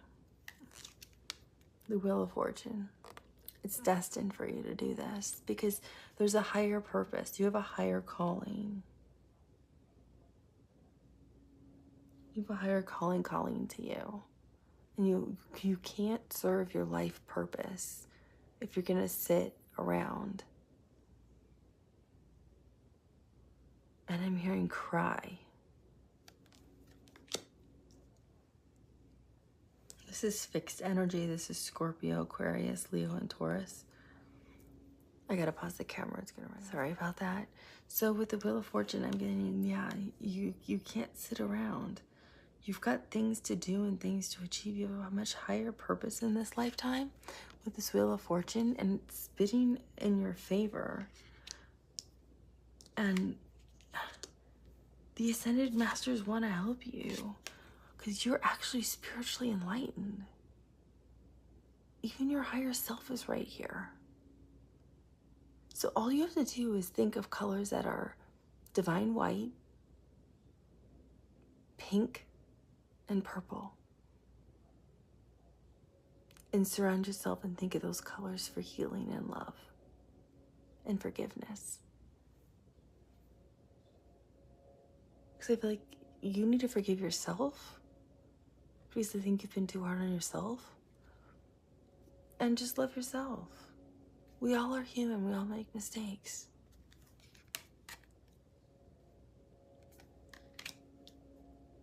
You might regret not following the path you originally wanted to take in life.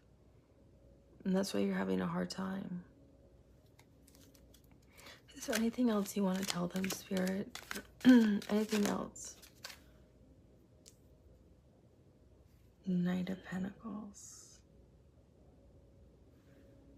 Okay, so this is the most reliable knight in the deck. And he's wearing purple and green. Green, of course, is what the Pentacles are because that's Earth energy, Virgo, Taurus, and Capricorn. But it makes me think of the heart chakra. And I see a cat. Cats may be significant because I'm hearing meow, meow. I don't know why I made that sound, but that's what I'm hearing. This person is going to show up and they're going to be really reliable, really steady. It doesn't matter if it's male or female. If you're single, I feel like they're going to have the keys to your heart. If this isn't a relationship issue, they're going to have the answers to the financial problems. If this is a family issue, this is somebody in the family who knows how to solve the problem.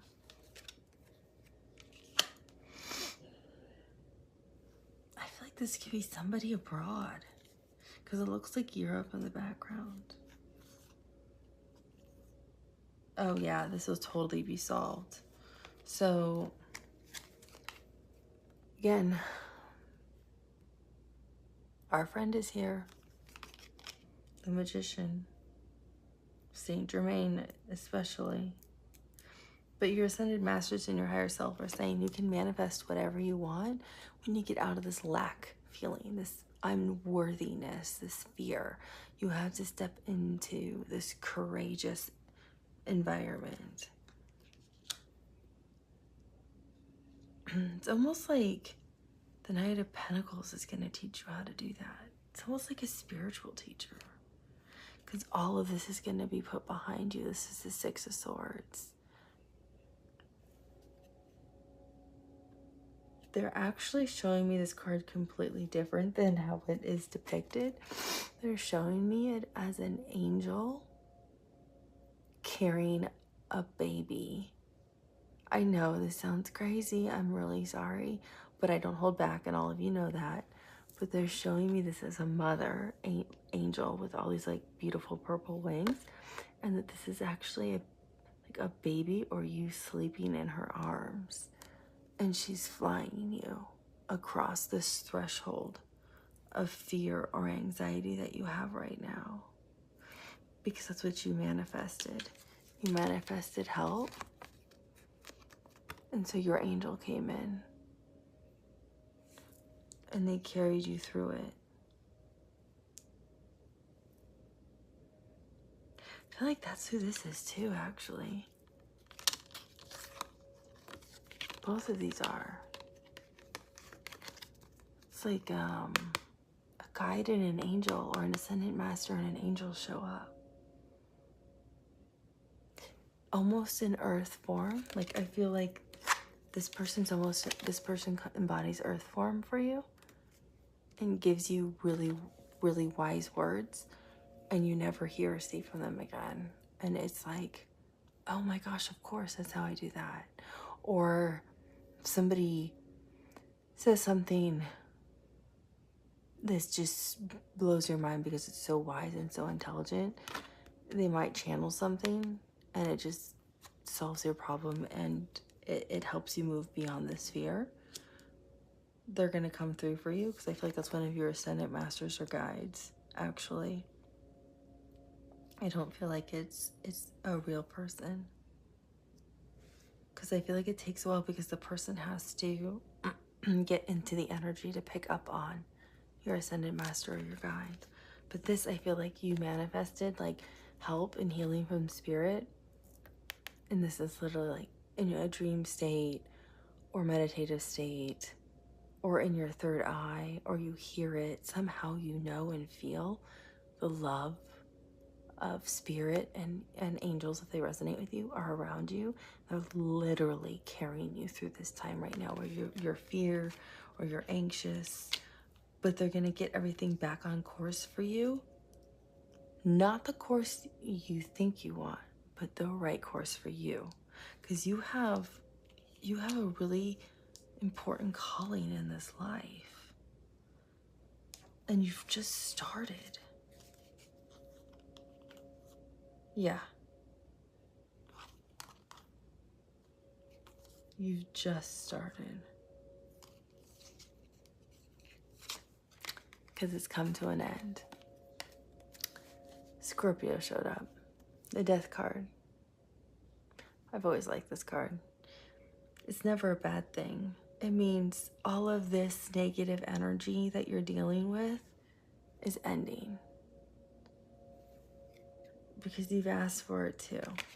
So it will. It doesn't mean you won't reunite with people. You can't heal things. You can't move forward in certain situations. But it also means some people are no longer in your highest good, and you're recognizing that. And your ascended masters and your higher self, your guides, your angels, spirit, all encompassing, it's going to help you through this. And you're going to be just fine. Is there any timing for the collective on this? I feel like it's different for all of you. I feel like some of you, you're actually starting right now in this month. Oh, funny.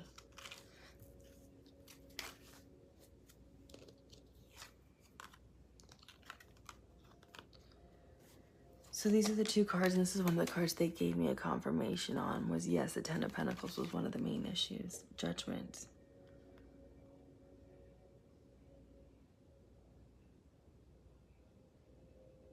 For some of you, this is either starting or ending by Scorpio season.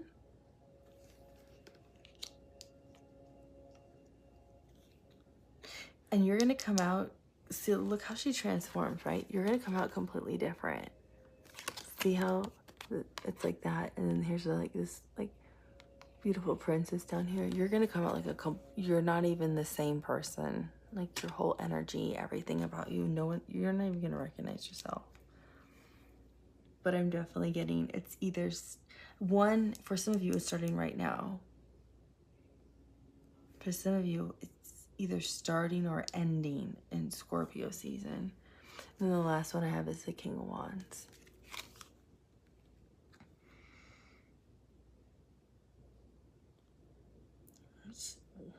What in the world? I'm seeing bubbles underwater? Snorkeling. Summer. Summertime. Summertime. People are snorkeling. They're showing me people snorkeling.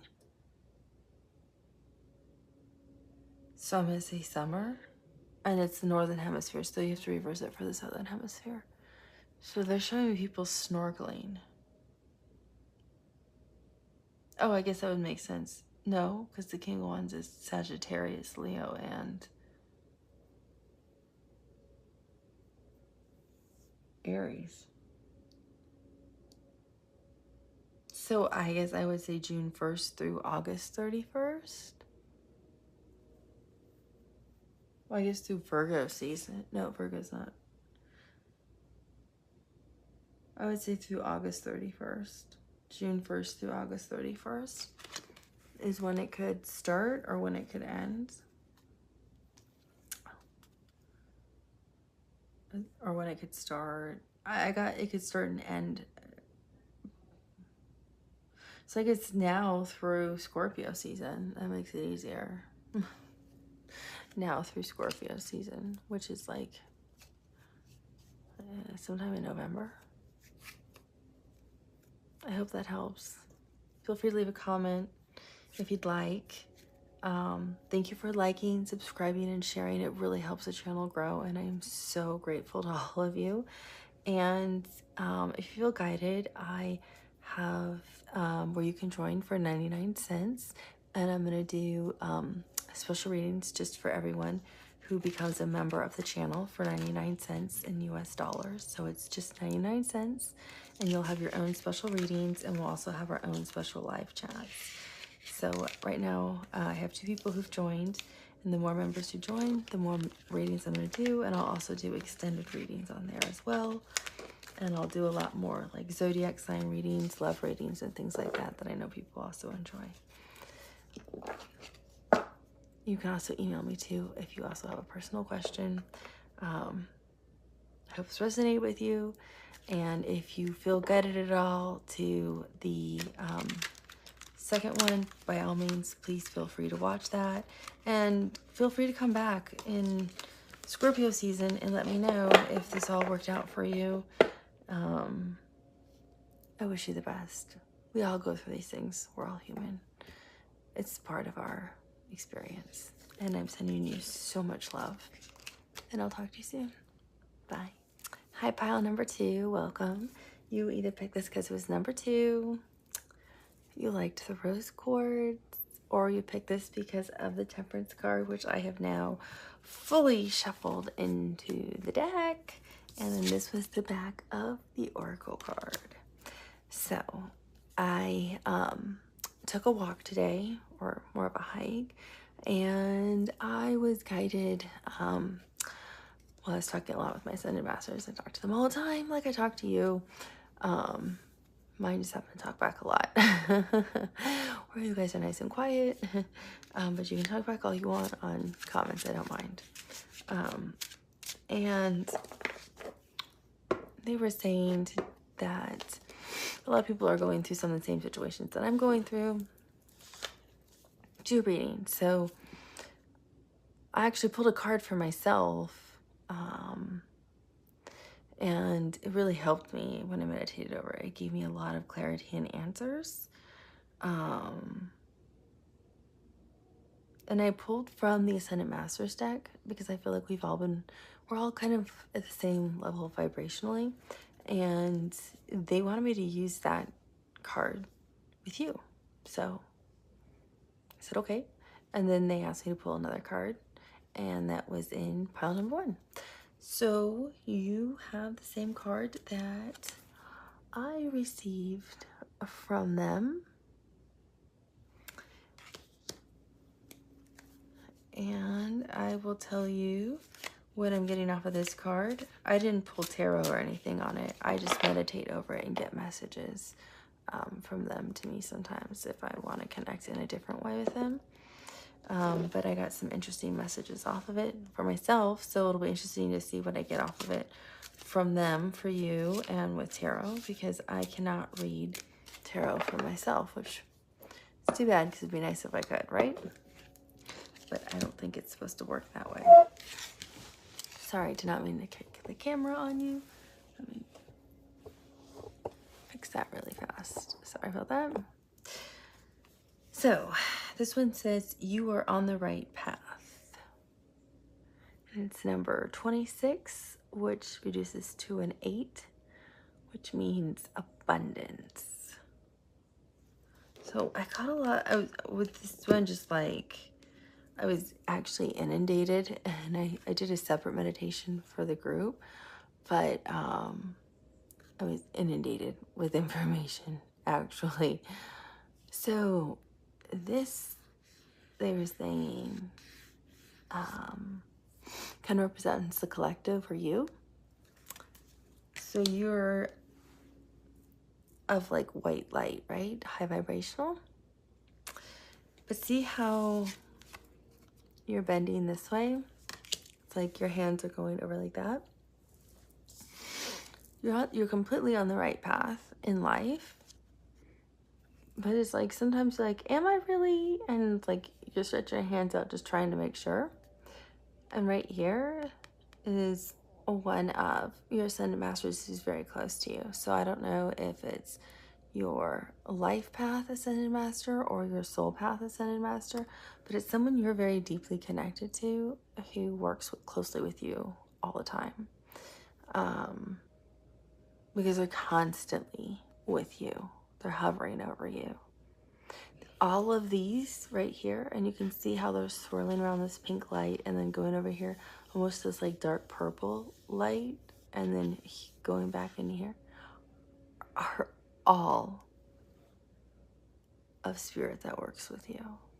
So you don't only have your ascended masters, you have spirit guides, you have your ancestors, you have people who've crossed, you have other beings that are cheering you on and are on your path, rooting for you, who are all in alignment with you. So this is your higher self here, right? And then we're here in the earth realm.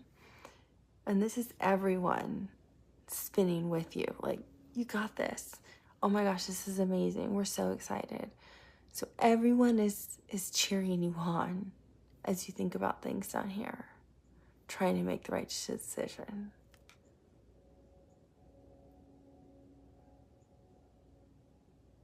And this is a different message than what they gave me. So it's not the same message.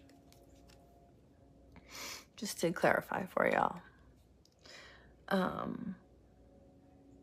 What's really interesting is a lot of you, it's like the Two of Pentacles. A lot of you are trying to make a decision between two things. And it's like you're already on the right path of alignment, and neither choice you make is the wrong choice. Because you can see how it's like they're already spirit. I'm saying spirit because they were showing me it's not just your, like I said, it's not just your ascended masters and your guides. It's your ancestors. It's everybody in the spirit world is on this path with you because they're so excited. But that's why you can see them ciphering off the pink and building up this purple light over here for you. Because if this is the path you pick, they want it to be just as big and bright as this pink light. Because neither option's wrong. So let's say you're on the path of, oh, I really want to be this great artist and just write lyrics. And you're phenomenal at it. And now you're like, I think I just want to move more into painting. I love painting. It really speaks to me. Like, great, let's build up the painting for her. She is a phenomenal artist and she'll do great at this. So they're already like cheering you on and building up that light for you, if that makes any sense. So they're already supporting you because they believe both paths are right. There's no right or wrong path for you. You're on the right path. Both paths are right, but you get to choose, is what I'm getting. For some of you. For others of you, I'm getting you're having a hard time and you're calling out to Spirit, to your Ascended Masters, to your guides, and you're like, "Oh, what is going on? I don't know what to do. I don't know which path to choose. I don't know where to walk. I don't know which one to date. I don't know why it feels like my world's falling apart, or I don't know why it feels like I've just kind of been stuck for a while." Meaning, why nothing's changed, why I can't find a job, or why I've been stuck living in the same place forever and I've tried everything humanly possible to move, or why I've drained all my resources and finances and I still can't get an opportunity, even though I'm more qualified than anybody. You're just like, I don't understand. I need help. And they're saying, this is a time for you to rest. I know, trust me, I watch tarot readings because I love them. But it's like, you're already on the path you're supposed to be going on. And sometimes it's just not the right time. Because look, how much smaller this is. This purple isn't as bright as this pink. They're building up the energy right here for the purple. So let's say, like, why haven't I found who I want to marry? I really want to be married. Or why haven't I found that job? I've really been looking hard for a job. I'm unemployed. I'm almost out of my savings and I'm really scared. Those are two situations, right? A lot of people can relate to. Spirit saying you're already on the right path. The energy is working behind the scenes. You don't know it. One of us is watching over you and protecting you every single day. Every breath you take, every step you make. I feel like I'm quoting The Police now, that song. But they're with you every moment. When you sleep, when you talk, when you rest, when you meditate, when you pray, when you watch tarot. Like, I'm always with you. We love you unconditionally. You have to understand, more abundance than you've ever imagined is coming your way. And abundance can mean a lot of things to a lot of people. So I'm using that word very broadly. We're building up the energy for you because this energy isn't ready for you. Stay on your path. Stay in faith. Stay in your light. Stay in your spirituality.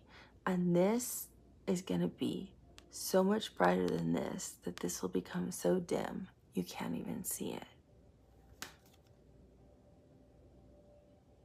I'm also hearing you are the light. Because you can see, I don't know if you can see it, but I can see on this card, there's a person's face here. So you also are of the white light. You are of divine light. And that's what you radiate. So if you can just stay on your spiritual journey and your spiritual path, what they're building up for you energetically, I'm hearing, is so enormous. It's not big enough for any card to even demonstrate, because they understand the struggles and the burdens you've had and the patience you've held. That's also why I use Temperance as the 2 cards. Because Temperance means patience.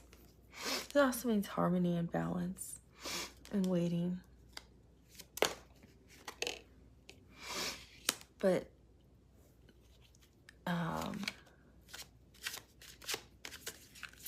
yeah, you are really high vibrational. Let's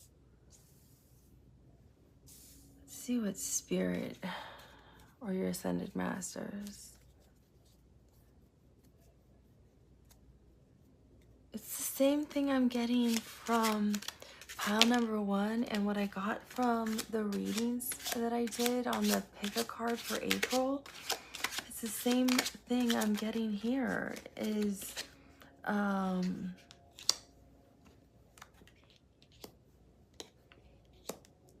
Saint Germain really wants to connect with some of you. he really wants to connect with some of you. It was in, I don't know if you watched for April, it was piles one, he came out really strongly, and then in pile 2 he popped up out of nowhere and was like, hey, some of you need to watch pile 1 because I was talking to you in there.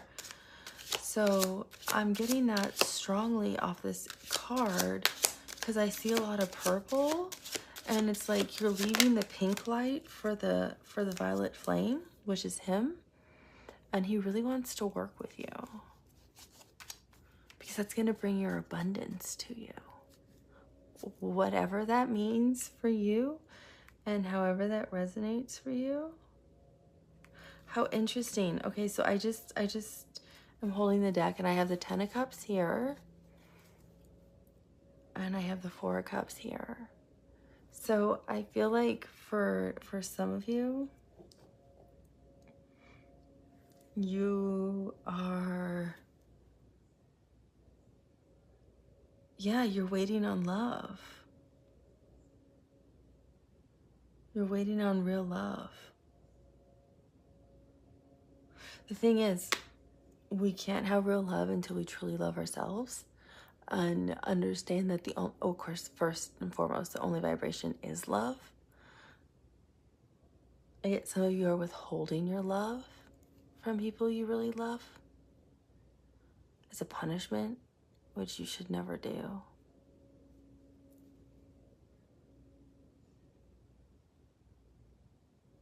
And I'm also getting some of you are really, really waiting on that true, like, soulmate, soul connection love, that everlasting love, that you want to sing and dance in the rain love, that the one they make romantic movies about, they don't, you know, I'm covered in the chills. It just makes you want to smile all the time kind of love. The love people only dream about that you don't think is real kind of love. And you're like, is it ever going to happen? Or do I have to feel like this all the time?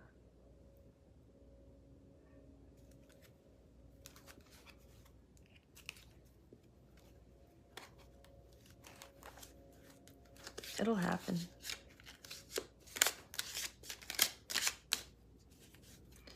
Is there anything else? What else is it? Oh my gosh, it's going to happen. 10 of Cups, the Emperor, 4 of Wands, Ace of Cups, the love offers coming in, and Temperance, and Judgment of the World, Ace of Pentacles, Page of Pentacles, holy moly, 8 of Pentacles. This is what I was talking about. This is the person. They're working on themselves right now, or their money to be strong enough to come in for you.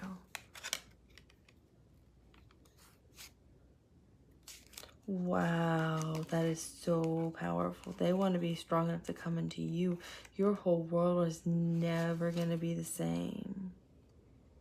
They want to make you a big offer. They're going to transform your life because they're transforming so they can come to you. I got a lot of Scorpio energy here. Yeah, they really want to bring love to you. 4 of Wands is stability. They want a home with you. They want partnership with you, marriage with you. Here's that Temperance card. Spirit saying you need to be patient. They already know you're the missing piece to their puzzle. For some of you, you've already met this person, but I don't think you're really serious yet. Ace of Cups. And of course, we saw the 10 of Cups, and then the Emperor is, could be a husband, somebody who wants to get married. It could be somebody who's a leader, somebody who takes charge, takes initiative. You could be an Aries.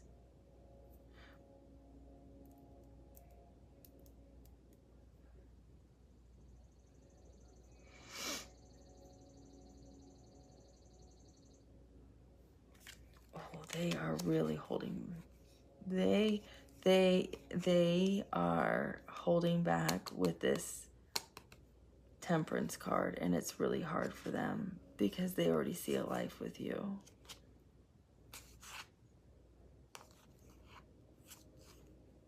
It's very hard for them.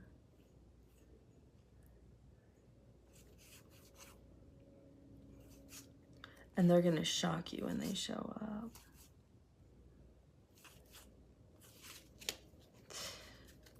Okay. I'm going to shuffle these and see if Spirit has anything else they want to say. Because I think we already got a lot, but we'll see. Yeah, something energetically is really going on behind the fields, the scenes.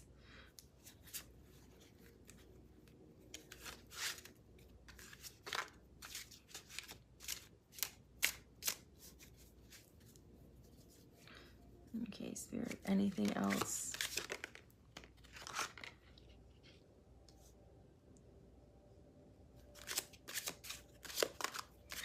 Anything else? Okay.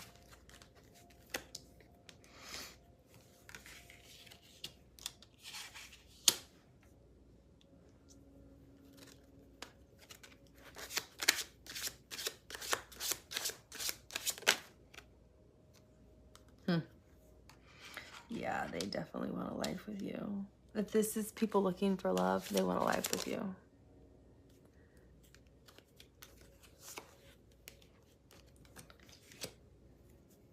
I don't know if we can take any more cards, Spirit.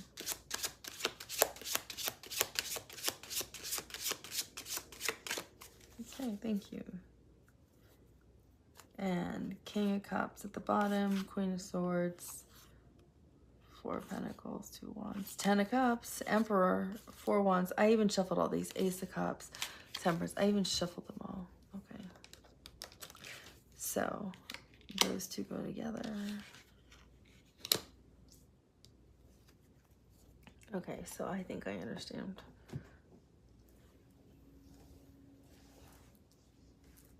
There's a couple things going on right now, I think, with everyone.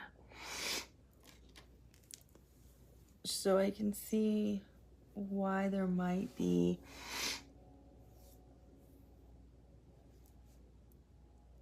stay your path, because you have the 8 of Swords, which is being stuck in your head, and the 9 of Swords, which means being up all night, stressed out, cannot sleep, and you're like, I can't take it any longer. So you were really stressed out about something. It could be love. It could be work. I'm getting it's love or work.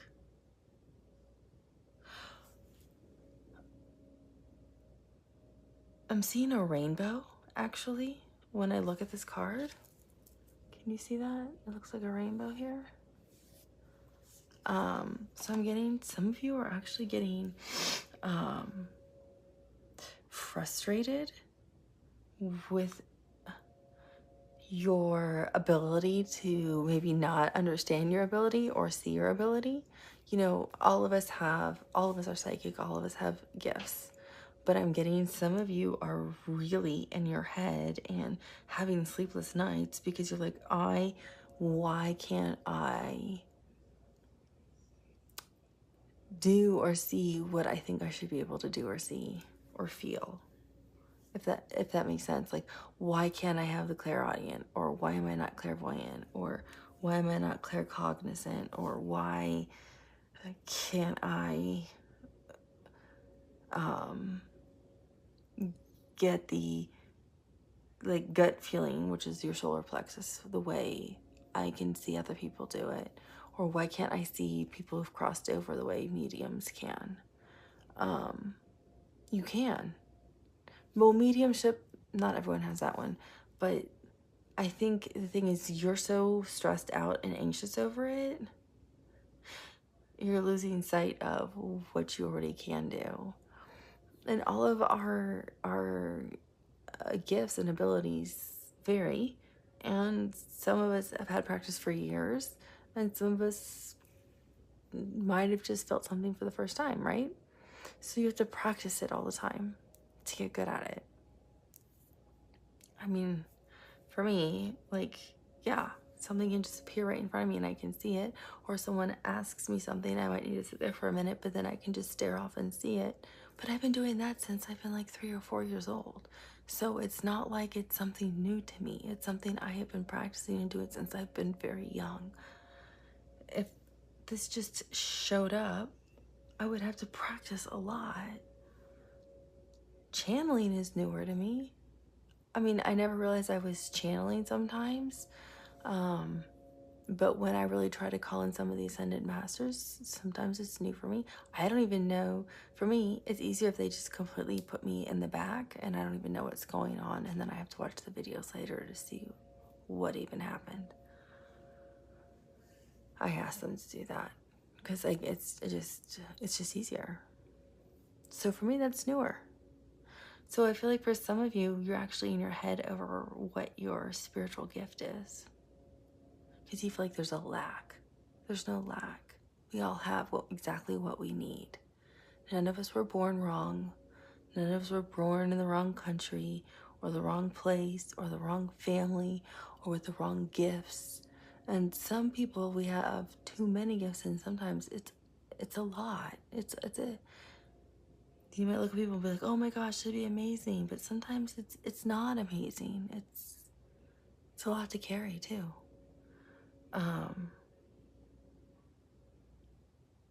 So I feel like some of you, that is part of the issue. But the energy is growing because you're working on it and you're practicing. It's like you're meditating and trying harder and harder to connect with your ascended masters or your guides or an ancestor. And it's like you're starting to feel them around you. So you might not make out exactly who it is yet, but you're starting to feel this kind of new love you haven't felt around you energetically. And you know it's not human love because it's a supernatural, beautiful, unconditional love that no one can put into words. It's the most beautiful love you'll ever feel in your lifetime. It's a love that will make you weep because it's so beautiful and so profound. So I feel like some of you are starting to feel that, maybe when you pray, or when you meditate, maybe in dream state even. You're starting to see glimpses of things and feel that, and you wake up just like with tears of love. You all have it.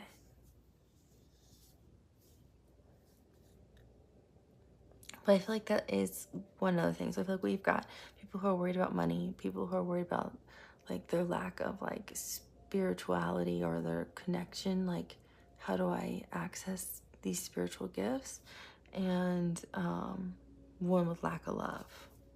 I feel like those are the 3 main issues. But it's all happening, like I had explained, energetically behind the scenes. It's growing. It's getting bigger and bigger and bigger, and we can't even see it. And that's where it comes with divine trust and timing and understanding.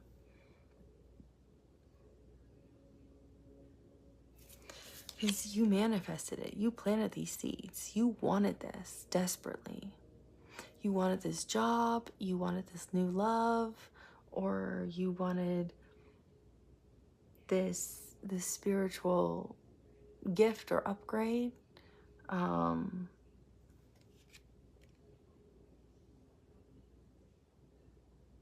also seeing reciprocity with this.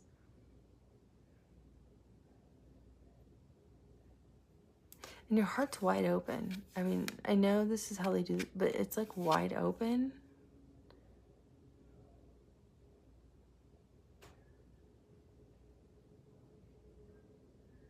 I'm hearing this song by Ava, Dancing Queen. So I feel like when you get into this energy, you need to play, I don't know why I am saying this, but I say whatever I hear. You need to play a really great, fun song.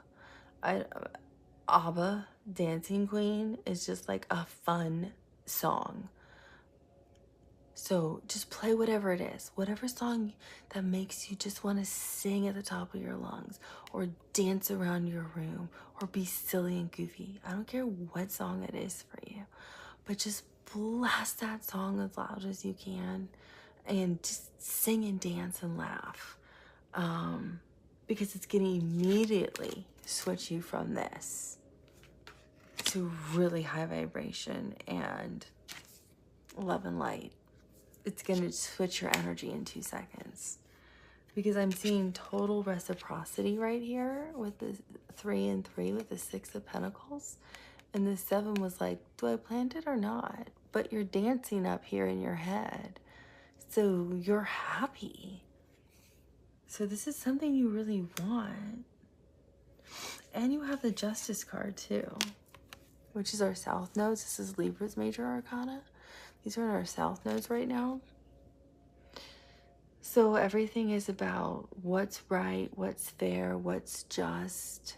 It's like some of you are questioning, especially with 8 being abundance. Is this right? Is this fair for me to ask for? What? I don't want to be unfair to other people because you're so loving and so good. It's okay. It's okay to receive. It's okay to be highly spiritually enlightened and a loving person and still receive things with gratitude and grace.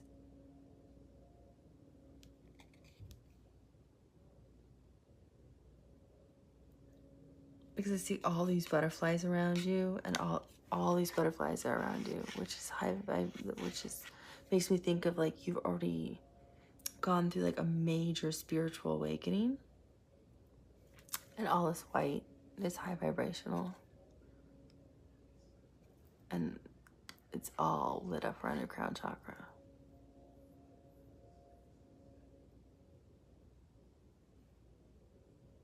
So if you might be getting like a house gifted to you, or your business is going to start growing, a proposal. It's like, I didn't think it would happen this fast, is what I'm getting.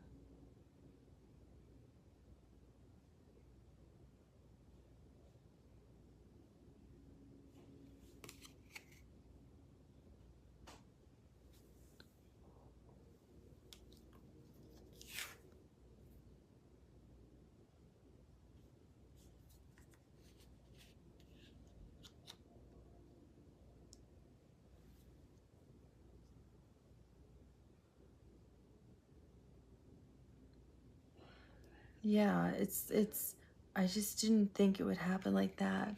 But it's total reciprocity. It's equal, it's balanced, it's harmony. It's like the Temperance card, but the scales of justice are in your favor because it's brought in by the divine. I'm hearing it's flown in. It's like they're swooping in to deliver this. Whatever this is. Again, it could be love, job, your spirituality, your gifts.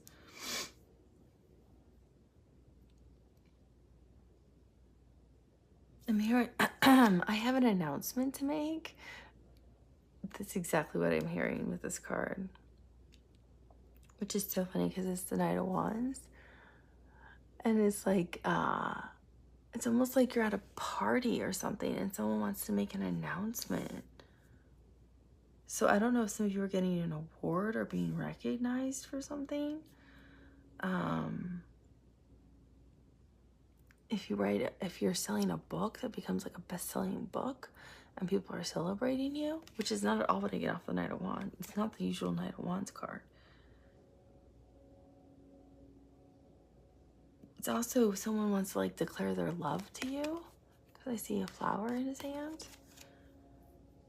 It's very bizarre. Yeah, I'm hearing people like You know how like at weddings or at parties people like cling on glasses, like ding, ding, ding, ding. I'm hearing that. Like, excuse me, you have an announcement. It's almost like your engagement party or something, and someone wants to like make an announcement to you. Or a baby shower. Oh my gosh, it's twins. Like 2 embryos.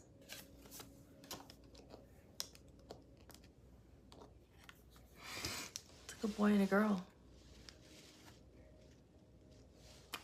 Yeah.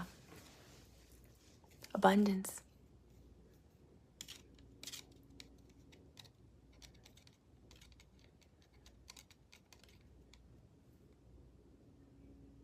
Because I'm seeing legacy, 9 of Cups, Page of Cups, the High Priestess.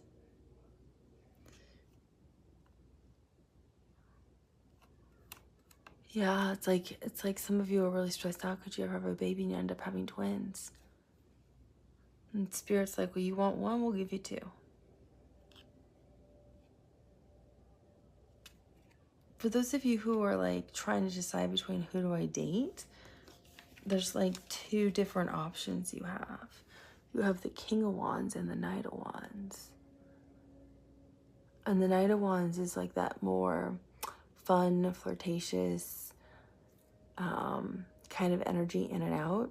And the King of Wands is more stable, more grounded.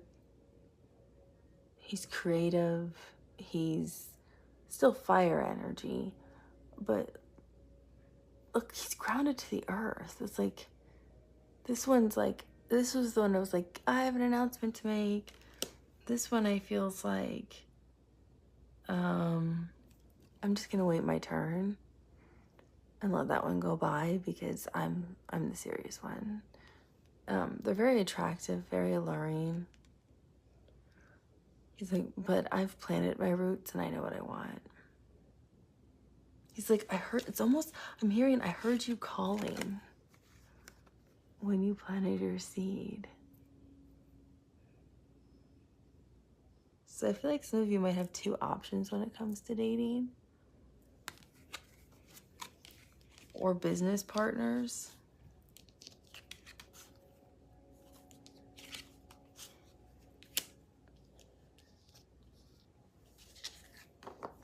These could also be your 2 ascended masters.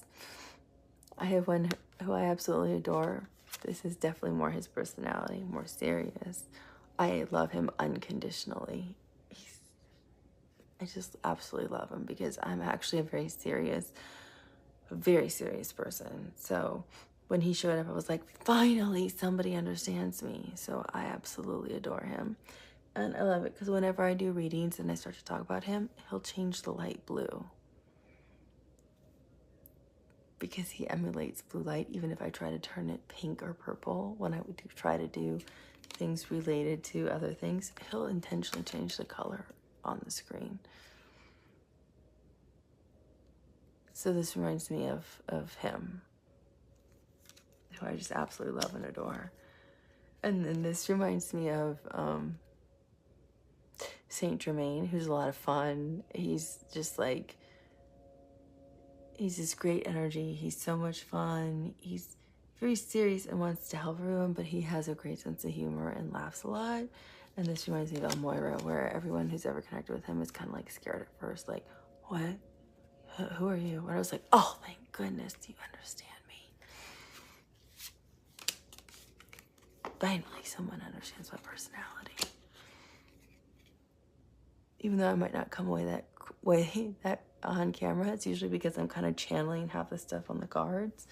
I absolutely love Elmoira because that's really my personality. But this reminds me of that kind of energy. The fun, the jokes, the laughter. So these could also be your ascended masters you're working with, where their personalities are very different and so much fun, and you get to love and know them. For those of you who are trying to connect,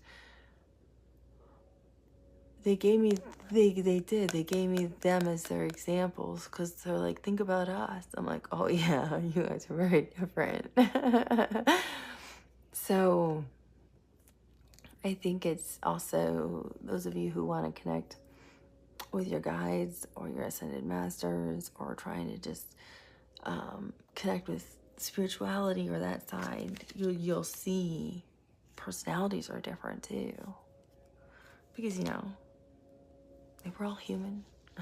They've been earthbound, a lot of them. So you'll start to get a sense of what all that means.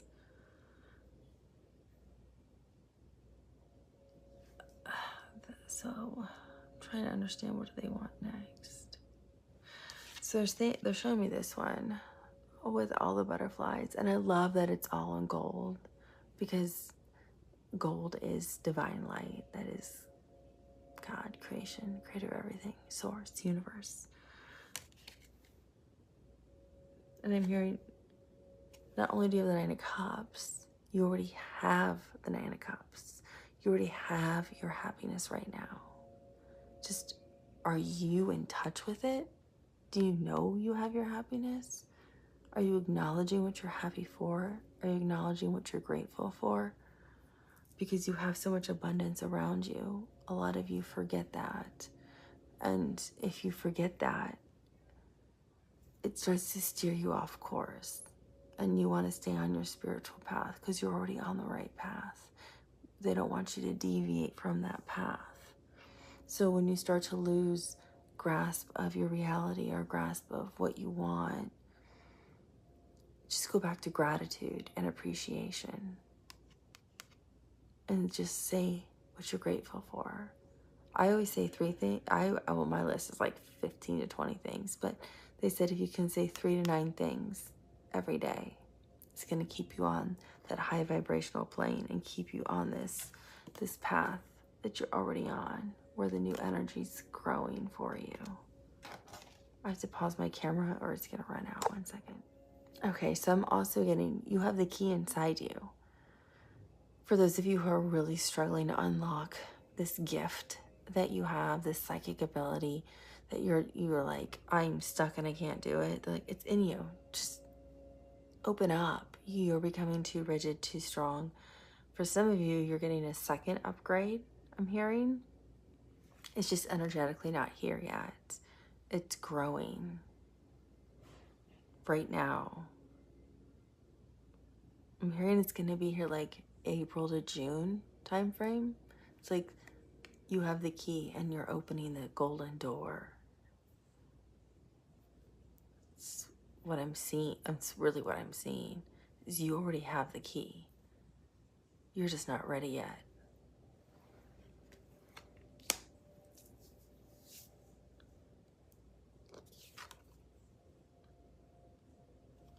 We have the Page of Cups, and I feel like this one's really, really important for everybody's spiritual journey. If it's towards love, if it's towards work, if it's towards, I feel like some of you honestly are somebody's getting pregnant with twins.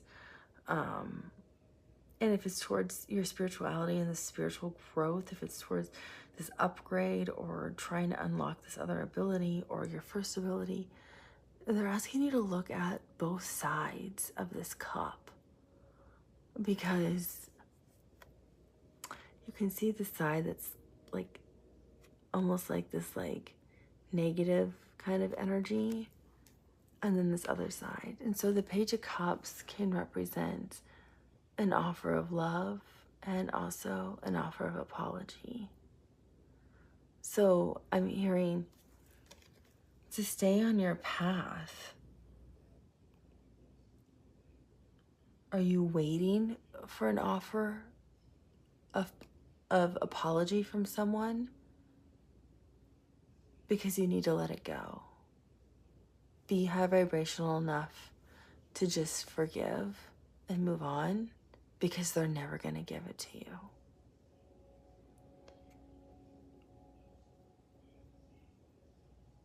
Are you someone who actually needs to offer somebody an apology? Because if you do, you should be vibrationally enough high and spiritually enough enlightened to know when you should know how to apologize and when to apologize. And you shouldn't have to make someone wait for an apology. It should almost be instantly. I'm hearing instantaneous. You should know when you've done something wrong. Then you should immediately reach out to that person, own what you've done wrong, and offer a sincere apology. And people know when you're sincere. Now, if they choose not to accept that, that's on them and no longer on you. And you can't carry their burden, but you know if you've honestly said a sincere apology, and you can let it go. I'm also getting, are some of you waiting for someone to show up? Because over here, there's just light, right? Are you waiting for someone to show up and say, hey, I kind of like you. You want to go out? I'm interested, or I want to see you again, or because we already saw the Ten of Cups, we saw the Emperor, we saw your loves showing up. So they're gonna show. We saw the Ace of Cups. It's like ultimate love. So we already know somebody's showing up with love. I don't think you need to worry about that. I think this one's really focused on the apology. But is there someone you need to not only offer an apology to, but also let them know how much you care? Like that you also love them? Or do you need to receive an apology with grace and love? That's what I'm hearing from this card. Because if you can't do those things, you block other things coming in. Because you're blocking your energy. It's kind of like energy is all fluid and all white and beautiful. But if we start to get upset or expect an apology from someone and just start to hold on to that and hold on to it and hold on to it and kind of get upset about it, becomes like this like gray, stagnant color in you, and it stays. And then it's like, well, why haven't they apologized? And you get more upset, and then you might get upset with someone else about something, and then it's like more gray energy sticks to you. So it's like you start to build this like gray, stagnant energy around you, and you're no longer keeping your clean vibration to stay on your path to where you're supposed to be going. I'm getting, this isn't what they want for you. They want you to stay on this path, this beautiful, vibrant path where they're building another energy field for you behind the scenes you don't even know about. And you're not supposed to know. That's the whole point. That's the point of divine timing and trust.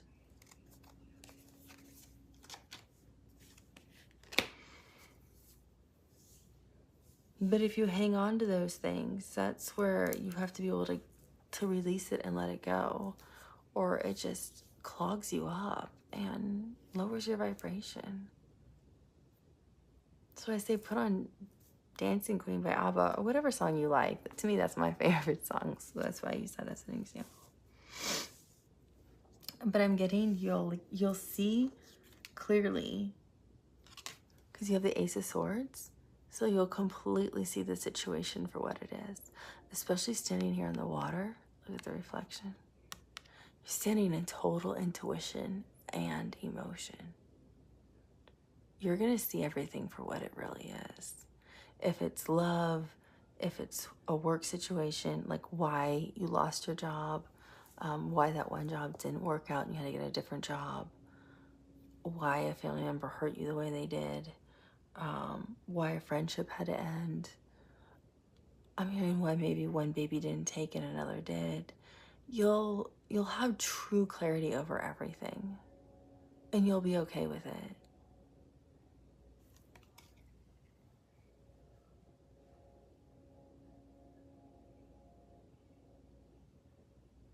It doesn't mean it won't hurt, but you'll be able to move on and see the whole picture for what it is. Because you have the High Priestess. So, for those of you who are waiting for your spiritual gift to show up, or your psychic ability, it shows up right when you need it. It never shows up before, never shows up too late. It's going to show up right when you need it. That intuition's going to kick in right when you need it. Like, do I go with this person or that person? Which partner do I choose in terms of dating? You're going to gain clarity right when you need it with this High Priestess. So you don't need to worry. If you need to understand why a situation happened the way it did, you're going to get it right when you need it.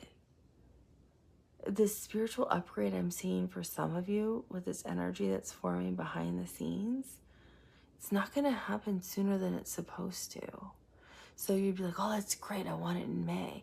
But if it's supposed to show up in June or July, I kept hearing like through June, but it's going to show up when it's supposed to. It doesn't show up any sooner because you're not ready for it.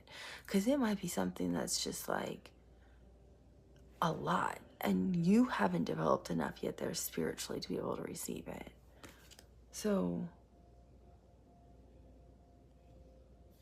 you won't ever you'll see everything clearly, or right when you're supposed to, because you're the High Priestess. Your intuition won't block you from anything from seeing, and your sword's not even raised, which means I get it. I don't have to say anything because you don't. You just already know, or see it, or hear it. Oh, how funny. Okay, so the fates are the Wheel of Fortune. So it's all in divine timing. And like they're mirrored down here again in water. So it's all fated. It's part of your future. It's your destiny. It's your destiny to be on the spiritual path. It's your destiny for this energy to be working behind you. It's your destiny for this abundance to come in with the number 8. It's all destined for you if you stay on this enlightened path. These are the fixed signs, which is Scorpio, Aquarius, Leo, and Taurus. So it's all part of your destiny if you want it. We all have free will, right? So if you don't want it, just change it or say I don't want it. And you don't have to have it. But it's all part of your destiny. And you end with the Ten of Pentacles. Ten of Pentacles means happy home, happy life, stability, legacy, abundance, usually financial abundance. And financial abundance is different for everyone.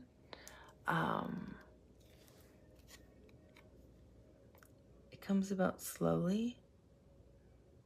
It's actually a woman in a dress here.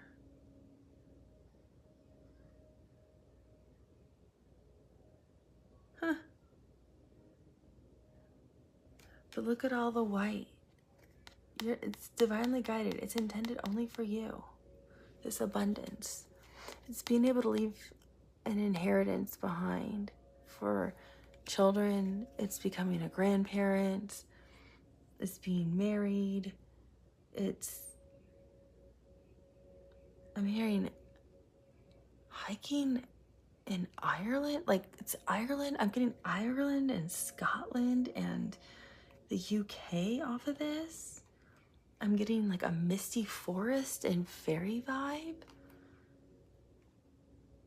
It's gonna seem so surreal. It's gonna be hard for you to believe that all this shows up.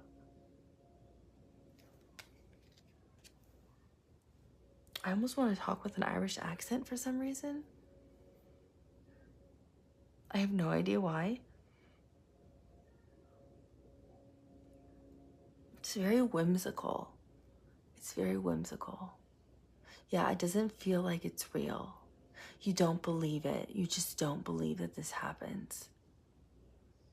Because some of you have nothing. I feel like you're in a really like dire, destitute situation and you can't believe this shows up. this enormous amount of money for you, this huge abundance. So it's just overwhelming. I'm also seeing Mount Fiji, but it's all covered in fog. It's like I can barely see the tip of it. It's like I'm in Japan, but the cherry blossom trees are out. So it's, yeah, it's like in April.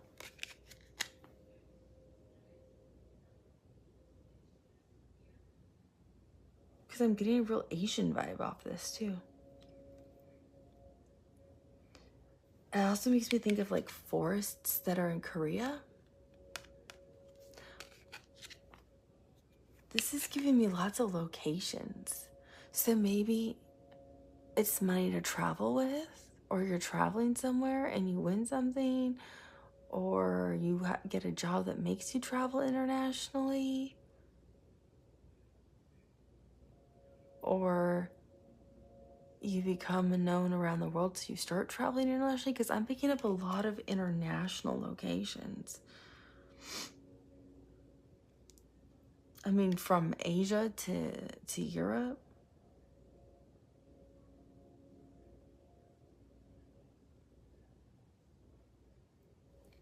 But this is definitely stability. And your abundance doesn't run out. This isn't like a one-time deal. This isn't a deal with the devil. It's a deal with spirit. So if you make a deal with spirit, you always win.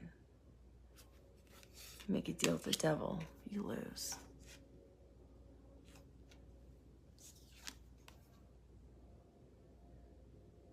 I'm getting somebody does something like with like herbal plants or plant medicine, or create something genetically within plants that is like life altering for people. I'm also getting greenhouses.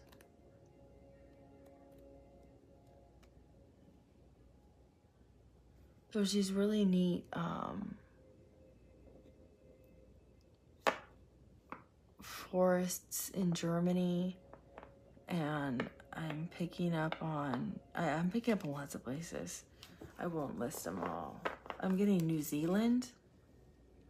I'm getting Brazil, Colombia. I'm getting a lot of places in South America. I'm getting the Amazon. Yeah, I feel like you guys will be traveling. Like a lot of you will be traveling. But most importantly, I think the thing is, it's abundance. And it's not just emotional abundance. It's not just spiritual abundance. It's not just love with abundance.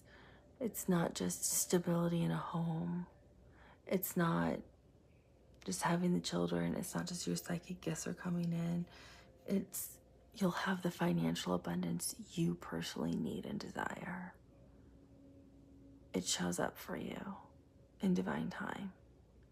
And I don't feel like it's far off.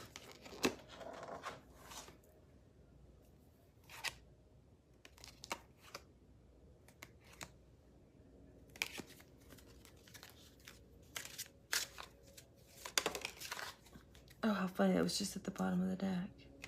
Well, real love shows up, the King of Cups.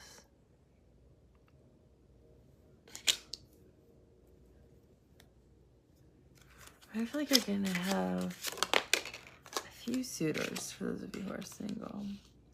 Here's the reciprocity, Six of Pentacles. You know, I feel like some of you have so little to give, but you still give the little you can give. And because of that, it brings in more abundance than you ever dream of.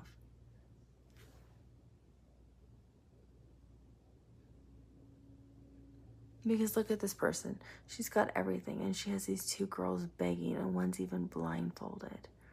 That's not reciprocity.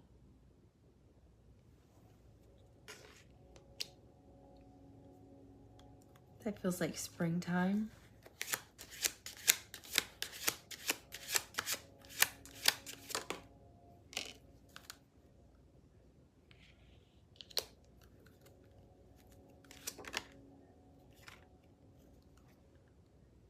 Here's the Forest again. Page of Pentacles. Oh, interesting. They're all Pentacles that came out. I've got the Two of Pentacles and the Page of Pentacles because I was looking for timing.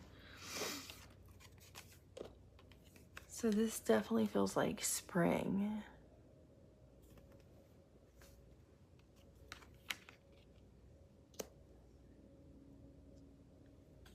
And then I have the Two of Pentacles.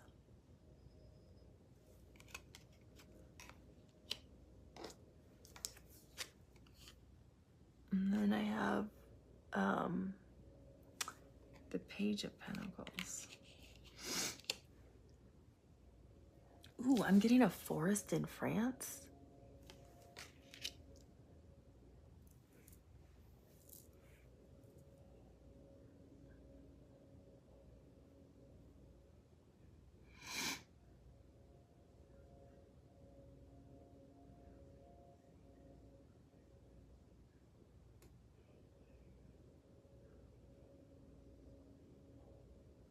Okay, I need some help here, Spirit. With some timing, please. The King of Cups is actually standing in Paris. I feel like some of you are from France or will be traveling there. Or like French food. Okay, this one definitely. Actually, you know what this really feels like? I mean, I don't like it for a timing card, and I don't really like the image. This actually reminds me of somebody who's getting married and is handing out to her bridesmaids, like, their gifts. You know how brides get married, and then they give the bridesmaids gifts. And that's what this reminds me of. So I feel like some of you are going to be getting engaged or getting married. I feel like, engagement, but like in 2025, married 2024, 2025. That's definitely what I feel.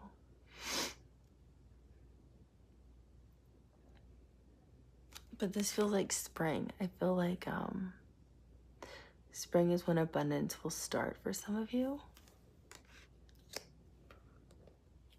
But I also am getting marriage card off this. Like, this is a bride. Like at a bridal shower or something, or giving out gifts to her bridesmaids. I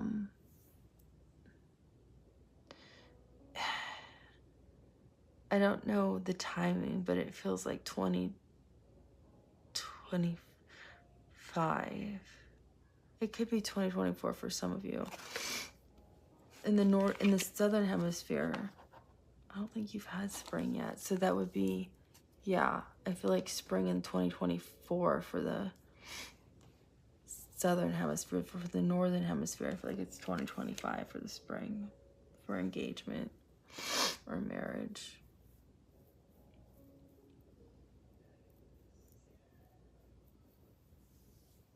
But take it as it resonates.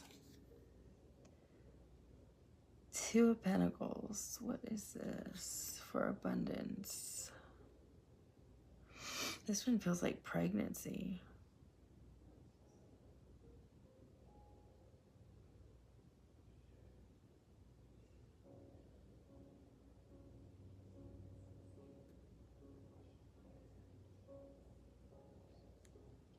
This is Jupiter in Capricorn. So I don't know where Jupiter is. I know there's some big thing going on with Jupiter and Uranus. I don't know.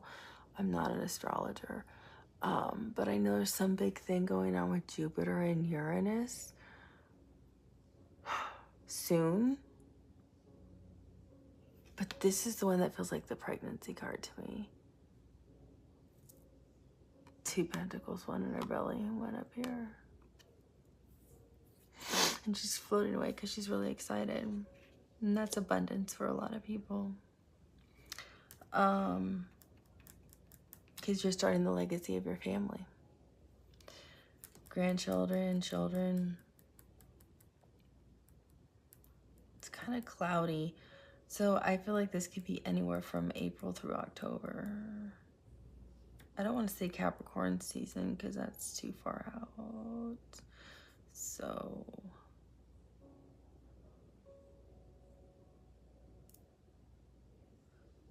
we'll say anywhere from April to, it feels like April through October.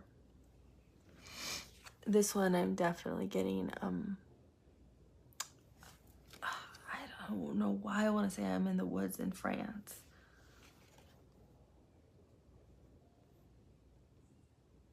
I feel like this person's just gone through this like major spiritual transformation. But the leaves are in bloom.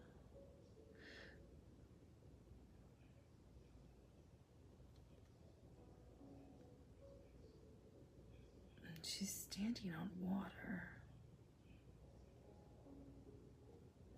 Interesting too. She's got a white tree leaf coming through her back. So I would say the Page of Pentacles is probably related to either picking like who you're gonna date. It could be, you know, the Ten of Pentacles coming in. It could be your spiritual gift coming in. It could be any of it. It could be any of the abundance.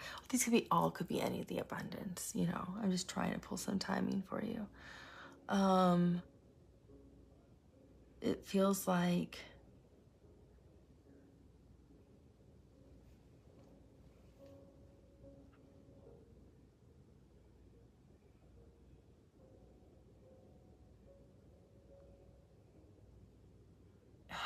this is gonna sound really weird. It feels like you're on a trip somewhere with someone and they catch you off guard. Or you're like living almost in the woods and somebody finds you and gives you something you would never expect. Like their cabin. I mean, and it's just that's for like maybe one or two of you.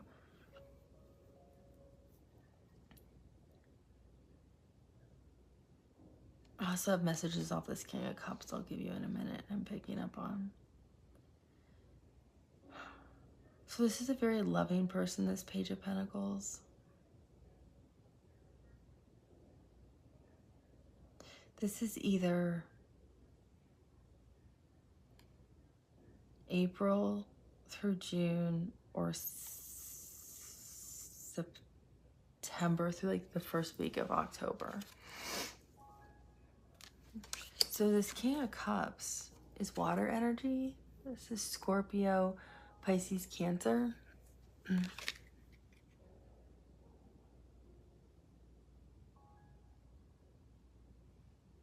I feel like some of you who are looking for love, they've always had their eye on you. Look how their head is turned.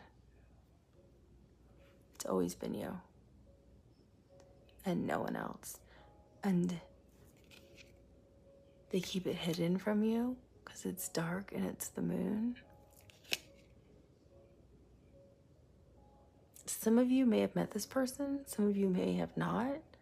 Some of you just may be friendly, but not good friends. Some of you they admire from afar. Feel like they're from a foreign country. If you're not from France, they're from a foreign country. Like if you're not from Europe, I feel like they're from Europe. Let me put it that way. They're from Europe. It feels like that. Like they have an accent. I feel like they have an accent. Other than what your native language would be. So it would be opposite of yours. I feel like I picked this up in another reading recently. I think it was pile number 2 for what's coming in April. But this person's always, for those of you who may know, you guys like might know each other in passing, or you may be casually dating or just newly dating, it's always been you. They've just always had eyes on you. The way Scorpios deeply love, It's that kind of love. They have deep, deep feelings for you. They actually dream about taking you to see the Eiffel Tower. And you have no idea. Because they haven't revealed a thing to you, is what I was getting off of this. Those of you who are like, am I ever gonna find somebody? It's energetically working behind the scenes. This guy is showing up behind the scenes. What's at the bottom of the deck now?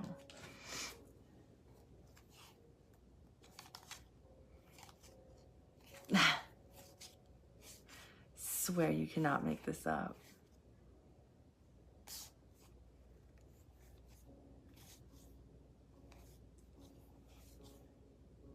Here, I'll show you what it is.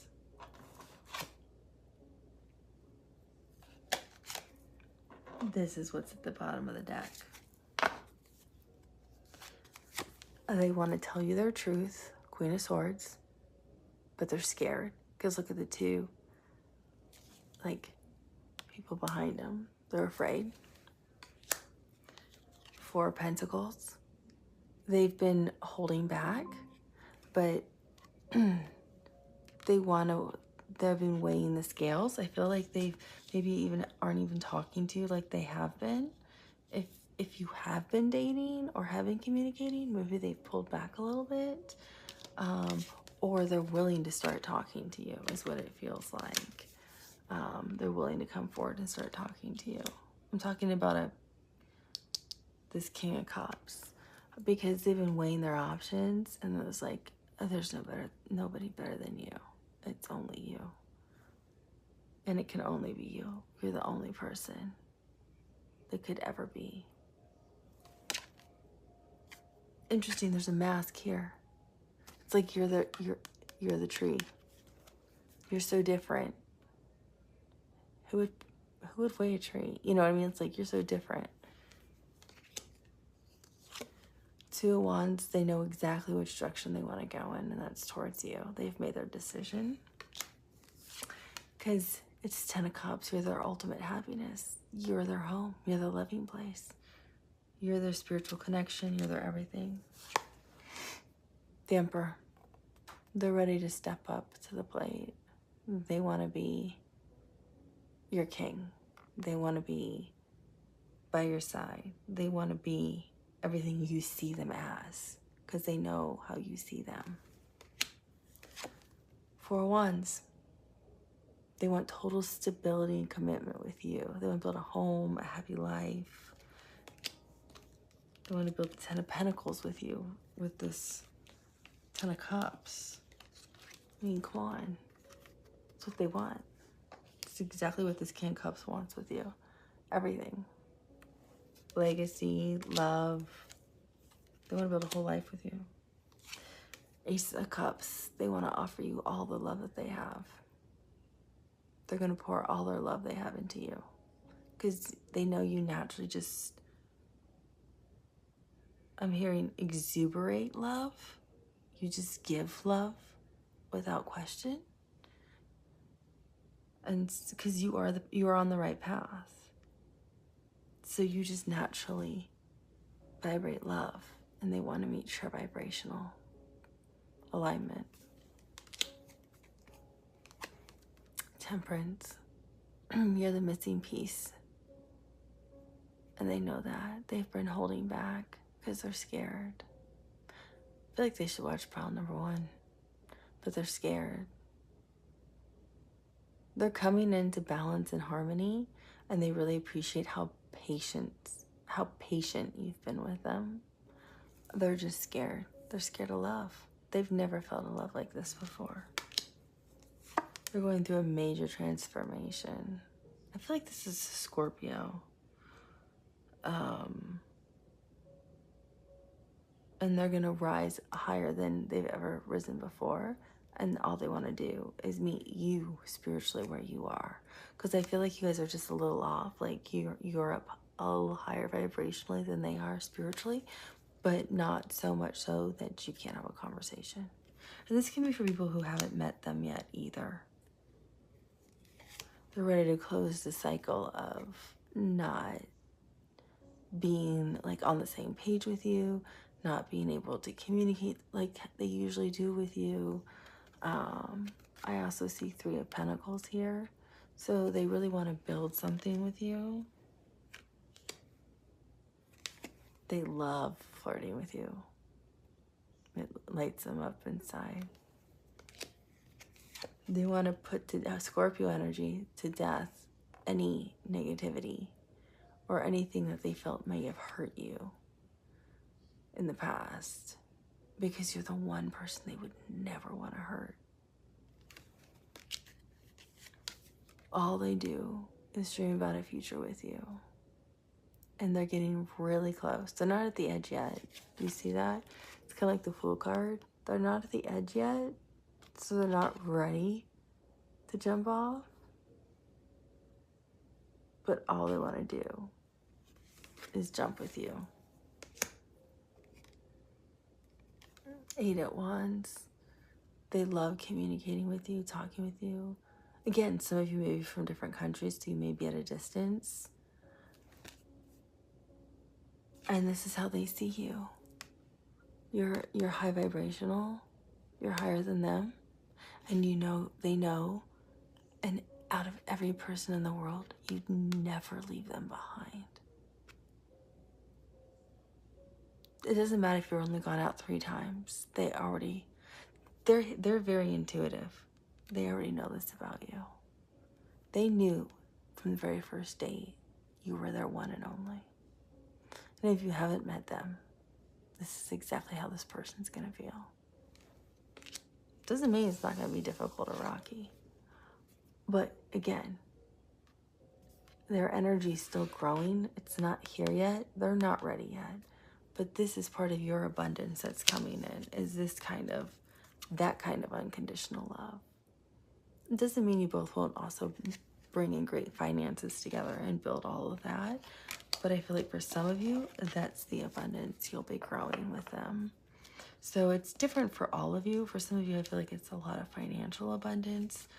But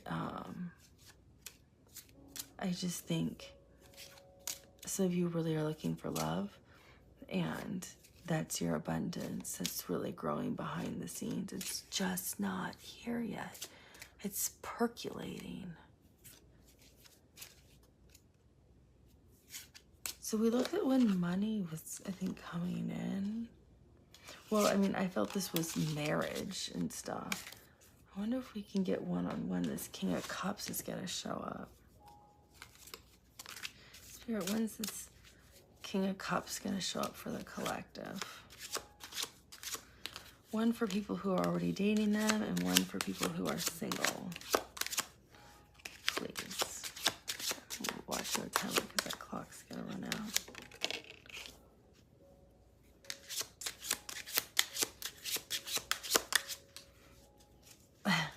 So the people who are already dating, you're not supposed to know. I got the Tower. It's going to be a shock to you. I'm hearing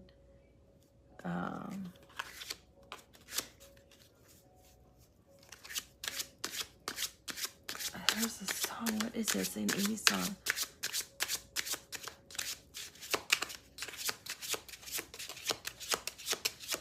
You're not supposed to know. It's supposed to be a surprise. Because they're working on something for you. I gotta pause this. Okay, sorry about that. Okay, let's see. For people who are not dating or completely single.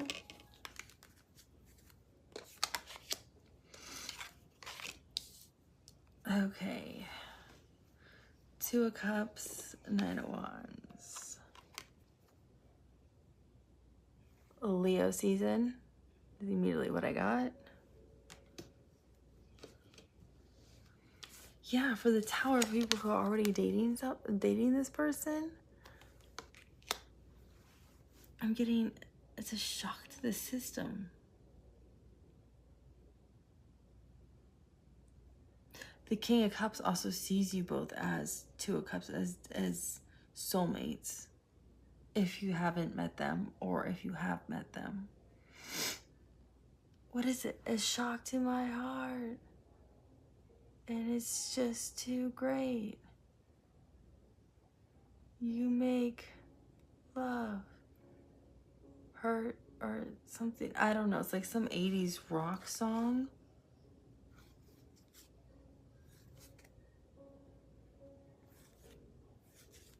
Okay, Spirit, I need some help with this Tower card.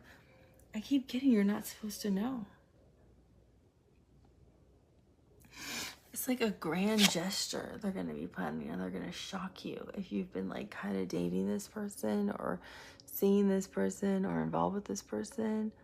They're going to show up and shock you. It's not a bad tower. They're going to shock you. This is Mars energy. I think when people would say Mars, they used to call it like Aries and Scorpio, but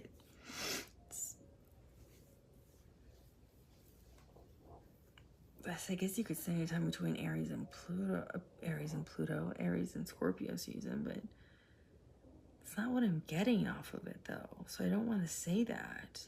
I don't want to say something I don't get. I'm just getting you're not supposed to know. They're going to completely shock you. It's going to be one of those things like, oh, I booked a trip here. You want to go? And you're like, what? We usually just do this. Or they take you to like the most like expensive romantic dinner, or yeah, you go stargazing or something. I don't know. It's something really different. They're going to shock you. That's all I know. And then the last one I have to cover with my fingers, Two of Cups. I get for both of you, this King of Cups doesn't matter, single or dating this person. They're going to feel you're their ultimate soulmate on a spiritual level too. It's not just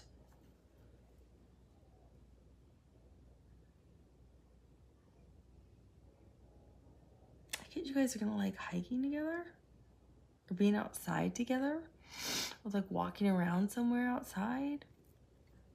You're both really going to like water, like the lake or the ocean. You're like being by water.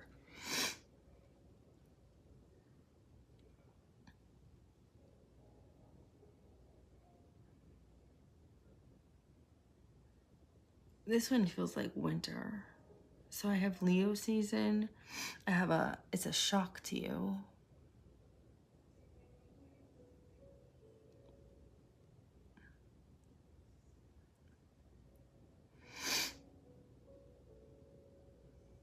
Well, this is nighttime though too, so come on, Spirit, I need a little more help.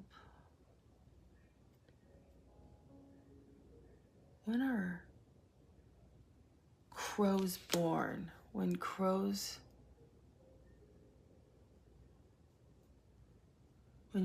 nest. It's when crows nest, when crows create a nest.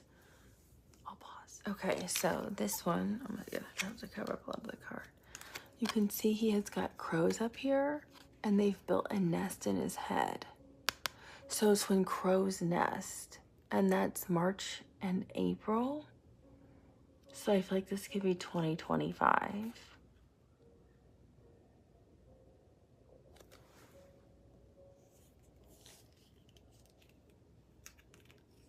This one's Leo season.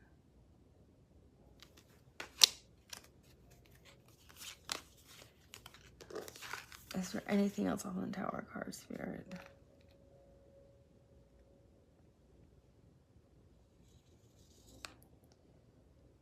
Other than it being a total shock, it's also when they're willing to let something go.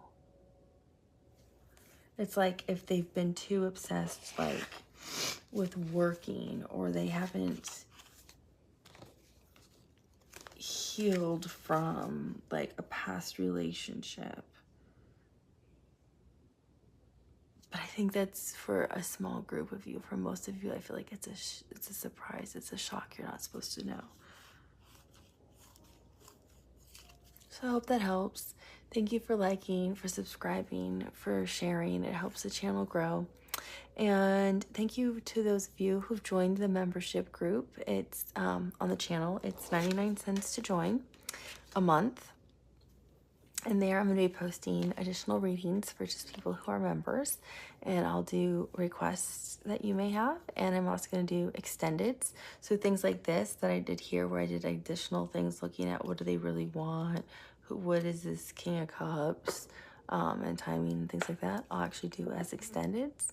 I can look at like who are people coming toward you. I can look at things by zodiac signs and things that you may have as requests, like how do I raise my vibration if I'm, you know, in this really bad anxiety, if I'm suffering from depression, how do I raise my vibration?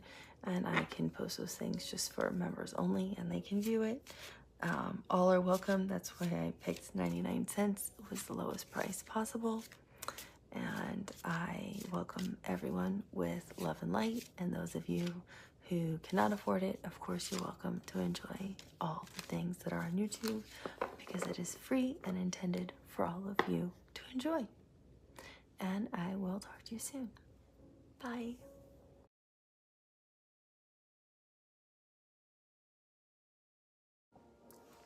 Hi everyone, welcome back to the channel. I'm so happy you're here. Thank you for liking and subscribing and for being here and for sharing. It helps the channel grow. I thought it would be fun to do who's coming toward you. And while I was shuffling, all I kept hearing was out with the old and in with the new. So take that as it resonates. I have no idea what that could mean, but we're gonna look at who's coming towards you right now. It could be in terms of love, friendship, career, I have no idea, but it'll be a fun connection reading. Let's see what we get. So this is who's coming towards you. So remember, I read the energy on the cards. Energy's always changing, time's always changing. This is a timeless reading. Whenever you watch it, you're meant to find it. We have the Knight of Cups, the Three of Wands, the Page of Pentacles. This is who's coming towards you. The Ten of Pentacles. So I feel like we have a really grounded person coming towards you who wants to offer love and sees a future with you. But I feel like they're intuitive. I feel like this is almost a female energy for some reason. Maybe this person has like a,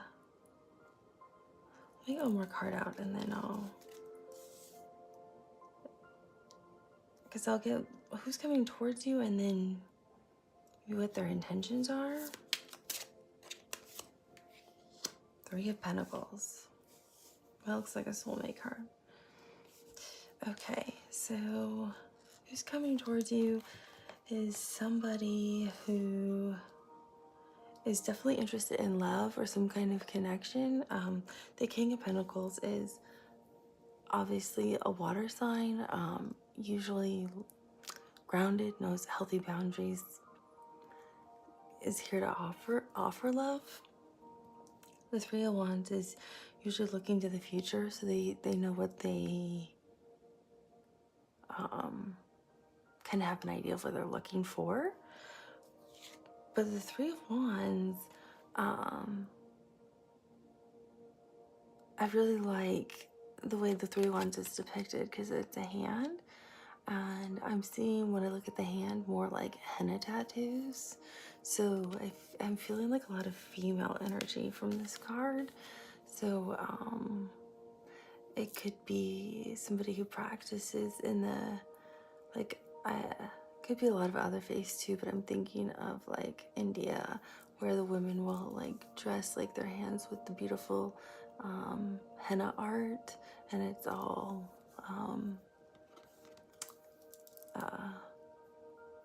decorative, but it's also making me think of tattoos. So some people, it might be a tattoo artist and they have like beautiful art tattoos on them. So I feel like it's somebody who has some kind of like art on their body. So it could also be a masculine energy too, who has really cool like tattoos and things, but I feel like they'll be marked with something like either henna tattoo, like the henna art, the henna tattoos that are done, or ink will be on there. Or they could also be like a palm reader. But when I see the Page of Pentacles, I feel like this person's really intuitive because I see a third eye on this. So I feel like the person's also really intuitive who's coming towards you. And they're really stable in their energy with this. That they definitely are like earth energy. So I'm thinking Taurus, Capricorn, Virgo is the Ten of Pentacles. It's not a major arcana for it, but Ten of Pentacles is like happy home, happy money. It's like money, stability, solid foundation. So it's kind of like the Ten of Cups, but more in terms of financial stability and a really stable, happy home. So, and I feel like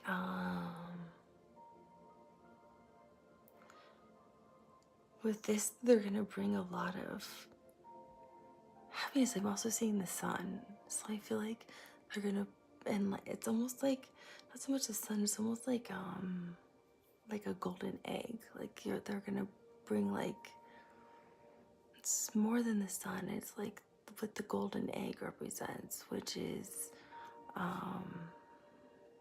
trying to think of the right word. It's very high vibrational. It's like they went through this huge transformation and they're very illuminated. So you're going to see them as this very wise kind of person. This feels like the kind of energy moving towards you. And it's interesting because in the King of Cups, there's like this snake here. And then in the Ten of Pentacles, the snake is wrapped around the golden egg. So I feel like they're spiritually enlightened, like they've been on a journey. So they're really wise when it comes to love and what they want. And then they had the Three of Pentacles as well. So again, the number 3 could be important, or the number 6, or the number 9. Or the frequency, you might be listening to the frequency. I think it's 639, which calls in your partner.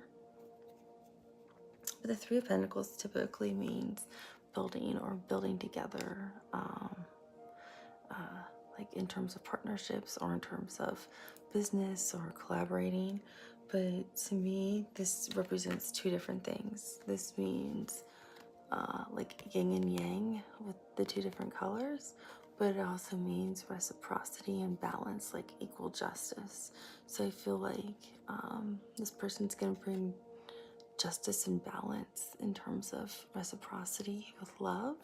Like they'll give fairly and equally in a connection with you. And they want the same. Like they have that healthy boundary as the King of Cups. But they also want to build a healthy, loving kind of connection with you. I'm hearing through the fruits of your labor. So I don't know if you're going to be in business with this person or you already are in a business relationship with this person. That's what it feels like. This is the person coming towards you. Or they might already be here, but maybe they're looking at you in a different way. So let's see what their intentions are for this person coming towards you.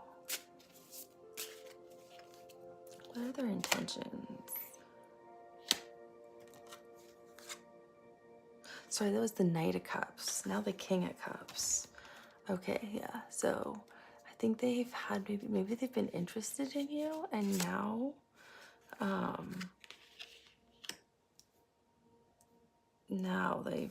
their intentions are romantic because the King of Cups are here. So the Knight of Cups is somebody who has interest or could have a crush or is interested in you, but maybe they don't feel it's the same on both sides, or maybe it's a relationship that's growing but hasn't gone to the next phase yet, and they want to communicate that towards you. So each card means something different. Like a page is somebody like you would first go on a date with. A knight would be somebody you've been dating for, like 6 months or something. And then like the court cards, like the kings and queens, are somebody you're in a serious relationship with, or married to. Married would also be like, yeah, they could be a king or queen, or the emperor or empress. So that kind of gives you a sense of usually how they should show up is as they're maturing in their feelings for you. So it looks like this person's intentions have definitely improved, have grown for you, because I see the Four of Cups and then the Strength card, and this is what their intentions are for you, with you. And the Eight of Pentacles. Okay. So with the King of Cups, it definitely,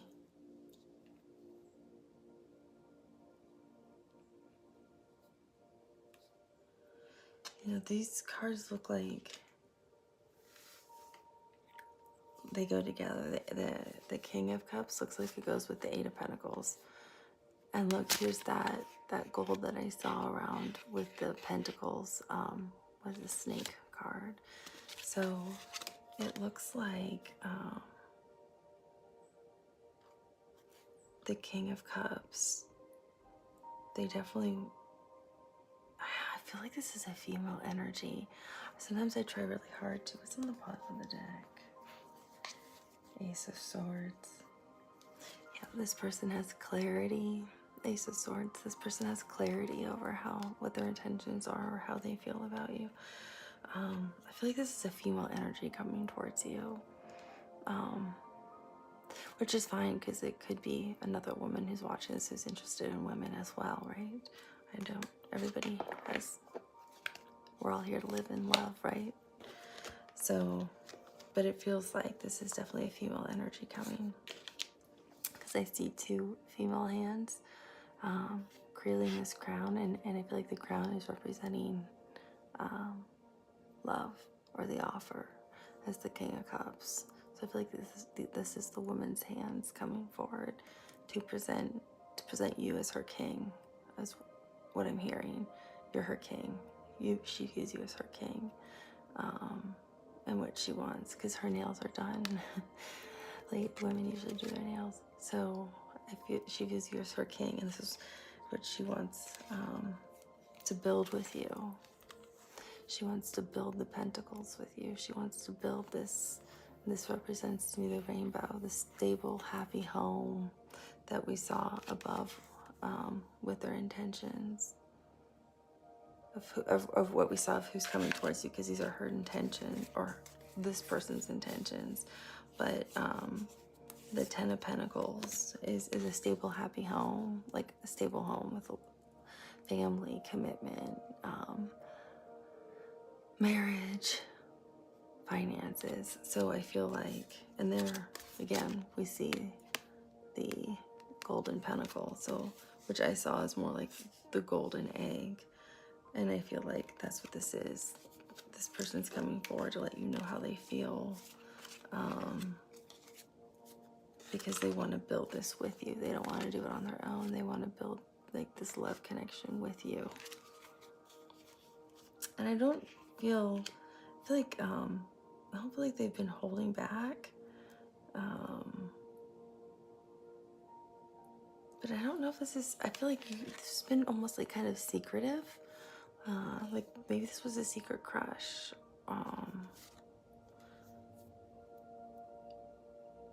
And the Strength card says to look at the star and find your magic. I feel like this actually means they look at the stars and they see you as magical, like you're their magic.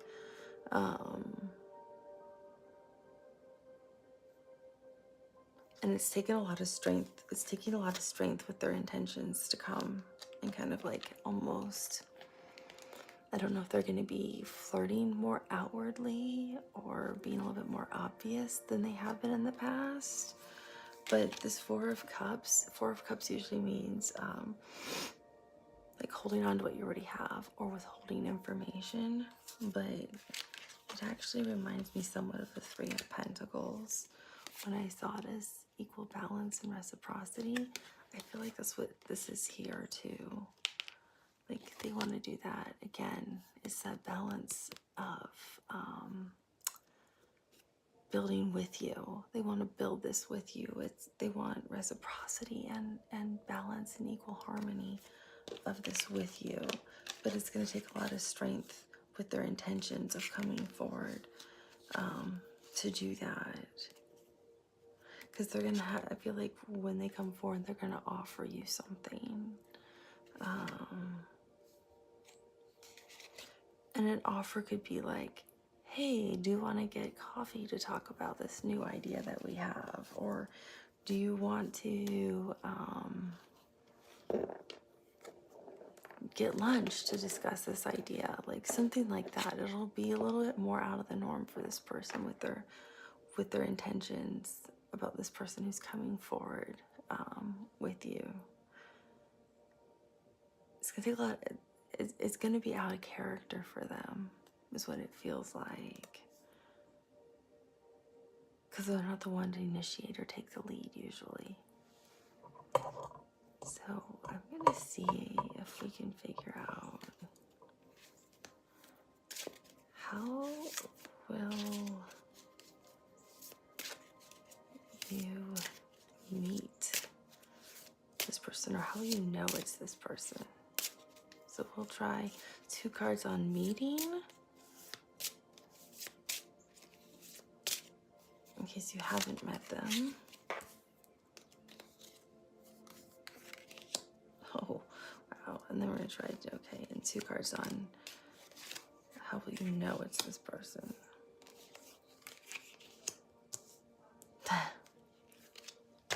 Sorry, you cannot make this stuff up.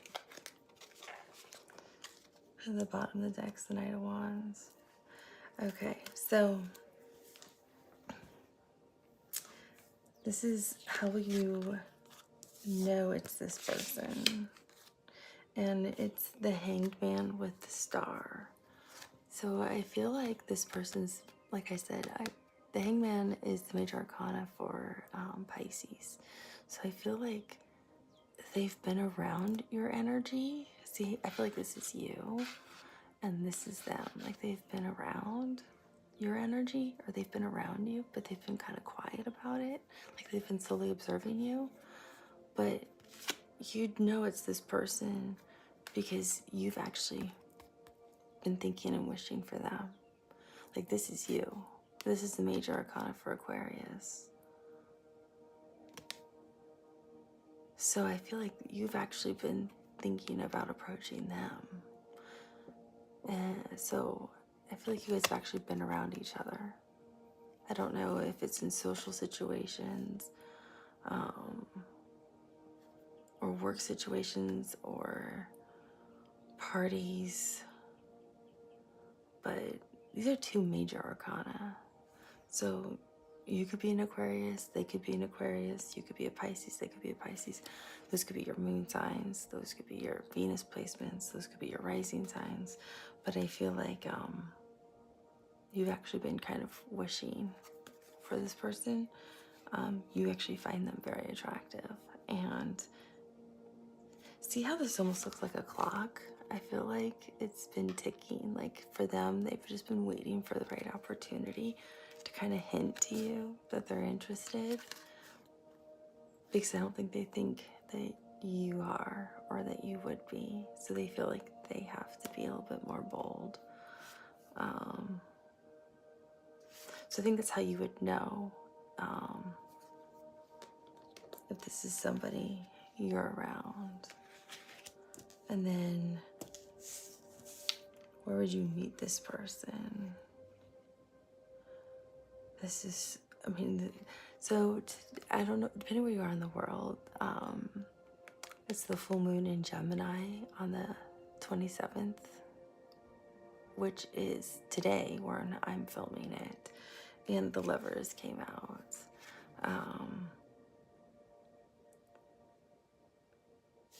And this looks also like the two eyes, or like two pentacles, or like two options. So I don't know if you've had two options, but the Lovers is major arcana for Gemini, so it's funny it came out on the full moon in Gemini. So I feel like you've been with somebody else, and this is like a newer option presenting itself. And the other one is the Two of Wands. Like, which path do you take?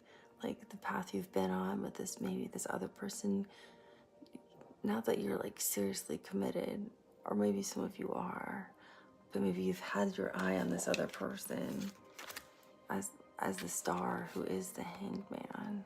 Or you can reverse the roles. But you've had your eye on somebody else, and they're gonna make themselves known, I feel like, when, yeah, I'm getting before the new year, like in the next month, like by like the 31st of December, January 1st, like in the next month or so at the most. This is the person coming towards you, and you're going to have to make a decision, maybe between the Lovers, between the person you're with, or if this is the person you want as your new lover, like the person you want to be in a serious committed relationship with, because you actually see this could become your real person with the Two of Wands here. So like, which path are you gonna go? Remember, with the Three of Wands first as who's coming towards you, so they already see the future. I feel like this person coming towards you too already has really good intuition, and already can see things to come. So you'll recognize the person, or you'll meet this person.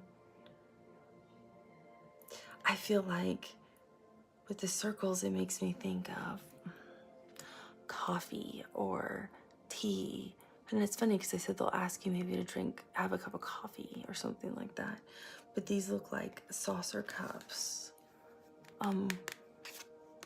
or a saucer cup, or the bottom of like a teacup, or you might drink coffee or tea and then have like a little donut or a little pastry with it. There's something that's round, and I feel like that's how you'll know it's the person. If it's somebody you don't already know, that's how you know this is the person coming towards you, because they're gonna ask, you're gonna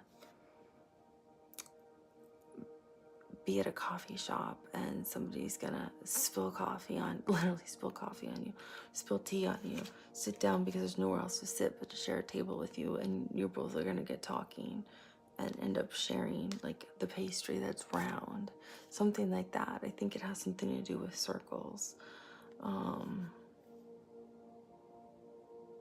And I'm hearing a lot of laughter. A lot of laughter. And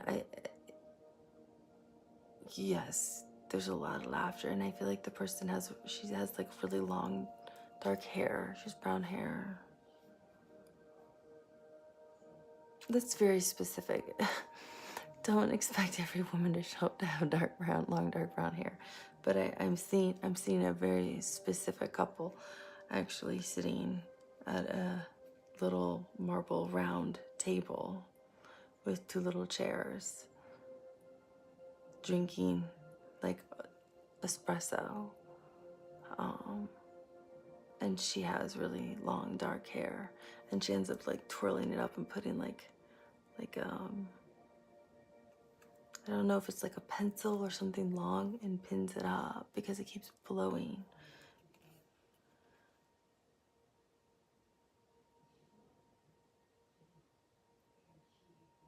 There's a lot of laughter, and it's really crowded, and it's really loud, and it's like an indoor-outdoor kind of cafe kind of thing.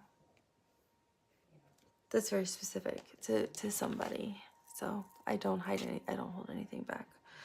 So I feel like this is what's coming towards you, but I feel like for a lot of you, you'll resonate with how you meet this person. It'll be tea, coffee, some kind of pastry, something round you'll bump into them, and could be even sunglasses. You're shopping for or eyeglasses, and you're shopping for them. Or somebody's gonna come and compliment you on your glasses. But I feel like you're going to have to make a decision. For some of you, I feel like you're with somebody and you're going to have to make a decision, because this person is going to touch you at your soul level, and it's going to be like something you haven't experienced before. Out with the old, in with the new.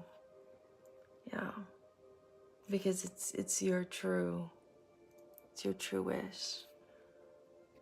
So I don't know if this is for people who are Aquarians or people who are Pisces, but I feel like this is somebody who's coming towards you as a collective. So I don't know if I should make it for, or a Gemini. They could also be a Gemini. So I don't know if I should make it for the 3 major arcana or make it for a collective reading. I'll think about it, but good luck. It sounds fabulous. I'll talk to you soon. Bye.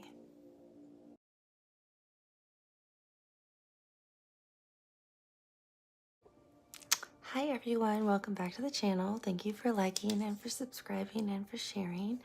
It helps the channel grow, and I am very grateful for that. I've been getting a lot of questions lately about love, and I thought I would do a love reading. I was guided to do a love reading actually through meditation. I was going to do a question to channel through one of the Ascended Masters, which I will also do if someone wants to ask a very specific question to the Ascended Masters about love. I'm happy to do that as well. I'm getting more comfortable channeling and enjoying it actually. So if you have questions about that, I'm happy to do that for you as well. But I was guided to do an actual love reading. So this is a love reading for any kind of romantic connection. This could also be future. So this is a timeless reading. So whenever you watch it, it's the right time for you. This could be somebody you're just never even met yet. You could just be texting. Sometimes people meet in the astral realm first, so you could be having dreams or visions of this person and be like actually connecting on that plane, if you will. This could be somebody you've been matched with a matchmaker or matched through friends. This could be somebody you've connected with on a dating app. This could be somebody you're in a serious committed relationship with or married to and have questions about. This could be somebody you're separated from right now and want to know what's going to happen potentially. So we're going to look at their overall energy towards you. This could also be someone coming towards you. You could have a secret admirer. So this is any kind of stage of love. So all love is welcome. I love love, and my spirit guide who loves love is so excited right now that I'm doing a love reading. We're gonna look at their thoughts and or feelings towards you, if there's a blockage, and if so, what is it? What their next actions or moves may be towards you, and what the potential outcome for the two of you will be. And I let spirit kind of guide the readings. As all of you know, I don't lay out traditional tarot spreads. So if we need to look at guidance, we'll look at guidance, and if we need to look at timing, we'll look at timing as well. So let's look at what their overall energy is towards you first.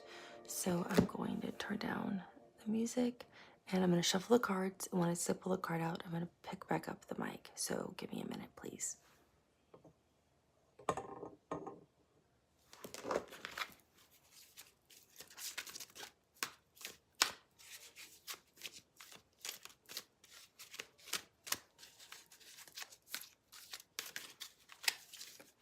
Okay, Spirit, what is this person's overall energy towards the collective? Okay, that's too many.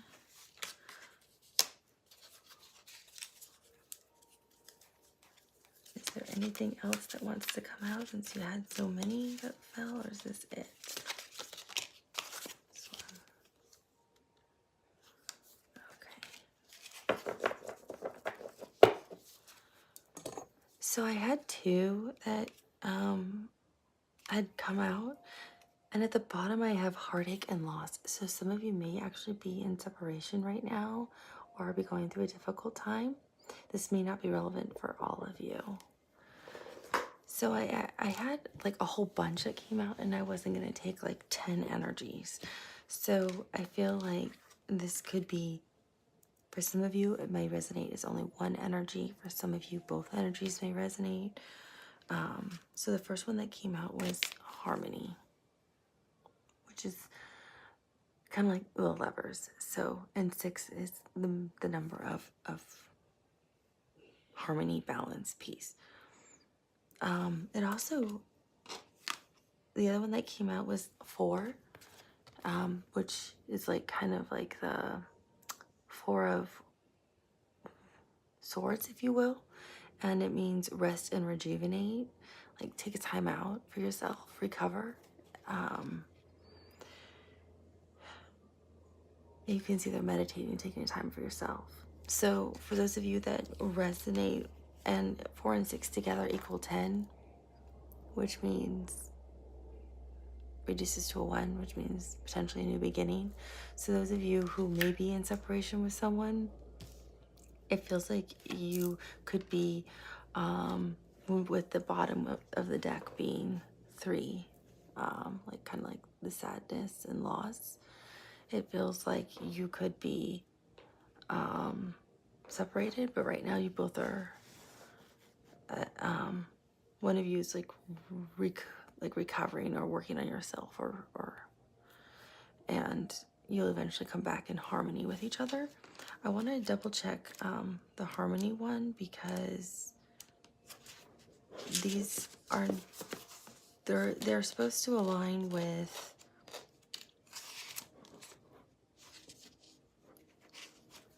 our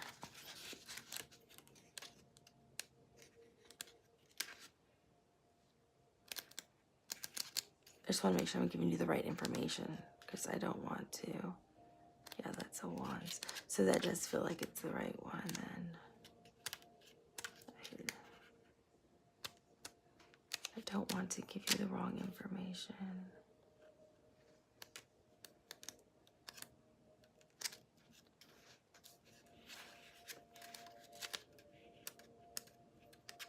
Because it felt like the Lovers card with harmony, but I wasn't 100% sure, so I don't want to say that.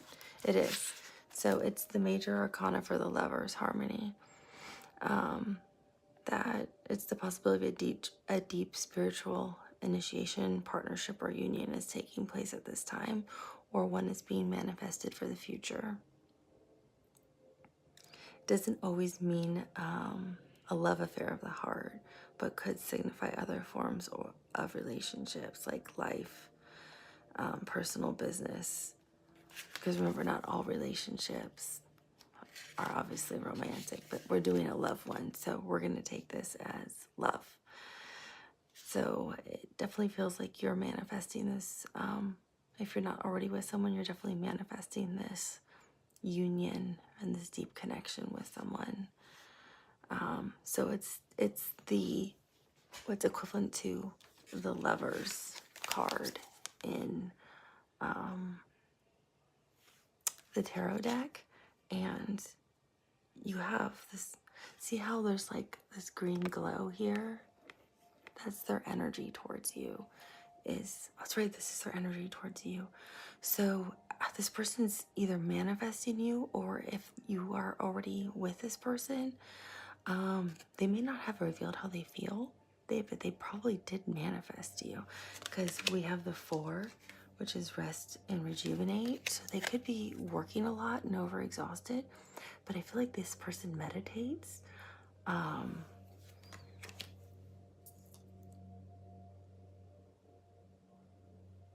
Yeah, I feel like this person meditates and is connected with nature. Like they like to hike.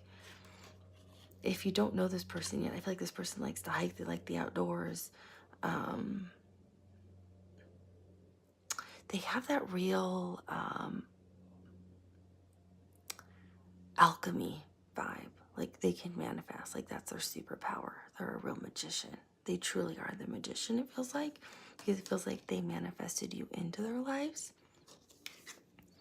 and their heart chakra is wide open, especially with them meditating in nature like that. And 4 is a number of stability. So it makes me think of the 4 of Wands, which can be stability in finances, stability in the home, stability when it comes to love and relationships. And they want that true partner, that soul tie connection, spiritually and emotionally, that they know you've had all your lives together, that deep spiritual connection with someone, that harmony, that balance, that reciprocity. So this is a very loving, nurturing person who is connected to the earth, because not only do they meditate and take time for themselves when they know they're energetically low, they would encourage you to do that for yourself too. It would be a very harmonious relationship, but that's their energy towards you. That's how they view you and how they feel towards you. Is if you need time for yourself, which is a healthy relationship, think about it, right? Healthy relationships are, you do need your own independence and you do need time for you. So a healthy person would say, go do your thing, go have fun, go have fun with your girlfriends, or go have fun with your guys, or you're exhausted from work, just chill out. We don't need to talk tonight, or I don't need to see you, this weekend. You're exhausted. Go. It's okay if you're with your family, if you're dating or something like that. That would be healthy and normal. Unhealthy would be that codependent of, I'm only happy if I'm with you or we're together, and we always are together and we do everything together. You add to my happiness and my value, but you don't define my happiness and value. So this is a very healthy person that is coming towards you, and that's what you want. And you want to be able to match that energy too. If you've just met them, or you haven't met them yet, or you're newly dating. So if you're still kind of in that healing stage of, maybe I'm a little bit more codependent, you want to work on that, because this is not the kind of energy you want to chase away. You want to be able to say, hey, I'm going to a meditative retreat this weekend. And if you're a female, it's like, it's only a girls' meditative retreat. It's only a all female meditative retreat. And they'd be like, oh, that's great. It's good. That'd be healthy for you. And it'd center you, because I know you're into your chakras and realignment and things like that. They would support that. They wouldn't get jealous or angry or upset or think that's bad for you because you're not spending the weekend and every minute with them. You want somebody who would think that's a good idea. Just as you would support them, maybe if they played golf and were doing some golf tournament or something. If they weren't gone every single weekend on a golf tournament, obviously. Something, healthy. So it seems like a very good, healthy, loving energy is coming towards you.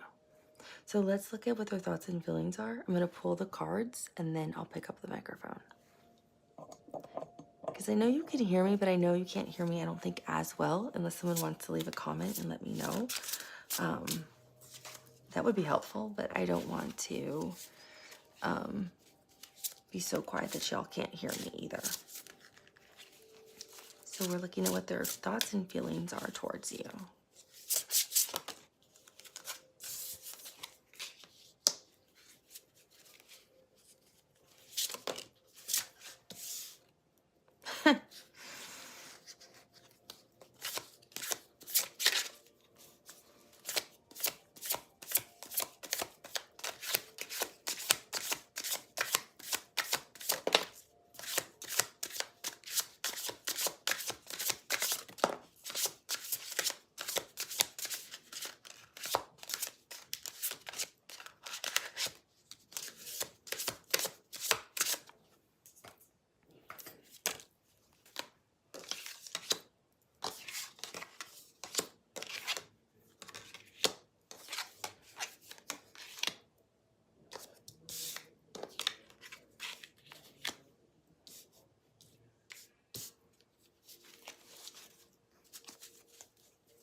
Okay, so we have several cards that came out. the major arcana that came out was the Strength card, which is Leo's energy.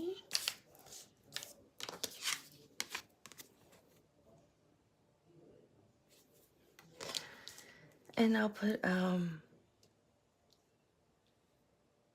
timestamps below so all of you can jump around if you want. I laughed because the Four of Swords came out, and I kept saying they may have an energy of wanting to rest, because I feel like some of them actually are like really exhausted right now. Like some of them are actually working really, really hard.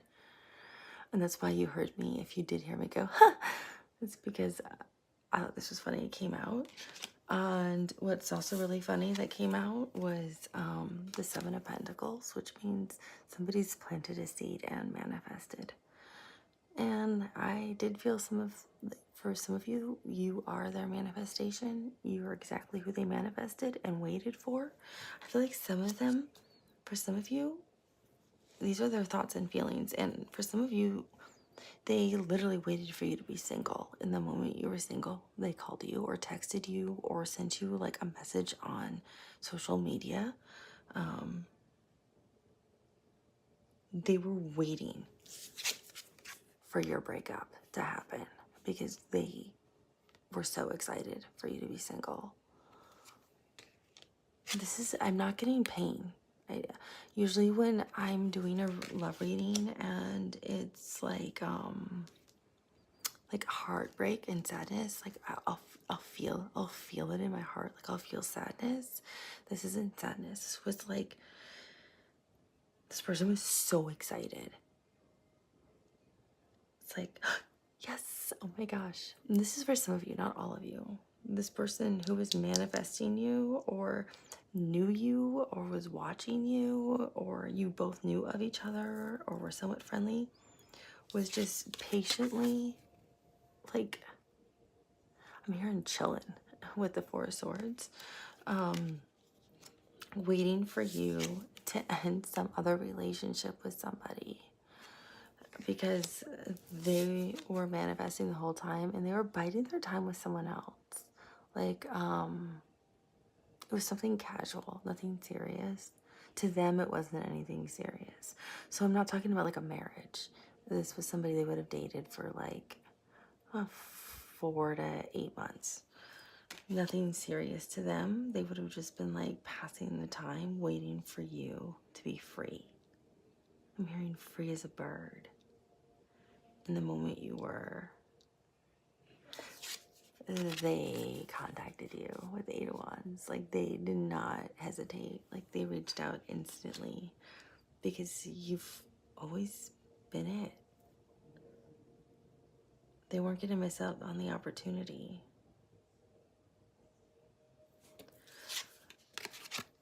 You were their Ace of Pentacles. So they were gonna reach out and grab it. I'm hearing, what is it? There's a song like, I Want to Dance with Somebody.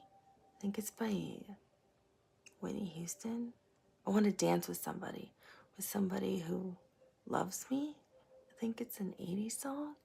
That's what I'm hearing with this. Like that's what they thought of. Like they were not going to miss this opportunity with you at all. The moment they knew you were available. So they stepped in. It took a lot of strength and courage for them. And remember, Leo is ruled by the heart.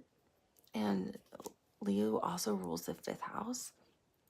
And the 5th house is the house that's dating, like that initial attraction, and when you first start dating with somebody and you're first flirting with them and that sexual attraction, that's what, and it's also being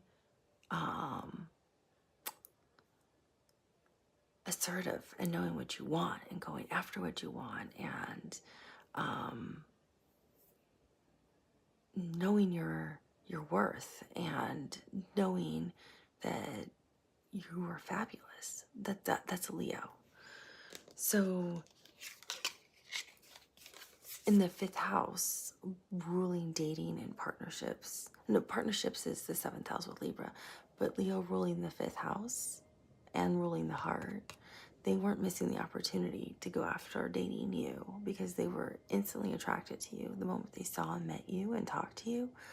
And they weren't going to miss out the opportunity to be able to take you on a date, be on a date with you, flirt with you, see if there was this like chemistry.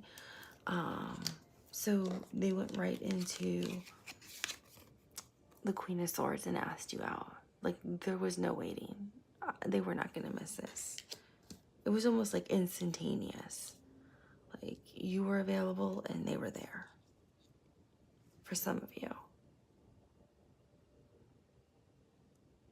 Yeah, that's exactly what they thought, exactly what they felt. Like, I'm not missing this again.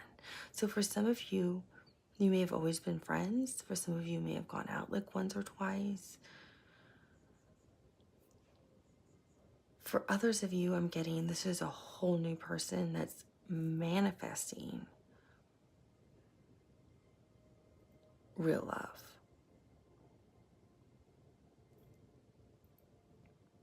They're trying to bring in love from a healed place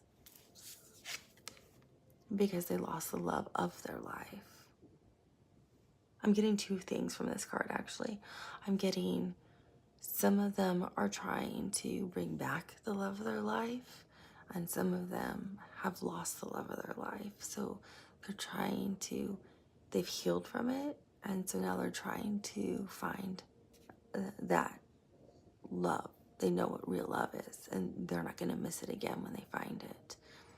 Others I'm getting, for a smaller group of you, that, because this is definitely somebody manifesting right here, planting the seeds in manifestation. This is somebody right here recovering and meditating is what I'm seeing. And this Three of Swords with the heart, I'm seeing somebody is working from a place of trying to bring back in the love of their life, who they lost. Meaning they messed up or something's gone wrong and you're not together right now. You might be separated. You could actually be divorced. Or you could have been together for a long time and have broken up. So this could be for people who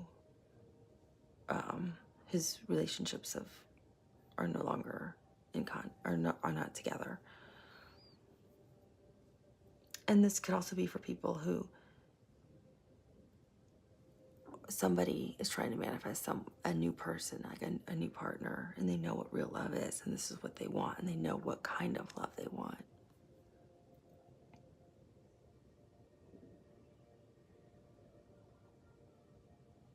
They want a really strong, powerful love that has open communication. That's what I'm getting with the Strength card. They want a very strong, powerful love. And with the Eight of Wands, I'm getting with a lot of open communication, because Wands can mean speaking, it can mean travel, but it's a communication card, and they want a lot of open communication back and forth, where you're constantly talking back and forth. But I'm getting open communication because it has like a sunrise or sunset behind it, so it's lit up. And they want authenticity, because the Queen of Swords, she only speaks the truth. She speaks a little sharply, so I feel like they want it a little bit more softly. But they want somebody who's genuine and honest and heartfelt, with that Leo card, with that heart that rules Leo. Because they have a lot to offer, and they want to be able to offer it to someone, and they want to offer marriage. Because right here I'm seeing what is it, like, what's it called that people get married under? Sometimes they get married under like flowers. It's not an arbor, it's, I don't know what they're called. They're in gardens, and they're,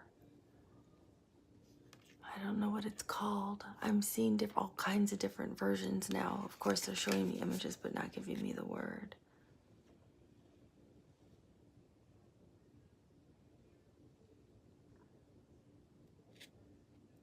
I'm also getting some of them, they want to go on a cruise with you. They want to set sail. Because I'm seeing a ship. Like an old Viking, like an old, not a Viking ship, but like the ships that they, like an old ship from like the 1600s kind of ship, like what the Mayflower looked like those big ships with all those kinds of sails on it.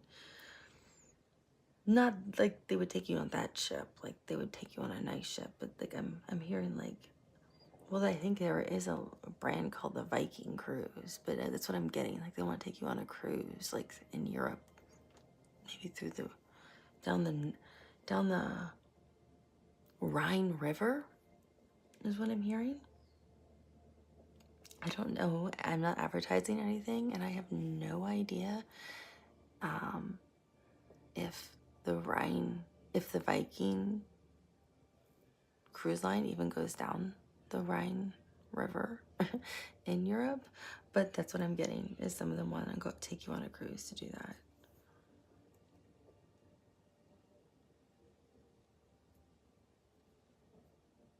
I'm also getting, for some of you, they're really excited to have connected with you and that you're in this relationship and you're dating. Like I feel like you're in a relationship. You may be like boyfriend and girlfriend, or like more serious, or like you may be just dating, or you may be really like, you may be boyfriend and girlfriend, you may be living together, you're somewhere on that continuum of somewhere in this romantic connection, and they're very excited to be with you. And it's taking a lot of strength for them actually to hold back their feelings. I see that they're showing me that they actually do meditate. This is them meditating, that this is a person who meditates. You might meditate too. Maybe you guys meditate together, I don't know. But it's taking a lot of self-restraint for them to hold back how much feelings they have for you, because they're afraid it's gonna scare you away, and they don't want you to leave. They don't want to end up with the broken heart. This is what they're fear of.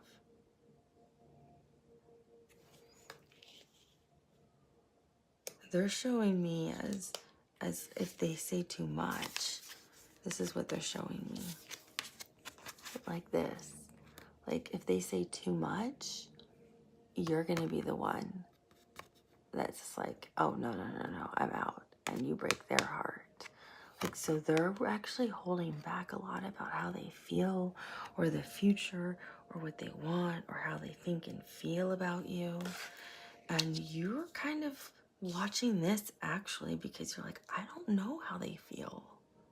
I have no idea. I know they like me, but I'm really lost here in this connection. And that's because they're holding back a lot. Because you showed up, you're exactly who they manifested, you're exactly who they wanted. I feel like for a lot of you, they knew who you were beforehand. I really do. Or they knew of your energy, or they knew something about you. But now that you're here, they're terrified. Because I'm getting really anxious. I'm getting really anxious. Because they care a lot and they don't want to mess it up. So that's why the strength card's here. It's them holding back how they actually feel. And look at all the beautiful flowers and the colors. It's like the crown chakra, it's the heart chakra, it's the third eye. And look how docile the lion is. And that's the most powerful. It's such a powerful animal. And what's really interesting is the lion knows. It's like you're this really, this is what I'm getting off this card. You're actually this really powerful, they look at you as this powerful, like, doesn't matter if you're male or female, but like this like powerful energy, woman, like this high vibrational, energetic kind of woman, like who's so intelligent, so smart, so beautiful. They don't have any less value. They don't view themselves as less value. They view themselves as the lion who protects you, but walks behind you, because they're only there to protect when they need to. So they let you lead the way, because they're not afraid of your power and your ability. So you might be a little bit more high vibrationally, spiritually. You might have stronger spiritual gifts. You could just be so wise. They're just blown away by your intellect or your artistic ability or just what your essence is. But it feels like they're, as the lion being so tame like this, that's the animal, that's the predator in the jungle. I'm getting the essence of, they view you, and the way they feel about you is, I walk behind you to protect you and keep you safe. You can lead the way, and I'm here to keep you safe because you're that precious to me, and you have no idea. My heart is racing. I feel like I'm gonna have an anxiety attack. That's how they feel. Because they haven't communicated with you how they really feel. And they're nervous. And some of them are getting ready to do that this weekend. Maybe how they really feel about you. Maybe more the depths of their emotion.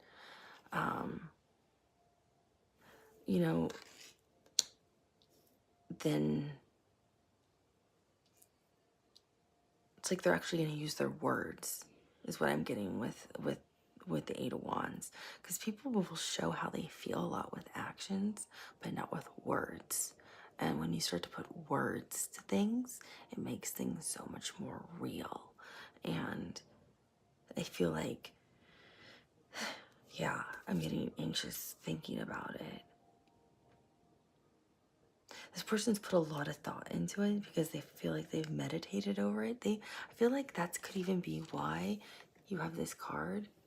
They work a lot, but I feel like they could have even withdrawn some of their energy from you because they're trying to find the right words on how to communicate to you how they really feel and what they really want and need. So you might have felt like they were pulling away, but they weren't. They were pulling away to figure out how to articulate what they want to say to you. You know how we always say, like, out of all the zodiac signs, the ones that feel so deep are Scorpios, because they're the ones who literally have to die. It seems like 1,000 deaths in their lifetime to be reborn as a phoenix, to rise from the ashes. That's what this energy feels like. Like this person feels so deeply for you. But they haven't expressed it. They've demonstrated it a lot. If you think and reflect about maybe what some other actions are. Because I feel like they've done it through actions. With the Ace of Pentacles, this is action. This is an idea. This is an idea. This is, if you're at a distance, this is like, hey, I've traveled to you. I've rented hotel rooms by you so I wouldn't invade your personal space. I've taken you to the nicest restaurants. I'm trying to treat you with the utmost respect possible. This is a woman sending you like a nice thank you card in the mail, or leaving little thank you notes. It's people demonstrating things, but without using the actual words of how they feel. So I feel like I was trying to give the reading because I feel like there's different groups here, but that's how I feel they all think and feel towards you. So that way you can use your discernment on which group you feel applies toward you. So I'm going to pause it for a second because of the camera, and then I'm going to, actually, we don't have to. We can quickly look at what the blockage might be, if any. So let's see.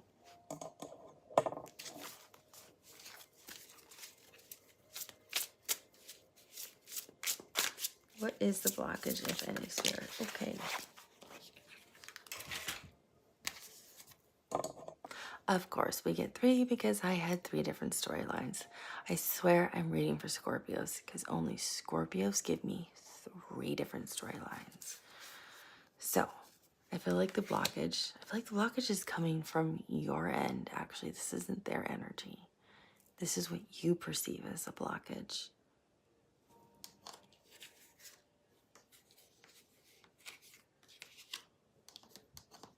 Which is really interesting. So, I'm going to go through this really fast. One group feels the blockage is the magician. Like, and this could be the group that hasn't met the person yet energetically. Like you're trying to manifest them, and I think they're trying to manifest you. So I don't think you need to worry because I think you're both manifesting each other. Just make sure you're manifesting each other from the right vibrational place, not from a broken heart or from sadness. If you're not feeling good emotionally, don't manifest that day. Just don't do it. You don't have to do it every day. So just make sure you're manifesting from the right place. For some of you, I'm getting, they feel like you're so magical. Like this last group, they feel like you're so magical. That's the blockage. That's why they haven't communicated their feelings yet. For some of you, I'm getting the blockage is the 2 of Cups, which is soulmate energy. Funny, we have the line on the top there too, which is Leo energy. I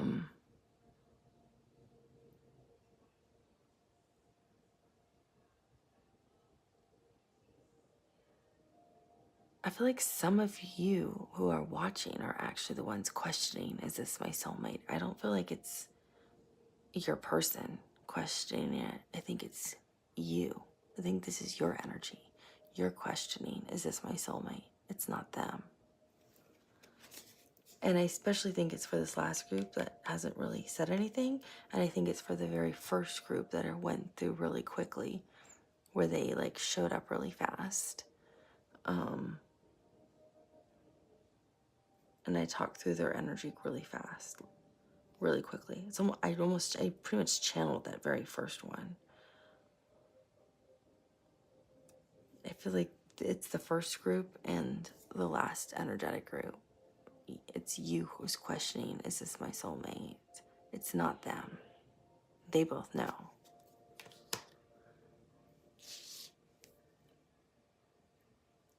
And then you have the Knight of Pentacles, which is the slowest moving knight in the deck. It's earth energy. This is the most reliable, responsible knight in the deck. I feel like some of you think this is taking too long to get going.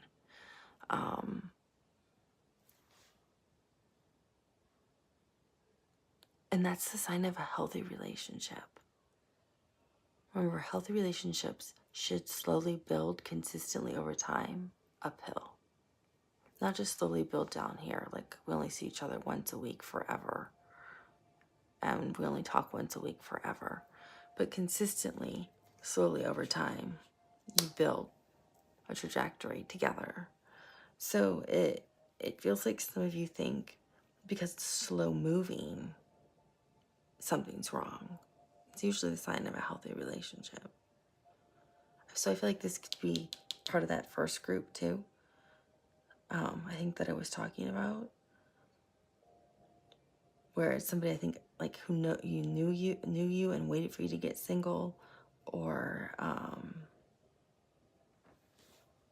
yeah, like contacted you like the moment you were single. This last group too, I think, where they're worried about or trying to get back together, or trying to manifest somebody who they do love and want to be back together. It's slow moving. It's going to be very slow moving because I feel like you both want the harmony, but you're both in this energy. So I think it's going to be very slow moving, and this is truly your blockage for both of you. Actually, I think all 3 cards resonate for you. The Soulmate, the Magician, and the King, or the Knight of Pentacles. So it's just going to be slow moving.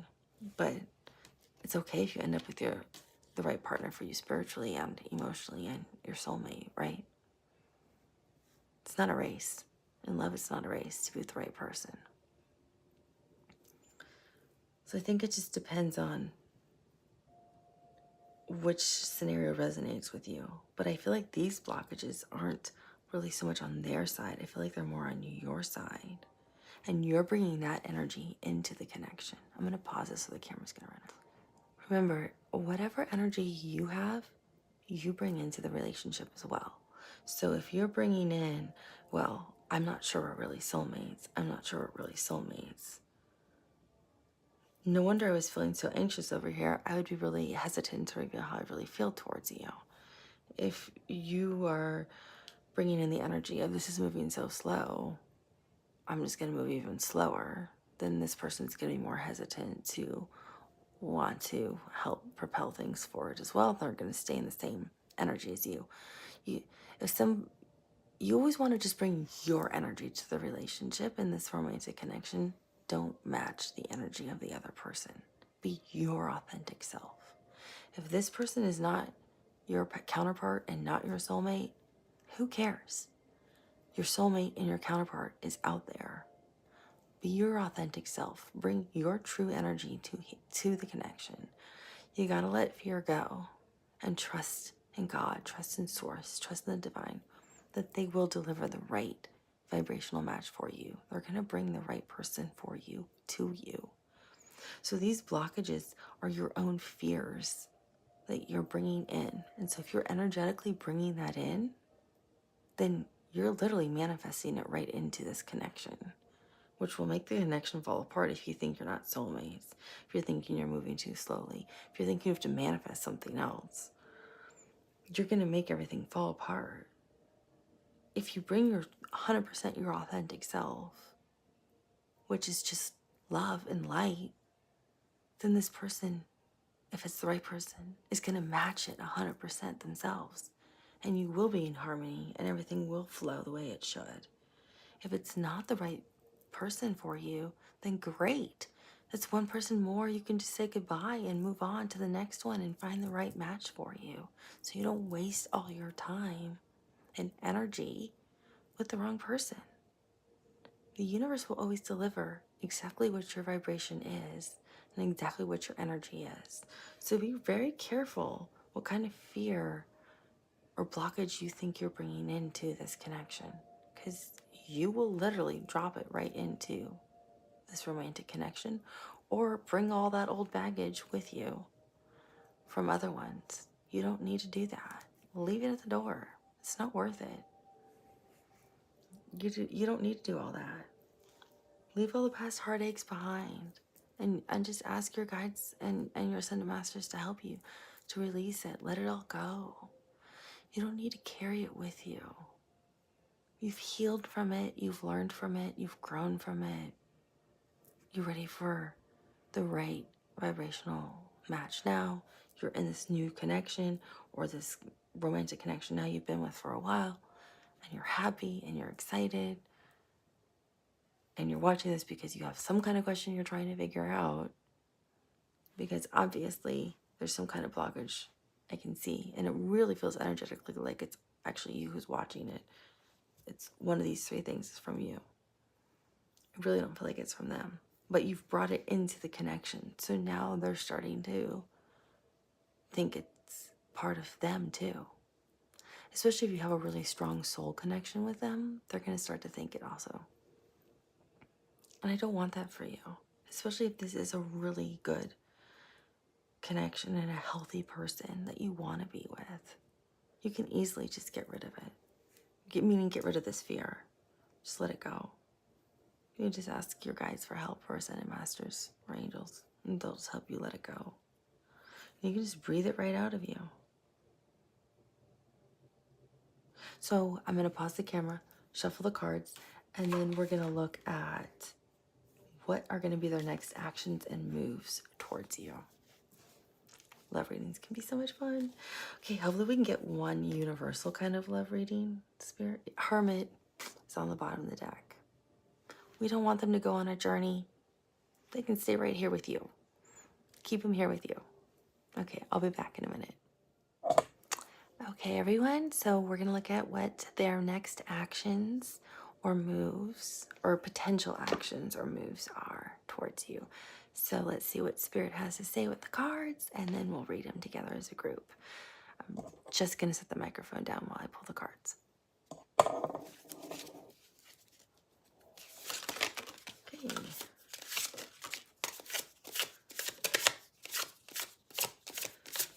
What are their next actions or moves? Wow, cards are flying out everywhere. Towards the collective. I'm not going to take half the deck. What are the next actions or moves towards the collective?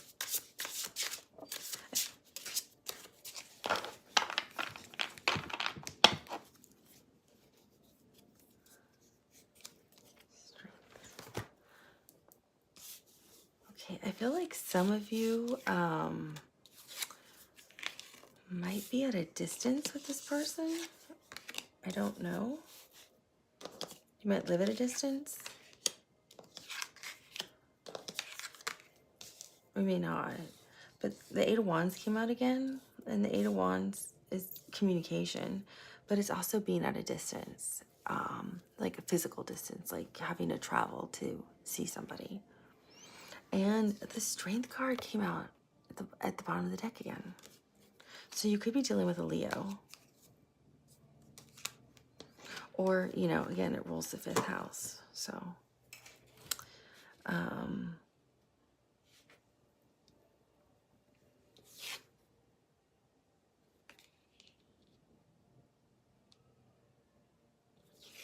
I'm getting, so you have the Ten of Wands. And I'm getting off that card that this is too much of an emotional burden for them to carry. I feel like some of you are dealing with a Scorpio. Even though these are wands or fire signs, Leo, Sag, and Aries, I feel like you're dealing, it feels like a water sign, like a Scorpio or a Pisces or a Cancer. But it feels more like Scorpio or Cancer. Like that would be their moon sign, like Scorpio moon, Cancer moon, Pisces moon sign. I'm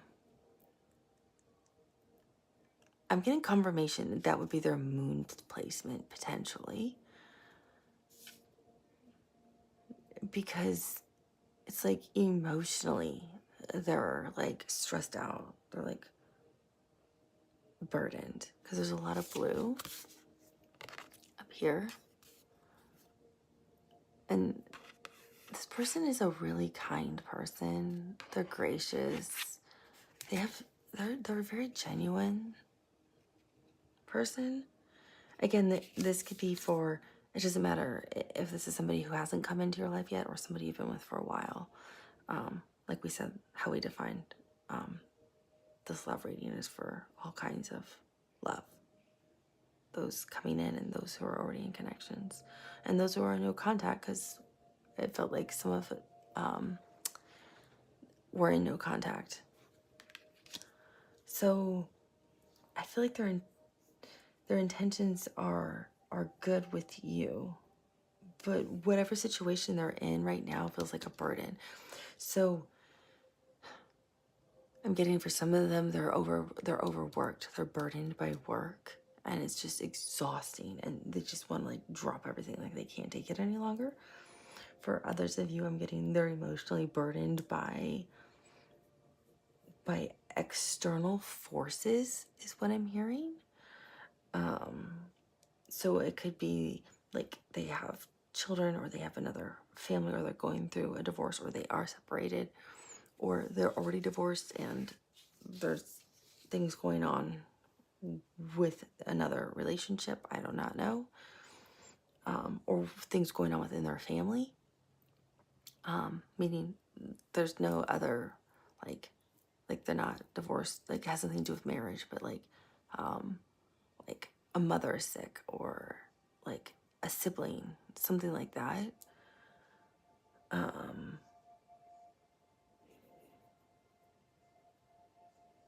Like they're carrying the weight of, it feels like they're carrying the weight of the world on them. Usually it's on their back, but this person's carrying it in front of them. Usually it's depicted traditionally with on their back. But it feels like this person feels like they're responsible for carrying the weight of the world on their shoulders. And they're not.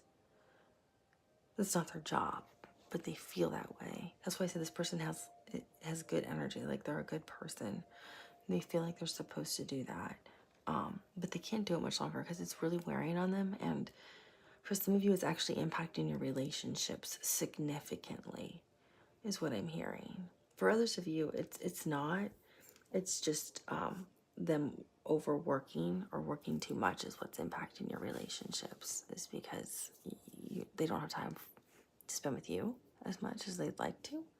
But I get a sense that they're making it. Well, tens mean it's coming to an end, but I get a sense that they're making a change about it anyway.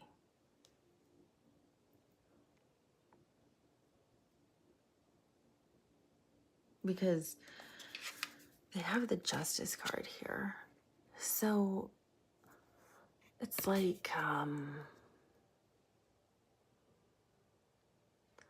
karmic rewards are being restored, like harmony's being restored, reciprocity's being restored, balance is coming into alignment. All that was wrong is now going to be right. Something was unjust will become just. So the universal laws have to be made right.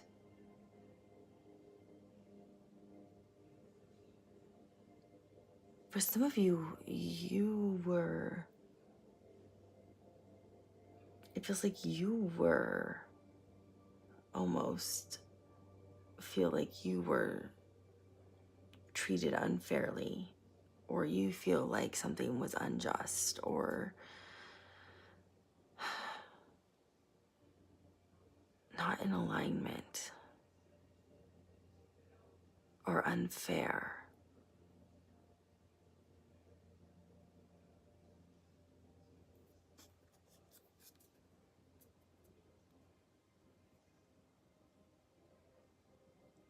And they're showing me this person dropping all of these and running towards someone and hugging them.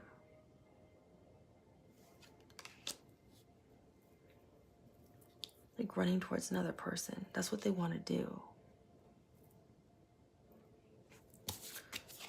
So it has something to do with this Justice card. That's something that is unfair. I need some help here, Spirit. What are you trying to say? And this is what their next actions and moves are towards you. So I feel like this person's going to be moving in your direction. Even if you're in no contact, limited contact, if you are in total communication, they're moving in your direction in a different way than they have before. That's what it feels like.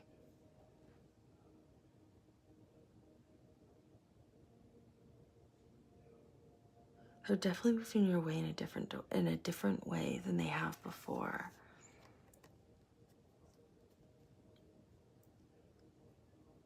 Universal law, it will be restored, is all I keep hearing.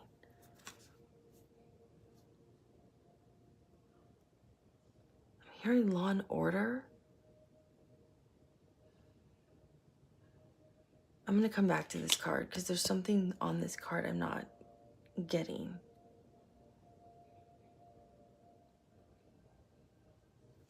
But they made a change. They made a major change and they became the King of Pentacles. And I'm looking up because I'm seeing something.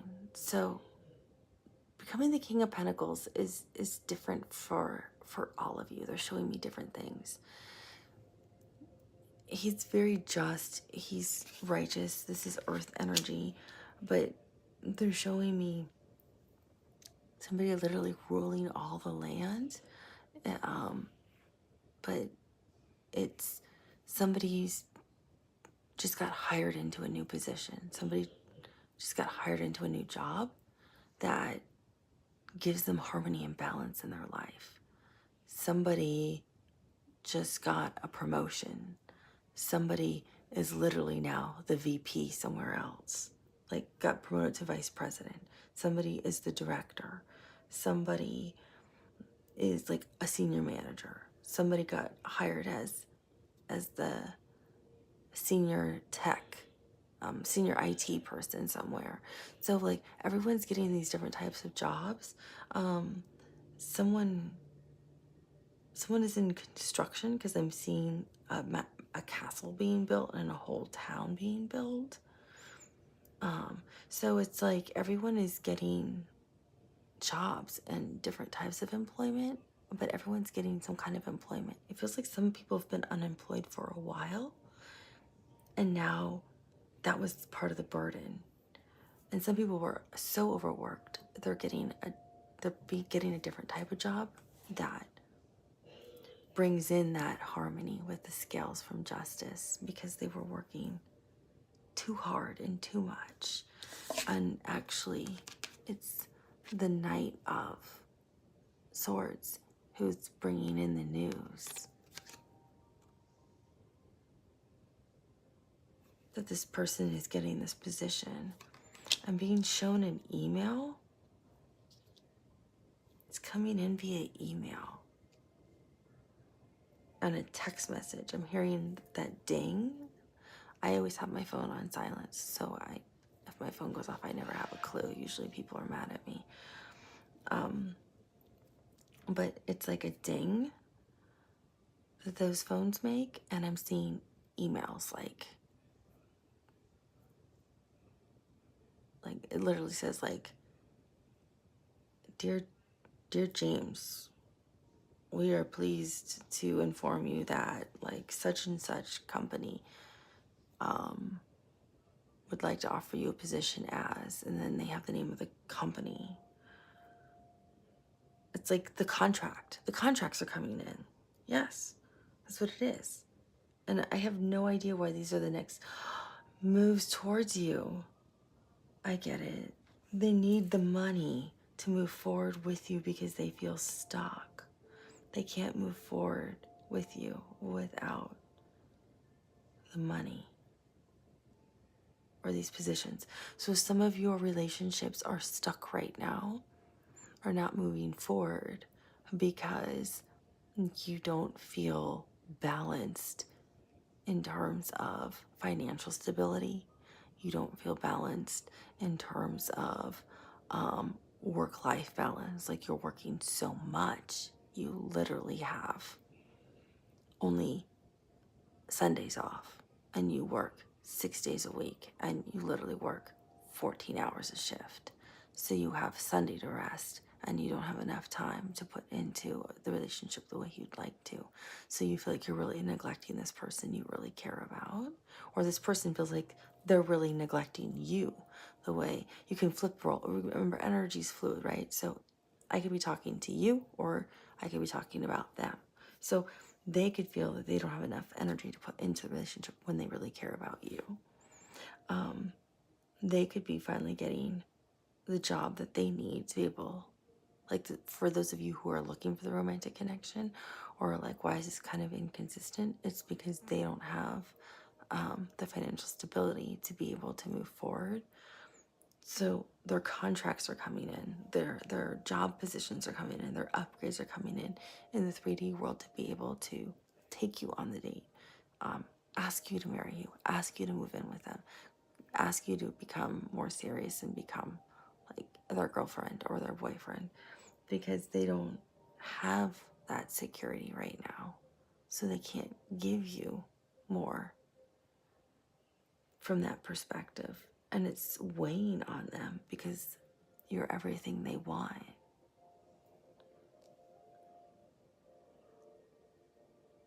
it's taking a lot of strength for them to hold back and not tell you this because they have a lot of pride and self-respect, and they don't want to become a burden to you either and make you feel like you now have to help them, because they don't want that. They have too much self-respect and they're going to do this on their own.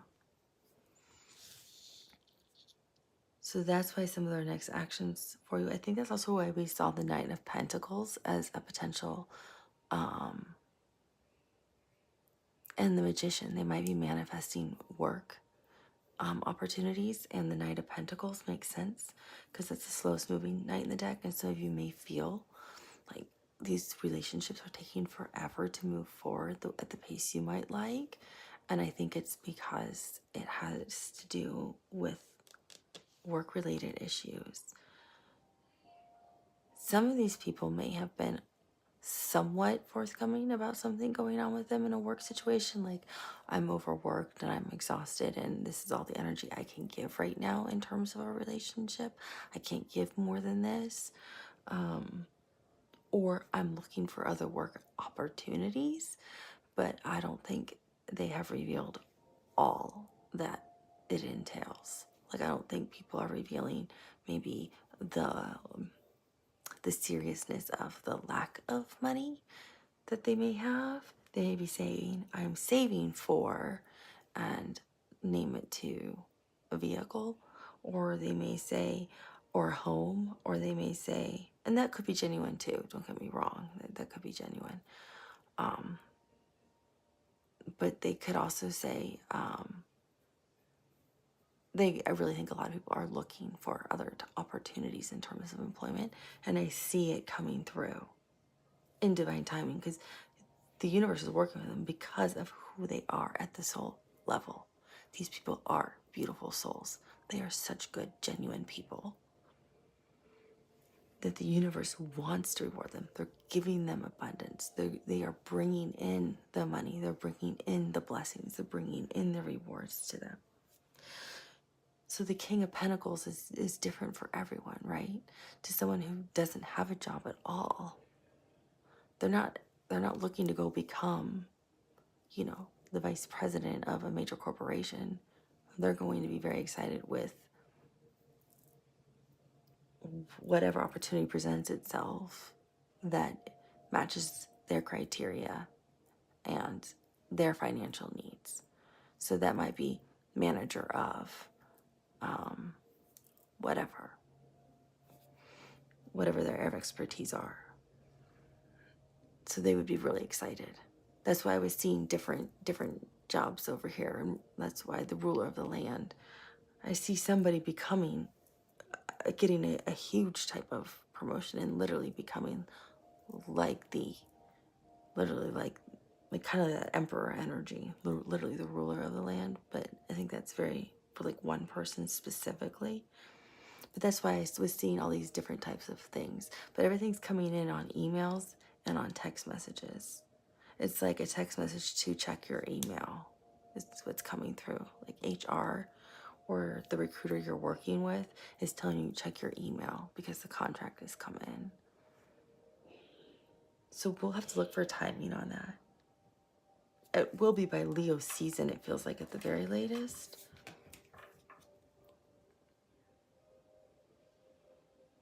I feel like it's between Aries and Leo season. And Aries season starts, what, 20th, 21st of March? So sometime between March 21st through August.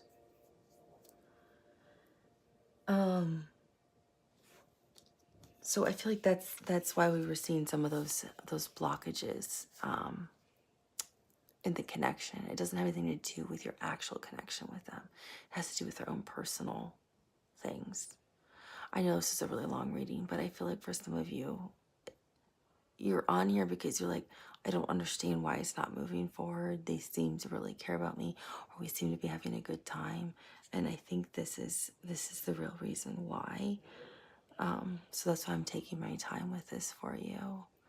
I've been trying to make my readings more short, but I feel like sometimes when people really need to hear certain messages, I'm going to take my time and try to deliver you with a message you need to hear. So that's why I put timing stamps in too. So if you want to jump around, you can. But this Justice card is really, really, really significant.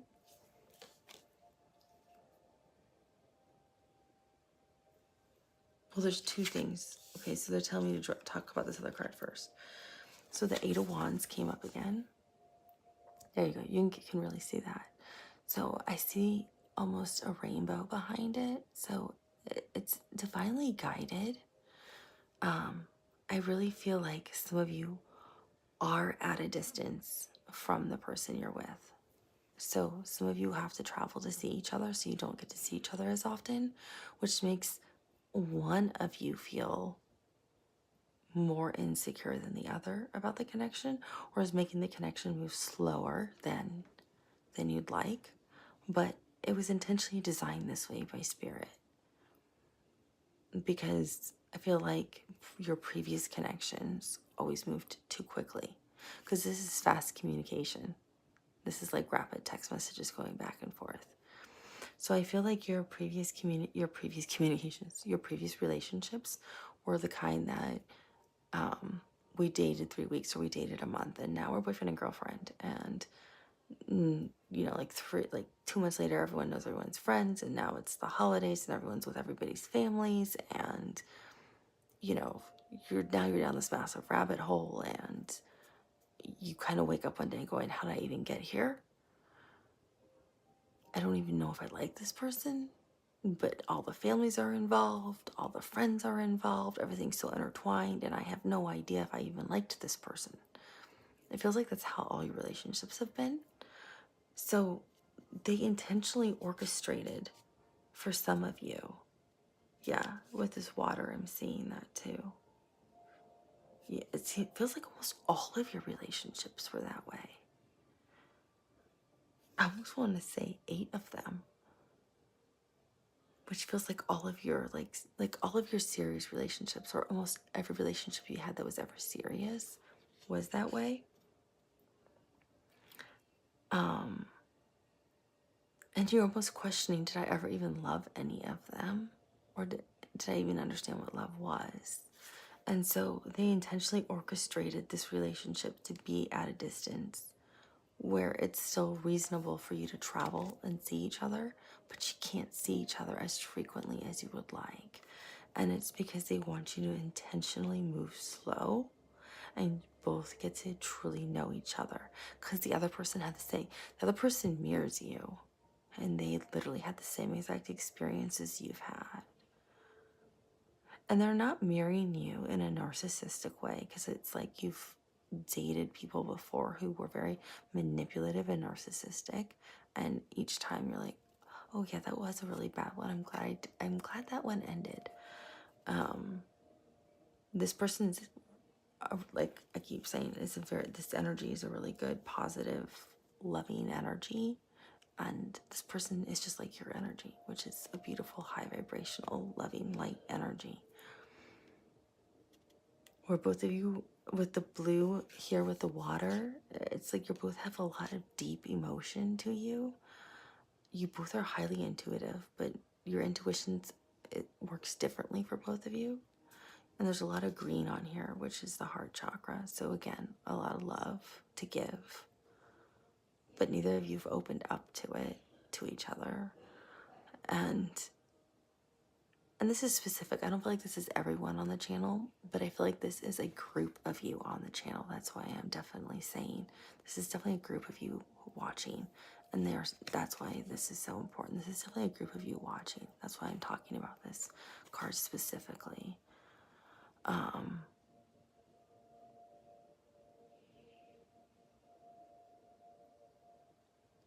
And the communication continues. It's like ever since you met, you never stop talking, and you won't stop talking. And it's how you're both getting to know each other at the soul level. I feel like all of you are getting to know your partner at the soul level, and it's getting deeper and deeper and deeper. That's what they're showing me with this blue water. It's like a blue lake, dark blue lake. You're all getting to know each other deeper at deeper levels. And you will continue to get to know each other at deeper levels. if you want to. Interesting, if you want to. So the next action towards you is definitely going to be either travel. One of you are going to be traveling towards each other. They're going to ask you to come visit them, or they'll come visit you. Or if you are in the same vicinity, there's going to be a lot of communication and talking, and emotions will start to open up more, if that makes sense for the other groups. Even maybe for some of you at a distance, your emotions will start to open up a little bit more. But I think we uncovered what some of that blockage was.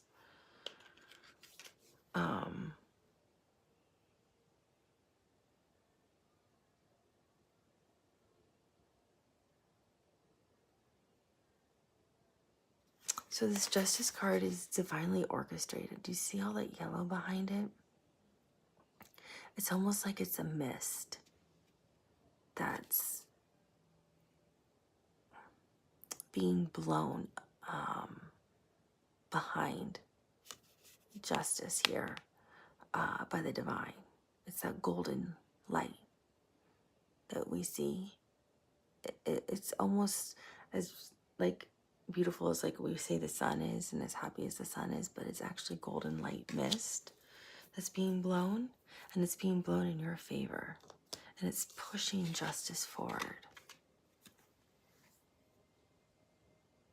It's pushing justice forward in the right path, because justice has its foot out, like taking a step forward with the sword of truth and honesty. Yeah, to speak its truth and honesty, to restore what needs to be heard, to align the scales, for reciprocity to be in alignment between the two of you. I'm hearing your chakras speak to each other. They're showing me two people standing facing each other, and your chakras line up, and your chakras are in harmony. So if my throat chakra could like glow blue, like the person, if I was connected with someone, their throat chakra would glow blue, and there would be a perfect line that would then draw and connect us together. And my heart would glow green, and so would theirs, and it's showing a line between that that's vibrating a green line. And my indigo for my third eye would connect with their third eye. It's showing, and the yellow from my solar plexus has that line to their solar plexus. It's showing that the reciprocity isn't just the reciprocity between I give, you give, and we make sure we're in alignment that way. You're in alignment with your chakras. You're in alignment with your soul contracts. You're in alignment at a much deeper level.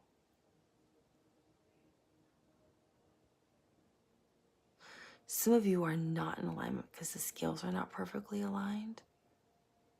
So you're working on getting into alignment. But everything you speak between each other is balanced through the throat. It comes from a grounded place. It comes from the heart. And it's spoken with honesty, integrity, and truth, is what I'm hearing.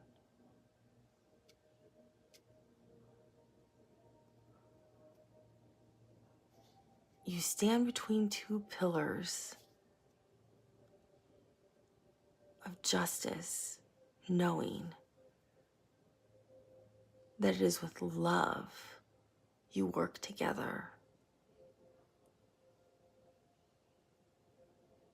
to restore your piece of the earth, your piece of the universe.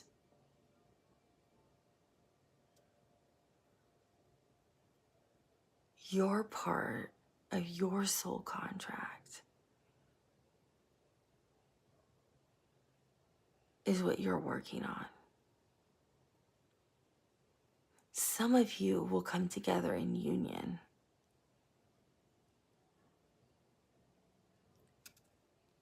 and work all around the world restoring justice. Not in terms of legal matters, but in terms of spiritual aspects, in terms of raising the vibration, in terms of meditation, holding like meditative retreats, in terms of advocating for animals, in terms of philanthropy and charity work. You're going to do a lot of charitable work together. Because reciprocity means charity as well. Some of you are going to really advocate for endangered species. And that could be animals or plants or trees or the rainforest. I do not know. But you two will feel so much in harmony. You'll be vibrating at the same frequency that you'll feel like you're telepathic with each other.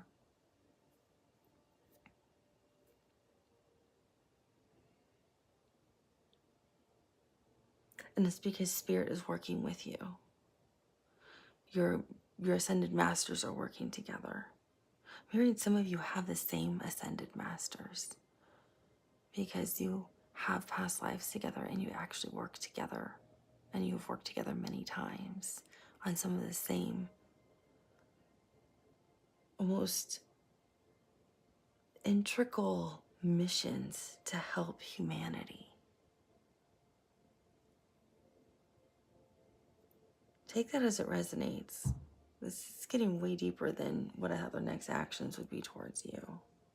I thought it'd be like, well, they'll be just and fair and move forward with integrity. Spirit can get really deep sometimes. Sometimes. I'm not mocking you, Spirit. I'm not mocking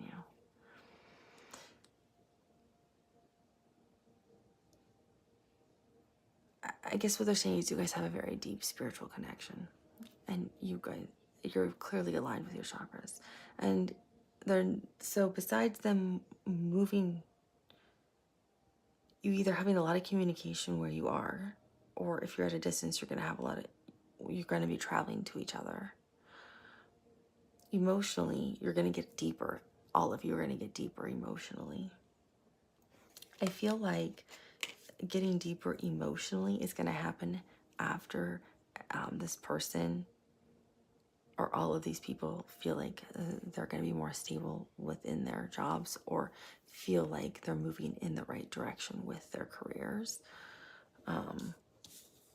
And justice is already in movement, is what I heard. This is already at play. So that is a big part of it. So you're already going to start to feel that reciprocity, and you're already going to start to feel that chakra alignment.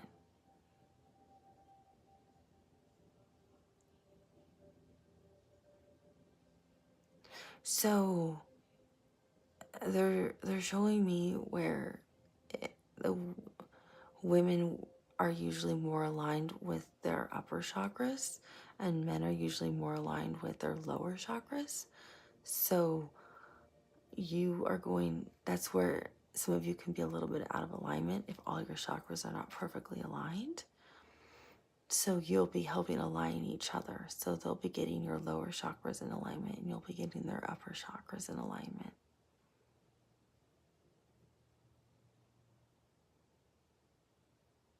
Which could open up spiritual gifts. And you end with what they want for the next actions moving forward with you, the 4 Wands. So this is stability, which we saw with the work opportunities coming forward. So I see a lot of abundance coming forward for both of you. I feel like for you too, like abundance is coming your way because you're high vibrational. So you're in that manifestation mode. If you can get that out of your blockage and you're manifesting the right way, you're going to be manifesting abundance. So I feel like money will be flowing in, work opportunities will be flowing in, the right love will be flowing in. I feel like a baby is flowing in for some of you, or a child.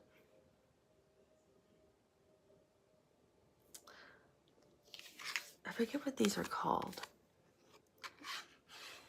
where they make these little things where they have the flowers, but I saw that earlier in the reading in their thoughts and feelings for you. This is what I saw.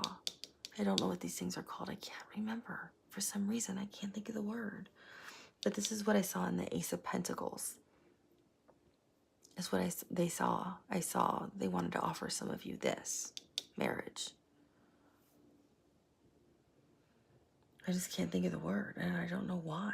I can know some of you are yelling it at me right now. If you want to put it in the comments, I'd greatly appreciate it, because I can't think of the word. But this is what they're gonna, some of you are gonna be moving in together. Some of you are gonna be getting a new flat, getting a home, upgrading. And some of you are definitely gonna be getting engaged. I'm hearing renewing vows also. Like celebrating your anniversary, like you've been married for a while and you're going to be celebrating your anniversary.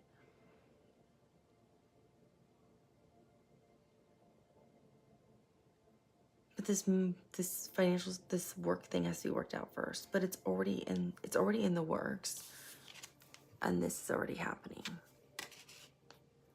And it's going to happen by Leo season. This year. I just asked. I'm like, wait, come on now, Spirit. You can't do that to us. Okay, so let me ask the next question, which will be, what is the potential outcome for the two of you? So we already know they want long-term stability with you. And with some of you, they want marriage. Let's see what the potential outcome is going to be. And then we'll look at some timing. And if we need to, we'll look at guidance. Sorry, y'all, this is a long one. I'm going to pause it while I shuffle. Okay, everyone, I'm back. Sorry about that. I was shuffling. So now we're going to look at what's the potential outcome for the two of you. We're already at 1 hour and 20 minutes. So definitely check the timestamps below. Sorry about that one. So what is the potential outcome for the collective? What is the potential outcome, Spirit? What's the potential outcome?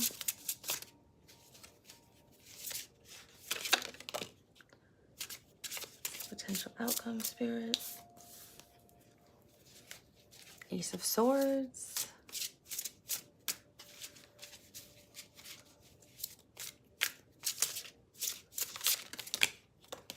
Okay.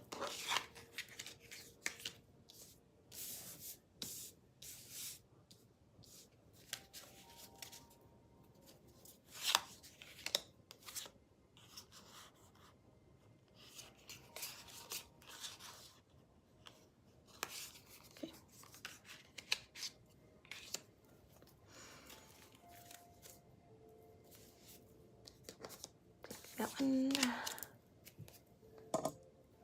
Okay, so at the bottom of the deck I have the Page of Swords.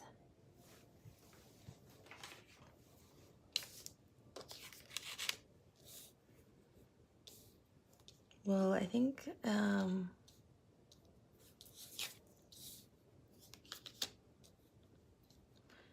this looks pretty good to me.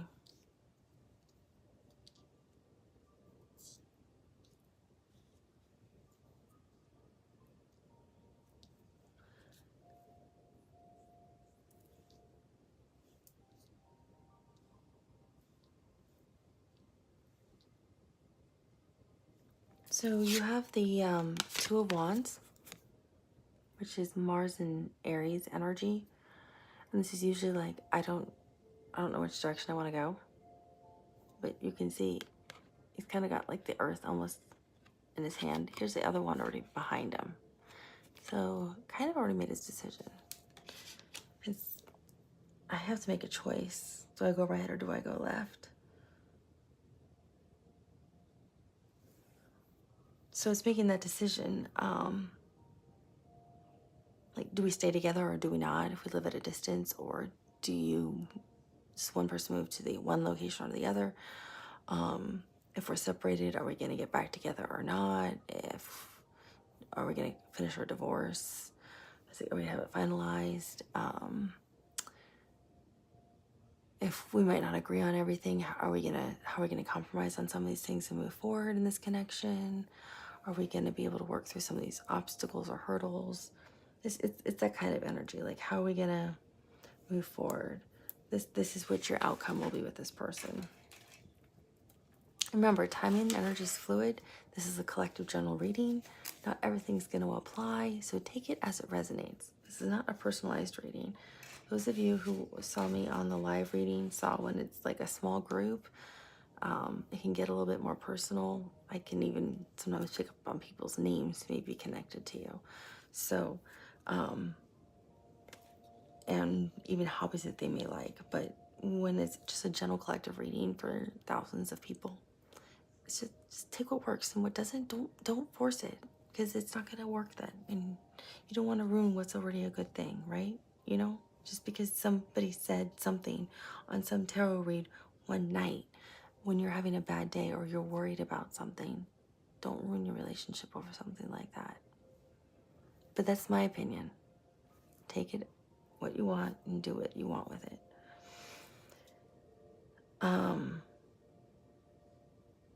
But it looks like the decision's kind of almost been made about what you want to do, or both of you want to do going forward. You could be collectively deciding, the two of you together deciding what you want to do going forward.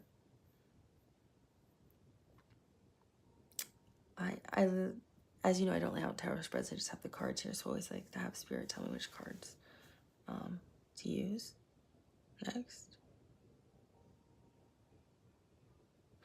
So they're saying, yeah, you know what you want to do because both of you have complete clarity. So this is the Ace of Swords. Look at all that white divinity right here. It's purity, it's grace, it's divinity, it's love. They said it's us. It's spirit, it's source, it's God. It's the universe, it's everything guiding the two of you on the right path in love. So both of you will have true insight into what you need to do in this romantic connection that isn't your highest good. And that's all that matters, they said. Because it's in your highest good, it is best for you. And that's all you need to know. Because what's best for you is all that matters. Just like what's best for them is all that matters for them. And if it leads you two together, then all the better.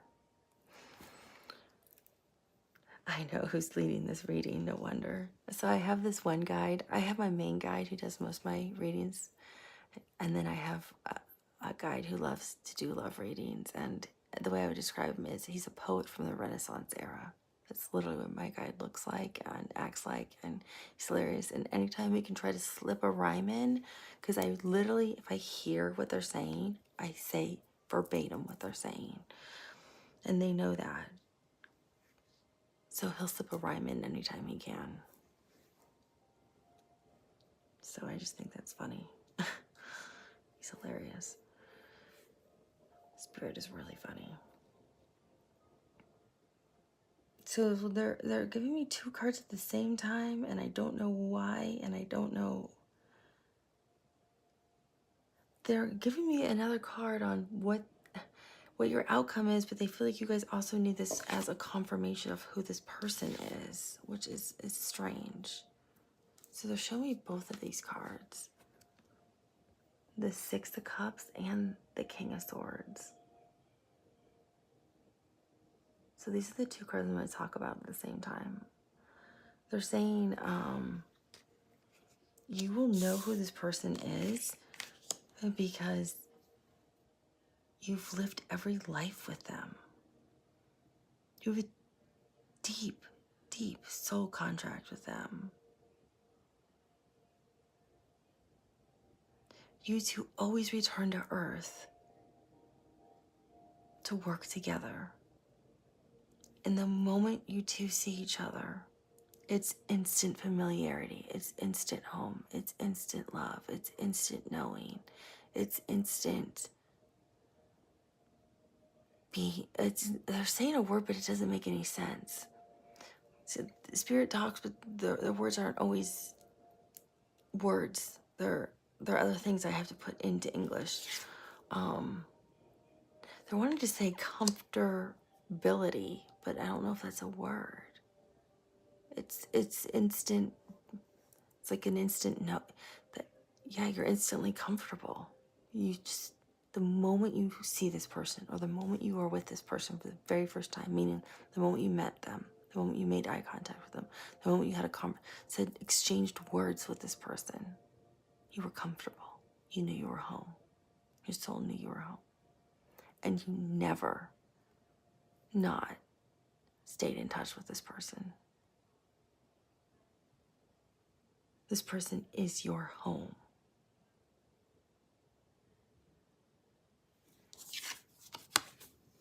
They're showing me, they want me to show this again because I said this is really important because you go back centuries together.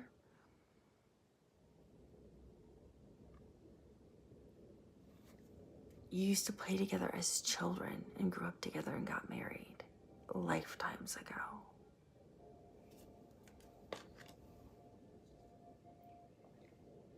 Your souls always recognize each other and always come to Earth together because your souls are so deeply intertwined.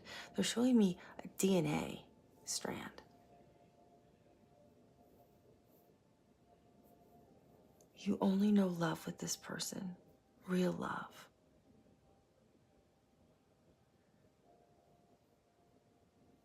Because with them, oh, okay, I understand. Thank you, Spirit. With them, you are your authentic self. You are truth. You are honesty. You are integrity. This is the one person you take your mask off with. Because the King of Swords is all about the truth. They only speak the truth.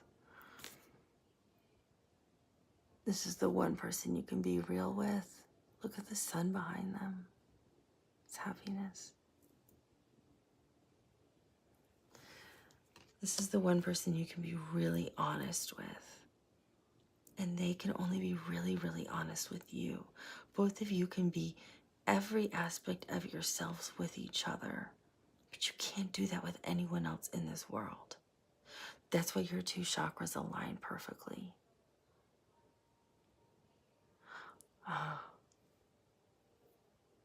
Because you can meet each other on every single level and be perfectly aligned. And in perfect sync with what you do and how you move. You may look different, you may sound different, you may speak different, but your love is the same.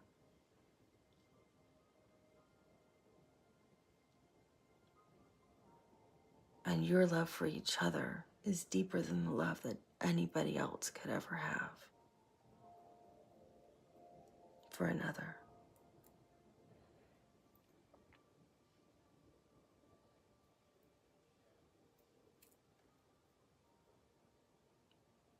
Some of you could have had children together, and some of you will have children together, and some of you will never have children together in this lifetime, but all of you have had children together.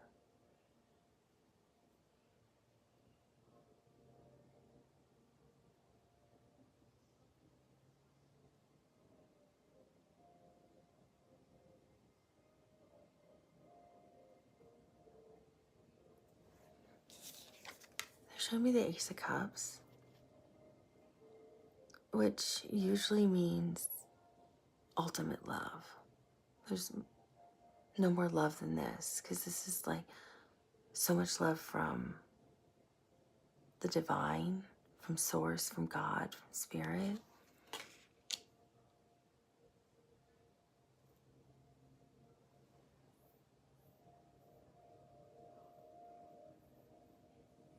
It has 2 doves in it. There's so much love that this person has for you that it overflows from this cup and could fill every ocean and every river and every lake and every nook and every cranny on the planet Earth. That's how much love this person has in their soul for you. Now, literally they're showing me Earth and how it's filling up with water. And what Spirit's saying is their love for you is that deep and that sincere and that genuine and that authentic. Some of them haven't realized it yet because it's still a newer connection. Some of you are in really deep connections and they know their love is that deep and that genuine and that pure. They just may not have told you that yet. And some of them just may have told you, I love you, or I'm in love with you. And they may not have the words to articulate that kind of love for you. But that is how their love is for you. And your love is the same. You just don't know it yet, they said. Some of you don't know it. Actually, they said most of you don't know it. I have no idea. I'm repeating what they're saying.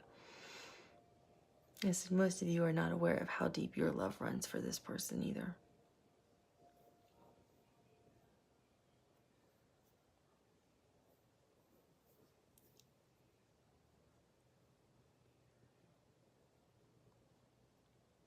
They said this love is more significant and more deep than what the 2 of Cups represented. And this is what the person wants for their outcome with you, is this deep soul tie with the 6 of Cups, which can mean nostalgia. They're thinking about you, renewal, remembering the good old days, wanting to reconcile for people who may be in no contact or limited contact, maybe separated or divorced, or have broken up and they want to get back together. It can mean that too, because your souls are so intertwined. The Ace of Cups is they love you so much as Spirit loves you. They love you the way Spirit loves you. That's how much they love you. They can see that. It's that unconditional love. It's that true unconditional love. They love you without conditions. They love you just the way you are. They see you as perfect, with your natural human flaws and all. That's how they love you. And Spirit's saying you're going to love them the same way. For those of you who are in newer connections. Because you have the Sun card. And sunflowers can only grow in the sun. And of course, the sun makes me think of Leo, and Leo rules the heart. The Sun card's actually the happiest card in the whole deck.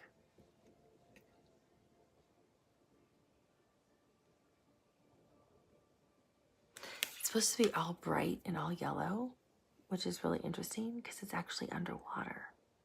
And it's deep underwater, which makes me think it being the happiest card, which means like ultimate joy, fulfillment, bliss, ecstasy, happiness, like all the words you can think of to describe happy, love. But knowing Leo rules the heart and it's underwater, it's at the bottom of the ocean, yet the sunflowers are still growing because of the sun. It tells me the depths of their love and joy and happiness when they're around you. You are their light. You are their star. You are their sun, because the sun is a star. But you're both. You are their sun, you are their star, you are their joy, You are their love, you are their happiness, you are their light. You light up the path in the darkness. You are their way. You are the only way. You are their home. Especially being next to the Ace of Cups. They have total clarity over this. That's what the outcome's going to be. They're going to have total clarity over this. Of their depths of love. Of the happiness. And the Ten of Cups. Which is, you can't have any more love than, we just heard how Spirit described the Ace of Cups. Which was quite prolific. But it's a rainbow, which is always spiritual. And then there's the river.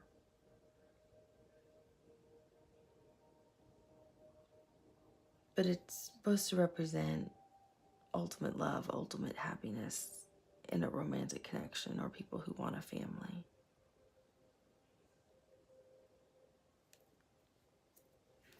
Is there something specific with this Spirit?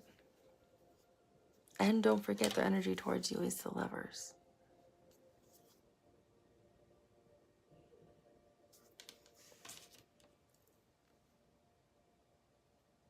This is your other half. Stop looking. For those of you, and you already know what is healthy, what real love is, what flow is, what organic is, what natural is, what to be your authentic self really means.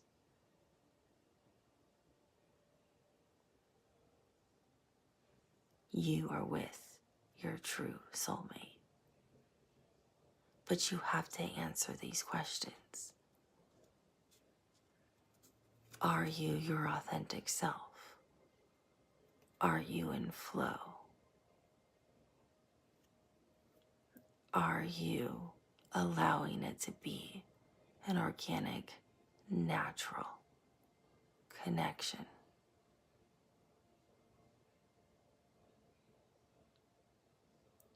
Or are you hiding something? Are you pushing something? Are you going against the flow? Are you not your authentic self? Are you hiding something about yourself? Do they not know something about you? Use her for example. She has this channel, YouTube channel, and right now she's channeling a group of us. Her spirit guides. If she's in a connection to be her authentic self, her person would need to know that she does this and that she can do this and that she can do a lot of other things too. And she would have the ability to look and see her past lives with them as well. Now, if she's her authentic self with this person,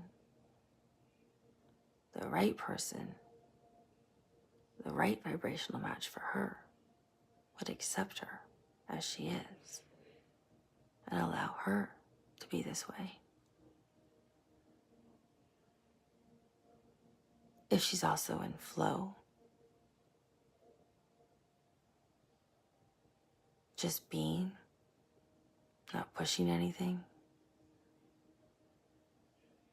and just happy.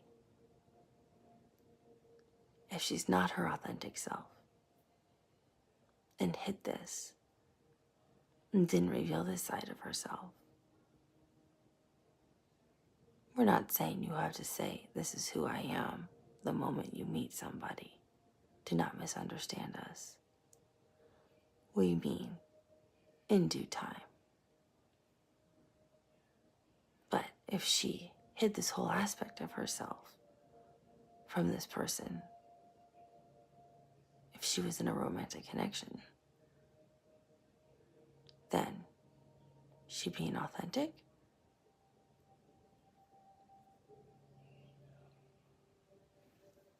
That's what we're asking you. Are you being your true self? Are you being authentic? Or are you hiding aspects about yourself that this person may not know? It is okay not to reveal everything to someone, especially in the beginning. We are talking about important things, things that are the core of who you are. You must be your authentic, true self. Live in your light, live in your love. Be who you are. If you can answer yes to those questions, you are living with flow, meaning you trust in Source, in God, and flow. You believe in that. You trust in it. You are not tied to a specific outcome. You are your authentic self with this person. And you are just allowing things to grow organically and naturally without pressure. Then, yes, those of you who can answer yes to those questions, you are with your true soulmate. Those of you who cannot answer yes, or have to stop and think for a while,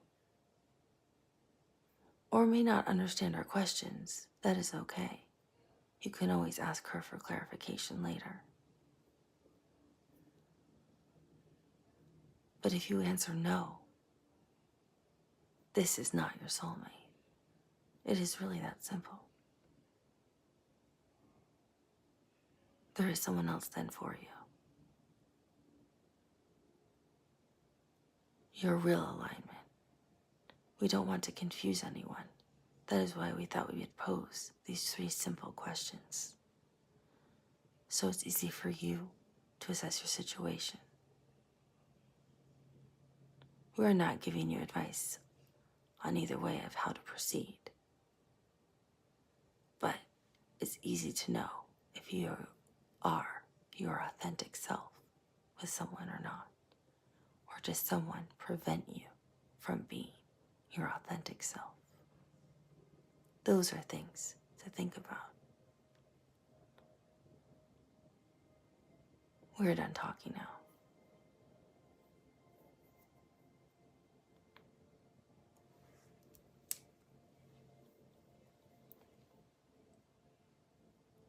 Okay, well, that's the most unique message I've ever gotten off the Ten of Cups. I gotta be honest with you. Thanks, Spirit. I've never gotten that message off the Ten of Cups in my life, but I gotta give them some credit. I think they're spot on. If you can't be your authentic self and who you really are, that's a good thing to ask yourself. Why can't you be your authentic self?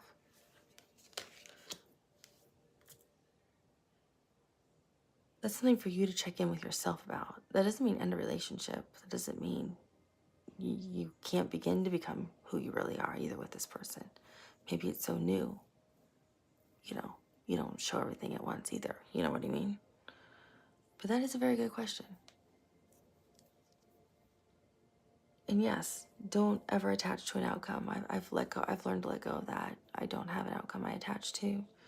And I just go with the flow and let things happen and see what it is. But I'm not tied to a single person, not tied to a single outcome. I have learned to trust in Spirit unconditionally with that. But I am my authentic self with people that I will go out with. They need to know who I am, because if they can't accept that, then that's not a good fit for me. Not that I'm saying you tell them all your secrets on, like, date 1 through date 5, because that's a lot depending on what kind of secrets you're revealing. You know what I mean? So use your discernment. You gotta sometimes take spirit too with a grain of salt, because they're kind of intense themselves. But can you really be you?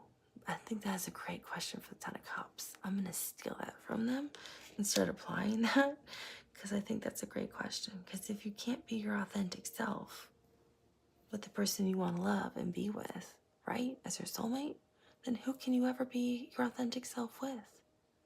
And then that's not really your soulmate. Then there's probably your soulmate right around the corner you're missing out on. And you're over here pretending to be, or only half being you, with the wrong person. I'd rather be single and wait for my soulmate who might show up in 6 months. And we got the Six of Cups, Sun in Scorpio, so they could show up in Scorpio season. Just saying. Because when I said 6 months, then I looked down and noticed there was a card that had a 6 on it, which made me think of Sun in Scorpio season. That's middle of October through November. So you never know. And 6 right here for Harmony, which was supposed to be the Lovers, but that's also Gemini season, which is in June, which is also the 6th month. So you just never know when Spirit's going to surprise you with something. So I think that's really good advice they gave us. I think we'll end on that, because I don't think there's any potential. They gave us the potential guidance and advice right there. Are you being your authentic self? Did you detach from the outcome? And are you going with the flow? So I don't think there's really anything else to look for. And I know I've made this a really long video. So thank you for all of you who've watched it in its entirety. I am very grateful. If you have watched this whole thing, email me and I'm happy to try to do a private reading. I'll pull 4 or 5 cards for you and do a private reading for you on 4 or 5 cards. Just email me. The first 10 people who do that, if you've watched this like 2-hour plus video, let me know. And I'll only know because you've watched the whole 2-hour plus video. So I'll do it for the first 10 people. Have a beautiful night, and I'll talk to you soon. Bye. Oh, by the way, obviously, love is here for all of you. If you want it to be your soulmate or not, you got love here. So you can choose to listen to spirit, or you can choose just to accept the love that's in front of you. I think that was the other summary I'll sum up for all of you. Bye.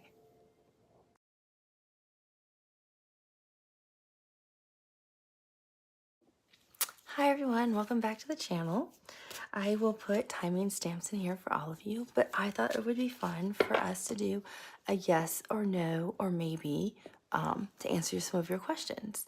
So I'll draw cards and I'll give you time to think of your question. And so the answers are either going to be yes, no, or maybe. And I'll tell you what it means based on what the tarot card represents. So we'll do several cards and I'll put timings for question 1, 2, 3, 4 stamps in below. So phrase your question like, for example, if you're interested in somebody, will Kim and I have a serious relationship in 2024? And then if that was what you want to know for question 1, and it'll either come out yes, no, or maybe. Will I get pregnant in 2024? Things like that. Will I get a new job in 2024? Or am I going to get my bonus payout at the end of 2023? Will I get that new job opportunity I just interviewed for? Those types of things.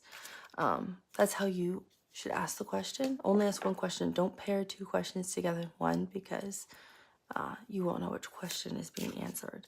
So we'll do multiple questions, and if you want, you can ask the same question several times. I don't recommend it, but you can. So I thought that'd be fun for you to see yes, no, or maybe. So we'll start with question 1. Think of your question, and if you want, you can always pause if you want to think of your question before you frame it. Okay, and we'll see what this looks like. This is the answer. Strength. And the strength card is a yes.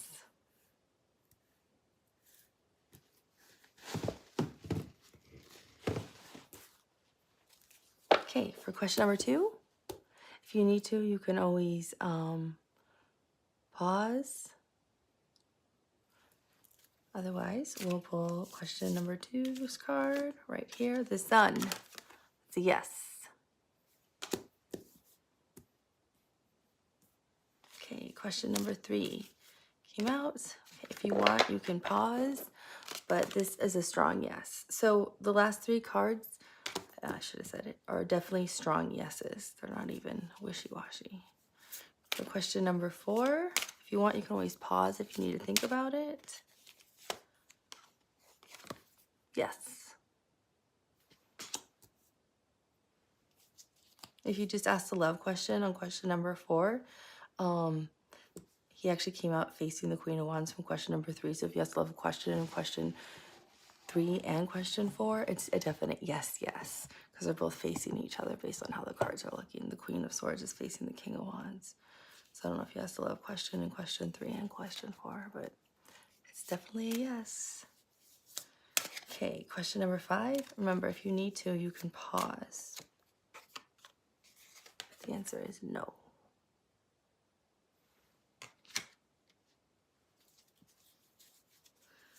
Question number 6.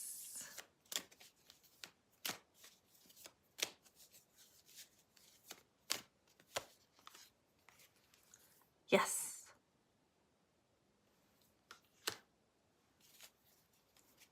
It's going to be fabulous, is what I heard.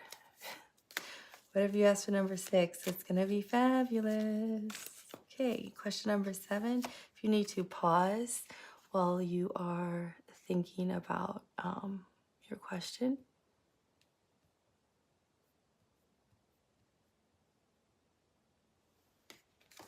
Yes. Okay, question number 8.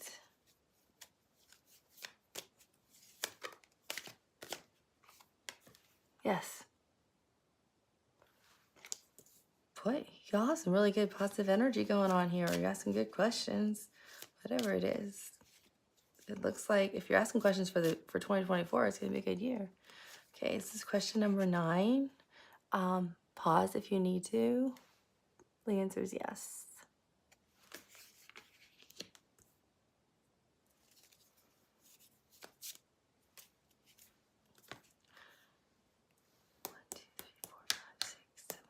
Okay, question number 10. Pause if you need to. And then the answer is maybe. Some people take that as a definite yes.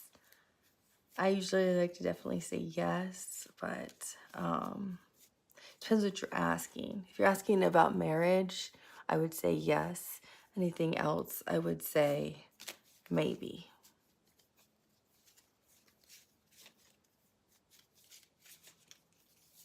Okay, question number 11.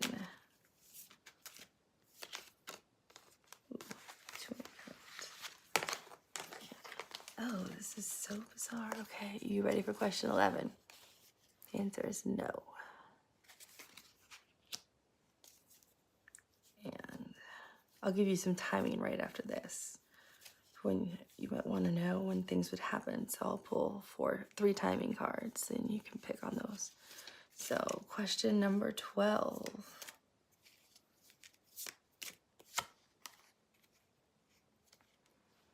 I think 3 of, I believe this is a yes. I just want to confirm. I can't imagine it not being a yes.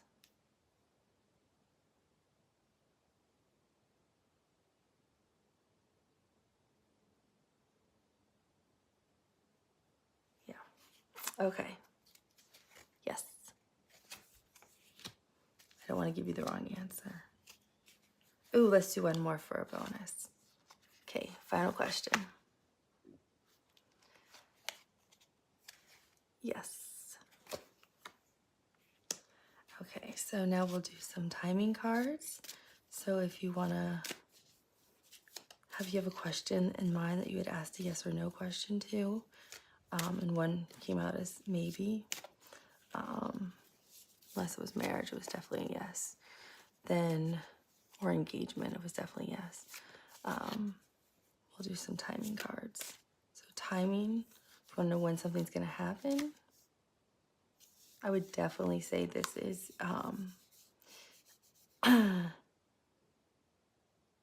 when it's summer. It's the devil. Makes me think of heat. Or you can also say Capricorn season, but I really feel hot heat summer. Like it's a hot time of year. Because remember, I do things based off usually seasons and lunar cycles. Sometimes I'll get, zodiac seasons, but I'm feeling really hot. Like I want to be in a swimsuit. I want to be by the pool. It's really hot out by the sun. Humidity. So, your second question for timing, I feel, is winter. So these should not be yes or no questions. But to me, this is showing me winter. It's really dark. So the next seasonal question to me is showing me winter time. Because I feel dark, like snow, winter, rain. I feel the season of winter. And I'm not doing it based on northern or southern hemispheres. I'm just doing seasonal. We'll just pull 2 more seasonal cards. Funny, both of these would have been no's if we were doing timing. Funny how things will change. Seasonal, spring.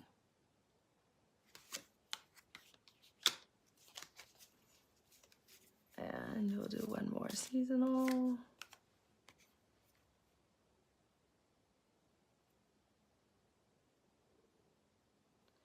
Yeah, this one.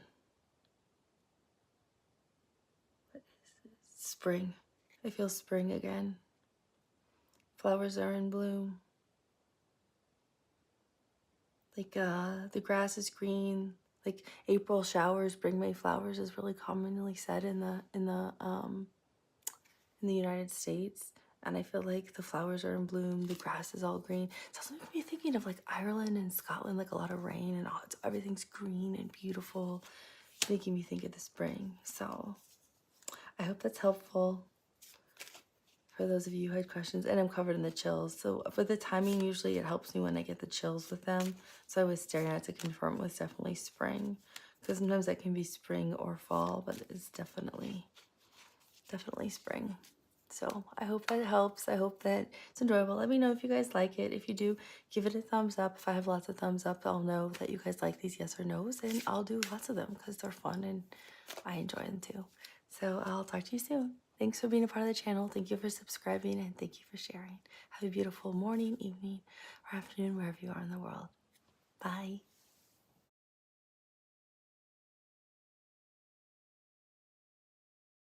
Hi everyone, welcome back to the channel. I'm sorry I've been away for a while. I've been really sick with the flu, so my sincerest apologies.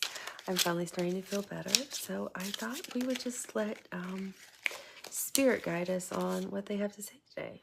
So we're starting with the King of Wands. I feel like somebody's really attracted to someone. Someone's feeling really good about themselves.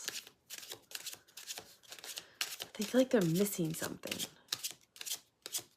So the King of Wands is fire energy, but I feel like you're missing like your other half. 3 Wands to the bottom of the deck. It feels like you're missing like your partner or your better half. 3 of Cups. Yeah, somebody you have a deep connection with. I don't know if 3 of Cups isn't even about that, but it feels like somebody you've had, you're protective of, or this person can be protective of you. King of Cups. This is somebody you love a lot.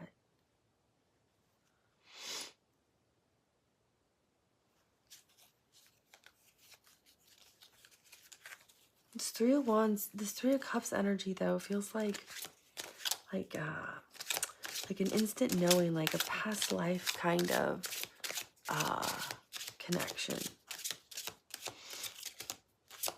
It could also be somebody you dated previously, but it really feels more like a past life energy to me. That's like what the Three of Cups is about. It's usually about happiness, joy, renewal, celebrating, coming together. It can also mean third party, but I don't feel that. I feel like this person may have been like withdrawn from you for a little bit. Ten of Cups. This person is, wow.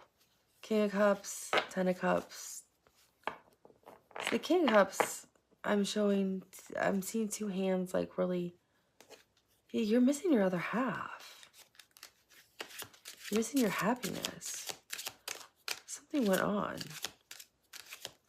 Because this King of Wands looks like he's missing somebody. So something happened.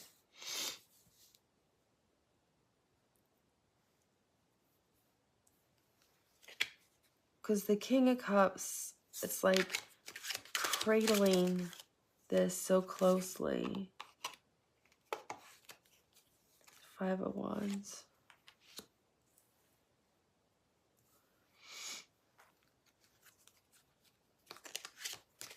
It's like two hands are cradling this like precious type of love. But something's happened that I feel like took away the happiness for you. Which was your Ten of Cups, which is like ultimate happiness and joy and bliss, other than like, you know, the Sun card. I mean, it's that kind of, the moon's at the bottom. Yeah, I feel like you're really sad about something here. I keep hearing you're missing your better half. I don't know if you're on a break with somebody or somebody's traveling right now, or, well, I mean, it's the holiday season in lots of parts of the world, so maybe they've been like gone for the holidays, so you're missing them, or maybe this is an energy you just miss when they're not around. But if, like the Five of Cups right here, this is usually like internal fighting, struggling, but I feel like it's you like over here playing by yourself. Meaning like missing this person, because when I look at the Three of Cups, I feel like that's your other half, but that's you who's sad. Because the King of Wands is missing half his person, half his soul. It's like half your soul is gone. So something happened to make you miss this, that you're missing this love and this Ten of Cups.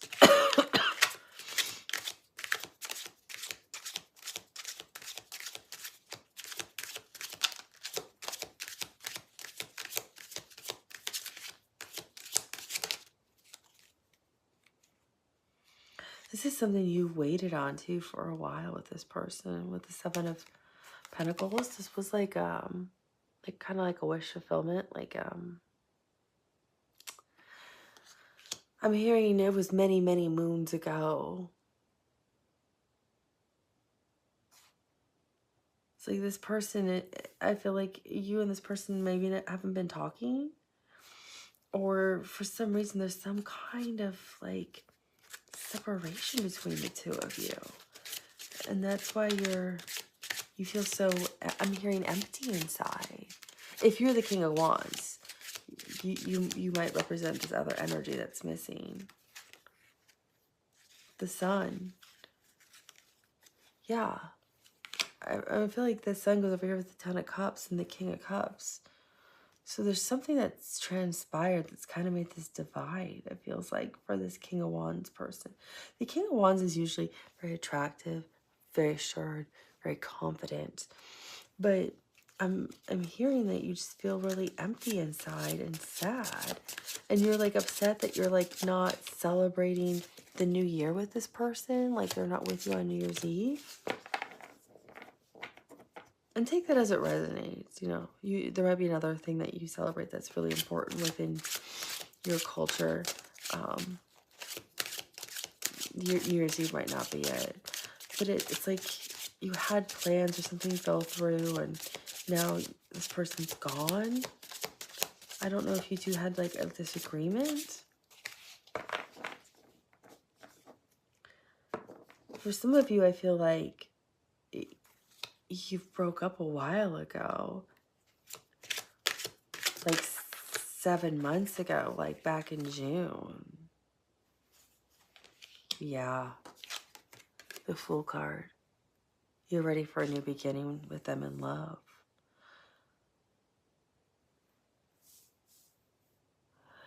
Oh, okay. I think I understand. So what it feels like is, maybe I was wrong. I'm going to go with the strongest storyline that I'm hearing. Yeah, justice. So I feel like that's what's connected. Okay, I get it. So this is what I'm getting as the strongest storyline. Because otherwise, if I tell everything I hear, I realize I'm on here for like 2 hours long. So for some of you, or for the majority of you, it feels like you were this like King of Wands person, right? Very attractive, alluring, self-assured, confident. And I feel like you were with somebody.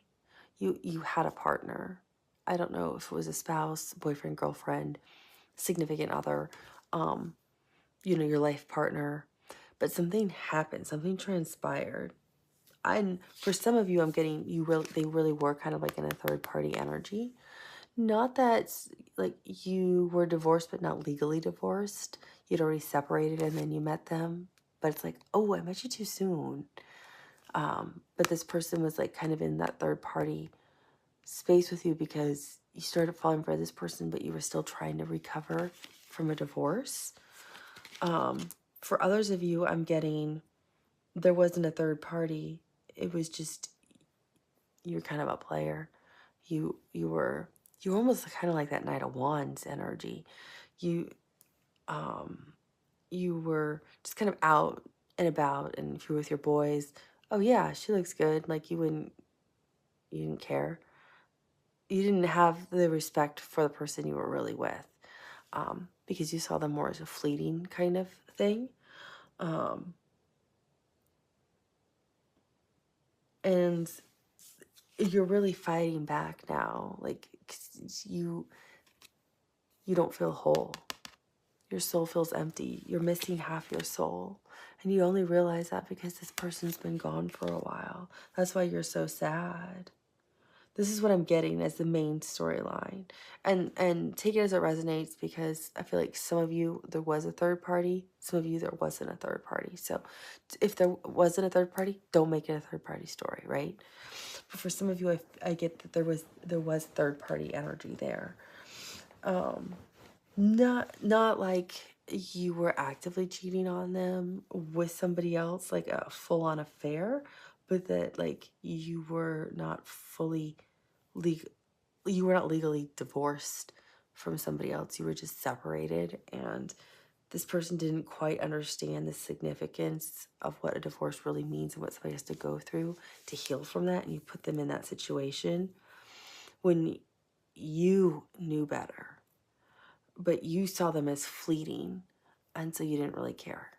You were in this energy of, hey, I just want to feel good about myself. They make me feel good. They're attractive. I'm having fun.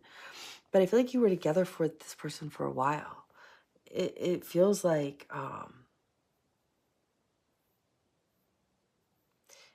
you were with them for at least a year. Like, I'm getting about at least a year, if not longer. Or you were that other player type where, yeah, this is, my girlfriend, but if you're out with your boys, you pretend like you don't really have a girlfriend, you don't really care what you do if she's not around, kind of thing. And then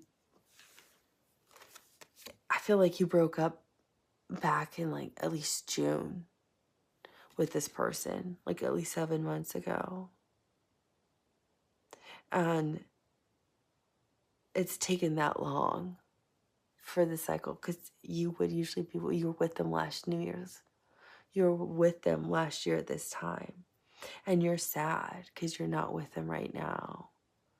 And you're now realizing what you had with this person is what it feels like. Because over here in the 501s, I'm seeing like you realize you were whole.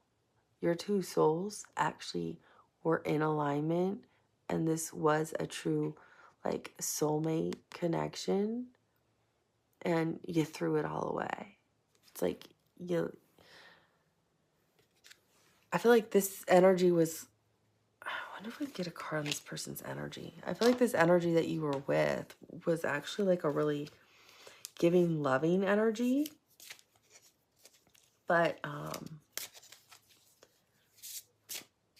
who is this energy that we are? Queen of Pentacles. Yeah, you found her to be very attractive.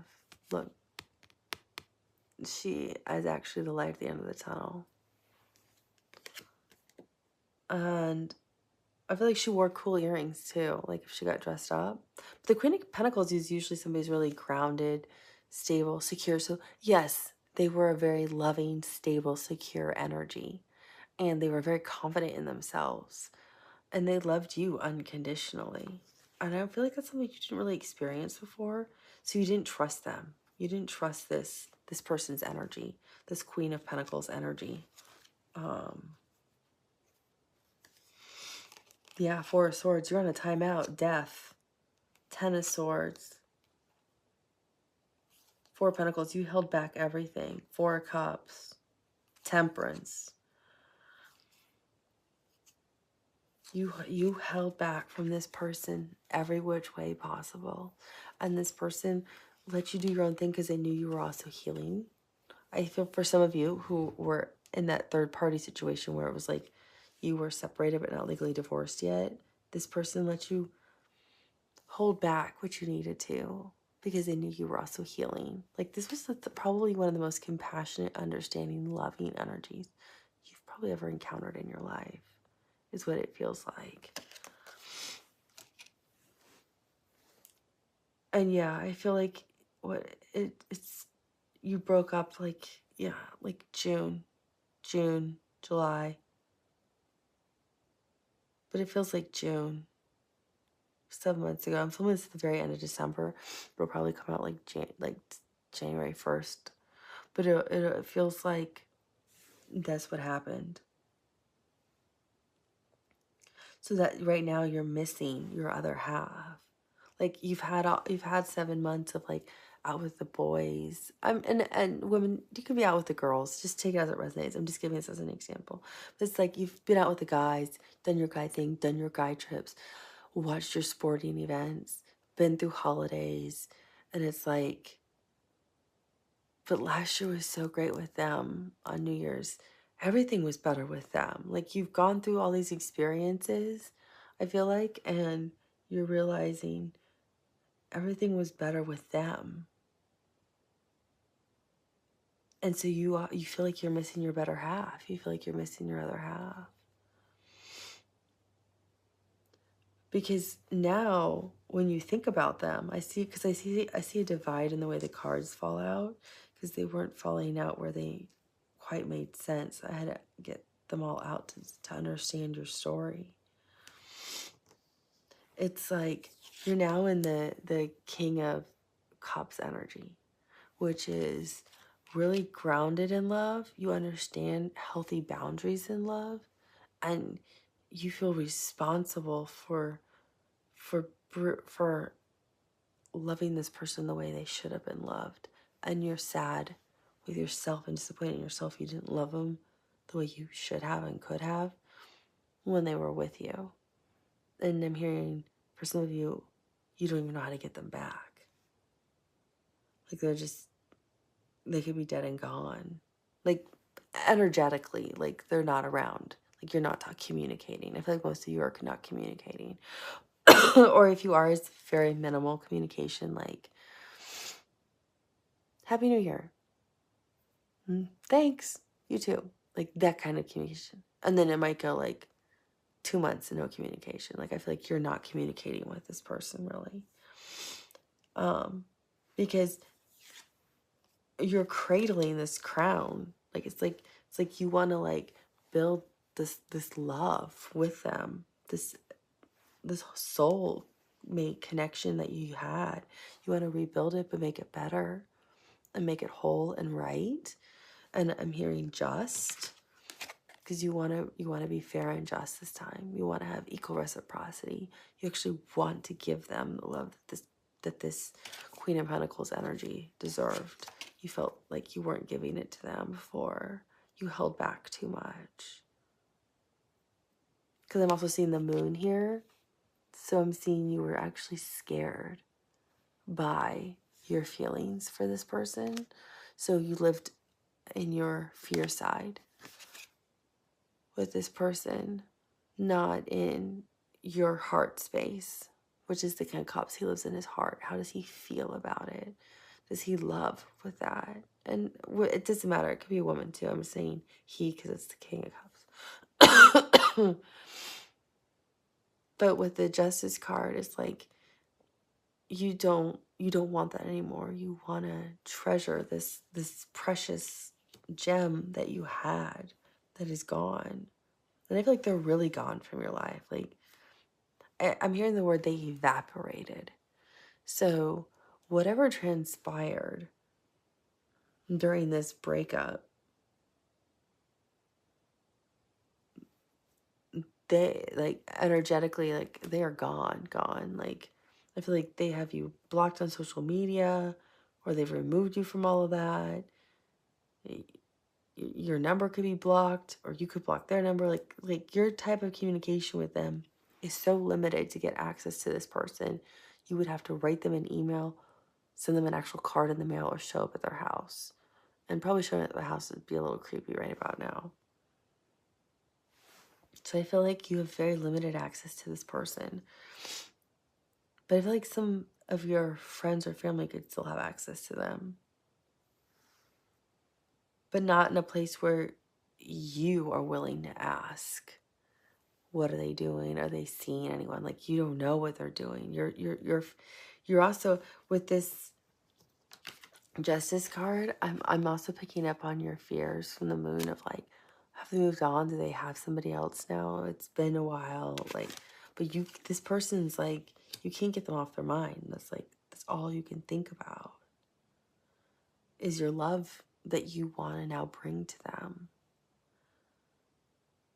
I'm hearing because you want to be a fool in love with them. And I'm seeing that looks like the sun in the hand. So the Fool can mean a few things. You could be dealing with an Aries. You could be dealing with an Aquarius. You could be dealing with a Leo. Those are or a Libra. Those are the major arcana that's out. Because this can be considered Aries or Aquarius. Because Aries, 0. So it starts the natal chart with the first house being ruled by Aries. And Aries starts the zodiac signs, but it's ruled by Uranus, and Uranus is the planet that rules Aquarius. So, it could be an Aries or an Aquarius that you're dealing with, but you just want to be a fool in love with them. The Fool can also mean you don't want anything long-term. You just want short-term relationships. And I think that's what you actually wanted when you first met this Queen of Pentacles energy. When you first met this person, when you were in this King of Wands, and now you're realizing you're missing your better half. You just wanted something short-term. You had no idea it would turn into such a serious relationship, and this person would pull so much on your heartstrings, and how much you love them is what I'm hearing. Because I'm also seeing here with the 5 of Wands, and this is like both of your souls, like you feel like a soulmate, you're tied. this, as if this is sitting inside your heart space. It's like this is pulling on your heart. It's weighing on you because you miss them so much. You had no idea this person, you could love that. You could love anybody that much, especially after what you were coming out of, let alone love this person. You just thought this was going to be like a flash in the pan, like something fun, a fun fling. And it got really, really serious and you got out. But I see that you want to be this King of Cups now. You showing up with justice and reciprocity for them because they're your total happiness. They're your 10 of Cups. They're everything to you. I'm hearing you, the sun, the moon, the stars. They're your soul. You feel like your soul is incomplete without them. Because see how each crescent moon, it's like that's you and that's them, but together you're whole. Because you're a full soulmate as one. It's almost like your twin flames. For those of you, so if you twin flames is not your thing, don't buy it. But it feels like literally half your soul is missing, which I think some people would say coincides with how some people would describe twin flames.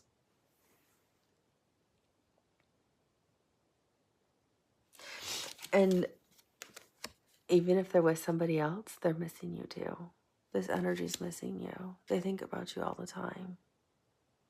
I don't know who this message is for. This seems pretty specific, so I feel like it's probably for a handful of you, but I feel like this energy misses you. You were their world, is what I'm hearing. They loved you like they've never loved anyone. And you completely broke their heart. But they've healed and they've moved on. I feel like a lot of them have moved on. But it doesn't mean that they still wouldn't want to hear from you or even maybe reconsider something. But I feel a lot of sadness and pain from the Queen of Pentacles. The way you have sadness and pain over missing them, they have sadness and pain over the ending. I feel like it was like it's like the straw that broke the camel's back. Like you broke up, but then there was like something else that just like blew everything up. And that's what is just so sad. It's because you were the one person they didn't think that anything would end with.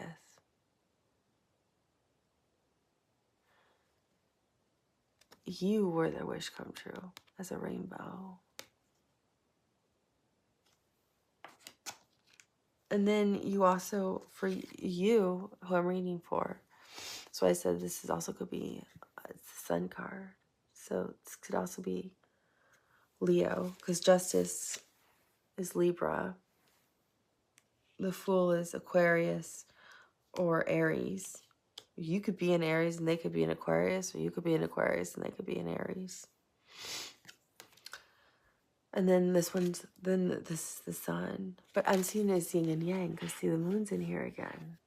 This is, yeah, this could be a twin flame thing, because your other half is missing. But they light you up inside. It's like they finally lit a fire in you. You figured out who you were, who you are, what you want, and you're only happy. I mean, you can't get more happy than the 10 of Cups and the Sun. That's how you feel about this person. That's how much you love this person.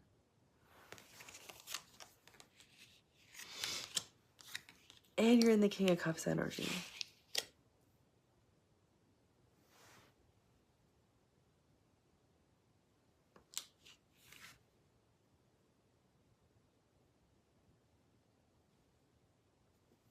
Yeah. I feel like, I think it's a song by Kings of Leon. This bed is on fire. I feel like you had a lot of passion together too. Like you definitely enjoyed each other a lot, passionately.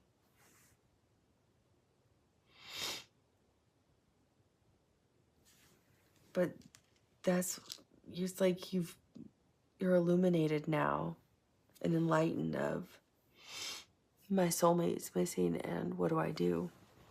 How do I get them back? That's exactly what it feels like. Is my soulmate's missing, and how do I get them back? So let's get you some guidance, because I feel like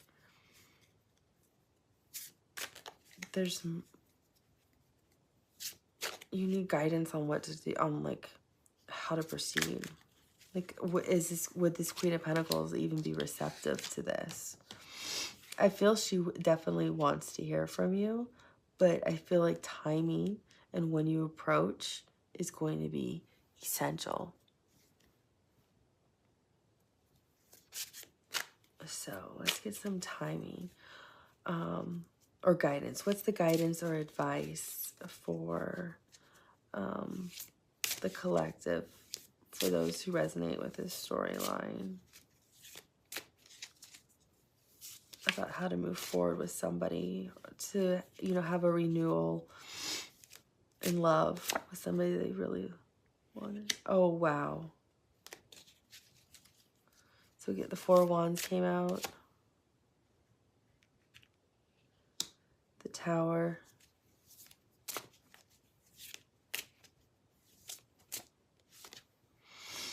Strength.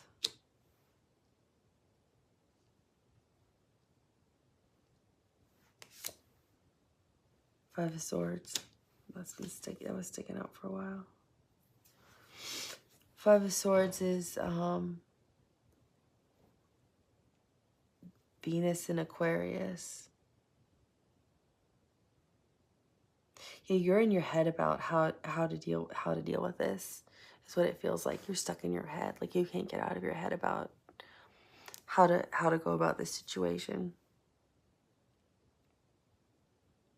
Because you know this is the person you actually want to be with. This is your soulmate. This is the person you either want to marry, or you want as a life partner, or you want to just be with forever. That's what I'm hearing.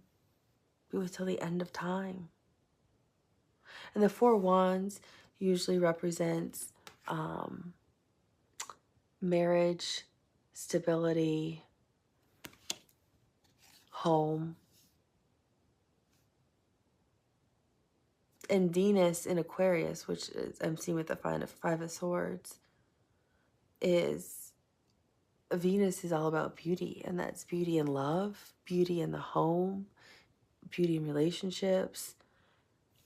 So it's like you're stuck in your head about how to bring this person back into your life. How do you restore this balance that's missing?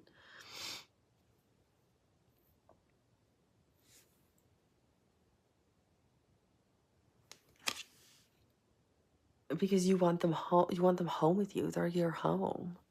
It's like you don't care where you are as long as you're with them. I feel like that they're your home. But I feel like you want them back in your home. Like they move stuff out. I'm seeing people like pack up their car and drive away, and you stay behind. I feel like this message is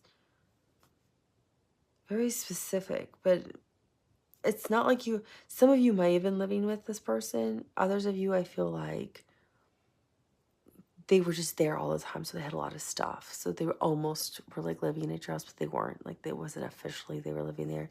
They still stayed at their own house. Like maybe 2 nights a week or something like that, 3 nights a week. But like mainly they were always at your place. So like this breakup was also like them like moving out a lot of their stuff. And at first you felt, I'm hearing free and free as a bird. Free as a bird. And then it hit you. You lost the love of your life. But I feel the Queen of Pentacles thinks about this too.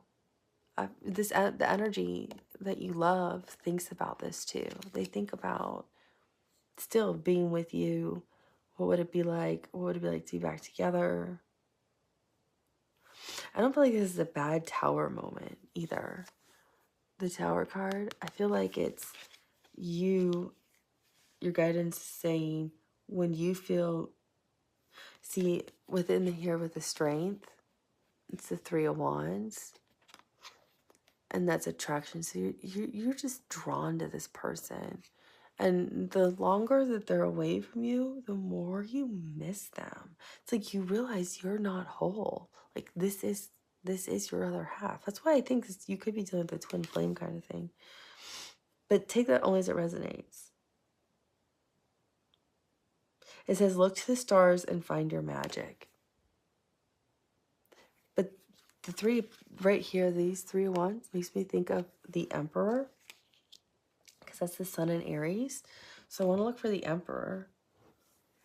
And I also want to look for the Star card, because it says look to the stars.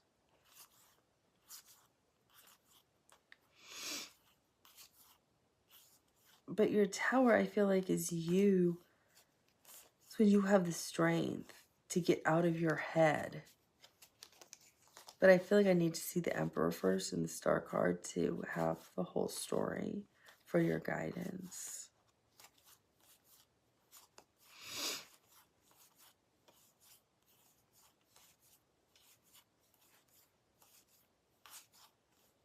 Okay, so I found the Star. Oh yeah, no wonder. So you could be dealing with an Aquarius. Three of Swords. This usually means heartbreak, broken hearts. But I feel like this is, they've already cried all the tears they could cry over you, so they're no longer weeping. Because it feels like somebody's eye, actually, with eyelashes. So they still have their eye on you, even if they're with somebody else or dating somebody else. I feel like it doesn't matter. You're still the one they want. And then the Star card, which is Aquarius Major Arcana. Then it's the Ace of Swords, which means total clarity over the situation. Your soulmate is here. And a snake can mean unity, union, attraction. But a lot of times it means, you know, I feel like you have clarity over, yeah, this person was your soulmate and you really hurt them. But this, and the Four of Wands is a union card too. It's a marriage card. And I feel like with the snake here, that's union. You want to be with this person. Like till death do us part. Even if you don't actually legally get married, it feels like till death do us part. You want to be with this person. So I'm looking for the Emperor as part of your other guidance. Oh, no wonder. So the Emperor's with the Seven of Swords, which means I think this is very clear of what your energy was in the past. I see two things with it. One, I see like total attraction, like you're totally attracted to this person. This person is like the cat's meow, if you will, like the sun, right? That they light up, you light up by them, and you're so drawn to them physically. But the Seven of Swords also means like deception. I feel like you were deceiving this person by not being your true self, by not being honest about your feelings or what you really wanted with them. And then there's the Emperor, where you've got your eye on this person too. And again, the snake with the union. So I really think that's something that you want.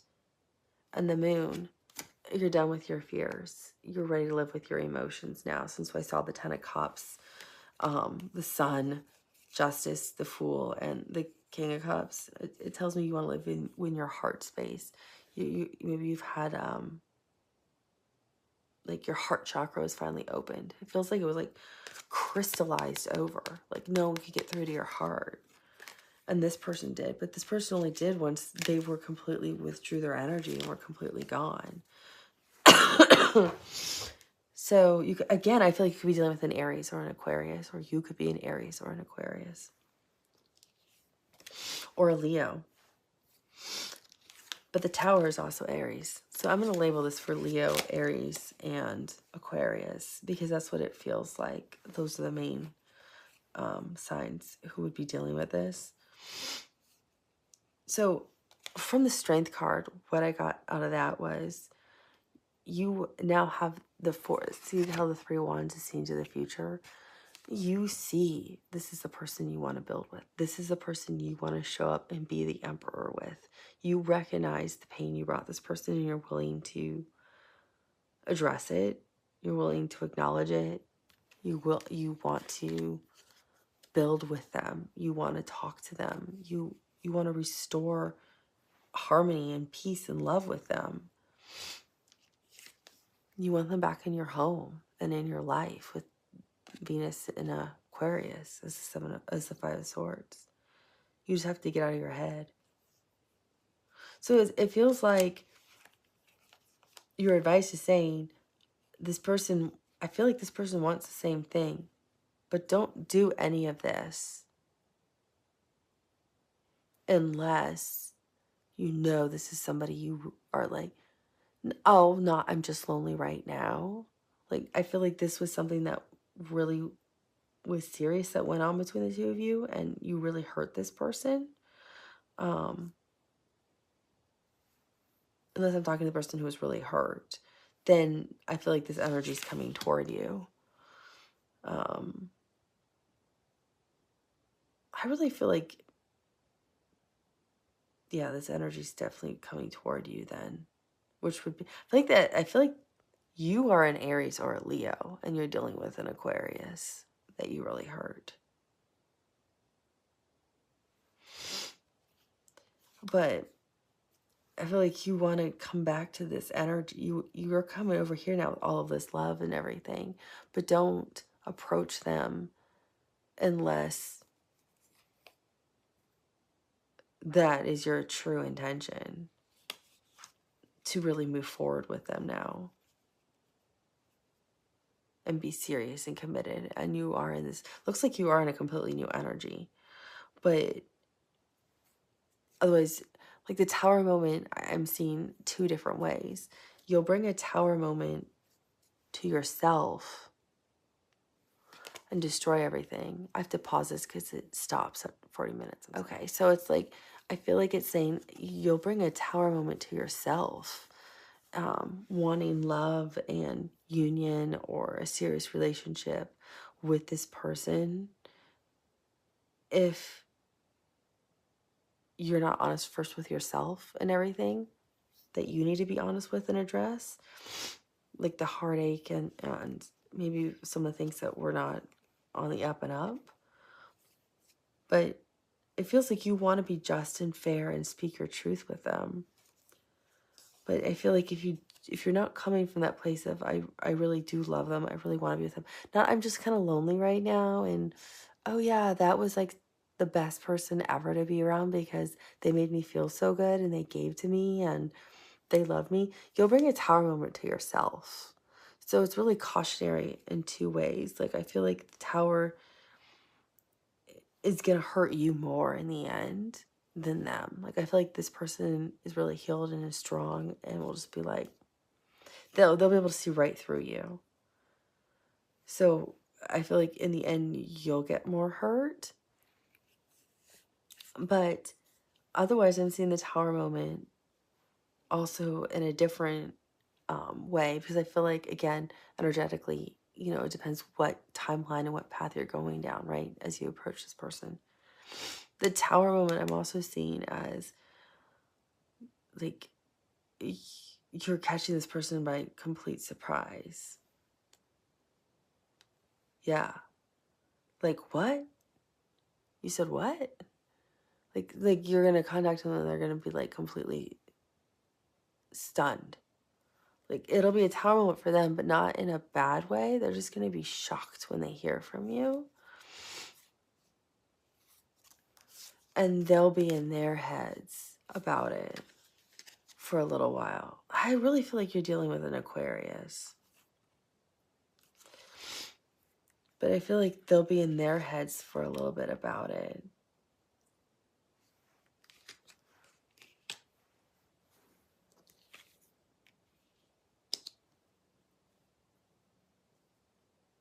And it's going to take some of them a little time to respond.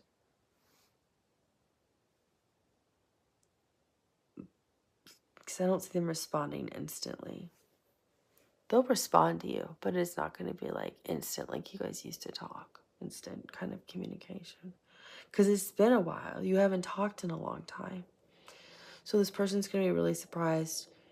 That's their tower moment, is like the shock of hearing from you, of all people. Like to them, they think like you just don't even exist anymore.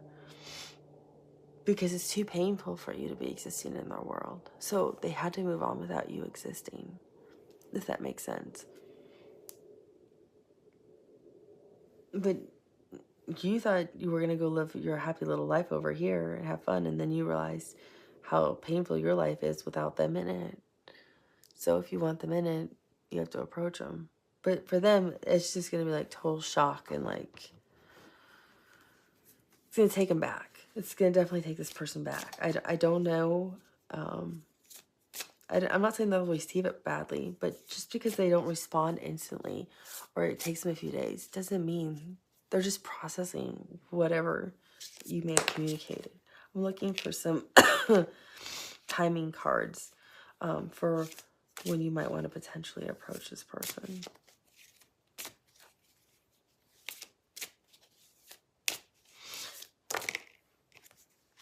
Okay.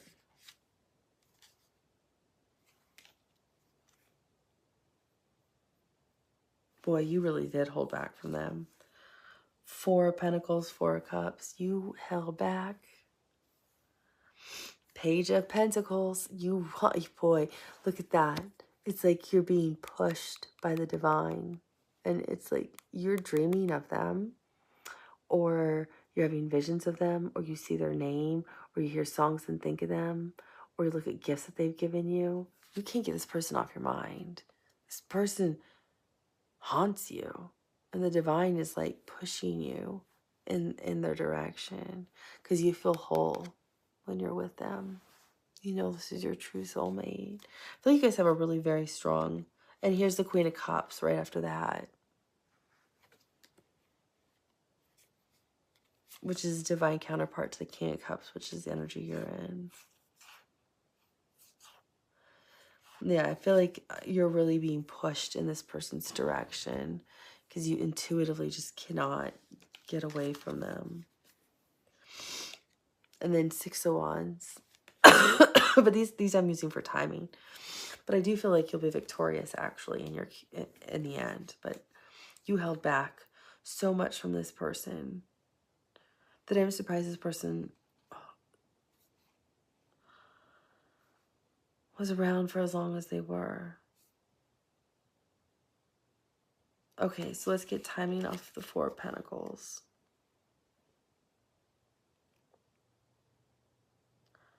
I'm hearing new moon in Aries. I have no idea when the new moon in Aries is. So I have to look that up because that's what I'm told that one means. So let's see. When is the new moon in Aries? You should have heard the last one. Like I had to do when I did a reading for Capricorn. I had bluebirds being hatched as my timing. I had to Google when bluebirds were being hatched. When is the new moon in Aries 2024?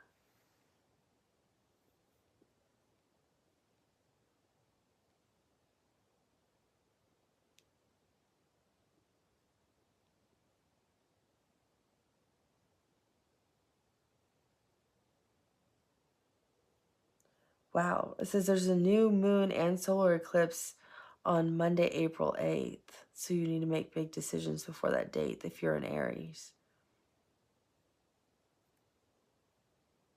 Here we go. Here's the lunar calendar. But it's the new moon in Aries. Yeah. Oh, wow. And it's a solar eclipse. No wonder I was seeing the sun with it too, because I'm like, I don't know. This doesn't make sense to me. It's the sun also, but they're telling me it's the new moon in Aries. So this is April 8th, 2024. It's Monday, and it's also a solar eclipse. So for some of you, I feel like I feel like some of you are in Aries. And you'll approach this person during Aries season. Okay, what are we getting of the Four of Pentacles?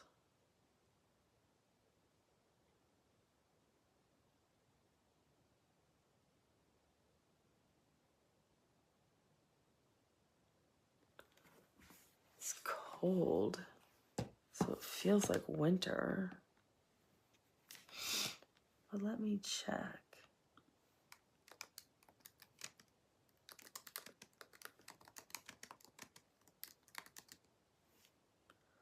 Because I was also hearing something else, and I don't even know if this is true.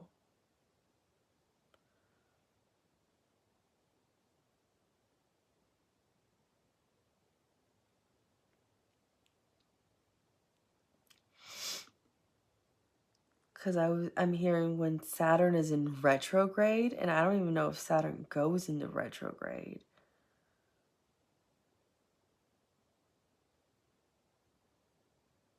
I guess it does. Holy moly. Okay, so the timing is so bizarre on these things. So I was being shown this is the planet Saturn, but because of the moon, it was being hidden. So it meant it's when Saturn's in retrograde. So Saturn's in retrograde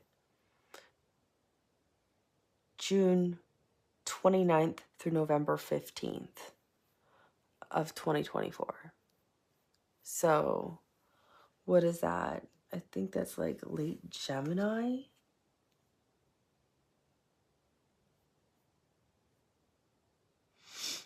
Yeah, it goes retrograde June 29th.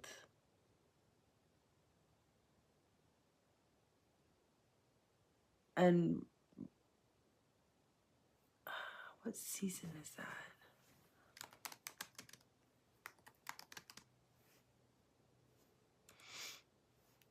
I think that's Gemini. Oh, it's Cancer. So June 29th, Cancer. So it's going to be Cancer through Scorpio season for some of you.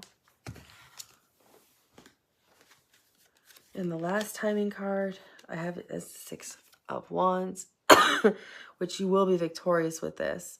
If your intentions are right and pure, you will be victorious.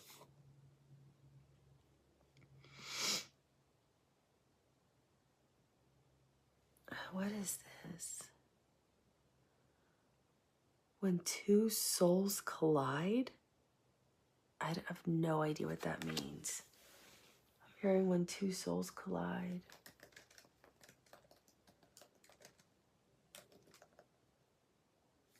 Oh, wow. There's a song. When two souls collide.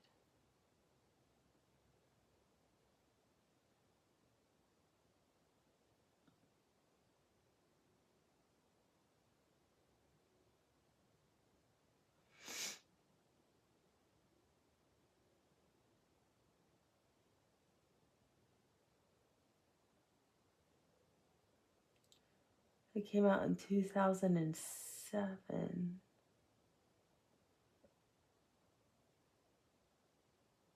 Okay, so this was released actually. It was titled When Two Souls Collide, and then you can look up what does it mean when there's two souls that like come together as one, which is what I keep seeing here. You see, I'm seeing this soul right here. I feel like that's both of your energies. But I kept hearing when two souls collide, which I've never even heard that phrase before in my life.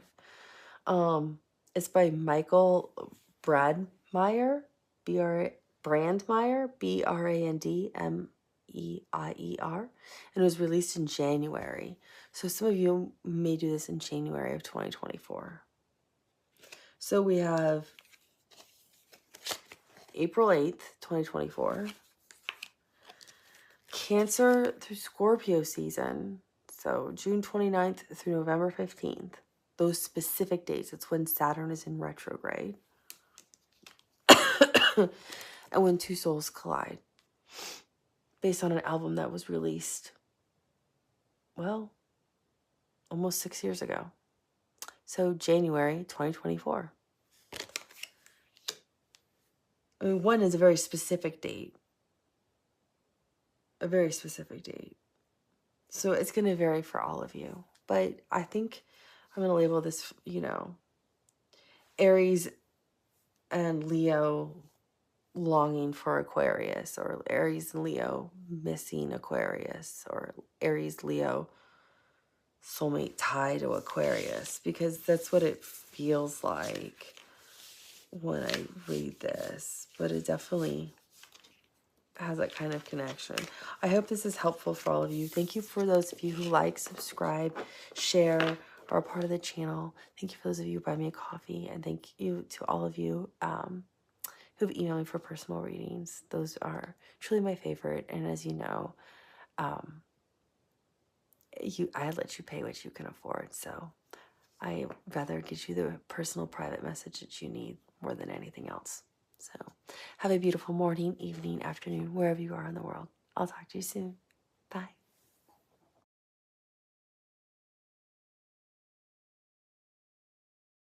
Hi everyone, welcome back to the channel. Thank you for liking, subscribing, and for being here.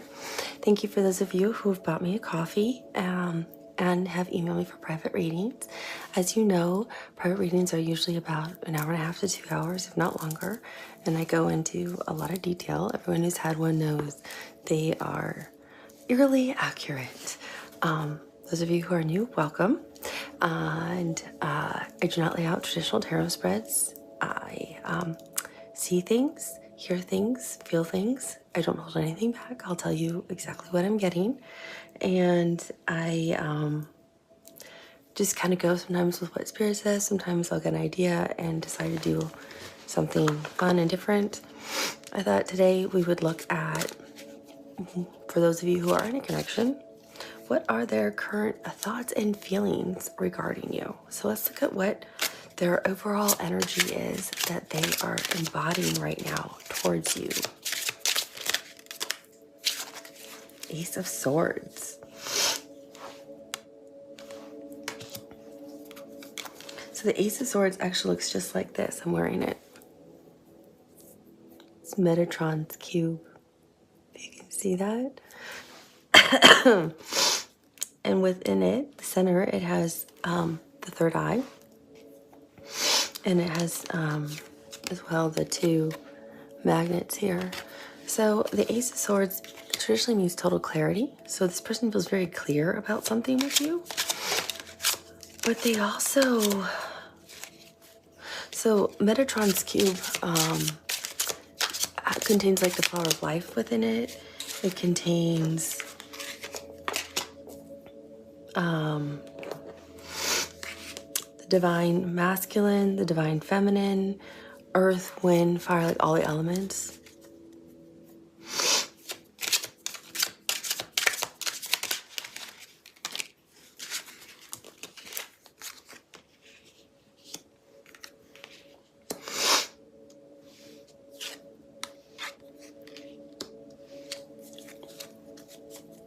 Yeah, they're very clear on what they want going forward with you. They're very drawn to you.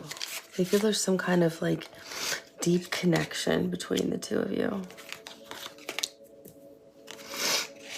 And we can also, if necessary, look at what your potential guidance or advice should be, or the potential outcome. The bottom of the deck is the Queen of Cups. So in tarot, sometimes we'll look at the bottom of the deck because this can be what their subconscious is telling us. For those of you who don't know why people will look at the bottom of the deck. Two of Cups, Soulmate, Strength, Queen of Wands, Page of Swords, Six of Pentacles, the High Priestess, Three of Cups, the Emperor. Yeah, there's a lot of love here. So with this Ace of Swords, and I'll put timestamps below for those of you who want to jump around. Ace of Swords, what else can I get from this? One second, I just dropped. Sorry about that. Did not mean to do that. Okay, so I like to hold the green avitrine sometimes. because it connects with the heart chakra. And then I always like to hold my selenite a lot because it connects me with the divine. Usually helps me connect with my guides more clearly, or my angels. So their overall energy, and again, when I'm covered in the chills, it gives me like really clear confirmation of what I'm hearing, seeing, or feeling.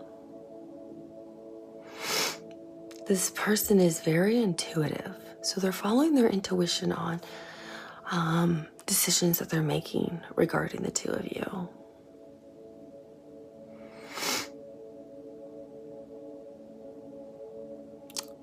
And I'm getting off of this, there's some kind of magnet that the two of you are drawn to each other, but right now they feel the two of you are on almost like opposite ends. Not like yin and yang, but you guys are almost like, I don't want to say at odds with each other, but it feels like something's pulled you apart. Because I'm seeing this being pulled like apart, and they don't want that. They want you back closer together, is what it feels like.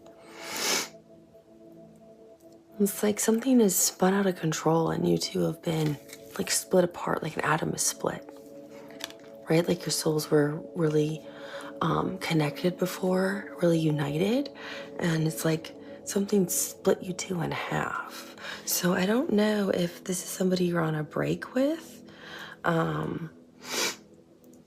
or somebody you feel or fear you may be getting ready to go on a break with, or they think you might be wanting to go on a break with them.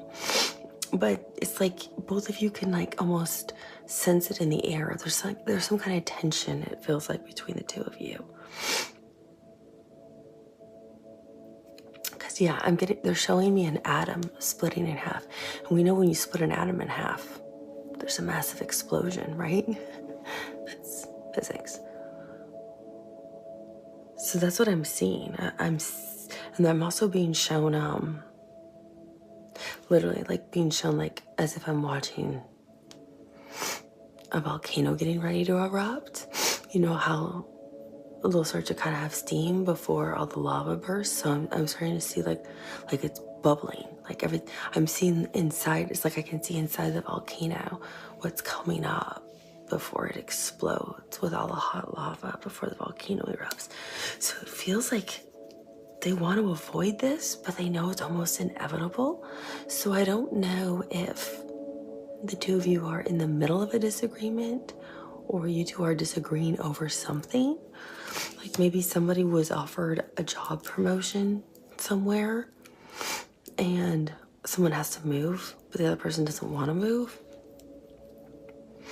Or somebody feels they have to go on a journey somewhere to experience something and the other person needs to be left behind. Maybe somebody's going through a spiritual awakening for themselves and like you just can't be a part of that journey right now. You being, maybe not you as the viewer, but this other person, like you need to go on the journey and they just can't be a part of it. I don't know who's who. Remember, energy is fluid and always changing, right? So I don't know if this is you or this is them. My intention is for this to be them, but flip the roles if necessary. You may feel this is your energy and you may feel this is their energy, or you flip it if you need to. Just like timing's always fluid. We all have free will too. We can always make changes. I don't know if something happened over the new year or, you know, we also had a couple of major holidays that just recently happened. And that also involves families. So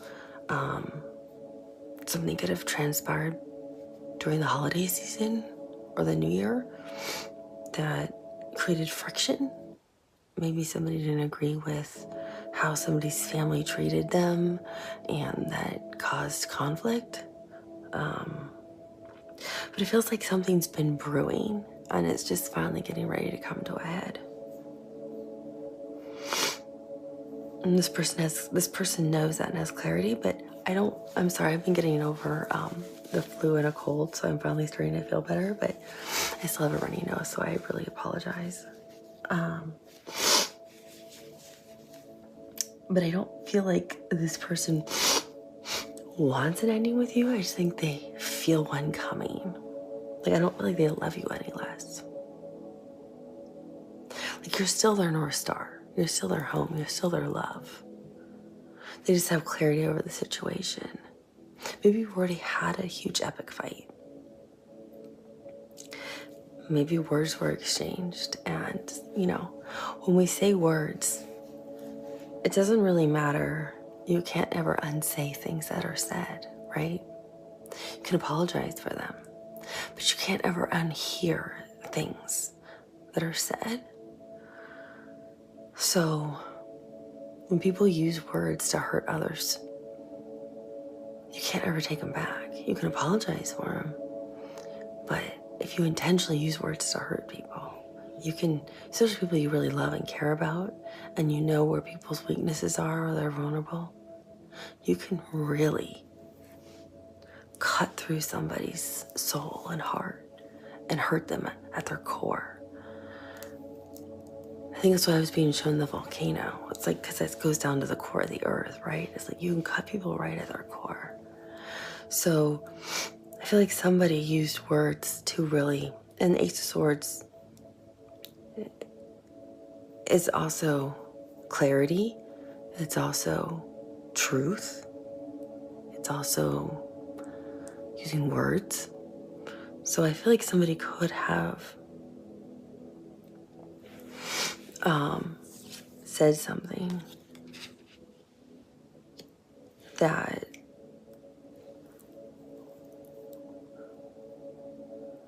just, cut somebody at their core. It hurts so much that they can't unhear what was said. Even if the other person didn't mean it, it doesn't matter. It doesn't make you love the person any less, but they can't unhear what was ever heard. So we always have to be really mindful. Sometimes when we're upset with people, that we don't attack them with words that we know can destroy people. It's not worth it. Because even saying you're sorry doesn't ever take back the words that they're going to always hear in their head that you said. Because they'll never know if that's really what you really think and feel. And that's what I feel like. I feel like somebody's in their head about what was said. So I feel like I was also shown that that atom being split, which, is what helped create the nuclear bomb. So I was being shown in a massive explosion. But they still feel like you're their divine counterpart, because seeing Metatron's cube here, they're highly intuitive, but it's also the divine masculine and the divine feminine. So I feel like not just within, but they also feel like you truly are their soulmate. This is this person's energy, but this could be your energy too. Again, flip the roles if you have to. Yeah, lots been going on. I think that's why you guys are not, I don't know. So right now, this is what their current energy is, or what their intentions are right now. And then I'll talk about what they want the outcome to be. So it's the Three of Swords. So that's kind of what their intentions are. So I don't know if you guys broke up or not. You might not be just talking as much as you have been. Three of Swords is, I think, the moon in Libra. But that's usually, I'm like, my heart hurts. And usually I see this as the sun and bright and happiness, but that's not how I feel it. And again, I see this person is intuitive. So they intuitively know, if it was you who said something that hurt them, that your intention was not to truly hurt them. They know that. You might be a fire sign, because fire signs just say things. And if you love a fire sign, you know it's just going to happen.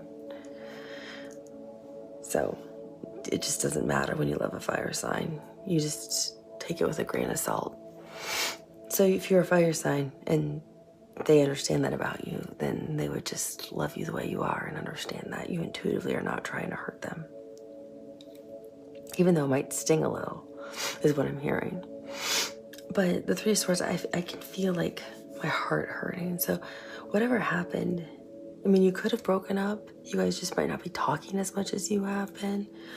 But it feels more just like sadness in the heart. I don't, for the majority of you, I don't feel like you completely broke up. I feel like there was like an epic fight or disagreement. Maybe your contact is not as much. Somebody's feelings were really hurt.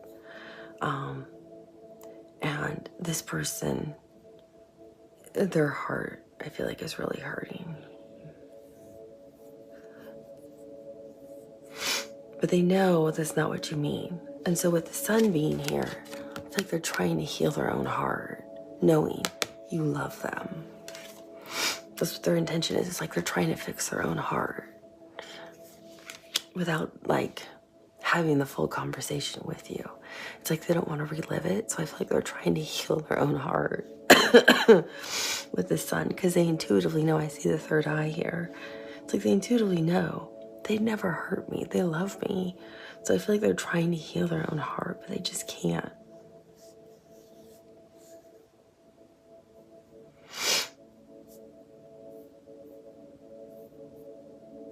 And it gets bigger because it goes into the Ten of Wands. And this is where I feel they're missing you. Like, I feel like you guys are talking less and less. You're not talking, but the conversations aren't the same. It's not the same laughter. It's not the same banter. It's not the same flirtatious, like, conversations.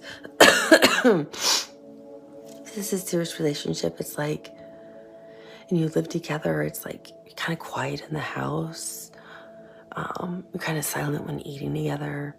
If you're going out, if you're dating, it's like maybe you didn't make plans for this upcoming weekend, or you haven't, or one of you hasn't even made plans for this weekend, and you usually already have all your plans set. It's that kind of energy.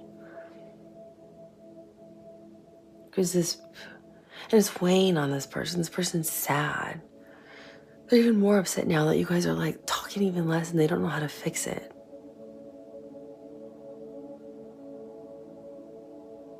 It's like they know they have to deal with it. This person could be this person could be the one that said something that just really hurt you. So they could have been the one that blew it up and know that they hurt you desperately and it's weighing on them. So you can also flip it that way too. Because I'm hearing for some of you, oh, no. They're the ones that said something that hurt me. Excuse me. So, take it as it resonates. They could have been the person that really used words to really hurt you in some kind of fight. But it's really weighing on them because I know you're really hurting and you've really pulled back your energy. But I don't feel like I'm hearing 90 to 95% of you, the relationship's over. It's just a small group of you that's like, it's over. But the majority of you is just like the energy's kind of really withdrawn and you guys are in little contact right now. But for this Ten of Wands, I'm getting like, so for this like, oh, they're sad and like this Ten of Wands, it's bothering them. Like this is like a short-lived kind of thing. It's not going to go on very long. It's very short because they can't take it. They just can't take it.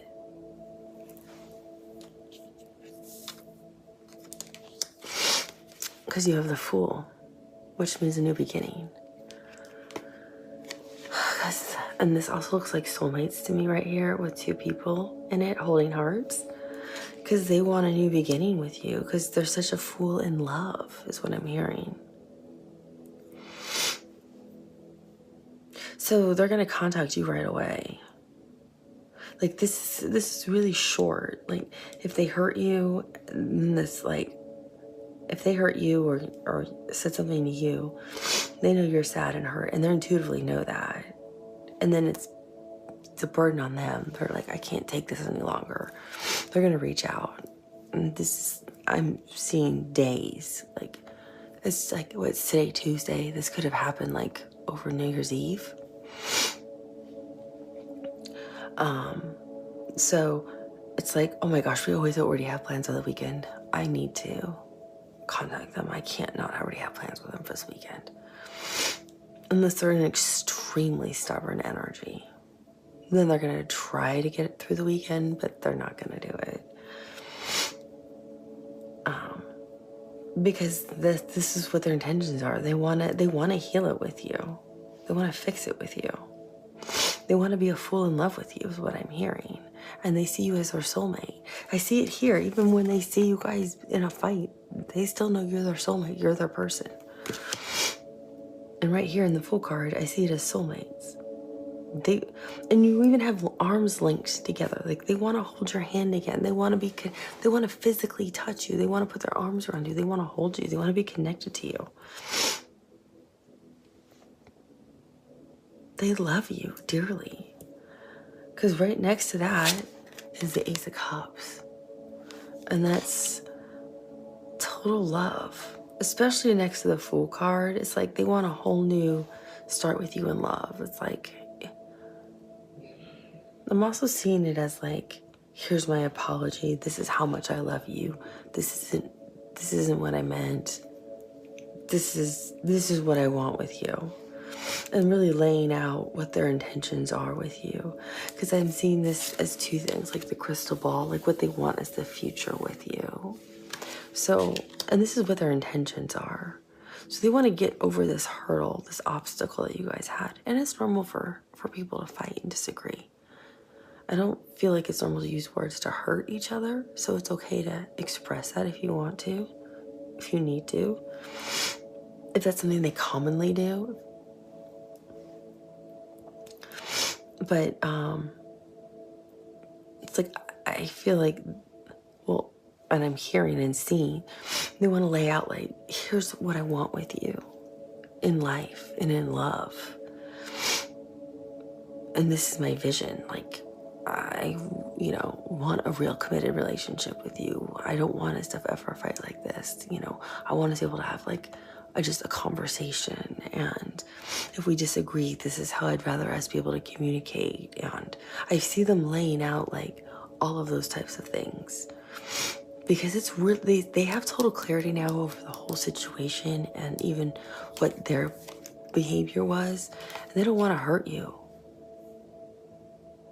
There's a lot of love there.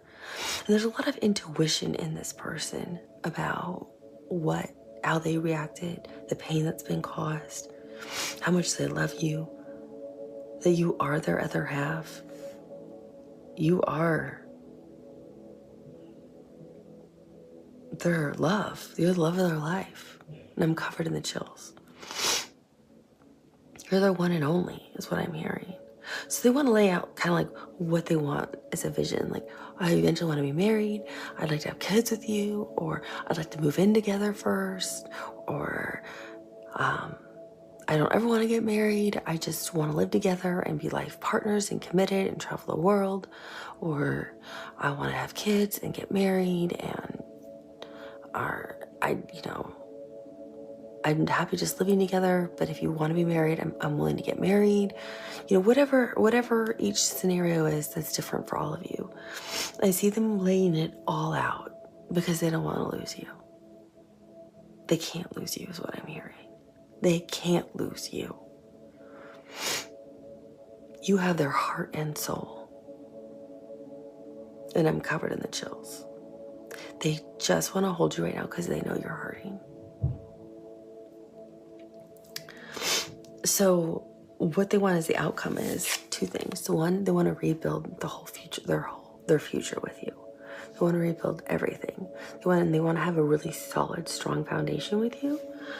And they want to have back that fun communication you guys always had. And with Eight of Wands, it's not just communication, they both want you to be able to speak freely with each other. They feel like you guys have always held back somewhat, and they don't want to do that anymore.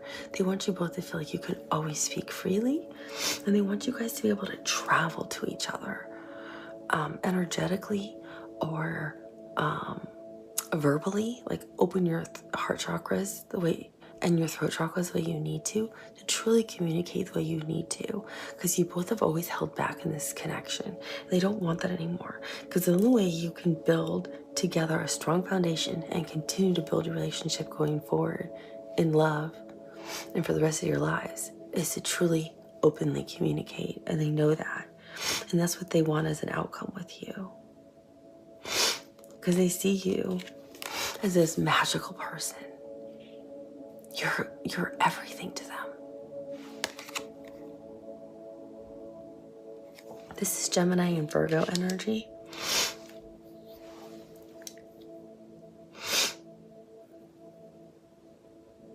You were everything they had ever wished for on the stars. So you're so magical to them. It's like you walk in the room and you light it up for them. You're the one who puts the smile on the face. To them, you're the one who makes the sun rise and the sun set. You're the one who makes the tide come in and the tide go out.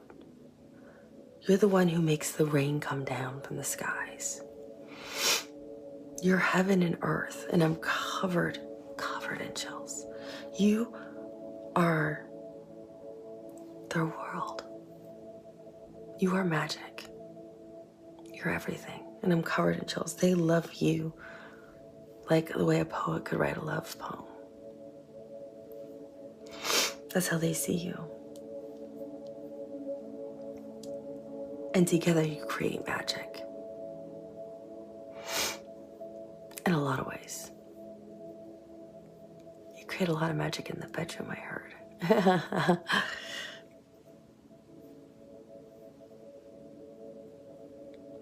And it's interesting because what's right next to it is the Seven of Wands, which means they don't want any more of this fighting. This can be internal fighting or external fighting, and they don't want that anymore. But I see this also as the Sphinx, and the Sphinx were highly revered by, excuse me, I need some water, by ancient Egypt. And that's where they would bury the pharaoh and his queen. And then they'd build a sphinx around them because they were half lion and half man. And so they were very protective. And so this person's very protective of you energetically and of your love.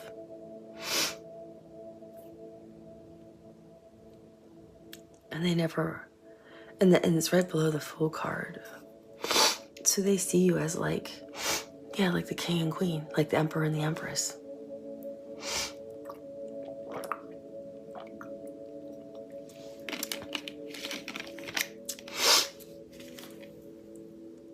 But Sphinx were very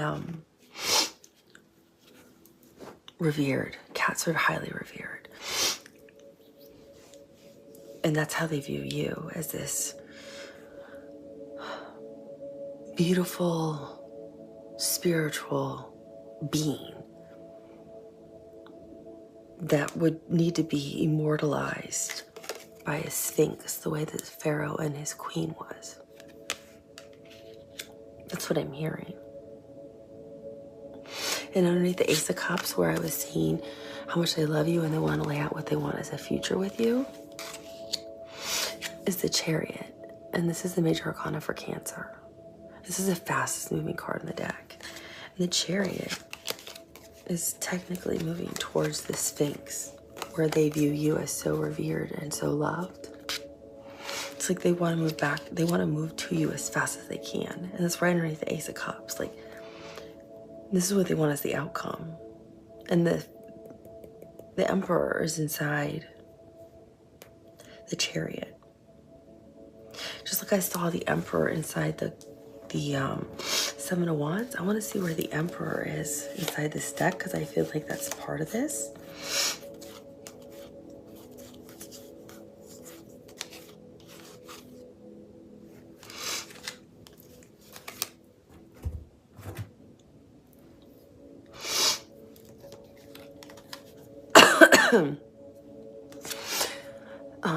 Three of Cups. This is, they want to reunite with you. They want to go out and celebrate with you. They want to have fun again. They want to dance with you. They want to laugh again. They don't want sadness. I'm also seeing they don't want to be outside. See how this is a window? It's like they don't want to be outside looking in at you having fun. They want joy and total fulfillment with you. The Emperor. And here's the Hanged Man. This is, so the Emperor's Aries Major Arcana. The Hanged Man is Pisces Major Arcana. But look, it looks like the Emperor in the Chariot. Chariot. See, the Emperor drives a chariot. But right next to the Hanged Man, because they don't want to be stuck. They don't want to be stuck without you. Right next, on the other side of the Hanged Man, was the Star, Aquarius Major Arcana. I told you, you were their home. You're their North Star. You're their everything. They want to be with you and only you. Nobody else. They don't want to live their lives with anyone but you. So they're going to heal this relationship, definitely. Let's see what you get for guidance or advice. Let's see what Spirit has for that. Because, you know, that's what they want, but it might not be in your best interest, right? So let's see what Spirit says.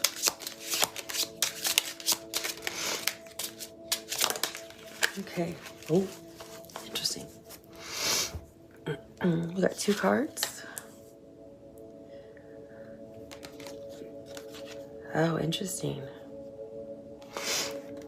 So I have the Page of Pentacles. Oh, the whole decision's gonna weigh on you. And the Tower. Which is, and I'm covered in the chills because I'm getting that ancient Egyptian vibe again. I'm hearing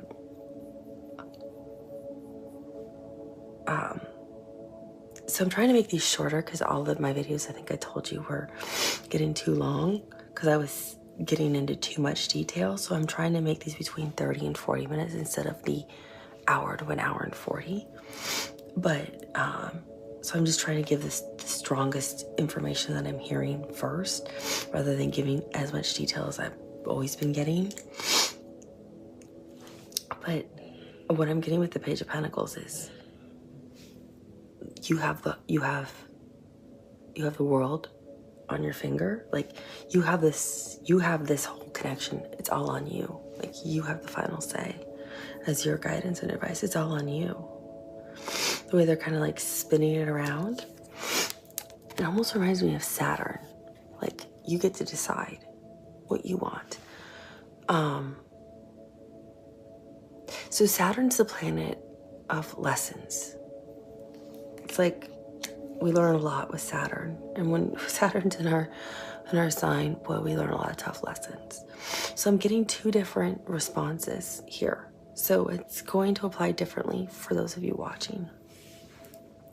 Those of you that know this is not a healthy connection, or this person uses words consistently to hurt you intentionally, which can sometimes be verbal abuse depending on how much they tear you down. If they've destroyed your self-esteem, destroyed your self-confidence, destroyed you as a person, if this person is not a healthy connection for you, if they've separated you from friends, family, work friends, your work, if they make you feel worthless, if this is a toxic, unhealthy relationship, and if you're not sure what that is, Google it.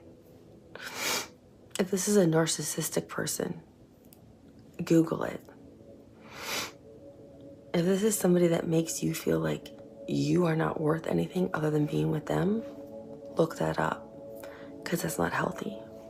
So I'm getting, for some of you, you're not in a healthy connection and you don't know that and you haven't recognized that. And it's your job to teach them their Saturn lesson and bring them their Tower moment and leave. So some of you have to become strong and leave, because this person knows all the right things to say.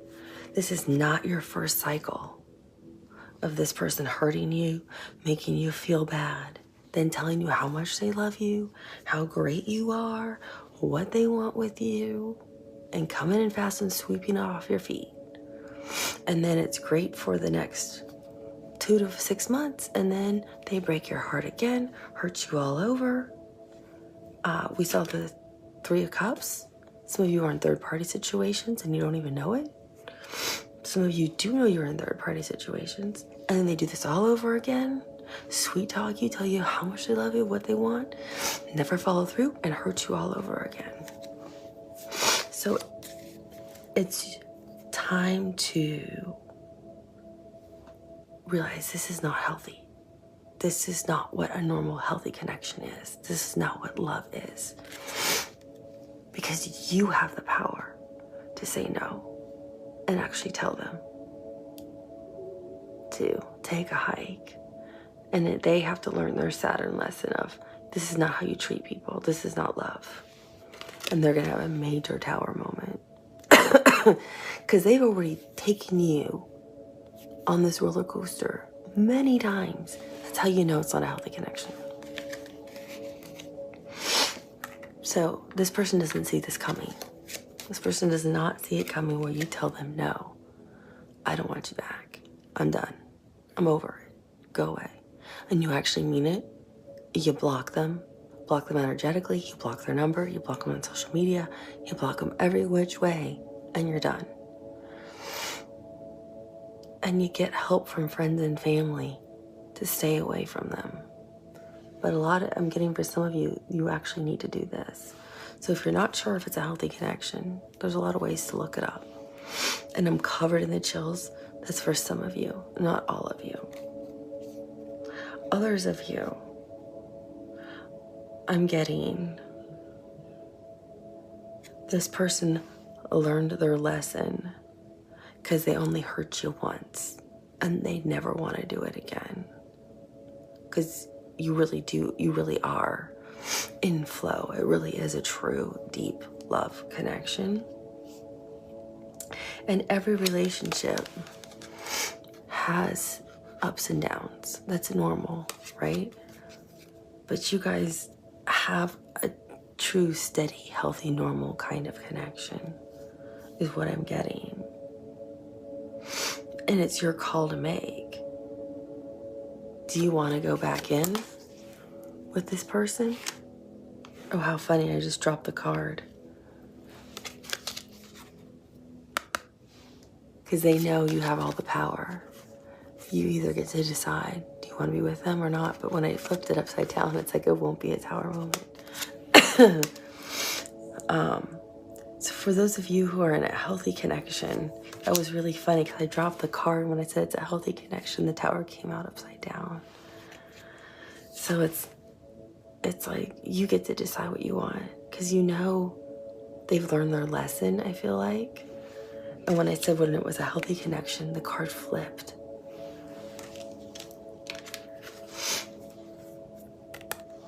There's nothing. They just don't know what your answer's gonna be. So that's why they're kind of nervous. But there's no tower to bring them. Because the moment I dropped it, it flipped upside down when I said it's a healthy connection. Spirit works in many ways. I drop these cards all the time and they never flip. Ever. So I feel like those of you who are in healthy connections, there's no tower moment to be brought. It's just, you get to decide, do you want to stay with this person or not? Because that's what they're going to ask you. And it's either yes or no. And it's just up to you. And I feel like you're going to say yes. Because I feel like you're just as much in love with this person as they are with you. It's the unhealthy ones. They don't see it coming. And if you're not sure if you're in an unhealthy connection, you need to look it up. And if you even have to stop and question it, that's already your answer. Those are the ones I'm concerned about. No one should be in an unhealthy connection. If you have to even question it, Spirit, I'm covering the chills. Spirit's already seen. If you even are asking, that's your answer. Wow, look at that. 10 of Swords. It's your answer right there. It's already brewing. You already know. It's an unhealthy connection. I'm looking for timing on when this person's going to come to you to apologize.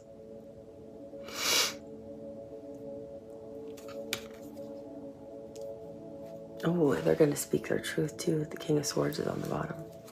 Oh, no, I left a card here. Seven of Swords. That's Moon in Aquarius. But again, intuitive and a heart. Seven of Swords means, I feel like for those of you who are in an unhealthy connection, this is definitely for you. Because this is deception, wearing a mask. They know just what to say to be tricky with you. For those in a healthy connection, they're coming in. These are both Aquarius energy. They're coming in to speak their truth, to fix everything. The unhealthy connection, isn't that funny how Spirit does that? They know exactly how to play your heart and get you to believe what you want to believe.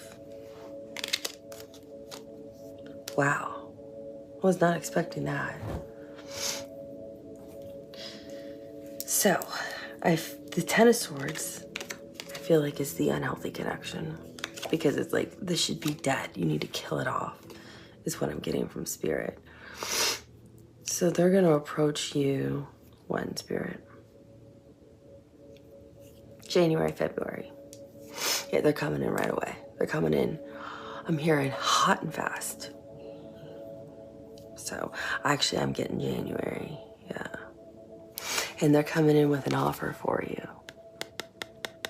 They're always coming in with a gift.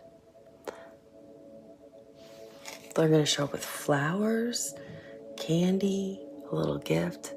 I feel like for some of you that are in unhealthy connections, it could also be physical. Like they might bump you into the wall or something. I don't know why I'm getting all of this. Why? I'm asking Spirit. It's like, because it's true. Some of you are actually being physically harmed, but you don't really count it if you're in a fight and they just kind of like bump you into the wall. You're like, well, that doesn't really count. Yeah, it does. And it counts for men if women are hitting you too, or slap you. That counts too. And I'm covered in the chills. So I feel like they're going to show up with something for you, because I think that always smooths it over. If they do it once, they're going to do it again. So yeah, January, February, but I'm getting in hot and fast. So that makes me feel like they're definitely coming in January. For those of you that are in the healthy connection, I have the Three of Pentacles, which was funny because I thought the Three of Pentacles over here too, where they really want to build a true stable foundation with you. I feel like that's really the healthy connection. And I'm covered in the chills. So when are they coming, Spirit?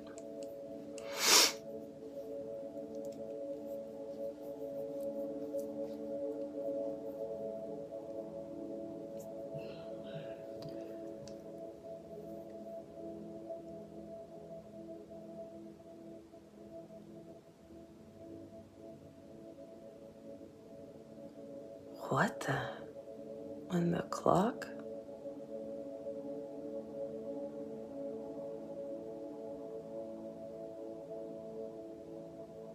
Strikes 3?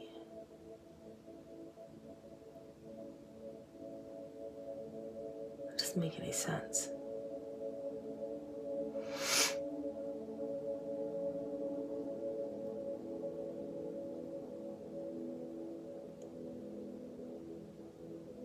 Something about a clock.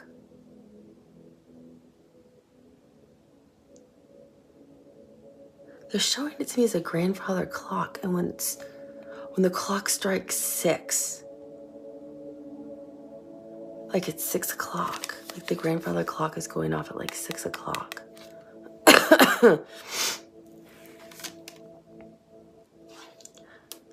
I have no idea what that means, but I can hear a grandfather clock dinging at 6 p.m. You know how grandfather clocks can ding? I have no idea what that means. So I'm gonna have to Google it. Sometimes I get really weird things. So when a clock strikes 6,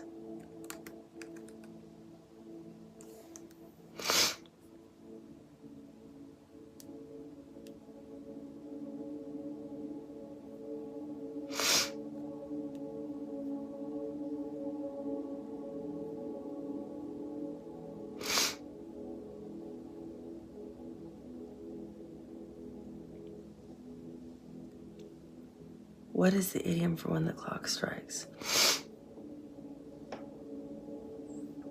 Oh, it's a metaphor for a deadline or when something important's about to happen, for when the clock strikes.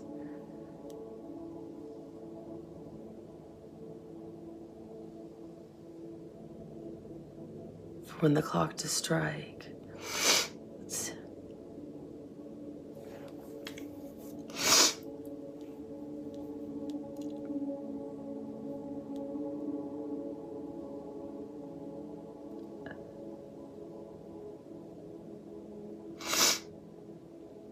Yeah, the grandfather clock strikes at 6 o'clock.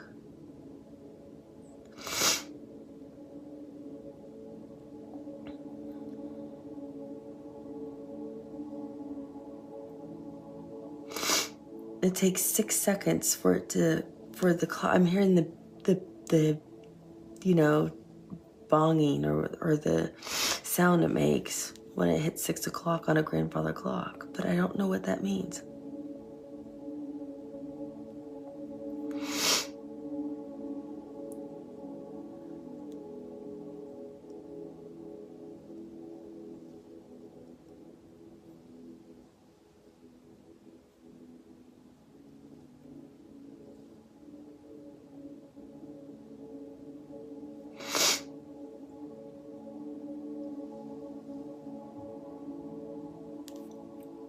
When a clock strikes 6, meaning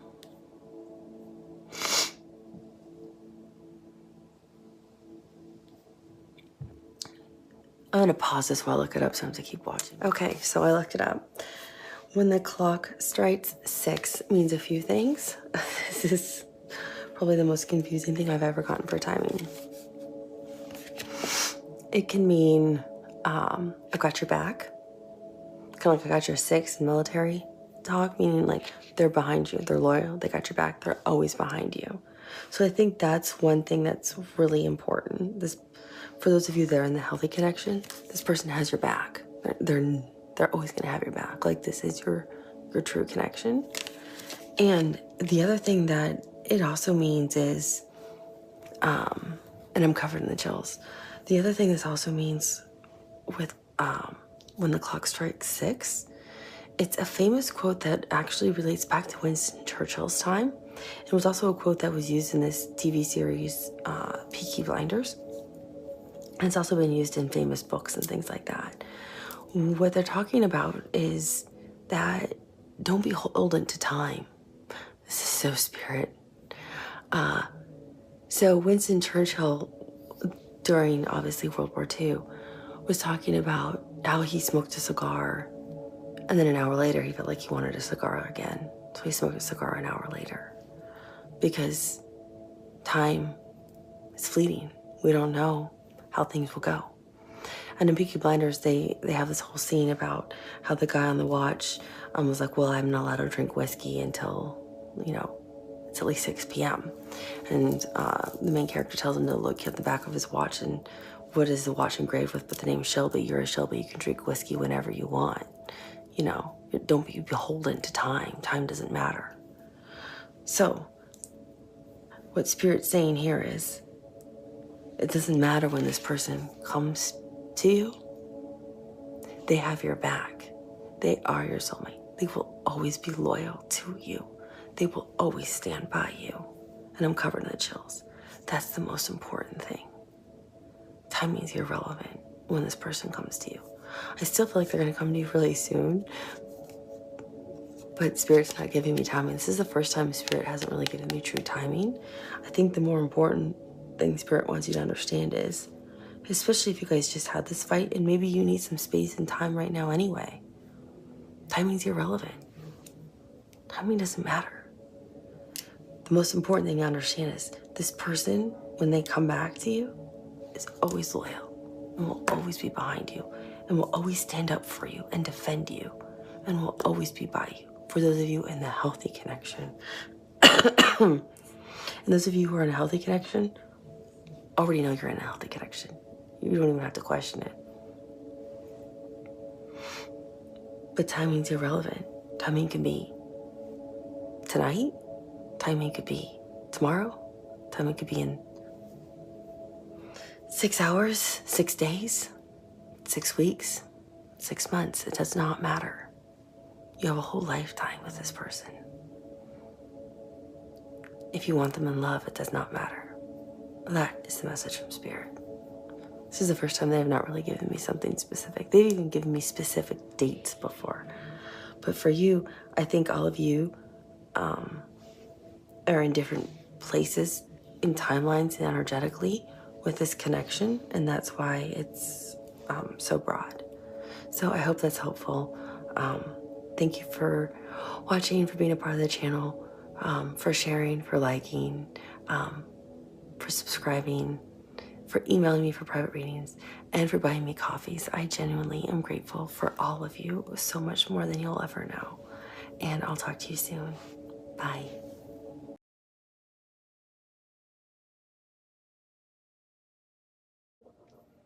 Hi everyone, welcome back to the channel. I'm so happy you're here.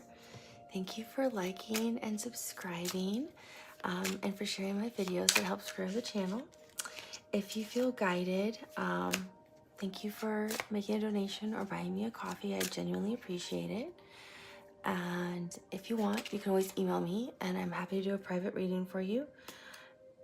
My last thing is, I will always work with you in terms of price. I know everyone has different budgets and different constraints, as do I. This is what I'm doing right now to try to earn money, because the economy is difficult everywhere in the world, right? So I'm always happy to work with anyone, so I can give you a personal private reading because I feel like those are the best for anybody. And in December, on December 1st, I'm going to do a giveaway for a free private reading in December. I'm going to do a giveaway each month, but I thought December would be a fun one to start it. So, okay, I don't want to put these out until I see what I'm going to do. So I'm going to do a connection reading. What are they thinking and what are they feeling about you? So this is going to be for the collective. So take what resonates, what doesn't resonate, let it go, and what does, let it apply. And remember, energy is fluid, it's always moving and always changing, and so is time. So this is a timeless reading. So whenever you watch it is the right time for you. And if it doesn't resonate with this person right now, it could be for somebody else. So right now, they are thinking the Seven of Wands, the Magician, but the Seven of Wands doesn't look like the Seven of Wands. I'm going to lay the cards out and then I'll tell you what I think and feel everything is. So what is this person thinking about for the collective? What is this person thinking about for the collective? Three of Swords, looks like the Sun. Temperance. Wow, 4 cards. I have 3 arcana, 3 major arcana. It's big. What are they thinking about you currently? I feel this one. 3 of Wands. 3 is a big number. 3 major arcana, 3 of Wands. 3-3 might mean something. We're ending up the year 2023. Maybe somebody's birthday is the 3rd of March. Maybe you're 33. Maybe they're 33. And they're thinking King of Swords. How does this person feel about the collective? How does this person feel about the collective? And for those of you who are new to the channel, I pull out cards and then I move them around once I see them and feel them. So I go based on how I feel energy, and doesn't mean that's technically how the card necessarily reads. And when I see things, I mean, I see pictures or I see videos, like a coming attraction. King of Cups.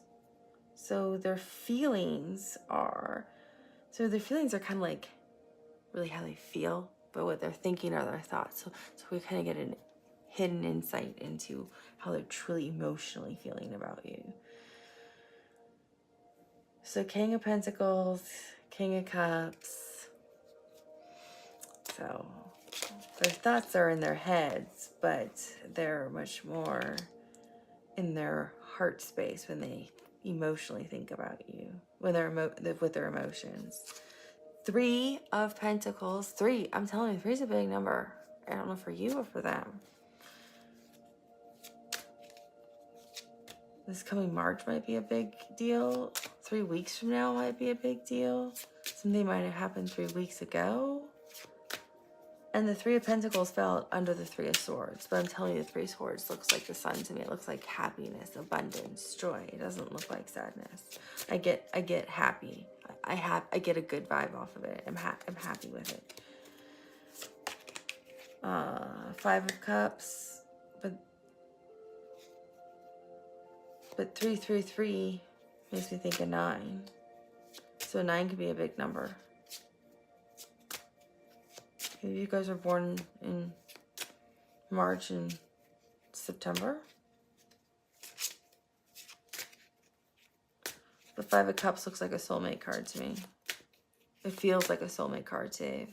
It really strongly feels like a soulmate card. So I feel like they're missing you right now too. They're missing you. Like they want to be with you right now at this moment. 4 of Cups. Yeah, they're really missing you. So you might not be like even if you live in the same area, like they just physically miss your presence. They miss your energy when you're gone, is what I'm feeling.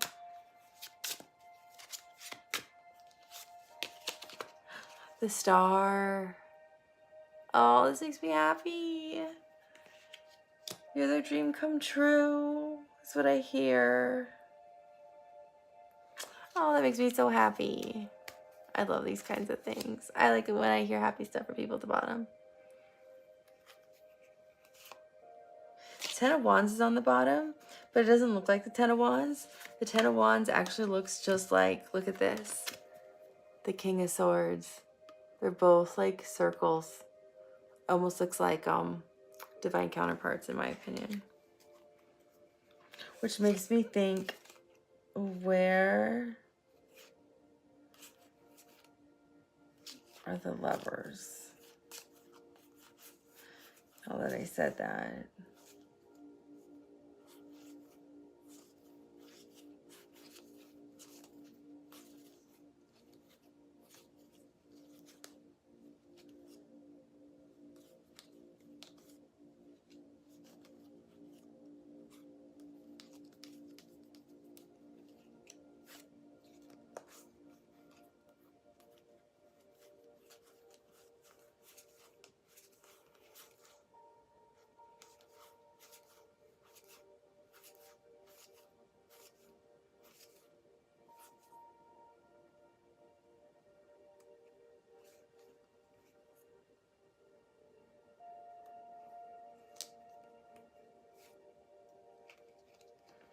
I don't know. I can't find the second. Let's get into the reading first, okay? So, let's see what their thoughts are about you. So the major arcana. Oh, this isn't the sun. This is the 3 of Swords. Where's the sun? I kept seeing the sun. It's the 3 of Swords. That's why I kept thinking it was 3 major arcana. Okay, let me just see the sun card.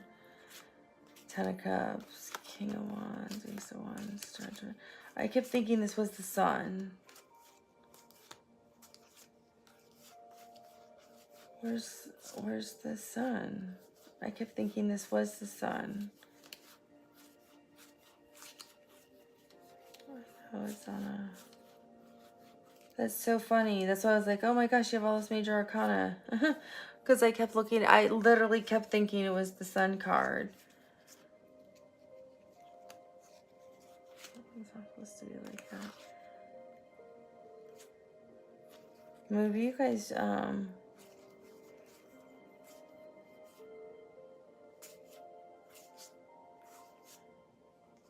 oh, wow. Look at that. Huh.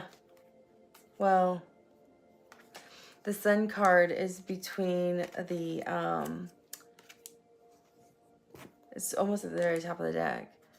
The Nine of Pentacles, and that's also a cat. And in ancient Egypt, a cat is good luck. The Sun, like ultimate happiness, fulfillment, joy, like, and the Chariot, like something's coming towards you fast. And look, it's actually pointing towards the sun, and when I look at it, it's coming towards you. So something's moving to you quickly with happiness, because that's how I see the Three of Swords, because the Three of Swords looks like the sun, and I felt happy when I was looking at it. So that's how I see this card. So I feel like something's moving towards you quickly and happily. And the Nine of Pentacles is like a lot of money, stability here in the 3D world with income. So I feel like your person is thinking about you, that you make them really happy. You bring stability. Are you kidding me? It was by the, and that was right by the Two of Wands and the Empress. So I feel like you make them really happy. You light them up. This is how they're thinking of you. So the Seven of, and see, I wanted to look for the Chariot. I didn't have to. It was right next to the Seven. It was right next to the Three of Swords. So when I saw the Seven of Swords, it usually means like internal and external. It usually means like deceit, lying, like someone's like cheating. Sometimes I'll look up if I'm hearing something or seeing something, or I'll stare off. But that's not what I get at all with this. Not even close.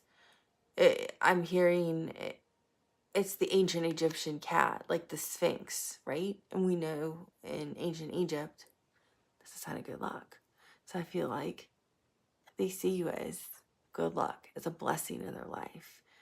You're not deceitful, so they don't think of you as sneaky or deceitful, or somebody who spies on them or goes through their things, or is like,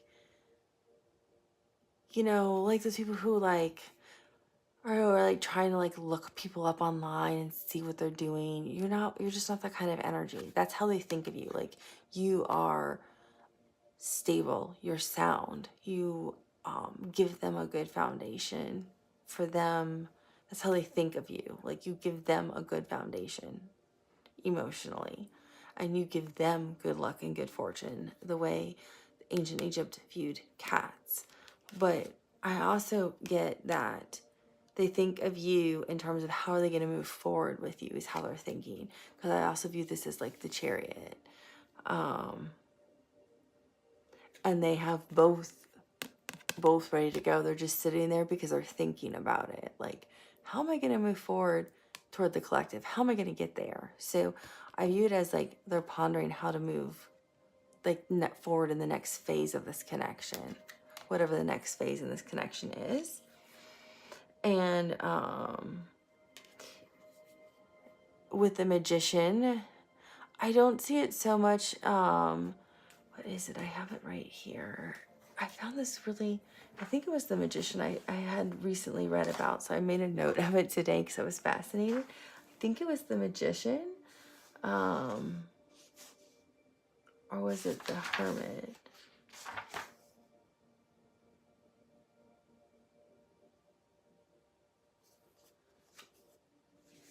Because I was just like, whoa, I did not know that. That's so cool.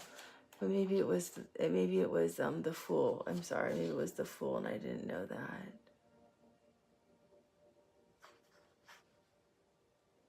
Because I just thought it was like the neatest thing I had learned, and I was like, that's something I really want to make sure I write down so I can share with people. But Yeah, it was the Fool. Never mind. But I don't view it as just like them manifesting you. I feel like it's beyond that.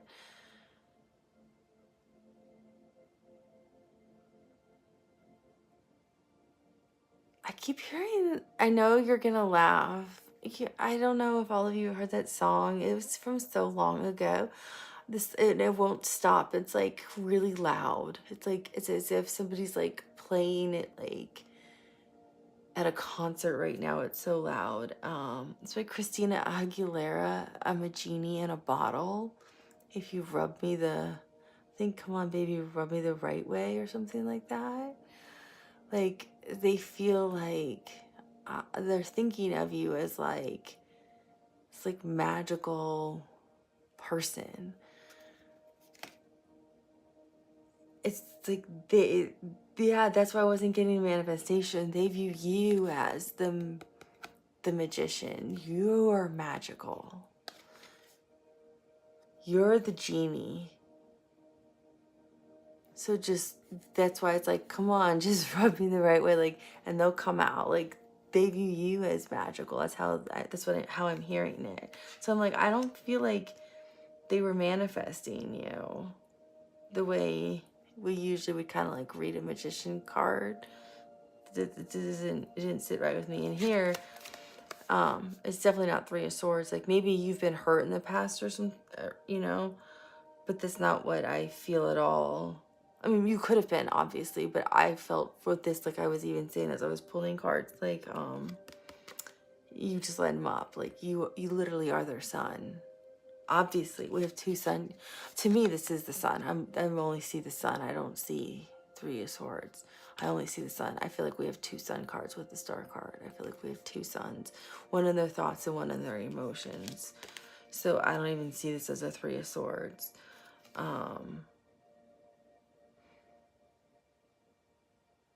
I think they also think, yeah, with you being a magician, I feel like they also think you're intuitive.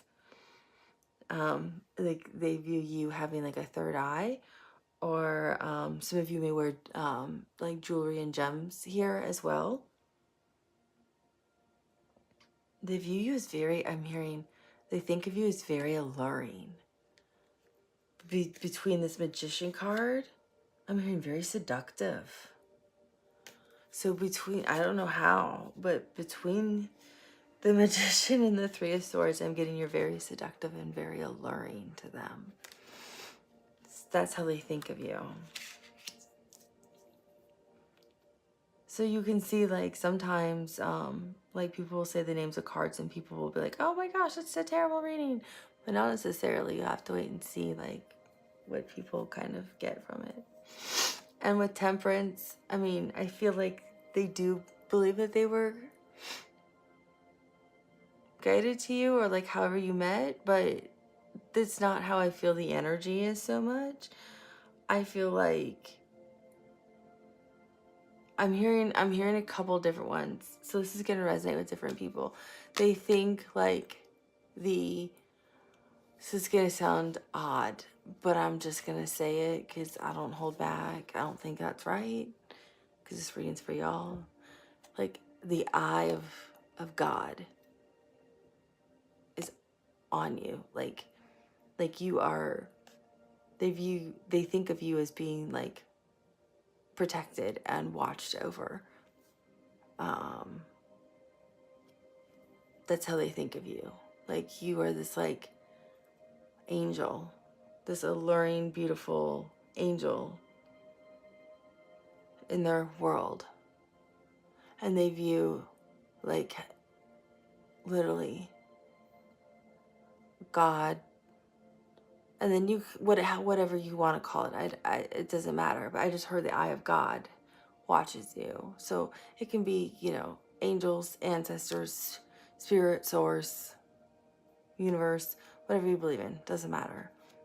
But this person just views that you are like watched by the divine, like you're protected by them, based on maybe what your spirituality is, based on your ability maybe to be really intuitive, based on your intellect. I don't know. I'm not hearing the full story. I'm just hearing they really think you are literally like a child of, almost like they feel like you're a gift from the heavens, is what I just heard. This is how they think of you. These are their thoughts, not their emotions. This is how they think of you. So with the Three of Wands, they're very attracted to you, because I see a few things. This makes me think of the Ace of Wands. So I think they're very attracted to you when it comes to the bedroom, and there's no problem in the bedroom at all. And if you haven't been in the bedroom, you know what I mean when I'm talking about this. Very attracted. But I also see, like, with the Three of Wands, when they're alone at night, they're thinking about you too, is what I heard. So I'm still focused on this, because it's also showing me a different image of what this can mean. So, yes. And you can flip the roles too, men. Ladies do it as well when they're attracted to men in the bedroom. So, they too alone will do things. So, either way, something's going on when you're alone. Somebody's thinking about somebody and doing something at home, alone, thinking about you. Yes, I keep hearing it again and again. Okay. There's a lot of attraction. There's a lot of attraction. There's a lot of attraction. And yes, they definitely think of a future with you too. I don't want to keep looking at that card because it keeps getting dirtier and dirtier. This person has a good sense of humor. I know I'm blushing. I know I'm blushing now, because when I saw the Knight of Swords, you can see a circle, and then I just keep seeing this. And I know I'm bright red, but this person has a really funny sense of humor, and they don't want to get off of this card. So, yeah, there's a lot of attraction here. So I'm really sorry. It's really inappropriate. But there's a lot of attraction. I think there's a lot of built up attraction. Maybe you're at a distance from each other, or you're waiting till you're married, which is fine. There's nothing wrong. That's fine. I mean, a lot of cultures do that. A lot of people do that. But there's definitely, and this person is, yeah. So, I can't, the Knight of Swords. Yes, you are in their head all the time. All the time, for a lot of reasons. So, when we think about their feelings, now that's how their thoughts are about you. Now we're going to get into what their emotions are and how they really feel about you, right? So, how they feel about you with the King of Pentacles, I just heard, you are my world. So you can see how these two hands are cradling this, but I feel when I feel this card, it's very delicate and really precious, like it's something so fragile it could break. So that's how they feel about you. Their emotions are so strong about you being their world. They don't want to break your heart. They don't want to hurt you. You're so precious to them. That's why it's like their hands are like this. Like you are just, I'm hearing you light up their world. I think that's why we see this. I really see this as a sign. Like you light up their world. So with the King of Cups, which is funny, it's depicted with a sword, which should have been the King of Swords, but I'm not going back up to their thoughts. The King of Cups is usually all about love and over that, but I'm hearing it as with their emotions, they really have clarity on their emotions. More as like Ace of Swords kind of energy. They have clarity on how they feel and what they really know they want with you in this connection.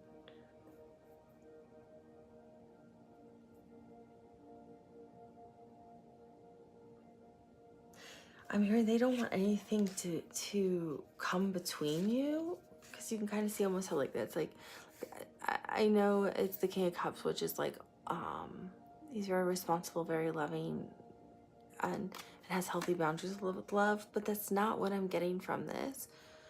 I'm getting how you are their world, and they're very protective of their love for you, and nobody can hurt you. I'm seeing this as they're very clear on that, and they really understand that.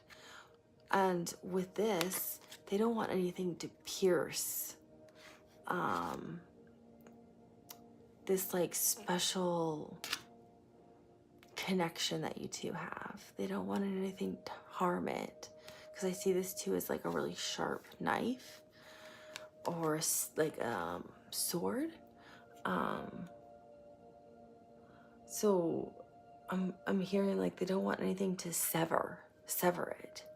They don't want you to ever be severed from each other. Or if you have been separated, they don't want that to happen again.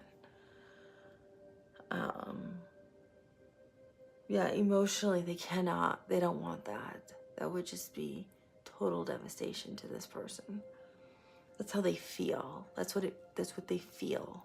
These are their emotions, right? So they may not have expressed this to you.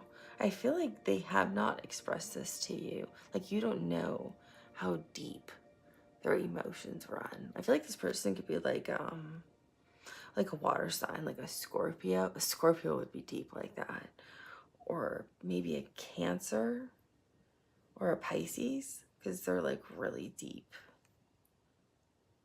You know, but people underestimate an Aquarius. And we do have an Aquarius major arcana out here. And Aquarians can be like that too, actually. People just don't know that. They're right, and they just don't know that about them. It takes a lot for them to get there, but once they're there, they're there. But I feel like you're dealing most likely with a water sign. I mean, but take it as it resonates, right? The signs are kind of irrelevant. And King of Cups, that's Scorpio, Pisces, and Cancer. I really do feel like this is like serious. No wonder I said that. This is like serious Scorpio energy that I was just feeling. Like they would be really deep like that. Like nothing can ever sever us emotionally. That would be such a Scorpio thing to say. With the Three of Pentacles, that's, you know, like equal building. Like they want to build with you. Emotionally, they want to continue to build with you. I'm being drawn to this other card first, so I feel that's why I'm not picking up on that one. So with the Five of Cups, I feel like it goes first. I'm hearing this one because I'm getting drawn back to the King of Cups here with the Sphere. So the Five of Cups, I feel like they're missing you a lot right now. Like if you live at a distance, they miss you. They miss your energy the minute it's gone. Like you could like spend a week together or spend the weekend together, and then you might live on the other side of town and go back home to work, and they miss you. This is just an energy where they're just so in love with you. They're happy when they're with you, but I don't think they've told you how they feel. I don't think they've told you this. I could be wrong, but I don't see a lot of like love cards out. I just feel it. I don't think they've told you this. But with this like sphere they keep showing me, they don't want anything to pierce. Like, see how, so I see this as like yin and yang. like two soulmates, right? Coming together. And so I don't see it as like someone being left out, or death, or like, you know how it's usually like there's 3 cups knocked over but there's still 2 cups behind you. I don't feel like it's like one of those kinds of energies. I feel like they feel they want your energies like intertwined, you know, blended together is kind of how they want to be with you. Like this, that's how they want your energies like floating together in the world, how they view you. But you're not there yet, is what I feel like in this connection. Like you guys aren't there yet.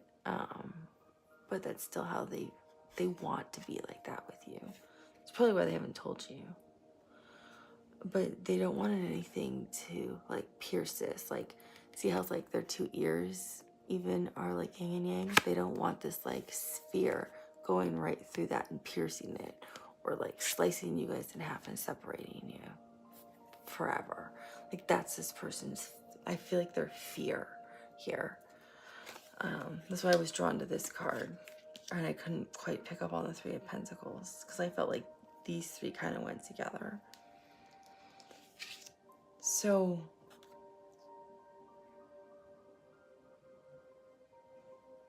feels like right now they're, yeah, with the 4 of Pentacles, they're kind of holding back right now. Intentionally, emotionally, because they know they'll scare you away, and that's their biggest fear. That's like goes along with this fear. They don't want to hold back because they want you light them up. And they don't want to bring in, see how the snake's like wrapped around this person's fingers and around their wrist and tail. They don't want to bring in this like negative kind of, because the snake can represent the devil or negative things in a lot of religions or cultures. Not all, I'm not saying snakes are bad, but I'm just saying it can symbolize that in some faiths and cultures. And I don't think that's what they want to be. They don't want to create this negative energy with you, because I don't think you've experienced that yet with them. So emotionally, they're holding back kind of like how they feel. Like they let you know they like you, or they're attracted to you, or they have fun with you, but they're holding back like how deep kind of their emotions might run right now, because they feel like it's the right thing to do, and they don't want to like disrupt or have a tower moment with you. What's on the bottom of the deck? Yeah, 10 of Wands. But it's a burden.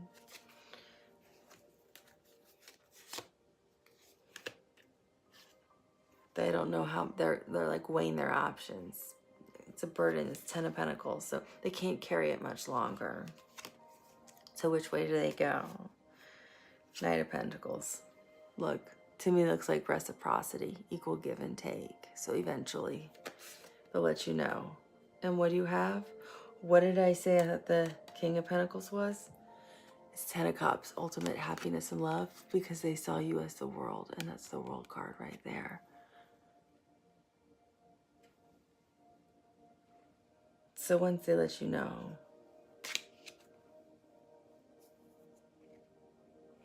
oh my gosh, and then after that, it's the King of Wands, and that's all the kings are here, which makes the Emperor. And that's somebody who's grounded, stable, and wants to be married.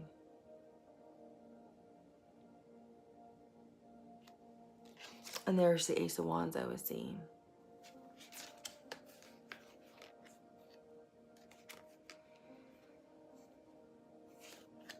So, they're eventually gonna tell you how they really feel. Don't worry. So with the Three of Pentacles, I actually see this. Of course, they want to have, like equal building. I think they want to emotionally build with you. Is what I'm hearing. They emotionally want to build with you. They don't want to do this on their own. That's why they're holding back right now, because I feel like they want to make sure you are on the same page with them. But they also want like equal, like justice. Like I see the scales of justice here, like equal reciprocity where it's balanced. And it's like, just like temperance, right? It's harmony, it's balance in their thoughts. Oh, I didn't even realize that. Yeah, it's like what's in their thoughts is in their emotions.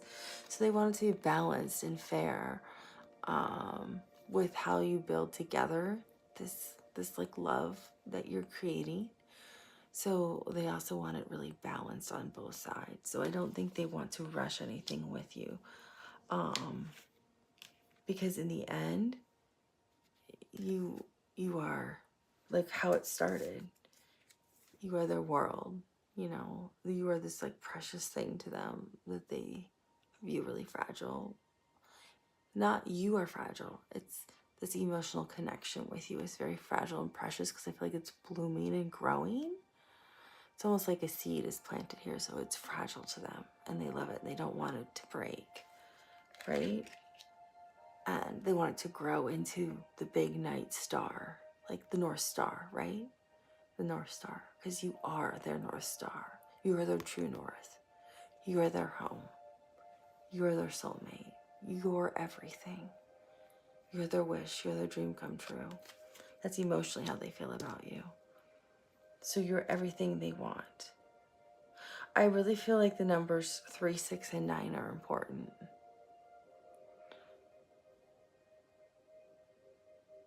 Or 18, or 12. Or 3 and 12, or 9 and 18, or however 3, 6, and 9, you can create different numbers with those. However those can come together, those are numbers that are all over this board. And when I look at them, I keep seeing them. So I feel like those are big numbers for you in this connection. Definitely. And those are the 3 major numbers of the universe. Those are the 3 core numbers of the universe. And that's why we see them in the periodic table. Fun fact, I know, I'm a nerd. But you are everything they want emotionally. And you're all they think about. You're everything they think about. You light them up. They feel you're magical. And yes, men and women, we know what you're thinking. So I hope this helps you. Your connection definitely is interested.